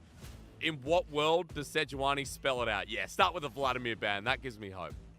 Yeah, I think the Vladimir ban, at least to me, feels like maybe RNG are trying to pick up a Gangplank early, and I think GP works so well with this composition right now. You've got great late game scaling, you've got the ability to like slow the attack from EDG, because if you put down the Cannon Barrage, Aphelios, Talia, even Trundle gonna struggle with it to a certain extent. And even the case of, oh well, I've got a bunch of people that are trying to run at me on EDG's side, barrels galore, like Gangplank, well, would have worked great in that scenario, and EDG are kind of reading that as well.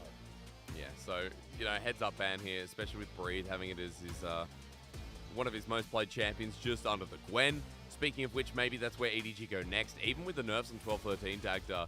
But for RNG, the target towards Flandre, remember that Flandre, I said, you know, Sejuani's not his kind of champion, let's be real. He pulled this out top a couple of years ago when everyone was just like, what is happening? So, Flandre definitely ahead of the times, which means we could see anything else up there with the Cannon now banned against a team that, as you said, the running could commence. Yeah, I do like the idea of the Gwen though. Like, very few poor matchups for the Gwen, and honestly, you're looking at late game scaling on RNG, so Gwen kind of fits into that equation. And if you're looking at the picks that are available that are at least in that top lane pool, it's like the Sejuani, these kind of things that aren't really suited best against the Gwen, but it looks like Breathe anyway, just going to keep his pick for red side last pick, and maybe we get Ming just going back towards his old trusty, and it will be the rusty anchor for Ming. Oh yeah, you know, one of his best. He always flexes the Alistar. I'll be waiting for the day when Ming returns on that. Ming and Mako, some of the best engage players in the league. Both great Alistars in their own right as well. As we start looking at some form of that engage, Dagda, this would be something that we don't see anymore. I think Hung was the last person to really pull it out on FPX, but Mako wants to try his hand at set. Most likely, well, yes, it's going to be the bottom lane. Yeah, I agree. It's going to be the bot lane set, and I really like it. The idea behind set was that any champion that wants to try and engage in on top of you, set is just going to beat them up. It was a really good counter into things like the Leona, especially because you kind of then throw a lot of that engage back into RNG. And I think you're going to end up in a very similar situation here, where if Ming tries to engage, you get the ult coming through from set, and then you can set up for these big face breakers. Also, just the 2v2 becomes so much stronger in an all-in fight now for EDG if Mako's able to set them up. So Gala and Ming are going to have to make sure they have their wits about them, but how they're trying to play that bot lane. But we already kind of talked about it, and Hysterics, you've nailed us. Gwen going to be going topside for Breathe. Well, I mean, he just plays it a lot. I'm not sure if it's a nail down Dagda, more so No. The big brain genius right there. That's it, dude. I start co-streaming LDL and I learn, you know, I get a brain cell a day now. So now I can predict that Gwen's still going to be played in the LPL. You know, we've been through 3 patches. They keep trying to nerf her. They keep trying to move her around. But Gwen still stands. And at the very least, Dagda, you already talked to me a little bit about, you know, what EDG can do with the set pick. Run me through RNG a bit, because there's a lot of dynamics that, if not executed nicely, could kind of run amok and discoordinate, if that's a word, RNG's draft. The thing for RNG is that there is huge amount of late game scaling on their team, but the difference between what we saw from EDG last game and RNG this game is that they actually have pretty decent lane matchups, at least when it comes towards just the range and the ability to push. Like, Jinx should be able to get push against the Aphelios in the bot lane. You look up towards top, the Gwen should be able to get push against the Gragas as well and have a fairly decent time in that matchup. And then you've got Pop, who's basically just going to be kind of trying to keep everything in check as they scale into the later portion of the game. So this is kind of RNG going, hey, look, we beat you in the mid game last time. Now, we're going to put the question mark to EDG and say, hey, can you actually try and beat us before we get to the late game point? And that then starts to fall on towards Junja and Scout. Can they make the mid jungle work as well as the last game was for RNG? Because last game, mid jungle took over, as you just stated. RNG made it so there were no options for EDG. Every single pathway blocked because Xiaohu's Talia. Scout, if he can do the same thing, would be picking up his third win on the Talia. 2-0 on the champion, and has had pretty good performances himself on it. With Junja coming in, that's the biggest question. They've decided to sub out JDG, who was World Finals MVP, but has had ifs and buts thrown into the mix both in spring and summer. With a new jungler also comes new responsibilities. He's not Spider-Man Dagda, but I think he could be if he's able to save, this team now known as Mary Jane and get them into the third game. All I can see, Dagda, all I can see is the fact that Viper is set up for success here, which seems to be a good thing considering that Viper has had a rougher end of the second half of this summer split. Yeah, I think Viper has been incredible, apart from, like, I think one series where he had a bit of a mess up. I believe it's, the series against OMG, where OMG were able to take that win. But in general, he's been kind of the glue holding EDG together in a lot of their series. So I think for Viper, it's kind of been a bit hard for him because it feels like every game now Viper has to hard carry. And we've had some standout performances from Scout, but the consistent one has been Viper. And I think coming into this now, he's going to have to try and make sure that he can punish in the 2v2. And again, it has to be through all-ins. Like, Gala should have the range advantage, should be able to push in. He just has to be making sure that Mako doesn't flash onto Gala and finding these early engages to start things in their favor. Yeah, because that's how it works. We know that no Hex Flash taken, by the way, from Mako. Yeah, so just to give a heads up to everyone, on 12-13 in LPL, Hex Flash is not banned. I know in other regions it is, but you are still allowed to take it in the LPL. Not sure what the decision making around that is, but we just know you are allowed to take Hex Flash. So surprised that Mako hasn't. The exact reason you play set is I'm going to burn my flash early, I'm going to face breaker you, and then I'm going to Hex Flash on you, and I'm going to face breaker you. Like, that is the gameplay loop for this set support. Yeah. So the fact you just have less of those flashes available is just really bizarre to me for Mako. Yeah, I mean, we've still seen Poppies today take it, so I don't know, it's miscommunication, what's going on, but at the very least, not taking the Hex Flash means that flash is down and Set loses an ability to play part of the game that we love seeing about him, so we'll put a bit more value on that summoner for now, Dagda, as we watch junglers start on opposite sides of the map. I was going to say to you as well, I feel like my reaction on Viper is maybe a reaction on the 2v2, and as we said, Mako hasn't been playing up to par. You know, as well as he had, you know, in the World Championship and in 2021 too. So I feel like they're a product of both of the parts. And, you know, Viper last game trying to step up, but Mako constantly caught out on the Nautilus. And now with no Hex Flash, as we talked about, is going to have to be pretty precise on this set, which is a spanner in the works, to say the least.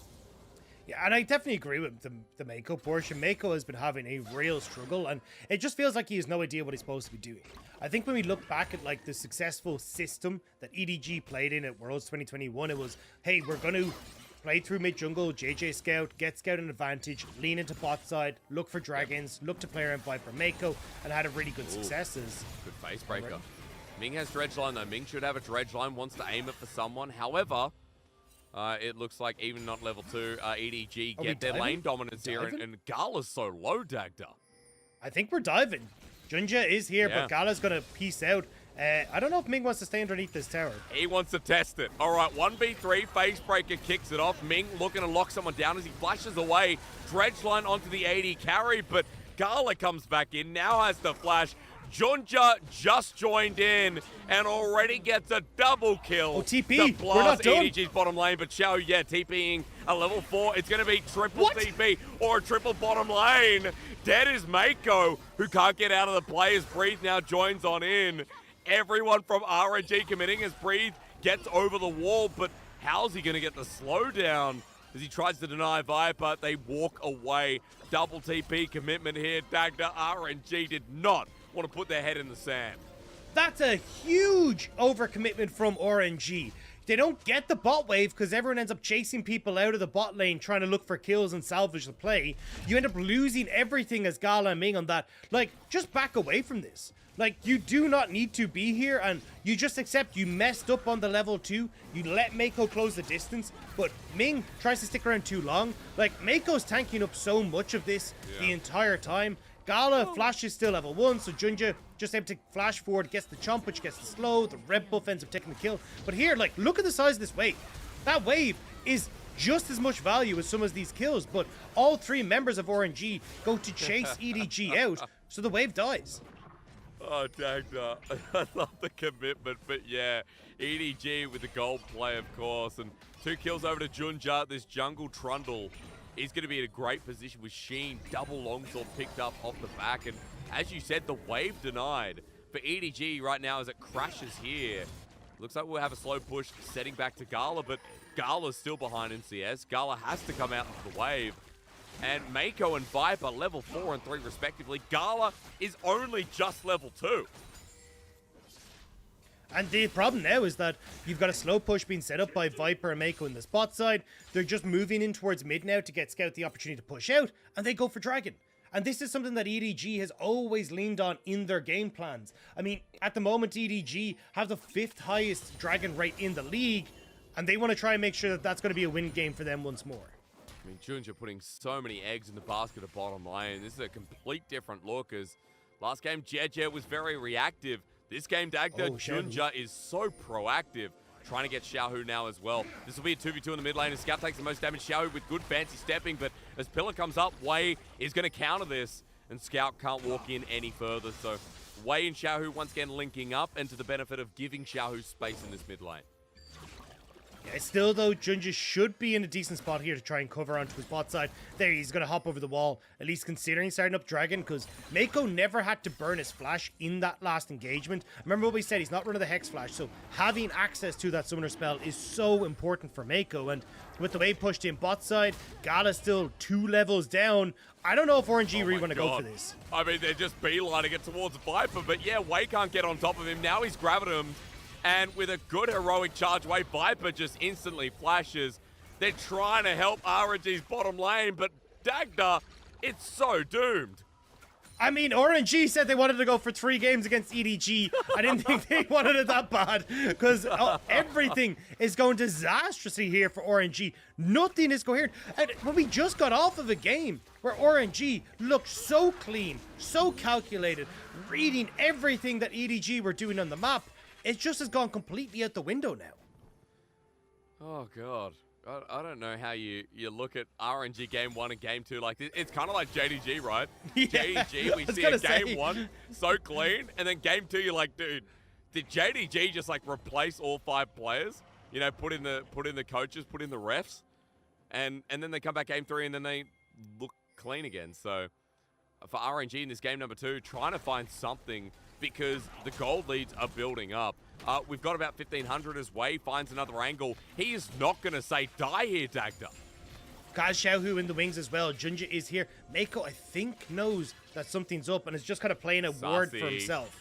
Mako, he knows that's sus as they spotted out. The dredge line comes first. Viper used the flash before and aggressively. The Emperor's slide and glide means that EDG are divided, and their bottom lane will suffer the price. Now Gala has his chance to push in and deny wave of his own. You got to say this, Dagda, RNG don't give up easy. Take 2, going for the dive.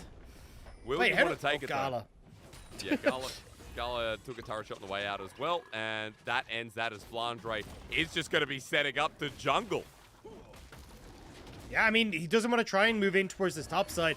Breathe has full control there. Should be able to just walk his way back over, but trying to punish something on this bottom side for Wei. Also taking away the buff may deny Wei level 6. I'm not entirely sure how close he is to that, but definitely one of the more valuable camps on this top side, but would more than likely still be able to hit off of. Raptors is great flash from Mako as Ming Nerdy gets him there. That max range as well. Meanwhile, EDG's response play is going to be breathing top side. Need to work to slow down, but the Weaver's Wall gives him no path out. In the 1v3, old Gwen would laugh at this, and Dagda probably win it. But new Gwen, you know, any Gwen after that is even the snip coming through. God, why is it still so close? Yeah, nerfed early game. Maybe not nerfed enough, as Flandre says, but still, EDG get the pick here. Good push from Xiaohu in that mid lane, though. I think he will get a turret plate off of this, just with Scout not being able to get back in time. Wei considering picking off Flandre as he moves across, but EDG will still get this Rift Herald. Well, Wei is going to try and put a stop to a TP in the top side. RNG are not giving up anything in this series, even though they're behind as Gala gets knocked into the wall. Mako going deep, maybe too deep, as Zap comes through. Mako, this is not his series, as Wei's going to die in the meanwhile. Flashes on his death, as Junja's now running down Xiao, who has to burn his flash too. RNG are playing like Rogue Warriors from 2020. And I don't know if I want to go on that wild ride again. That was one that was definitely a suspicious one, but RNG here, this is kind of insane. Like, Wei is not looking so hot in the poppy, and especially when he looked so good in the last series on this pick. To see him now struggle so much is insane. Like, he just has no help here. Breathe is in that top side. Xiaohu is a little bit late to roam across, missing the ultimate as well. It's a disaster across the board for the jungler on RNG, and here just a bit of an overextension from Mako. Hit 6, thinks he'll be able to get out, but there's just so much CC from Mako, or sorry, from Ming. It's just, and also the chompers in the way, he can't get back out. I mean, Flandre Junja, that was, you know, Wei misses, but that ulti from Flandre and the instant flash from Junja, such good fingers. I mean, honestly, I'm 27. I never made it in League of Legends, you know, Dagda. I never made it much out of plat.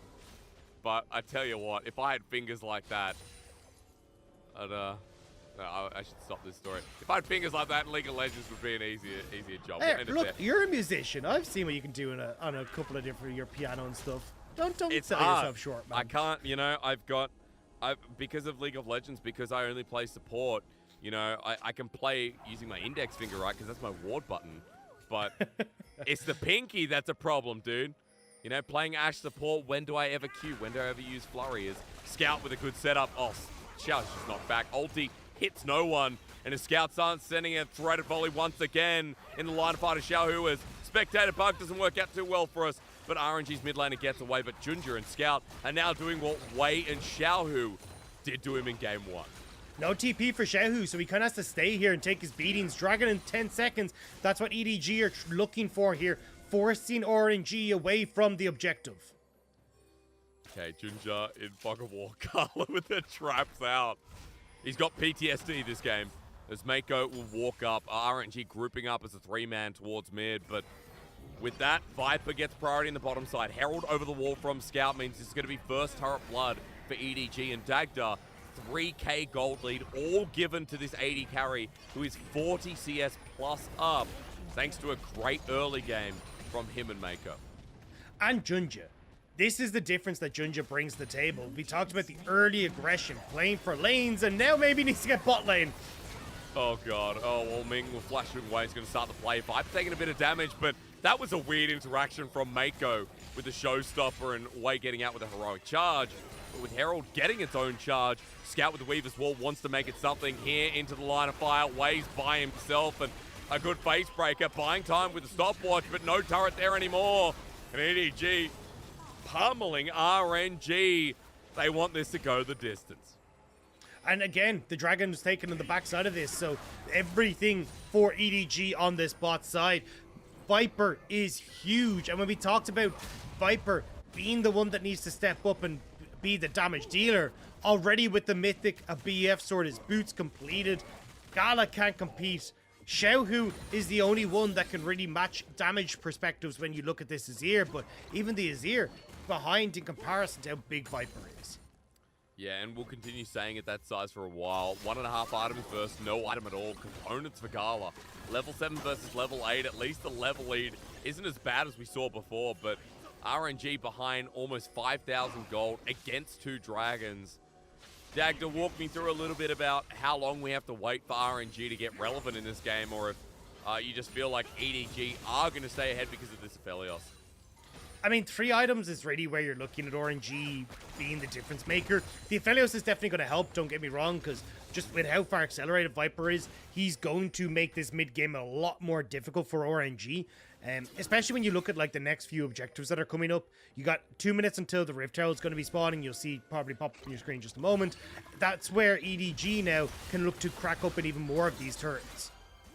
Breathe and Flandre go for the 1v1. I mean, EDG right now looking to pummel Xiaohu as it's a catch-up on the pick. Mako has the flashes. That pillar great again. Xiaohu needs to get out of there as the keeper's verdict is threatened.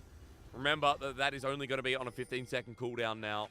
10, excuse me, as Wei took the blast code. Wei took the blast code, and I guess he's going to be okay now. You were looking at Breathe, Dagda, and the reason is because everyone from EDG is hit. No hollow missed either. It means Breed doesn't have that safety tool. But Mako's behind himself. I mean, looking for the showstopper, bring him into the team. That works, but Viper's ulti doesn't connect, at least with the Haymaker. The shield is enough to keep him alive. So EDG with another great pick. And as you were saying before, it's in front of the Herald. It's in front of this top lane turret. And guess who's going to get the gold for it? And I love how EDG are just bullying their way around RNG's side of the map. Like, they're just moving as this 5-man unit, pushing in sides, then grouping, making it impossible for RNG to actually stand toe-to-toe against them. Now Viper gets to take the top lane. You'll move over towards the Rift Out in just a moment when it spawns. That's going to be used to take the mid lane, and suddenly all outer towers are down for RNG, and EDG can continue to play this bullying style with Scout, threatening with the Weaver's Wall as he starts to push out these side lanes and leaning in towards the mid lane. I mean, he's got two minutes till Dragon too. So with RNG still having all outer turrets available in this game, I feel like for EDG, Dagda, we're going to start seeing that Weaver's Wall punished right before that window. Junjo, speaking of, is going to be on this objective first, and we can see that RNG have interest in it. The pings are going down, but how do you get out on the map without getting surprised by Mako, Scout, or especially Flandre? And they have so many ways to surprise you in that manner. Like the Weaver's Wall, Trundle Pillar, Flandre potentially with a belly bop, Mako able to get the ultimate after he gets the face breaker off. You've so many ways of very quickly picking members off and being so powerful in skirmishes as well that you just can't really threaten it as RNG. So RNG instead being very careful of moving all members to the mid lane apart from Xiaohu to try and defend against this tier 2 push from EDG. But I mean, Scout's on the wing, and Scout's Weaver's Wall to zone them off the turret. That's what I'd be scared of here as he clears out a ward there. But knows to his location, but Xiaohu angling himself for a flank. They know he's somewhere in the brush, but it matters with the engage if Xiaohu can find a huge Weaver's Wall. However, Scout right now is the better mid laner in this game, and as they spot him out, RNG still group Dagda, but trying to move their way slowly into this Dragon Pit. Yeah, tier 2 and mid won't be taken, but EDG always have the opportunity to just run back into mid and take that one if RNG overextend. Gala, very separated from the squad, so he might have to take the long way around, but looks like EDG won't want to try and threaten too heavily. Oh, I think they saw him. I believe they saw Flandre go over the wall. Not sure as we toggle vision. Control ward will do a lot as Flandre's now there. Gala hoping someone saves him, but who's it going to be as he uses his first part of the poke? The showstopper from Mako. The 2-man face breaker. Breathe sets up with an innerwork as Ming is the first to go. Gala's built the space, but doesn't have the damage. Scout with a great Emperor's Divide, but EDG, this might be the reverse case of deja vu. The Xiaohu tries. EDG are too far ahead. They bring a triple kill to Viper's face, and this one going the distance, that's got match of the week written all over it. A 1-for-5 trade for EDG. 3 dragons to their name, and this is where EDG's comfort zone is. Multiple different angles of attack. Scout does a great job of separating the team on RNG's side. Gala's forced to burn the flash and cleanse almost instantly, so he has to play so safe in this fight. And Xiaohu is trying his damnedest, but Viper getting off so much damage with this Infernum. So many peel tools available for EDG, with Scout even getting the seismic shove to make sure that his AD carry doesn't fall. And the debut of this jungler as well for EDG is just giving them forward momentum. Might sound like a bit of a cop-out, but Junja, 100% kill participation, is, yeah, Mako missed the scuttle. We'll see that again. Yeah, we say nothing, we say nothing.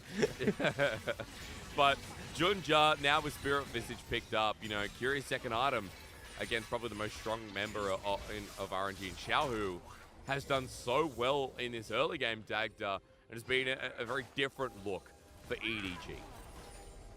I mean, Junja having that more aggressive outlook, willing to play towards his lanes, is exactly what EDG need in this scenario. And it's working out brilliantly. I mean, Junja 408, 100% kill participation. And I really like the idea of the Spirit Visage against both solo laners being AP damage. And the fact as well that so often Junja is going to be trying to get healing off of the subjugate, off of the... Ooh, hang on. Oh, Dredgeline denied. He has to flash. I mean, that was Operation Kill Gala, turned into Operation Find Ming. Turned into now Operation Make a Dive Happen. Breathe is separated again. And as he steps up to the plate, his needlework held for the time being. Scout is, Xiaohu is going to be dealing with the bottom side while the flank is here from Wei. Wants to separate EDG, but the helicopter takes off back in the other direction. Yeah, I mean, I like that Xiaohu is trying to trade, but he doesn't have TP to get back here, so it's kind of an empty threat here from RNG, and EDG Flandre willing to call the bluff. Now, Flandre will find Xiaohu. It's a Gragas with flash, though. I mean, in the brush. Okay, send him backwards. He presses E. You stop him, explosive cast. How are you going to kill Flandre here, RNG? At least an attempt was made, but Flandre actually did more damage to you. They will try and steal away the red buff, but you see the pings on Baron here for EDG. They know that if RNG are spending this much time bot side, and Xiaohu hasn't reset with no TP, they can potentially just try and rush this down. Viper just trying to spam the Infernum there on his Q to see if he can swap over to the white gun, which I assume is going to be coming through next. I mean, Viper, yeah, close to, right? I mean, he's got 2 items. He's got himself a stopwatch as well. And the ability to burn that Baron at 20 minutes into the game. If EDG are able to close this out in the next 5 minutes, Agda, we are going to have a pretty quick first couple of games. A stomp from EDG here, a stomp from RNG in the first game. It's been relatively one-sided so far. And as EDG start dotting the I's with their vision, we'll have to watch and see if they're able to get themselves a pick right before the objectives. RNG are grouping up on top of a ward. They haven't lent his part as over. Mako goes to face break and denies and gets 3 members. Mako now redeemed with a haymaker that blows Ming apart. The Nautilus 1 hit away. Flandre with a barrel roll. Nice job, Fox. EDG all the way back to Baron they go. 3 members alive for RNG to stop it. There's very little that RNG can do, though. Wei not up and available. Xiaohu is strong with 2 items, but Gala not nearly at the point where he can be relevant in these fights. Xiaohu, okay, forcing the flash out of Scout. That's something considering he didn't have his own. But he's still got the Emperor's Divide. EDG at 4K here as Breathe Gala want to take it on. Running forward with the Weaver's Wall, zoning them off. Gala now flown over the wall. The steal not acquired as Breathe is the first to go. Xiaohu now awkwardly between spaces. The Emperor's Divide comes through, but the soldiers seem to be on EDG's side. A based play from EDG once again. And all I can say, Dagda, is this is the team we wanted to see. A great early game, strong lanes, EDG back in form. And it feels like EDG of old. I mean, bullying your way, throwing your weight around, this is what EDG used to do when they would get these leads. Mako having a fantastic engager, the 3-man face breaker sets up beautifully, and this great team fight once more with Viper and Scout safely nestled in behind their tank frontline, and Flandre and Mako is running amok on RNG. Oh, flash forward, Wei getting out with a heroic charge once again. Flandre, go get some cardio. Okay, well, he's out for the time being. RNG now on the defense because this 11k gold lead is going to be hard to stop, especially with an Ocean Soul that is just going to be given over to EDG for free. We are slowly burning Dagda. The meme very strong here, you know, saying this is fine, but RNG in this game are not fine at all. No, and you say it's a slow, like we're slowly burning. It's 23 minutes into the game. Baron taken, Soul for EDG. They have ramped up this game astronomically, and RNG are miles away from being worthwhile in this game when it comes to items. So EDG now going to set up with the Baron buff. This is where it can get a bit dangerous though. RNG have their tower, they have decent range. EDG need to make sure that they're utilizing this Baron buff to its fullest to make sure they can get these towers. I mean, now with the Ocean Soul as well, I feel like sieging potential Dagda from Mako is going to be huge. Flash is still available, the all-in, the showstopper at the ready. Turret goes down, Flandre runs through with Everfrost, Ming gets engaged with the explosive cars, means that Xiaohu just goes back a little bit as the Weaver's Wall stops him, instead sending him forward. Look at the AoE actually, as Breeze starts this off and Ming tries to get engaged on the back end. He goes golden, but Xiaohu Gala still alive. However, they need to kill Viper and Xiaohu goes into his death. Facebreaker, showstopper, Mako showing his six-pack, and Viper says, I can bench 200 kilos as well. The bottom lane absolutely outlifts RNG's Gala and Ming, while EDG put on a showcase for our game number 2. That was incredible from EDG. Performances across the board were spectacular. Junja getting these early leads, playing around this bottom side. Scout looking fantastic on this Talia. So many of those unraveled earths, making it so hard for Xiaohu to make his plays happen. For any of these answers to come through from Ming with the engages. EDG had that down to perfection, and that's the world champions that we know and love. I mean, seeing Mako in form, right, is something that we don't know much from this split. We talked about criticism for the bottom lane for EDG. In game number 1, you know, Mako's Nautilus getting caught out a little bit. The engage is not in the same path, or at least the same game plan as the rest of EDG. I feel like for world champions, you know, you have these high bars, and there's been games this split where they haven't been filled. But Junja giving a nice reset for EDG is not only a good thing, but, you know, the quality of play with him focusing bot Dagda 24/7. He's a call center, but instead of calling all these other numbers, he's just like, I'm going to keep ringing until this person picks up. And it felt like EDG were kind of going, hey, look, we don't care what the meta is or what the style is. Like, we have answers, right? Yep. Ming brings out the Nautilus, we get the set. We get the Poppy coming out, we take Trundle. One of Junja's pocket picks and kind of one of his favorite champions as well. Like, across the board, it was them going, hey, we are going to be on comfort. We are going to play through strong lanes. We're going to make sure that we can actually find these advantages for ourselves. And a huge amount of that was playing down towards the bottom side, making sure Viper and Mako could continue to punish through this early mistake that Gala and Ming made at level 1, and driving that forward with Dragons, with Rift Heralds, with a very smooth gold graph to an easy early victory. You said early mistake level 1, Dagda. That sounds familiar. That sounds very familiar. A mistake at level 1 that cost Scout that set the early game away. And in game number 2, you know, RNG doing the same thing. Gala and Ming getting caught out. The greediness in the lane costing them so much. And, you know, RNG tried to double down at each step. Like, we saw Wei and Xiaohu trying to recover bot side. But every time it was doubled down, EDG and the rest of the map were either winning out or going even, or, you know, equalizing the play, Dagda. I think when we said hand stiff for game number 1, I think it could easily be returned from EDG obviously getting a good grasp on how to play out this game with RNG, throwing everything against the wall. Yeah, I definitely feel like these early mistakes when you're against teams of this caliber can mean so much. We saw it in game number 1 where mid jungle ran away with it. We saw it in this game where the bot lane ran away with it with some massive help coming through from Junja and Scout. So honestly, I think Junja, great addition to EDG at the moment, feels like exactly what this team needs to kind of get back to the winning lane, winning style that they used to play back last year. Well, let's hope it brings us to a game number 3 where those styles indicate the skill from EDG and RNG, hopefully at both of their peaks. Ladies and gentlemen, we go to a break, then we get to our 9th game of the night, our final game of our match of the week between these old rivals in RNG and EDG.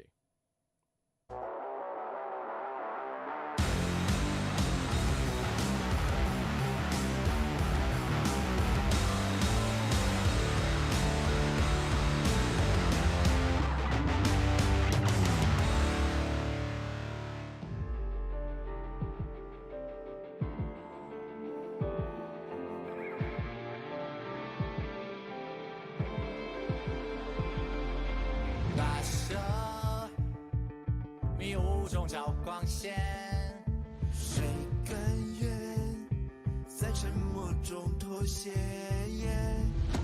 困住翅膀也要飞得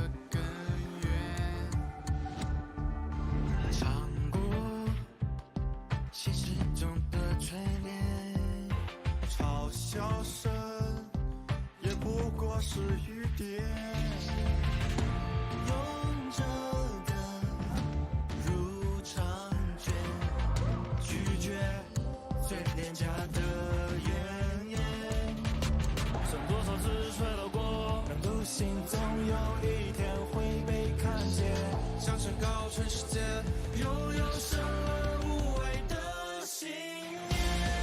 粉碎极限，阳光之间穿透这片黑夜才耀眼。沸腾血液，何来胆怯？心中永远燃着炽烈的火，不熄灭。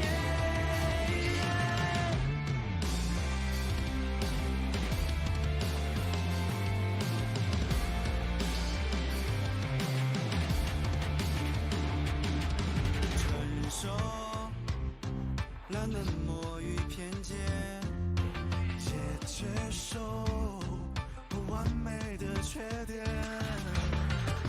聪明有多危险？不怕，只怕不够轰烈。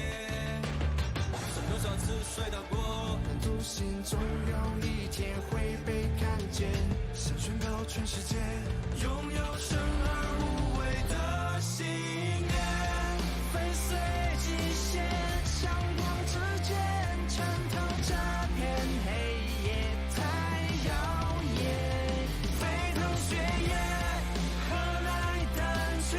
心中永远燃着炽烈的火，不熄灭。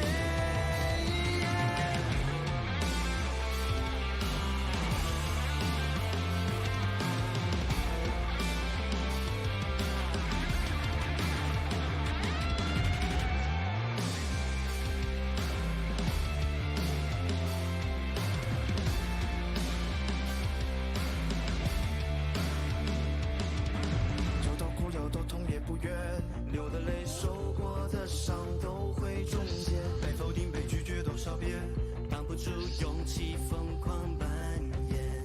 一颗心一双脚都匹配，这条路不走到尾绝不停歇。每个你每个我很渺小，却有生而无畏的信念。战胜一切，阳光之间穿透这片黑夜才耀眼。展翅闪电，点亮世界，心中永远燃着炽烈的火，不熄灭。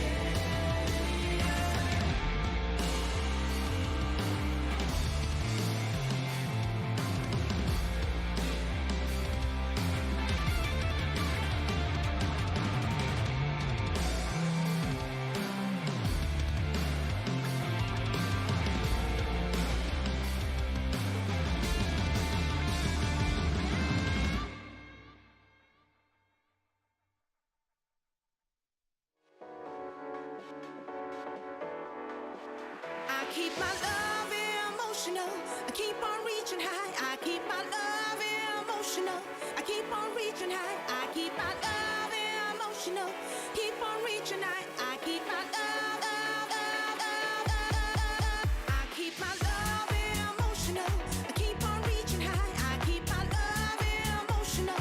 I keep on reaching high. I keep my love emotional. I keep on reaching high. I keep my love emotional. I keep on reaching high.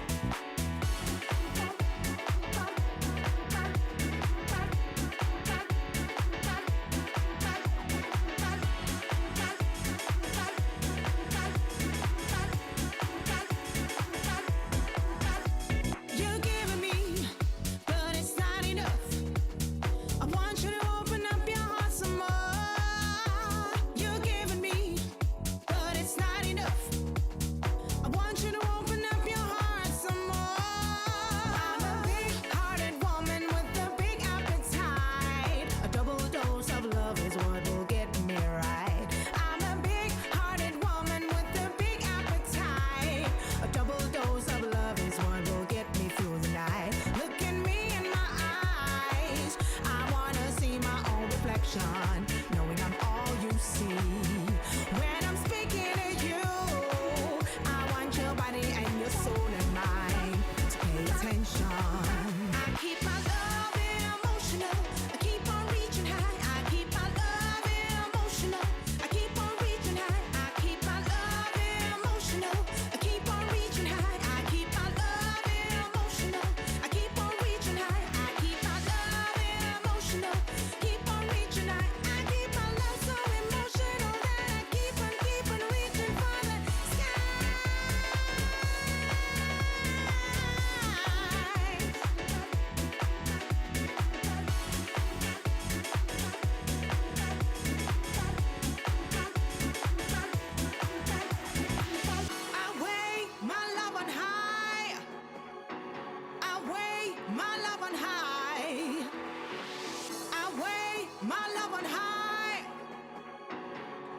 keep my love emotional. I keep on reaching high. I keep my love emotional. I keep on reaching high. I keep my love emotional. Keep on reaching high. I keep my love so emotional that I keep on reaching for the sky.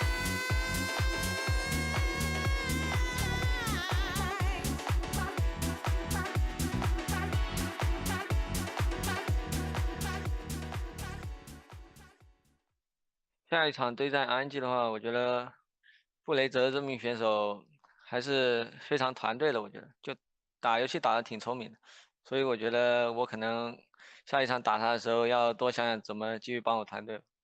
我觉得打 RNG 的话，我只要管好自己就行了。我上路天天被他们突破，所以我上路少死一点应该就问题不大。Flandre obviously sick of getting gang topped, Dagda. I think wants a piece to himself. But to be fair, in that game, we didn't talk much about top lane. We didn't talk much about ganks from RNG. Instead, we talked a lot about the bottom side and Junja enabling them. I didn't get MVP in the end. However, I think Mako. Mako getting MVP on the set feels nice because the breath of fresh air with the support pick coming through and Mako in general, right, shows you with the one MVP he's picked up. This is his first MVP in 7 weeks, Dagda. I think that tells a very obvious story.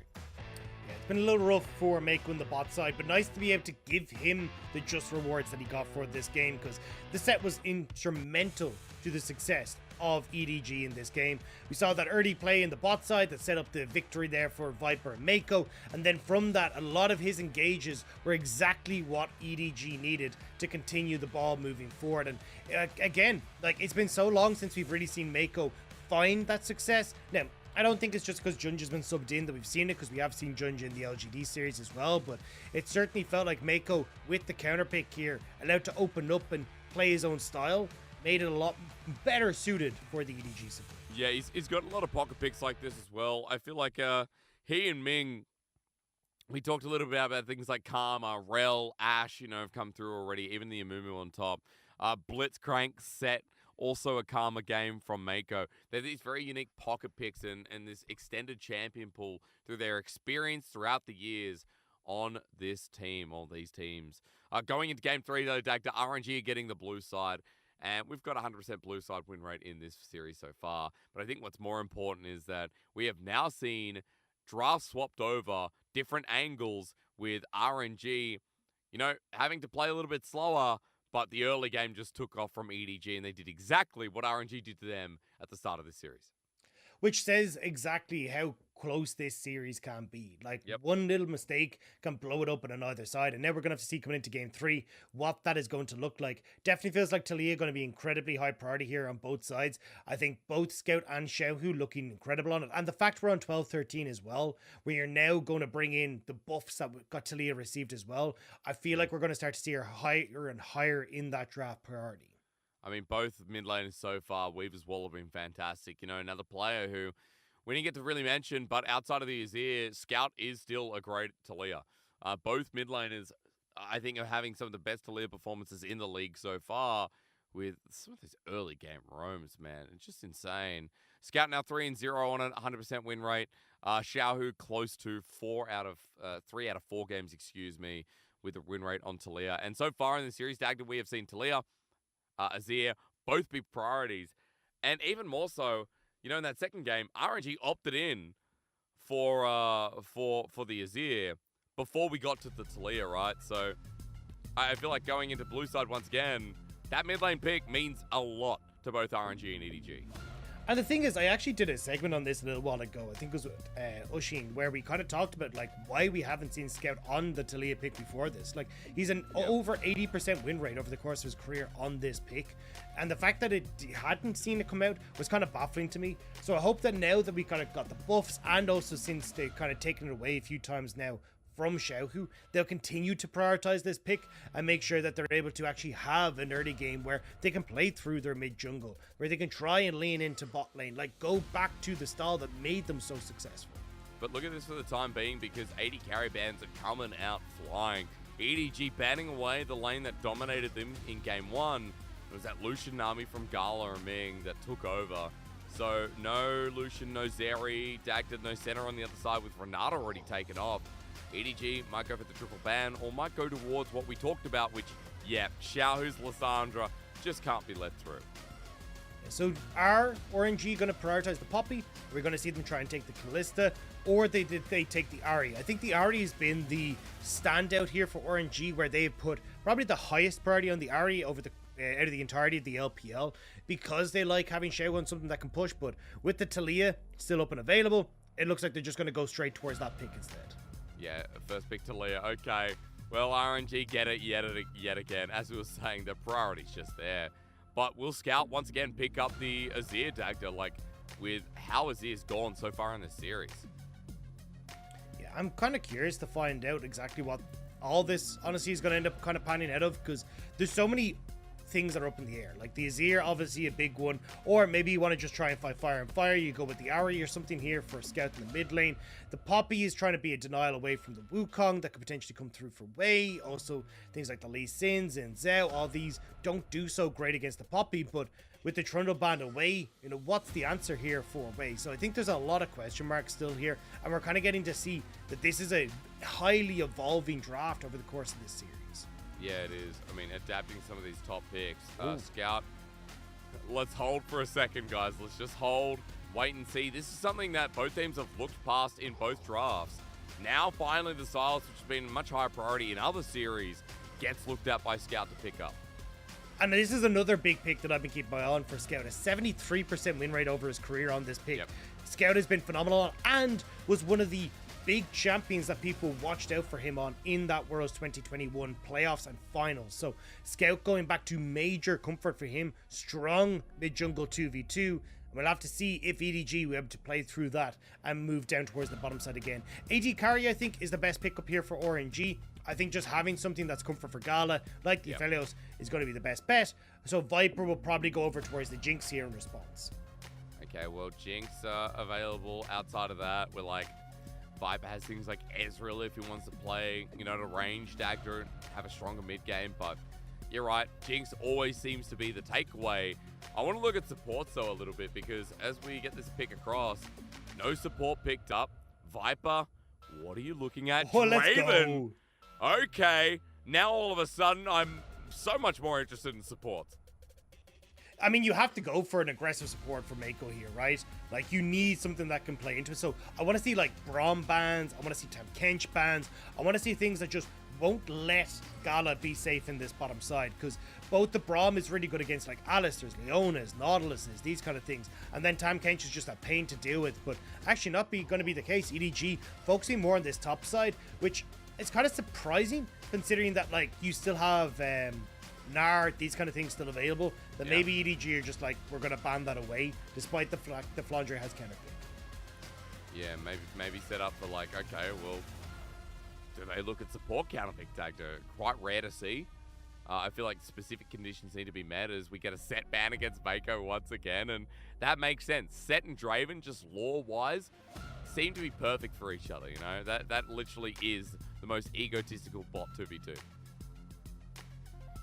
I mean, it works out pretty well, especially they're both in the fighting arena, right? So I mean, everything is just perfect for them. But I will say, you definitely want something that can kind of fight fire with fire in this.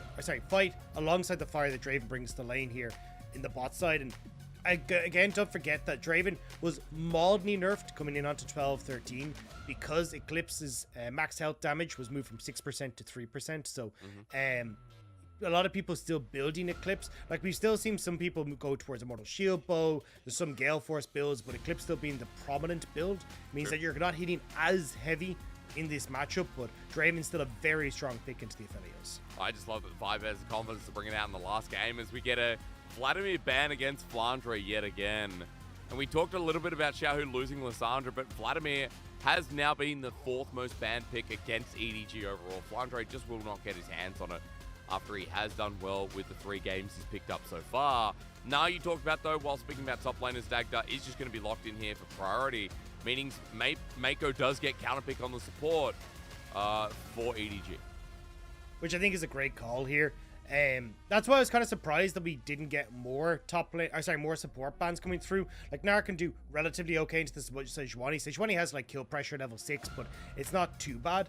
But either way now, Mako should still be able to go, right, if you go for the Nautilus, I can take Alistair in this bot lane, I can take the Leona, the more aggressive side of this matchup, and try to play for the 2v2. And if you end up trying to take something like a Braum, cool, I'm just going to go Enchanter.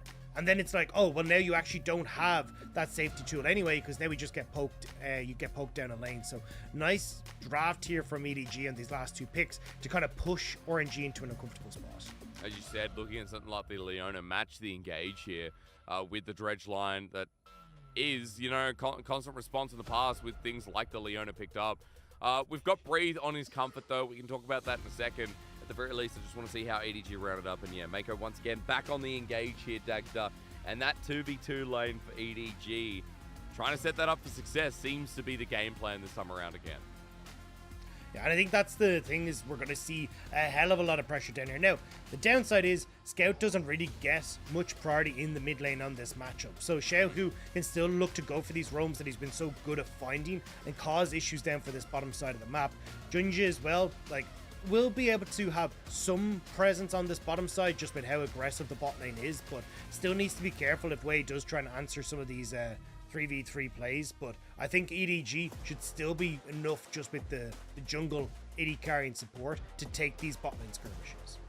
Yeah, you feel pretty confidently, right? Like getting down in the scraps for EDG, at the very least, the lane exploding too. It's a great way to end our final game of this series, Dagda, when we've been on a 9-game night here for our LPL match of the week for what day is it? It's now Sunday for me. So, yeah, I'm in the future. And the fact that we've gone all the way, you know, waiting for this match of the week, and both game 1 and game 2 have been stompy. RNG came through 26, 27 minutes, EDG absolutely destroyed. Likewise, in game number 2, EDG brought in Junja, and a 25-minute game, RNG gets stomped. We come into game 3 with a different angle on drafts, with some more comfort back in the pocket. Viper, who is deathless on this Draven. You know, Scout returning to something like the Silas, which he's already played 3 games of. Xiaohu's Talia insane. Breeze GP the same. There's a lot of comfort here to round out as we get into our final game of our match of the week. RNG versus EDG. One is moving to 8 wins. One is moving to a firm 4th place position at the end of this week. And one team is getting closer than the other to locking in the playoff spot next. And this has been such a good match of the week. We've seen both sides being able to run away with the many advantages that they get in the early stages. As way nearly falling afoul of Junja there. But the big thing is remembering just how well these teams can snowball when they get a lead. And in particular, for EDG, that's exactly what they're going to want to try and do. Get Viper ahead, play through this enormously strong mid-game that Scout and Viper are going to be able to bring to the cards, and see if they can power home through these early dragons. Whereas when you're looking across at RNG, it's kind of Xiaohu once more being the blessed guardian to make sure that Breathe and Gala can hit that late game. I mean, he's always been good on the roams. As EDG set up for the vertical jungle, though, Wei wants the other response. Flandre's zoning him off. But as Breathe walks in, I mean, Flandre's going to get sandwiched here. So the vertical jungle might be working, but Flandre's, he hops over the top, denies him completely. Scout moving in, but it's still going to be Raptors started off here, while EDG set themselves up on the Draven side of the map. And that's the thing. Split map here works out so well for EDG. Flandre, they have to jump on Breed's head once more to get on out of here, as we're just going back and forth. But having that control. Gala walking up without his support. Ming was spotted by Junja, trying to stop the Krugs. Bit of a disconnect from the RNG 2v2. And now Junja, as they walk towards him, I mean, Gala just had to burn Flash Dagda. He's half HP. I mean, you're not even denying these right here. So the potential dive is so good for EDG. Mako going to help to finish these out. Junja hits 2 and will walk away. But, I mean, you have to be so careful here that EDG don't try and push a little bit further. But Junja did end up, or will be forced back away. Wei is going to be able to move over towards these Raptors. So the funny thing is, with all this movement about, Wei is actually going to come out ahead on XP because Raptors is the most valuable camp on the bottom side apart from the buff. So 2 Raptors picked up for Wei, whereas now you're only you only get one, you're not able to get one at all here for Junja. Means that Wei will hit the level 3 faster, as you can see, and will have a bit of an experience lead. And at the very least for Gala, I mean, taking away the Krugs, you know, getting a couple of camps, like, means that this Poppy is now neck and neck. Wei has a full top side to clear too. And Junja has no more camps in this bottom side apart from the Wolves. You can see already Jungler's gearing up for the bottom side scuttle too. And Wei wants to take this while that was a very early piece of movement from Xiaohu, who now TPs back to his mid lane. Yeah, just to make sure that Breathe would be able to collapse this wave, but there was never really going to be much of a threat from Junji, I believe, like just running straight up there, knowing that he only had the Krugs up and available on that top side, but just making sure that if Flandre did try to do anything funny, that you would have Xiaohu back there, and Xiaohu's not even going to miss out on much, like, still had to burn the TP to get back, but we'll catch this wave. Scout will probably reset himself as he pushes this in, and then look for his own TP back into mid lane. Yeah, with that available as well, should be able to match Corrupting Potion tier start here from Xiaohu as Wei gets topside scuttle. Bottom side did go over to EDG, so still priority given over to Viper. But as we settle down a little bit, just look at where the wave is. Dagda, Viper and Mako, it's pushing against them. They've got the perfect state here to lure in Gala and Ming. Yeah, and I mean, you've got no flash on Gala, so this would be the moment to go for it. Mako trying to eye it up. Cleanse is still available, though. Gala and Ming still being so careful. As Xiaohu walks him down, as you say, he's going to be walking past the Warden River. The scuttle gets it. So Junja's going to be waiting patiently for when he comes back. You can see it's like, okay, Ming and Gala think they're the targets, but it's actually going to be Xiaohu who is going to get jumped on by Junja as he walks back into the mid lane. This is so smart from the new EDG jungler. As Scout jumps in, Denial's not there yet. The flash burn, chain lash damage, hammer shock, and EDG get the summoner out, but Scout had to burn his in the process. The stun on Scout lasted that little bit too long. The abscond had already gone through, so as Junja tries to use his charge to knock Xiaohu back into range from the abduct, the stun was just that little bit too long, so Xiaohu gets that moment to flash, and Scout isn't able to land that CC, so they could have followed up. So Xiaohu will just about get out with his life, but as you say, like, great play coming through for Junja to start that up, because you deny Xiaohu a decent wave. You're trying to keep him under control in the mid lane, because he's the big bridge for RNG to the later point, and as long as he can't interact on bot side, that's a win for EDG. I mean, for RNG though, let's be real, the Dragon going to be taken off the back of the play with Xiaohu able to move back in. However, as RNG take this Dragon, look at what's happening. I mean, Junja's back on the bottom side of the map, but more importantly, look at Viper and Mako angling themselves with only a longsword in the inventory. I mean, Viper needs a back here, Dagda, but what I'm saying is bot is still an absolute travesty. 25 CS lead, and Viper is almost level 6. And, I mean, Serena Dirk going to be picked up on this rotation. Junja now going to run into Wei. He's back again. I mean, this counter gank is good from Wei as Xiaohu pivots towards both mid laners having level 6, but one more impactful than the other as Junja gets out with a heroic charge. And Xiaohu now has mid push Dagda, and he's got the Weaver's Wall to start moving across the map. A face rush Poppy with steadfast presence moves so damn fast. It really I'm surprised does. every time I see it. But, I mean, nice play there from Wei. Again, keeping Xiaohu safe, making sure that EDG can try and punish the flash to his mid laner. And again, just Wei in a 1v1 against Junja will end up being the winner. So a lot of the time, Junja needs help from strong laners. And unfortunately, Scout just doesn't have control over the mid lane right now to try and lend that aid. Junja, This though, is back dangerous, on the red buff. though. I mean, yeah, dangerous indeed. As you said, Scout not lending much to the mid side, but timing seems to be in their favor as he waits in the brush, looking to steal a depth charge. Ming is going to have to check this one out, but Wei clearing the Krugs away for now. And the red buff going to be spotted out, but it's way too late. Ming jumping forward as the dredge line gets him away from it. Wei tries to poke his head in, and I realize that away from Wei lines up, and we continue doing circles around this name. But as he leaves, I mean, RNG wants something on the bottom side, Dagda, but there's going to be a hard ask. I mean, this wave is pushing out perfectly for Viper, so he's going to be in a spot where he can try and collect this, make sure it's safe. Now, we'll have to see what RNG's plan is with this big wave, because they can move up towards Rift Tower if they want to. Maybe they just look for a dive as well, but Xiaohu incredibly low on mana in this mid lane, means he's not really in a position to try and roam down. Wei looks like he's just going to help Ming and Gala crash this wave, and then the team can try and rotate up towards that Rift Tower. As meanwhile on the top side, Breeze versus Flandre continues to happen. Good barrel chain here from the top lane GP. Remember that Breeze ult tactic? We haven't actually talked about that. Semi-global presence here from Xiaohu. Global presence from Breeze towards any gank setup or any turnabout play. Yeah, I mean, that's what RNG are going to be trying to use dramatically here as they all start to come out of the base. Trying to see if they can make some sort of play happen on this top side before Rift Herald could be very important. The good news for them, though, is that because Viper doesn't have the best wave clear on Draven, he hasn't actually reset since that initial time. So only sitting on the Serrated Dirk and the Vamp Scepter means he's not massively big as Junja might get caught. Yeah, he's away from the seismic shove at the very least. Stretch line doesn't hit either way. That 3 out of 3 that Junja just maneuvers around, and RNG spotted out as a 5-man unit around here. Excuse me, 4. Right in front of the Herald Dagda, but to be fair, EDG have matched this every step of the way. And immediately RNG have to back off, but they may not get time. Breathe is here. I mean, we've constantly seen this from Breathe. Wave's helping him out, but Junja with the knock up, forcing the flash away. Viper sends out the ulti too, and that damage just means that RNG now all of a sudden can't put a hand near this Herald. And that was kind of the gambit that RNG made.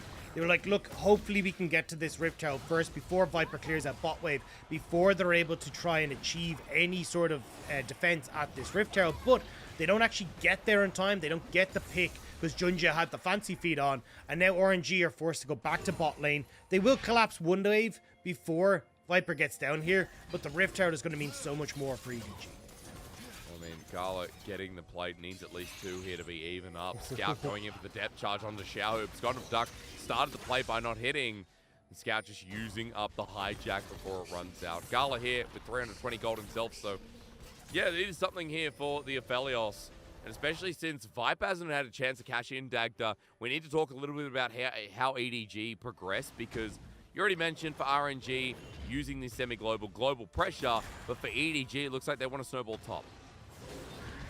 Breathe now, in trouble. Is he dead? Ulti comes through, and the answer is gonna surprise you. First blood goes over to Junja, and EDG now have themselves Flandre in a great spot. Yeah, and I mean, getting that early kill for Flandre is going to be spectacular in this matchup. And again, now you kind of just get to move Junja back down to the bot lane as, well spot Mako. I mean, Dredge line to get into position. Mako flashes over the wall. The Weaver's wall comes in, and Xiaohu doesn't follow it through. So a couple of tools used there, Dagda, just as RNG try to find their pick. The RNG are trying to beat EDG to the bot lane brawl there. If they can make that play happen, you don't get to use the Rift Herald on bot side, which is where EDG really want to try and use this Rift Herald. Like, get Viper ahead, make sure he's the big carry, and especially because the mid lane matchup starts to shift it around this level, where Scout now can go toe-to-toe against Xiaohu because he's got kill pressure, but Junja still waiting on this bot side. Not going to be able to get much more, though, with RNG still floating about in a lot of situations, trying to threaten a fight. I mean, so surprising. EDG constantly hover. There's no play. There's no dive. There's no response, because Wei has also been shadowing so well as Dredgeline kicks it off for Ming.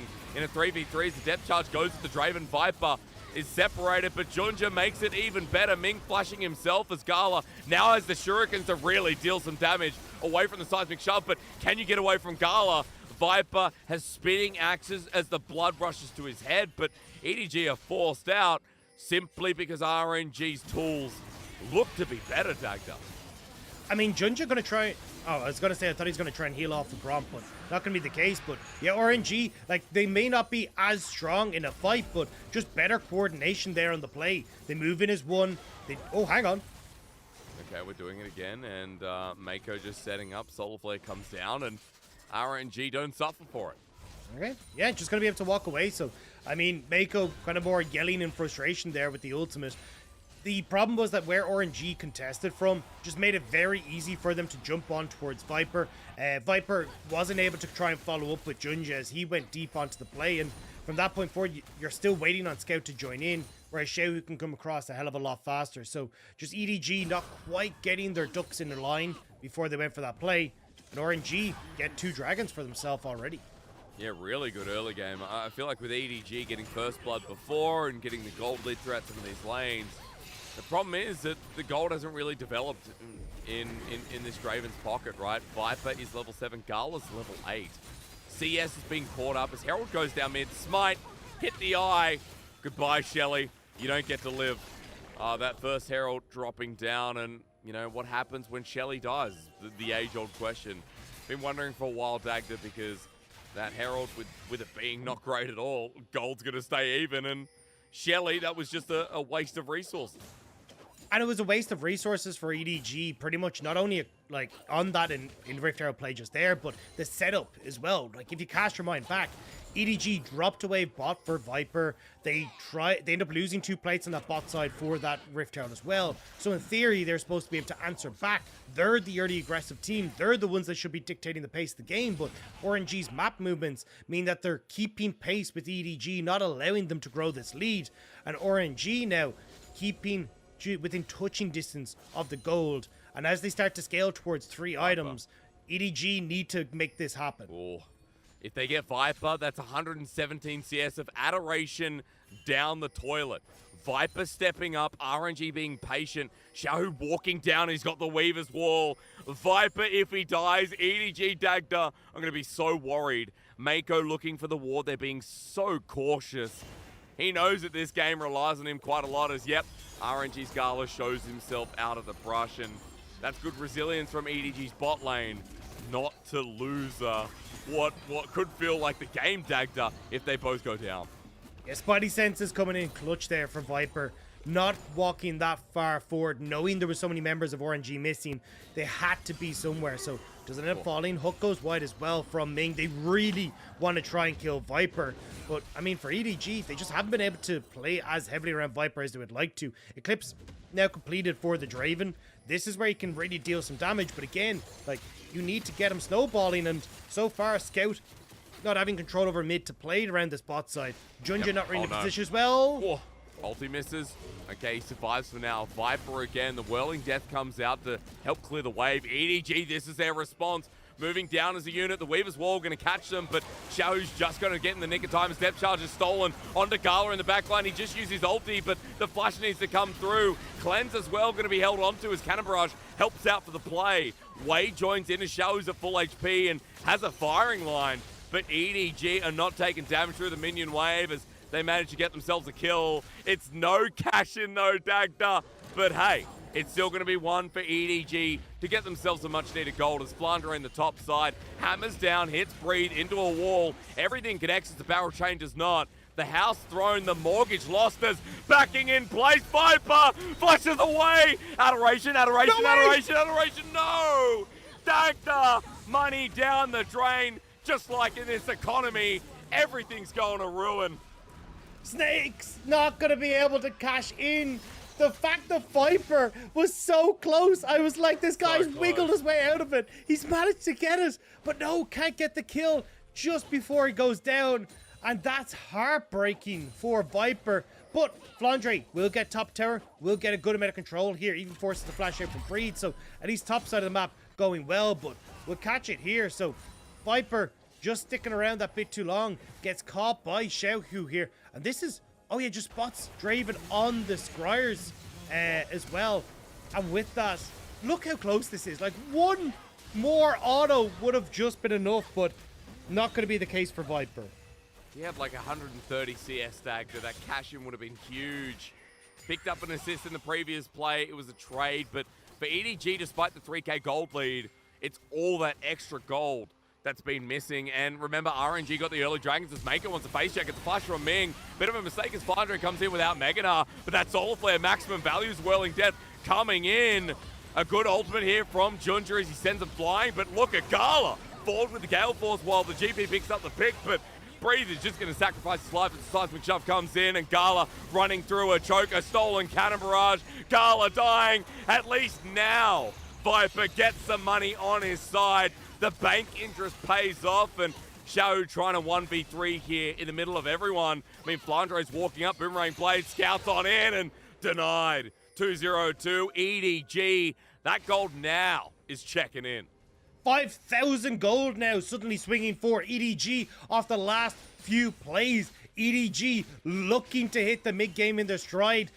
Dragon will go their way, but unfortunately not having some of these more valuable dragons in the early stages means there's a long walk for EDG to get to these neutral objective fights. And RNG I don't really know why they're trying to contest Dragon here.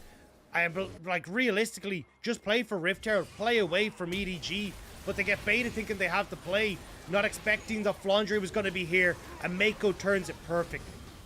I feel like everyone forgets how tanky Leona is and how much time he can buy. Gala here going for the commitment, and Dagda, Breathe caught out. I feel like it's something we say quite a lot here out of the top laner as a stolen cannon barrage, dude. Look at the value and look at the cash in. 278 on top. That's 578 for a kill. Essence Reaver now picked up. 2 item Draven. Forget what I said before. The fact that he didn't die second time to lose his stacks means it's going to be okay for Viper now. EDG not in a position, though, to try and threaten the Rift Herald. So, honestly, probably the more valuable of these two objectives going across to EDG. We're just going to back it up. Scout Burning Depth not doing unleashing a bit, Dagda. Yeah, it's been a little bit messy. Save for last, like, few passages of play. But, I mean, look, EDG trying to see if they can continue pushing forward, see if they can get any sort of advantage here. Because not having either Rift Herald really work out for them now. First one being a dud, second one they're going to RNG. It feels like EDG are kind of losing these big objectives that can help them crack open turrets, that can help them push open the game. Now, they are winning out in side lanes. Like, Scout going to be in a great spot here against Xiaohu. Flandre already massive in comparison to Breathe as well. So they're getting these ways to try and, like, push sides, group mid, but with Xiaohu having Weaver's Wall up and available, Breathe having that cannon barrage as well, it can be very hard to try and hard force these moments where you've got numbers advantage or even kind of just any sort of advantage, honestly, in these mid lane trades. So I think for EDG, it's going to be a bit of a struggle now to try and push the game forward in a manner they'd like before Gala and Breathe get to 3 items. Yeah, we're looking towards that second item coming through from Breeze shortly. Cloak of Agility already picked up. Gala still sitting on the Gale Force versus 2 item on Viper's Draven. I'm noticing items across the board with a slight effect further towards EDG. Kempunk Chainsaw picked up for the Gnar. And, you know, there is going to be a lot of healing. Viego GP. We expect Gala to have a BT at some point in the game as well. So, value is there. As Xiao moving to the side lane, I mean, Scout with the Everfrost, that's great. But look, EDG are the ones making the better movement with the TP coming through. I mean, Xiao's going to be launched on at half HP. Whirling Death as well. Way in trouble too. As he goes golden, Way is just going to drop down. EDG beating the map plays here as Viper gets even more money. I tried to do the Mr. Krabs. It wasn't far off, but for EDG, I like this. Remember what we were saying? Look, trying to make plays mid because Breathe can come across with Cannon Barrage. Xiaohu can move in with Weaver's Ball is going to be hard. So instead, they just make the play onto Xiaohu. So then you guarantee the numbers advantage for yourself. And Xiaohu and Wei overextending that bit too far. Really didn't need to try and get that far forward in the lane to clear out the wave. And EDG punish well. Now Breathe will get the top tower, which is at least going to be some goal back, which is great for RNG. But EDG definitely looking in command now after this play, because Xiao and Wei, like, they're trying to make the pick on towards Scout, but you're just not in a position to do that. Scout is actually going to be so difficult to deal with right now, even having the stopwatch there. And EDG were more than happy to have an excuse to collapse onto these side lanes. And the Cannon Barrage not doing much to dismay it. EDG moving as a 5-man unit, 4 bounties across the board. And even though, Dag, we talk about EDG struggling to advance the gold lead, like, every time we say that, every time we look at a play, EDG advanced the gold lead. Yeah. Scout on the side lane is becoming such a threat. Now with Zhonya's fully completed, you know, Flandre doing well enough in the lane. And you said wait for these 3 items on RNG. But is the game still going to be even fair or even close at that point? I mean, we'll have to try and find out. EDG as well, like, this would be such a crucial win for this team. Like, this is the last real threat on their campaign trail to get in towards playoffs. And a win here would put them ahead of RNG as well. So for an EDG that has been struggling, this would be such a dominant voice in that lineup to say, hey, we are here to play, especially ahead of playoffs. Looking this in form back to reality would be a very much something that would honestly cause a lot of fear for teams like JDG, V5, and Top Esports. It'd be their first win against a major team, right? RNG, we're talking about being a top 4 team. But the other top 4, EDG have lost the Top Esports, V5 and JDG all alike. They haven't been able to bridge the barrier, and this would be their first chance of doing so. running into, being the first team that gets 8 wins in the LPL. Now on our maps, we're kind of seeing a Dragon being focused by Junja. The first 2 picked up by RNG, which is why EDG don't have a potential soul by now. But Double Cloud getting picked up. EDG are going to do well here with the slow resist. And it feels like for now, Dagda will just wait and see how this game progresses, with the only neutral being the Baron buff available. And RNG have good defensive vision set up on it for now.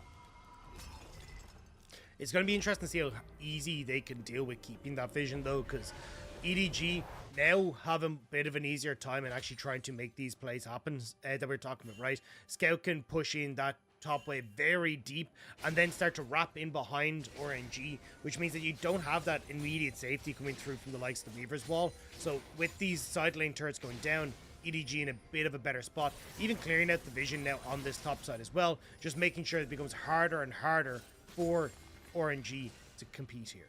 Imagine moving into a choke. Poppy, Nah, Silas, Leona, like everything locks you down.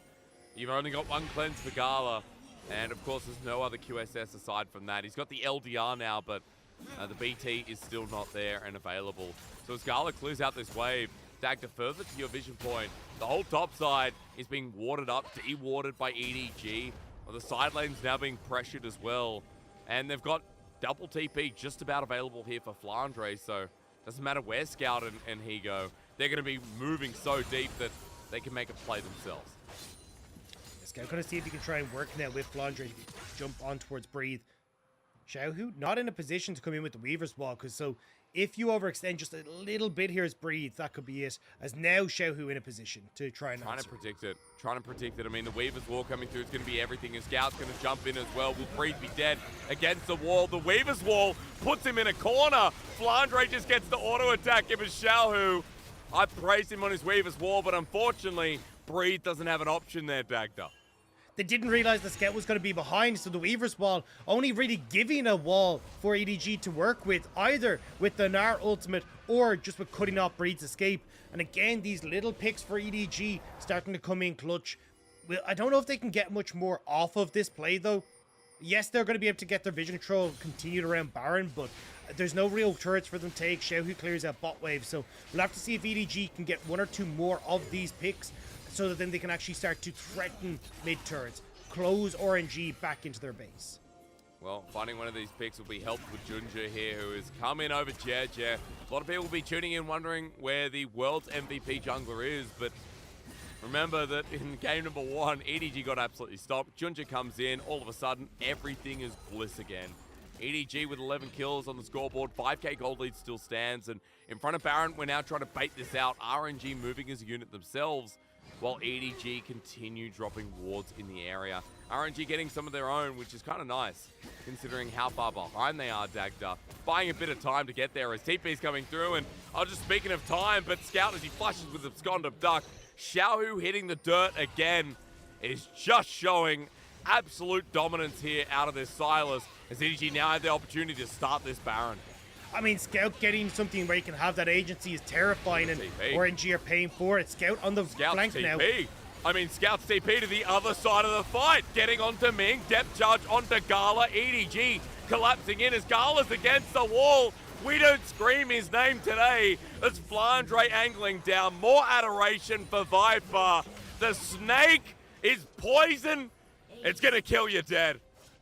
And it's routed RNG where they stand. Fantastic flank from Scout, and EDG pounce. There is nowhere to go. Scout, brilliant abscond abduct over the wall. We'll just be able to follow up Xiaohu with the flash here. And then, as you say, like, resets, TPs into the mid lane, repositions himself as this Baron is about to come through. And RNG don't even realize it. They assume that he's going to be on the top side of the fight, so when they try to kite backwards, they're last thing they expect is a Silas in the back line. Depth charge onto Gala. Flandre follows up, and there's no more damage left on RNG's side. Look at that confident close corridor. Junja's all perfect as well with the 3-man. And with Viper getting the last piece of adoration to 3.5 items here for this AD carry. Gala and Breathe, we've been waiting for them to get 3 items. And Dagda, I asked you, what happens if it's just too late? 9k gold lead. Next Dragon coming up, EDG holding the game in the palm of their hands, holding this match of the week. looking like a win for now. RNG better bring something special out, or this is going to be a broken base in the next fight, potentially the game, with their timers getting longer. Yeah, I just don't think RNG fight this. I mean, third Cloud Dragon isn't a big deal, but Xiaohu might be caught. Oh, good whirling death. Okay, Viper doing damage, stealing away the red buff. No, Wei gets it in the end as the barrel chain from Breed doesn't do too much. Had a bit of a quiet game on this GP with the cannon barrages coming in, so defensively all the time. As EDG continues spiraling through this jungle, I mean, Xiaohu, Breed, hovering over the wall. Wei getting the stun, but it doesn't matter. RNG are getting harassed in multiple lanes. The Baron buff hurting, and they've even got to deal with topside eventually as EDG even have that set up. I mean, EDG with the Baron buff feel unstoppable, push in and Flandre from the mid lane, and RNG need to fall back, so EDG get the bot tower. Still damage being taken in the mid lane. Gala and Wei trying to clear that one out, which is kind of opening up for the 4-man stack here of EDG to just continue putting the pressure. Scout having the cannon barrage as well, can't just throw it down under the tower and RNG would have to back away. Look at this, already it comes down, damage is enough as Ming is at the front lines, takes a lot himself. EDG getting picked off though. There's a start and a reset for Wei might be good news, as it's a shove from Xiaohu that brings in the defense. RNG survive for now, the Baron play denied, and Xiaohu, despite being 0-4, still got some style in him. No jungler, but EDG are still going to start up the dragon. Doesn't look like RNG want to try and contest this. Instead, they're going to use this opportunity to try and push out waves, get some much needed gold back into their carries, and see if maybe they can get some of the standing gold that is the objective bounties that are available for them. Wei moving all the way in to steal away the red buff from Viper as well. All right, Dagda, so the game goes on. The game that you said for RNG, relying on these carries like the Aphelios, the GP, given ample opportunities. But I'm still going to be a little bit sus on this one because despite being a 1.1k Baron power play, EDG is still at the point of a 9k gold lead, almost 10. We're waiting for the next Dragon, which will be sold for EDG. Next Baron, which will be available a little bit before that as well, 3 minutes time. So time is still lined up perfectly, and Dagda, you can just see EDG have the perfect position to continue threatening. Topside now for Inner, while Breed is spending his time bot. Yeah, the problem is that Breed has had to go for both the Collector and the Lord Dominic's Regard, which definitely isn't efficient when it comes towards gold. He just didn't realize that he would end up against Flandre so often, has had to kind of change his build. So i.e. delayed here means that he won't be in a great position to try and push this game forward, at least from the Gangplank's perspective. You're still waiting on that Infinity Edge as well for Gala, so he's not in a great spot here when it comes towards his damage. Whereas with, I mean, almost full build for Vipers, you say Scout with the Rabadon's Death Cap being completed, like, you are hitting so hard as EDG, and I just think that RNG are running out of time here. I don't know if they have anything in them where they can continue putting this pressure on the map to buy that time. Breed not going to be able to back away in time as well. Scott Duck is here for the barrel chain. The Everfrost, one thing dodge, but not the other. Scout healing up so much as well. No healing reduction as Breed tries. Really good sidestepping as Trial by Fire makes it close. Maybe one more thing dodged and Breed gets away with it. Yeah, I mean, no grievous wounds means that Scout is going to be healing so much off that Kingslayer. The Dark Seal will stay at 10 stacks for the moment, as he will get the reset coming through from Scout. And now you got to try and see if RNG can at least find some miracle to hold off on this play. Baron up in a minute and a half. His vision is established for EDG. They control the map, and you can see exactly how confident they feel with Scout taking this 1v1 against Breed. So close. I mean, dodged quite a lot. But at the end of the day, as you said, no healing reductions. A Scout just able to get it all back with the Kingslayer, and a solo kill here for the mid laner who's 4-0-8, who this game around with the Magi's stacking up has been the one to focus on, considering that him and Junja have been linking up quite nicely. Now for the play, Flandre's jumping in with Meganar at the ready. Wait against the turret, won't be dismayed. He has the Heartbreaker out, and that's right before the Baron spawns. 45 seconds. Cooldown might not link up here with it being available when that objective comes up, Dagda. But EDG are getting so much vision control yet again in this enemy side of the jungle because of it.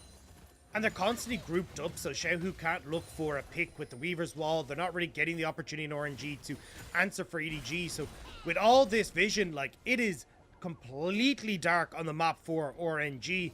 there is just no hope for them to try and contest this unless some sort of miracle happens. EDG are playing this so well.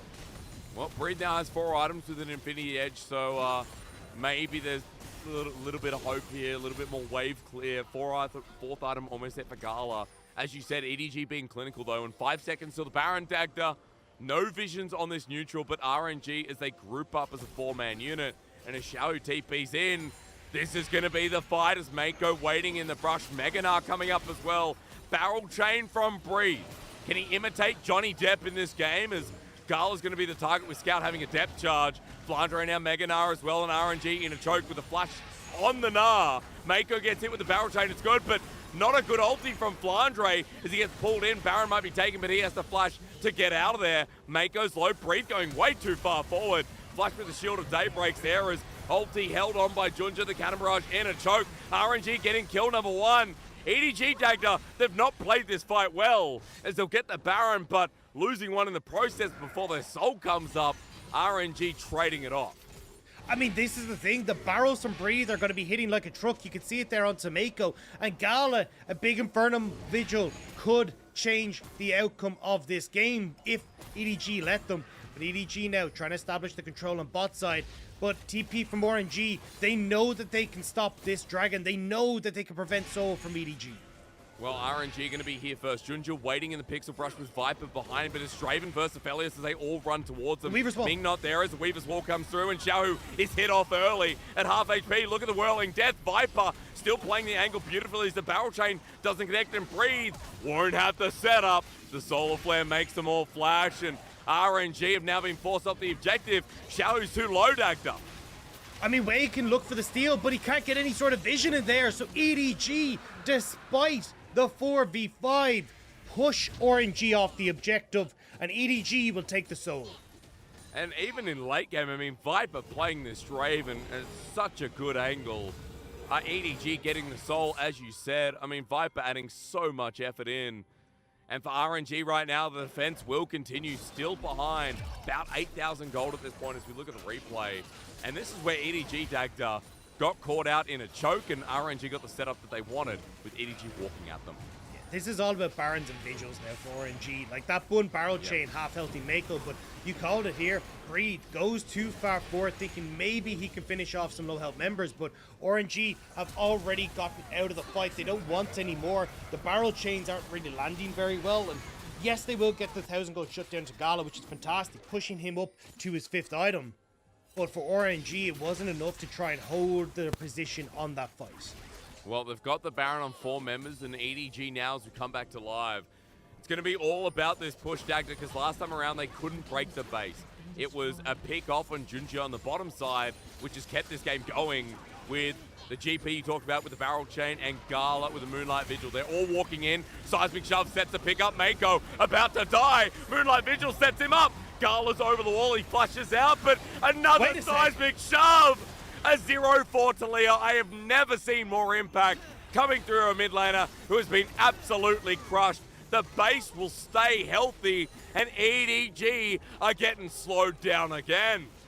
There's no way. RNG have actually denied any sort of access to their base. The Baron has gone. There's no more Baron waves for EDG. That was their moment to crack the base, and we're starting to see the damage come through. We're starting to see what RNG can do now that we're hitting this late game, and I mean, there's no more growth for EDG. Viper is full build. Scout is nearly there, whereas Breed and Gala are starting to become huge and a major issue for EDG. And that burst is so unpredictable. I mean, for EDG, over the wall they get spotted out and they get absolutely evaporated. Mako the first to go, and that's an Dagda, help me. Anathema's chain. Yes. Yeah, there we go. I feel like there's 3 different names for it from Mako. Point being to stop one piece of the damage, but doesn't seem to be enough here as EDG, even with the Baron, are thwarted once again. Reminds me, like, you know, the movie Fun with Dick and Jane, Jim Carrey. Have you got your statistics? Right now, RNG do have their statistics. The 4th item is completed. Renan's Hurricane's there. We've also got the Zeal making item number 5 here for Breathe, as that GP seems to be the largest problem right now, and another problem of EDG, unable to get anywhere near the base Dagda. because they have to wait another 2 minutes for the Baron. They actually don't have the range to try and push on towards these towers. Wave clear is too high with Breathe and Xiaohu, and one barrel chain, one seismic shove can shut down a push immediately from EDG and give a ton of control over towards RNG. So EDG have to wait for these objectives, but that waiting is buying time for RNG. Breathe to get his final item, the GA to come through from Gala, and right now, I mean, you've still got a lot of hurt and a lot of damage Viper can churn out, but it's going to start to disappear in comparison to what Breathe and Gala can do. I think Gala setting himself up for a potential pentakill with this game, Dagda, if all works out well. You know, Gala has been someone who's constantly picked them up time and time again. This split, really every split since he's come in, kind of the pentakill king. And on Aphelios, as you're saying, that item coming through, the GA, the safety, Gala almost level 18 as well. And forget gold, ladies and gentlemen, forget it. 9k in EDG's favor, not going to matter as much. Remember that Xiaohu, the picks have been superb. As I said before, Dagda, the fact that this 0-4 Talia is having such a big impact, kind of just showing you that Xiaohu might be down, but he's not out. And especially when he has the Rabadons coming through shortly, RNG know that they're in a decent spot here to try and draw this game out further. Baron in 20 seconds, though, will mean that they're going to be forced out of the turtle. You have to see if Breathe will reset a Breathe. Yeah, there's his mortal reminder. So full items now for Breathe as well. He'll more than likely replace that collector in coming time, with something that may be a little bit different, like well, why is my brain? Could always swap over to Ravenous Hydra, but I don't know if that's the best bet here. Maybe you just go for the Essence Reaver instead. Continue to go for more damage, more crit, but actually won't stack with the Triforce, so we'll have to see exactly what he wants to go with. Regardless, EDG on Baron here. But there is Mega Bar stacking up. I thought we were going to flip the Elder, maybe not look at Scout's angle. Scout's angle, but he needs an ult first. Whirling Death hits the whole team as Mega Nara is about to come through. Scout in a choke, but he needs to steal that depth charge yet again from Ming. It's been one of the best ultis as EDG move back to the Baron, but it's shown that they still can't hit the base with it. Do they care as RNG are bringing in Talia once again? Baron going down 4, 3, 2, 1, and depth charge stolen. What? Cannon Barrage! Cannon Barrage steals it! I can't breathe. Not anymore. With RNG getting the Baron, EDG have lost the objective with a cheeky R from RNG's top lane. How does Cannon Barrage steal it? That is huge for RNG. Now, they're perfect position for the Elder as well. Look at where EDG are. Viper's got such a massive road to try and come across here. Xiaohu cutting them off from this. They're just going to burst it down. The damage is so much. Scout needs a great little ult here as Jun just misses. Goes down, the smite's there. RNG now have the execution, but they need the kills to go through as Flandre is forced over the wall. Look at Xiaohu. Look at Gala. The target survives. Once again, Gala will not be dying today. RNG with the comeback of the split. Edward Gaming may be world champions, but RNG are 3 times MSI reps. One Cannon Barrage has changed the entire outcome of this game. RNG, with 40-second death timers, they're going to look for the end hysterics. They've done it. They've turned the game around. A long game, 15 minutes over game 2, over game 1. This one goes the distance, and in our match of the week, RNG, thanks to Breathe, press the R button, and Jack Bloody Sparrow wins RNG this game, moves them up to 8, and I tell you what, if you out there can't breathe, I'm right along with you. RNG's top laner making a statement to blow this game wide open. EDG think they have the series, they have the game, and all they're left with is a jar of dirt. Look at those faces. Look at the hugs on RNG's side. They knew that this game was a steal and a half away from EDG. That was incredible. Oh my god. The Elder fight as well. The all-in. Dagda, I'm stunned. I mean, you know, RNG, as you said, turtling out that game so well. EDG got the Baron, well, almost got the Baron a couple of times, but Breathe steal. Then we get to the Elder fight, and Gala only just survives. I don't know, you never give up as RNG. You never give up. You look at that mid game and you look at their strengths, and their ability to slow that game down was superb when EDG had such a strong early game. And it could have gone so well, so easily for EDG. Just one or two steps in a different direction. You know, being able to utilize this Baron buff a little bit better, not committing as many resources for like Cloud Dragons and this kind of stuff. Even having a bit more control over these dragons in the early stages could have brought our check down timer that 5 minutes faster, 10 minutes faster. And that could have been the difference maker here. But RNG pull it out by some miracle in the end of the game. And bringing this 30 games to a close with a win. It looks so unlikely with how strong EDG's mid-game was, but EDG just couldn't close it out. Oh, man. I mean, so close. It's small margins, right? I feel like that's one of the ones you go back to the VODs and start watching what happened, because RNG winning that game, it just doesn't feel real. It doesn't feel like it should have happened when EDG were obviously the better team in that third game, Dagda, but RNG are absolutely wild. Xiao getting near the most damage, but Breathe deserves MVP after that one with that steal on Baron for sure. I mean, look at that gold grab. The highest gold lead for RNG was 193 gold. They came back from a nearly 11,000 gold deficit, and what a performance. And yes, Breathe, massive performance with the barrows, with the damage that was done to the Baron to steal it. But again, you kind of pointed out Xiaohu, the flicks on point every time, getting the stuns, picking off Mako, picking off Junja, picking off these key members of EDG. Every time Edward Gaming thought they might have an advantage with a Baron or with the push or some sort of ability to find this game back, but they just couldn't get their success at the fights early enough, and RNG get to bring it back at all items on check. Yeah. Oh god. That was a game. I can't believe we went almost double the time limit of both of game 1 and game 2. Like, we had quick, decisive games. Suddenly, we get to a stalled out late game. Breathe with the most damage. What more could you expect? But I feel like, you know, Xiao gets an honorable mention here, Dagda. The fact that Talia had value when she was 0-6. You know, sorry, 0-4 at one point. Xiaohu was hit in the side lanes pretty hard in the early to mid game.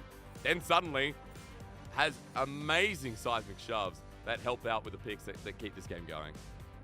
Yeah, I mean, if you look at these KDAs just on your screen, you immediately think that EDG have won. But it's not about that. It's about how quickly EDG were going to be able to close out the game, and that was really where they struggled. Not having control of these early dragons came back to bite them. That Dud Herald that we saw not getting second Rift Herald coming back to bite them as well. It was all these small little things that allowed RNG to bring and draw out this game, made it harder and harder for EDG to actually find their fight and find their victory here. And I mean, incredible stuff from RNG, right? Like, keeping their head on their shoulders, not really putting themselves into a position where they could fall out. Or, you know, we saw Breed getting caught out once or twice, but I mean, even in those situations, Xiaohu was kind of communicating, I'll be there to help out. I'll be there to make sure that we can actually keep our base in check. So even when you got these immediate Barons coming out from EDG, it didn't matter because they were still only cracking open tier 2s rather than being able to put pressure on the base. Oh, God. Dagda, I want to come back to basics though, right?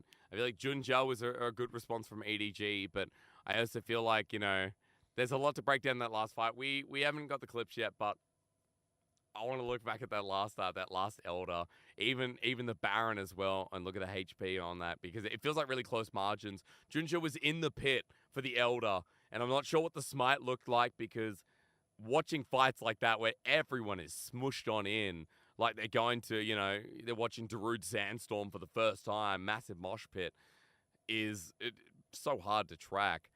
But hey, whatever. That was a sick game. It's before LEC. I was going to ask you today, Dagda, you're obviously not on LEC because it'd be hard to run from this to the start of show, unless you're doing it online.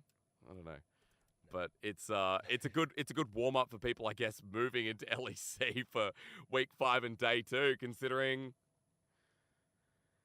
that was just such a big way to finish match of the week. Always delivers. That was a bratwurst right there. That's exactly what that was. Bratwurst indeed. Absolute Well, bratwurst. It was God. incredible. That was exactly the way I would like.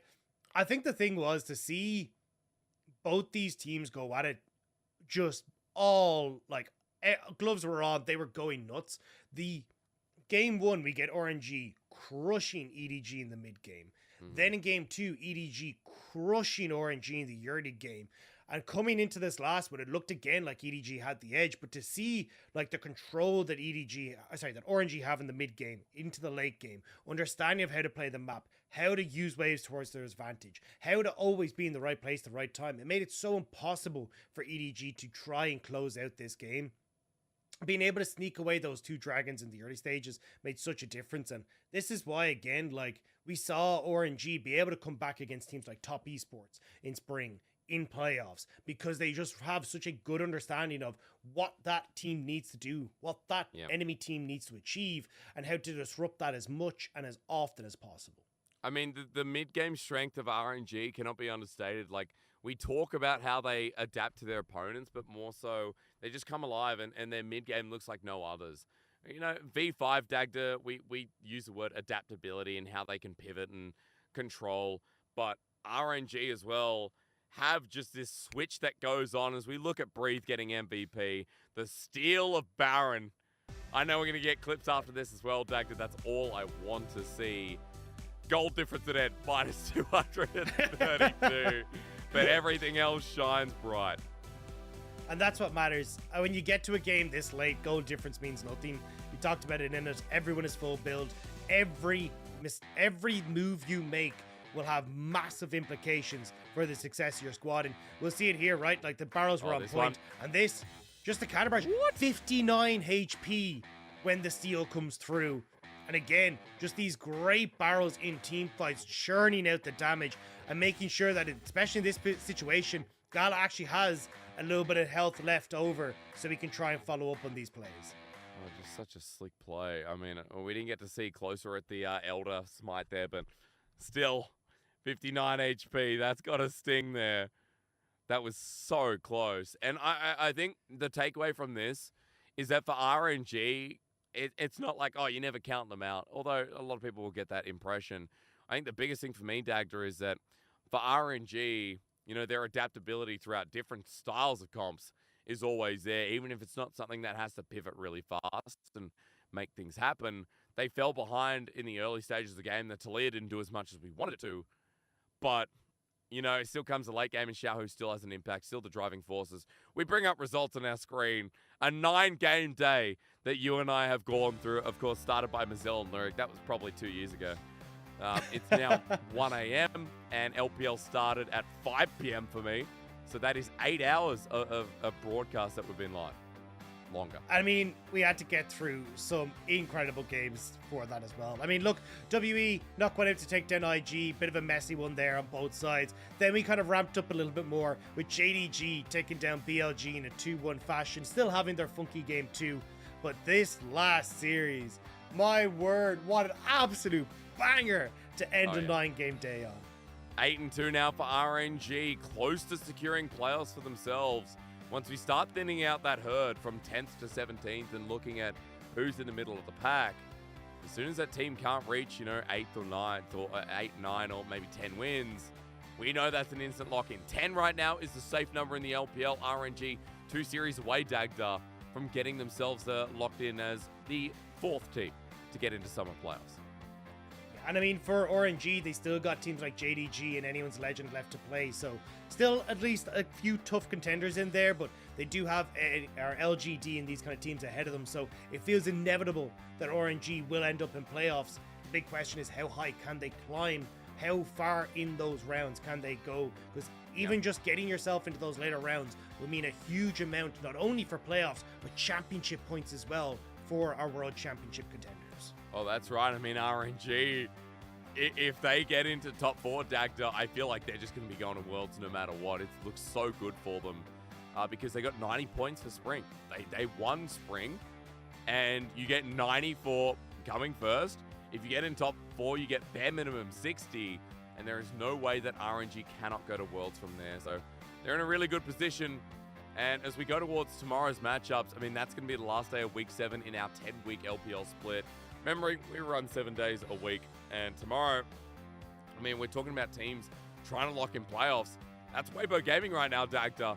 And I'd say OMG too, who are sitting right at that threshold we talked about. Yeah, and for OMG, trying to drag some of these teams ahead of them down is going to be fantastic. So with OMG, just off the back of beating EDG, we'll have to see if they're going to be able to take down Weibo. And Ultra Prime will be Zoom versus his old squad. So we'll have to see how Top Esports can handle Ultra Prime. Oh man, Top Esports handling Ultra Prime, not a problem. How can Ultra Prime handle Top Esports? There are 3 teams at the moment that look like, you know, some of the best in the world. JDG, Victory 5, and Top Esports. RNG and EDG slotting into maybe a little bubble below.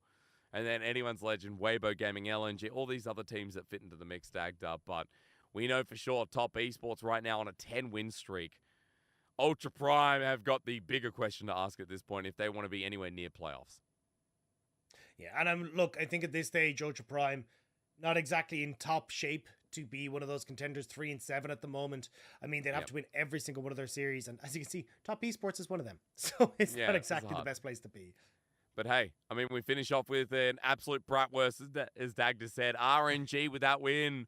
Couple of wins away from locking in playoffs. And they got JDG coming up next week as well. So that is one I'm looking forward to. Big thank you to Dagda for running me through tonight's series as usual. Thank you to all of our audience out there for watching and our English production, of course.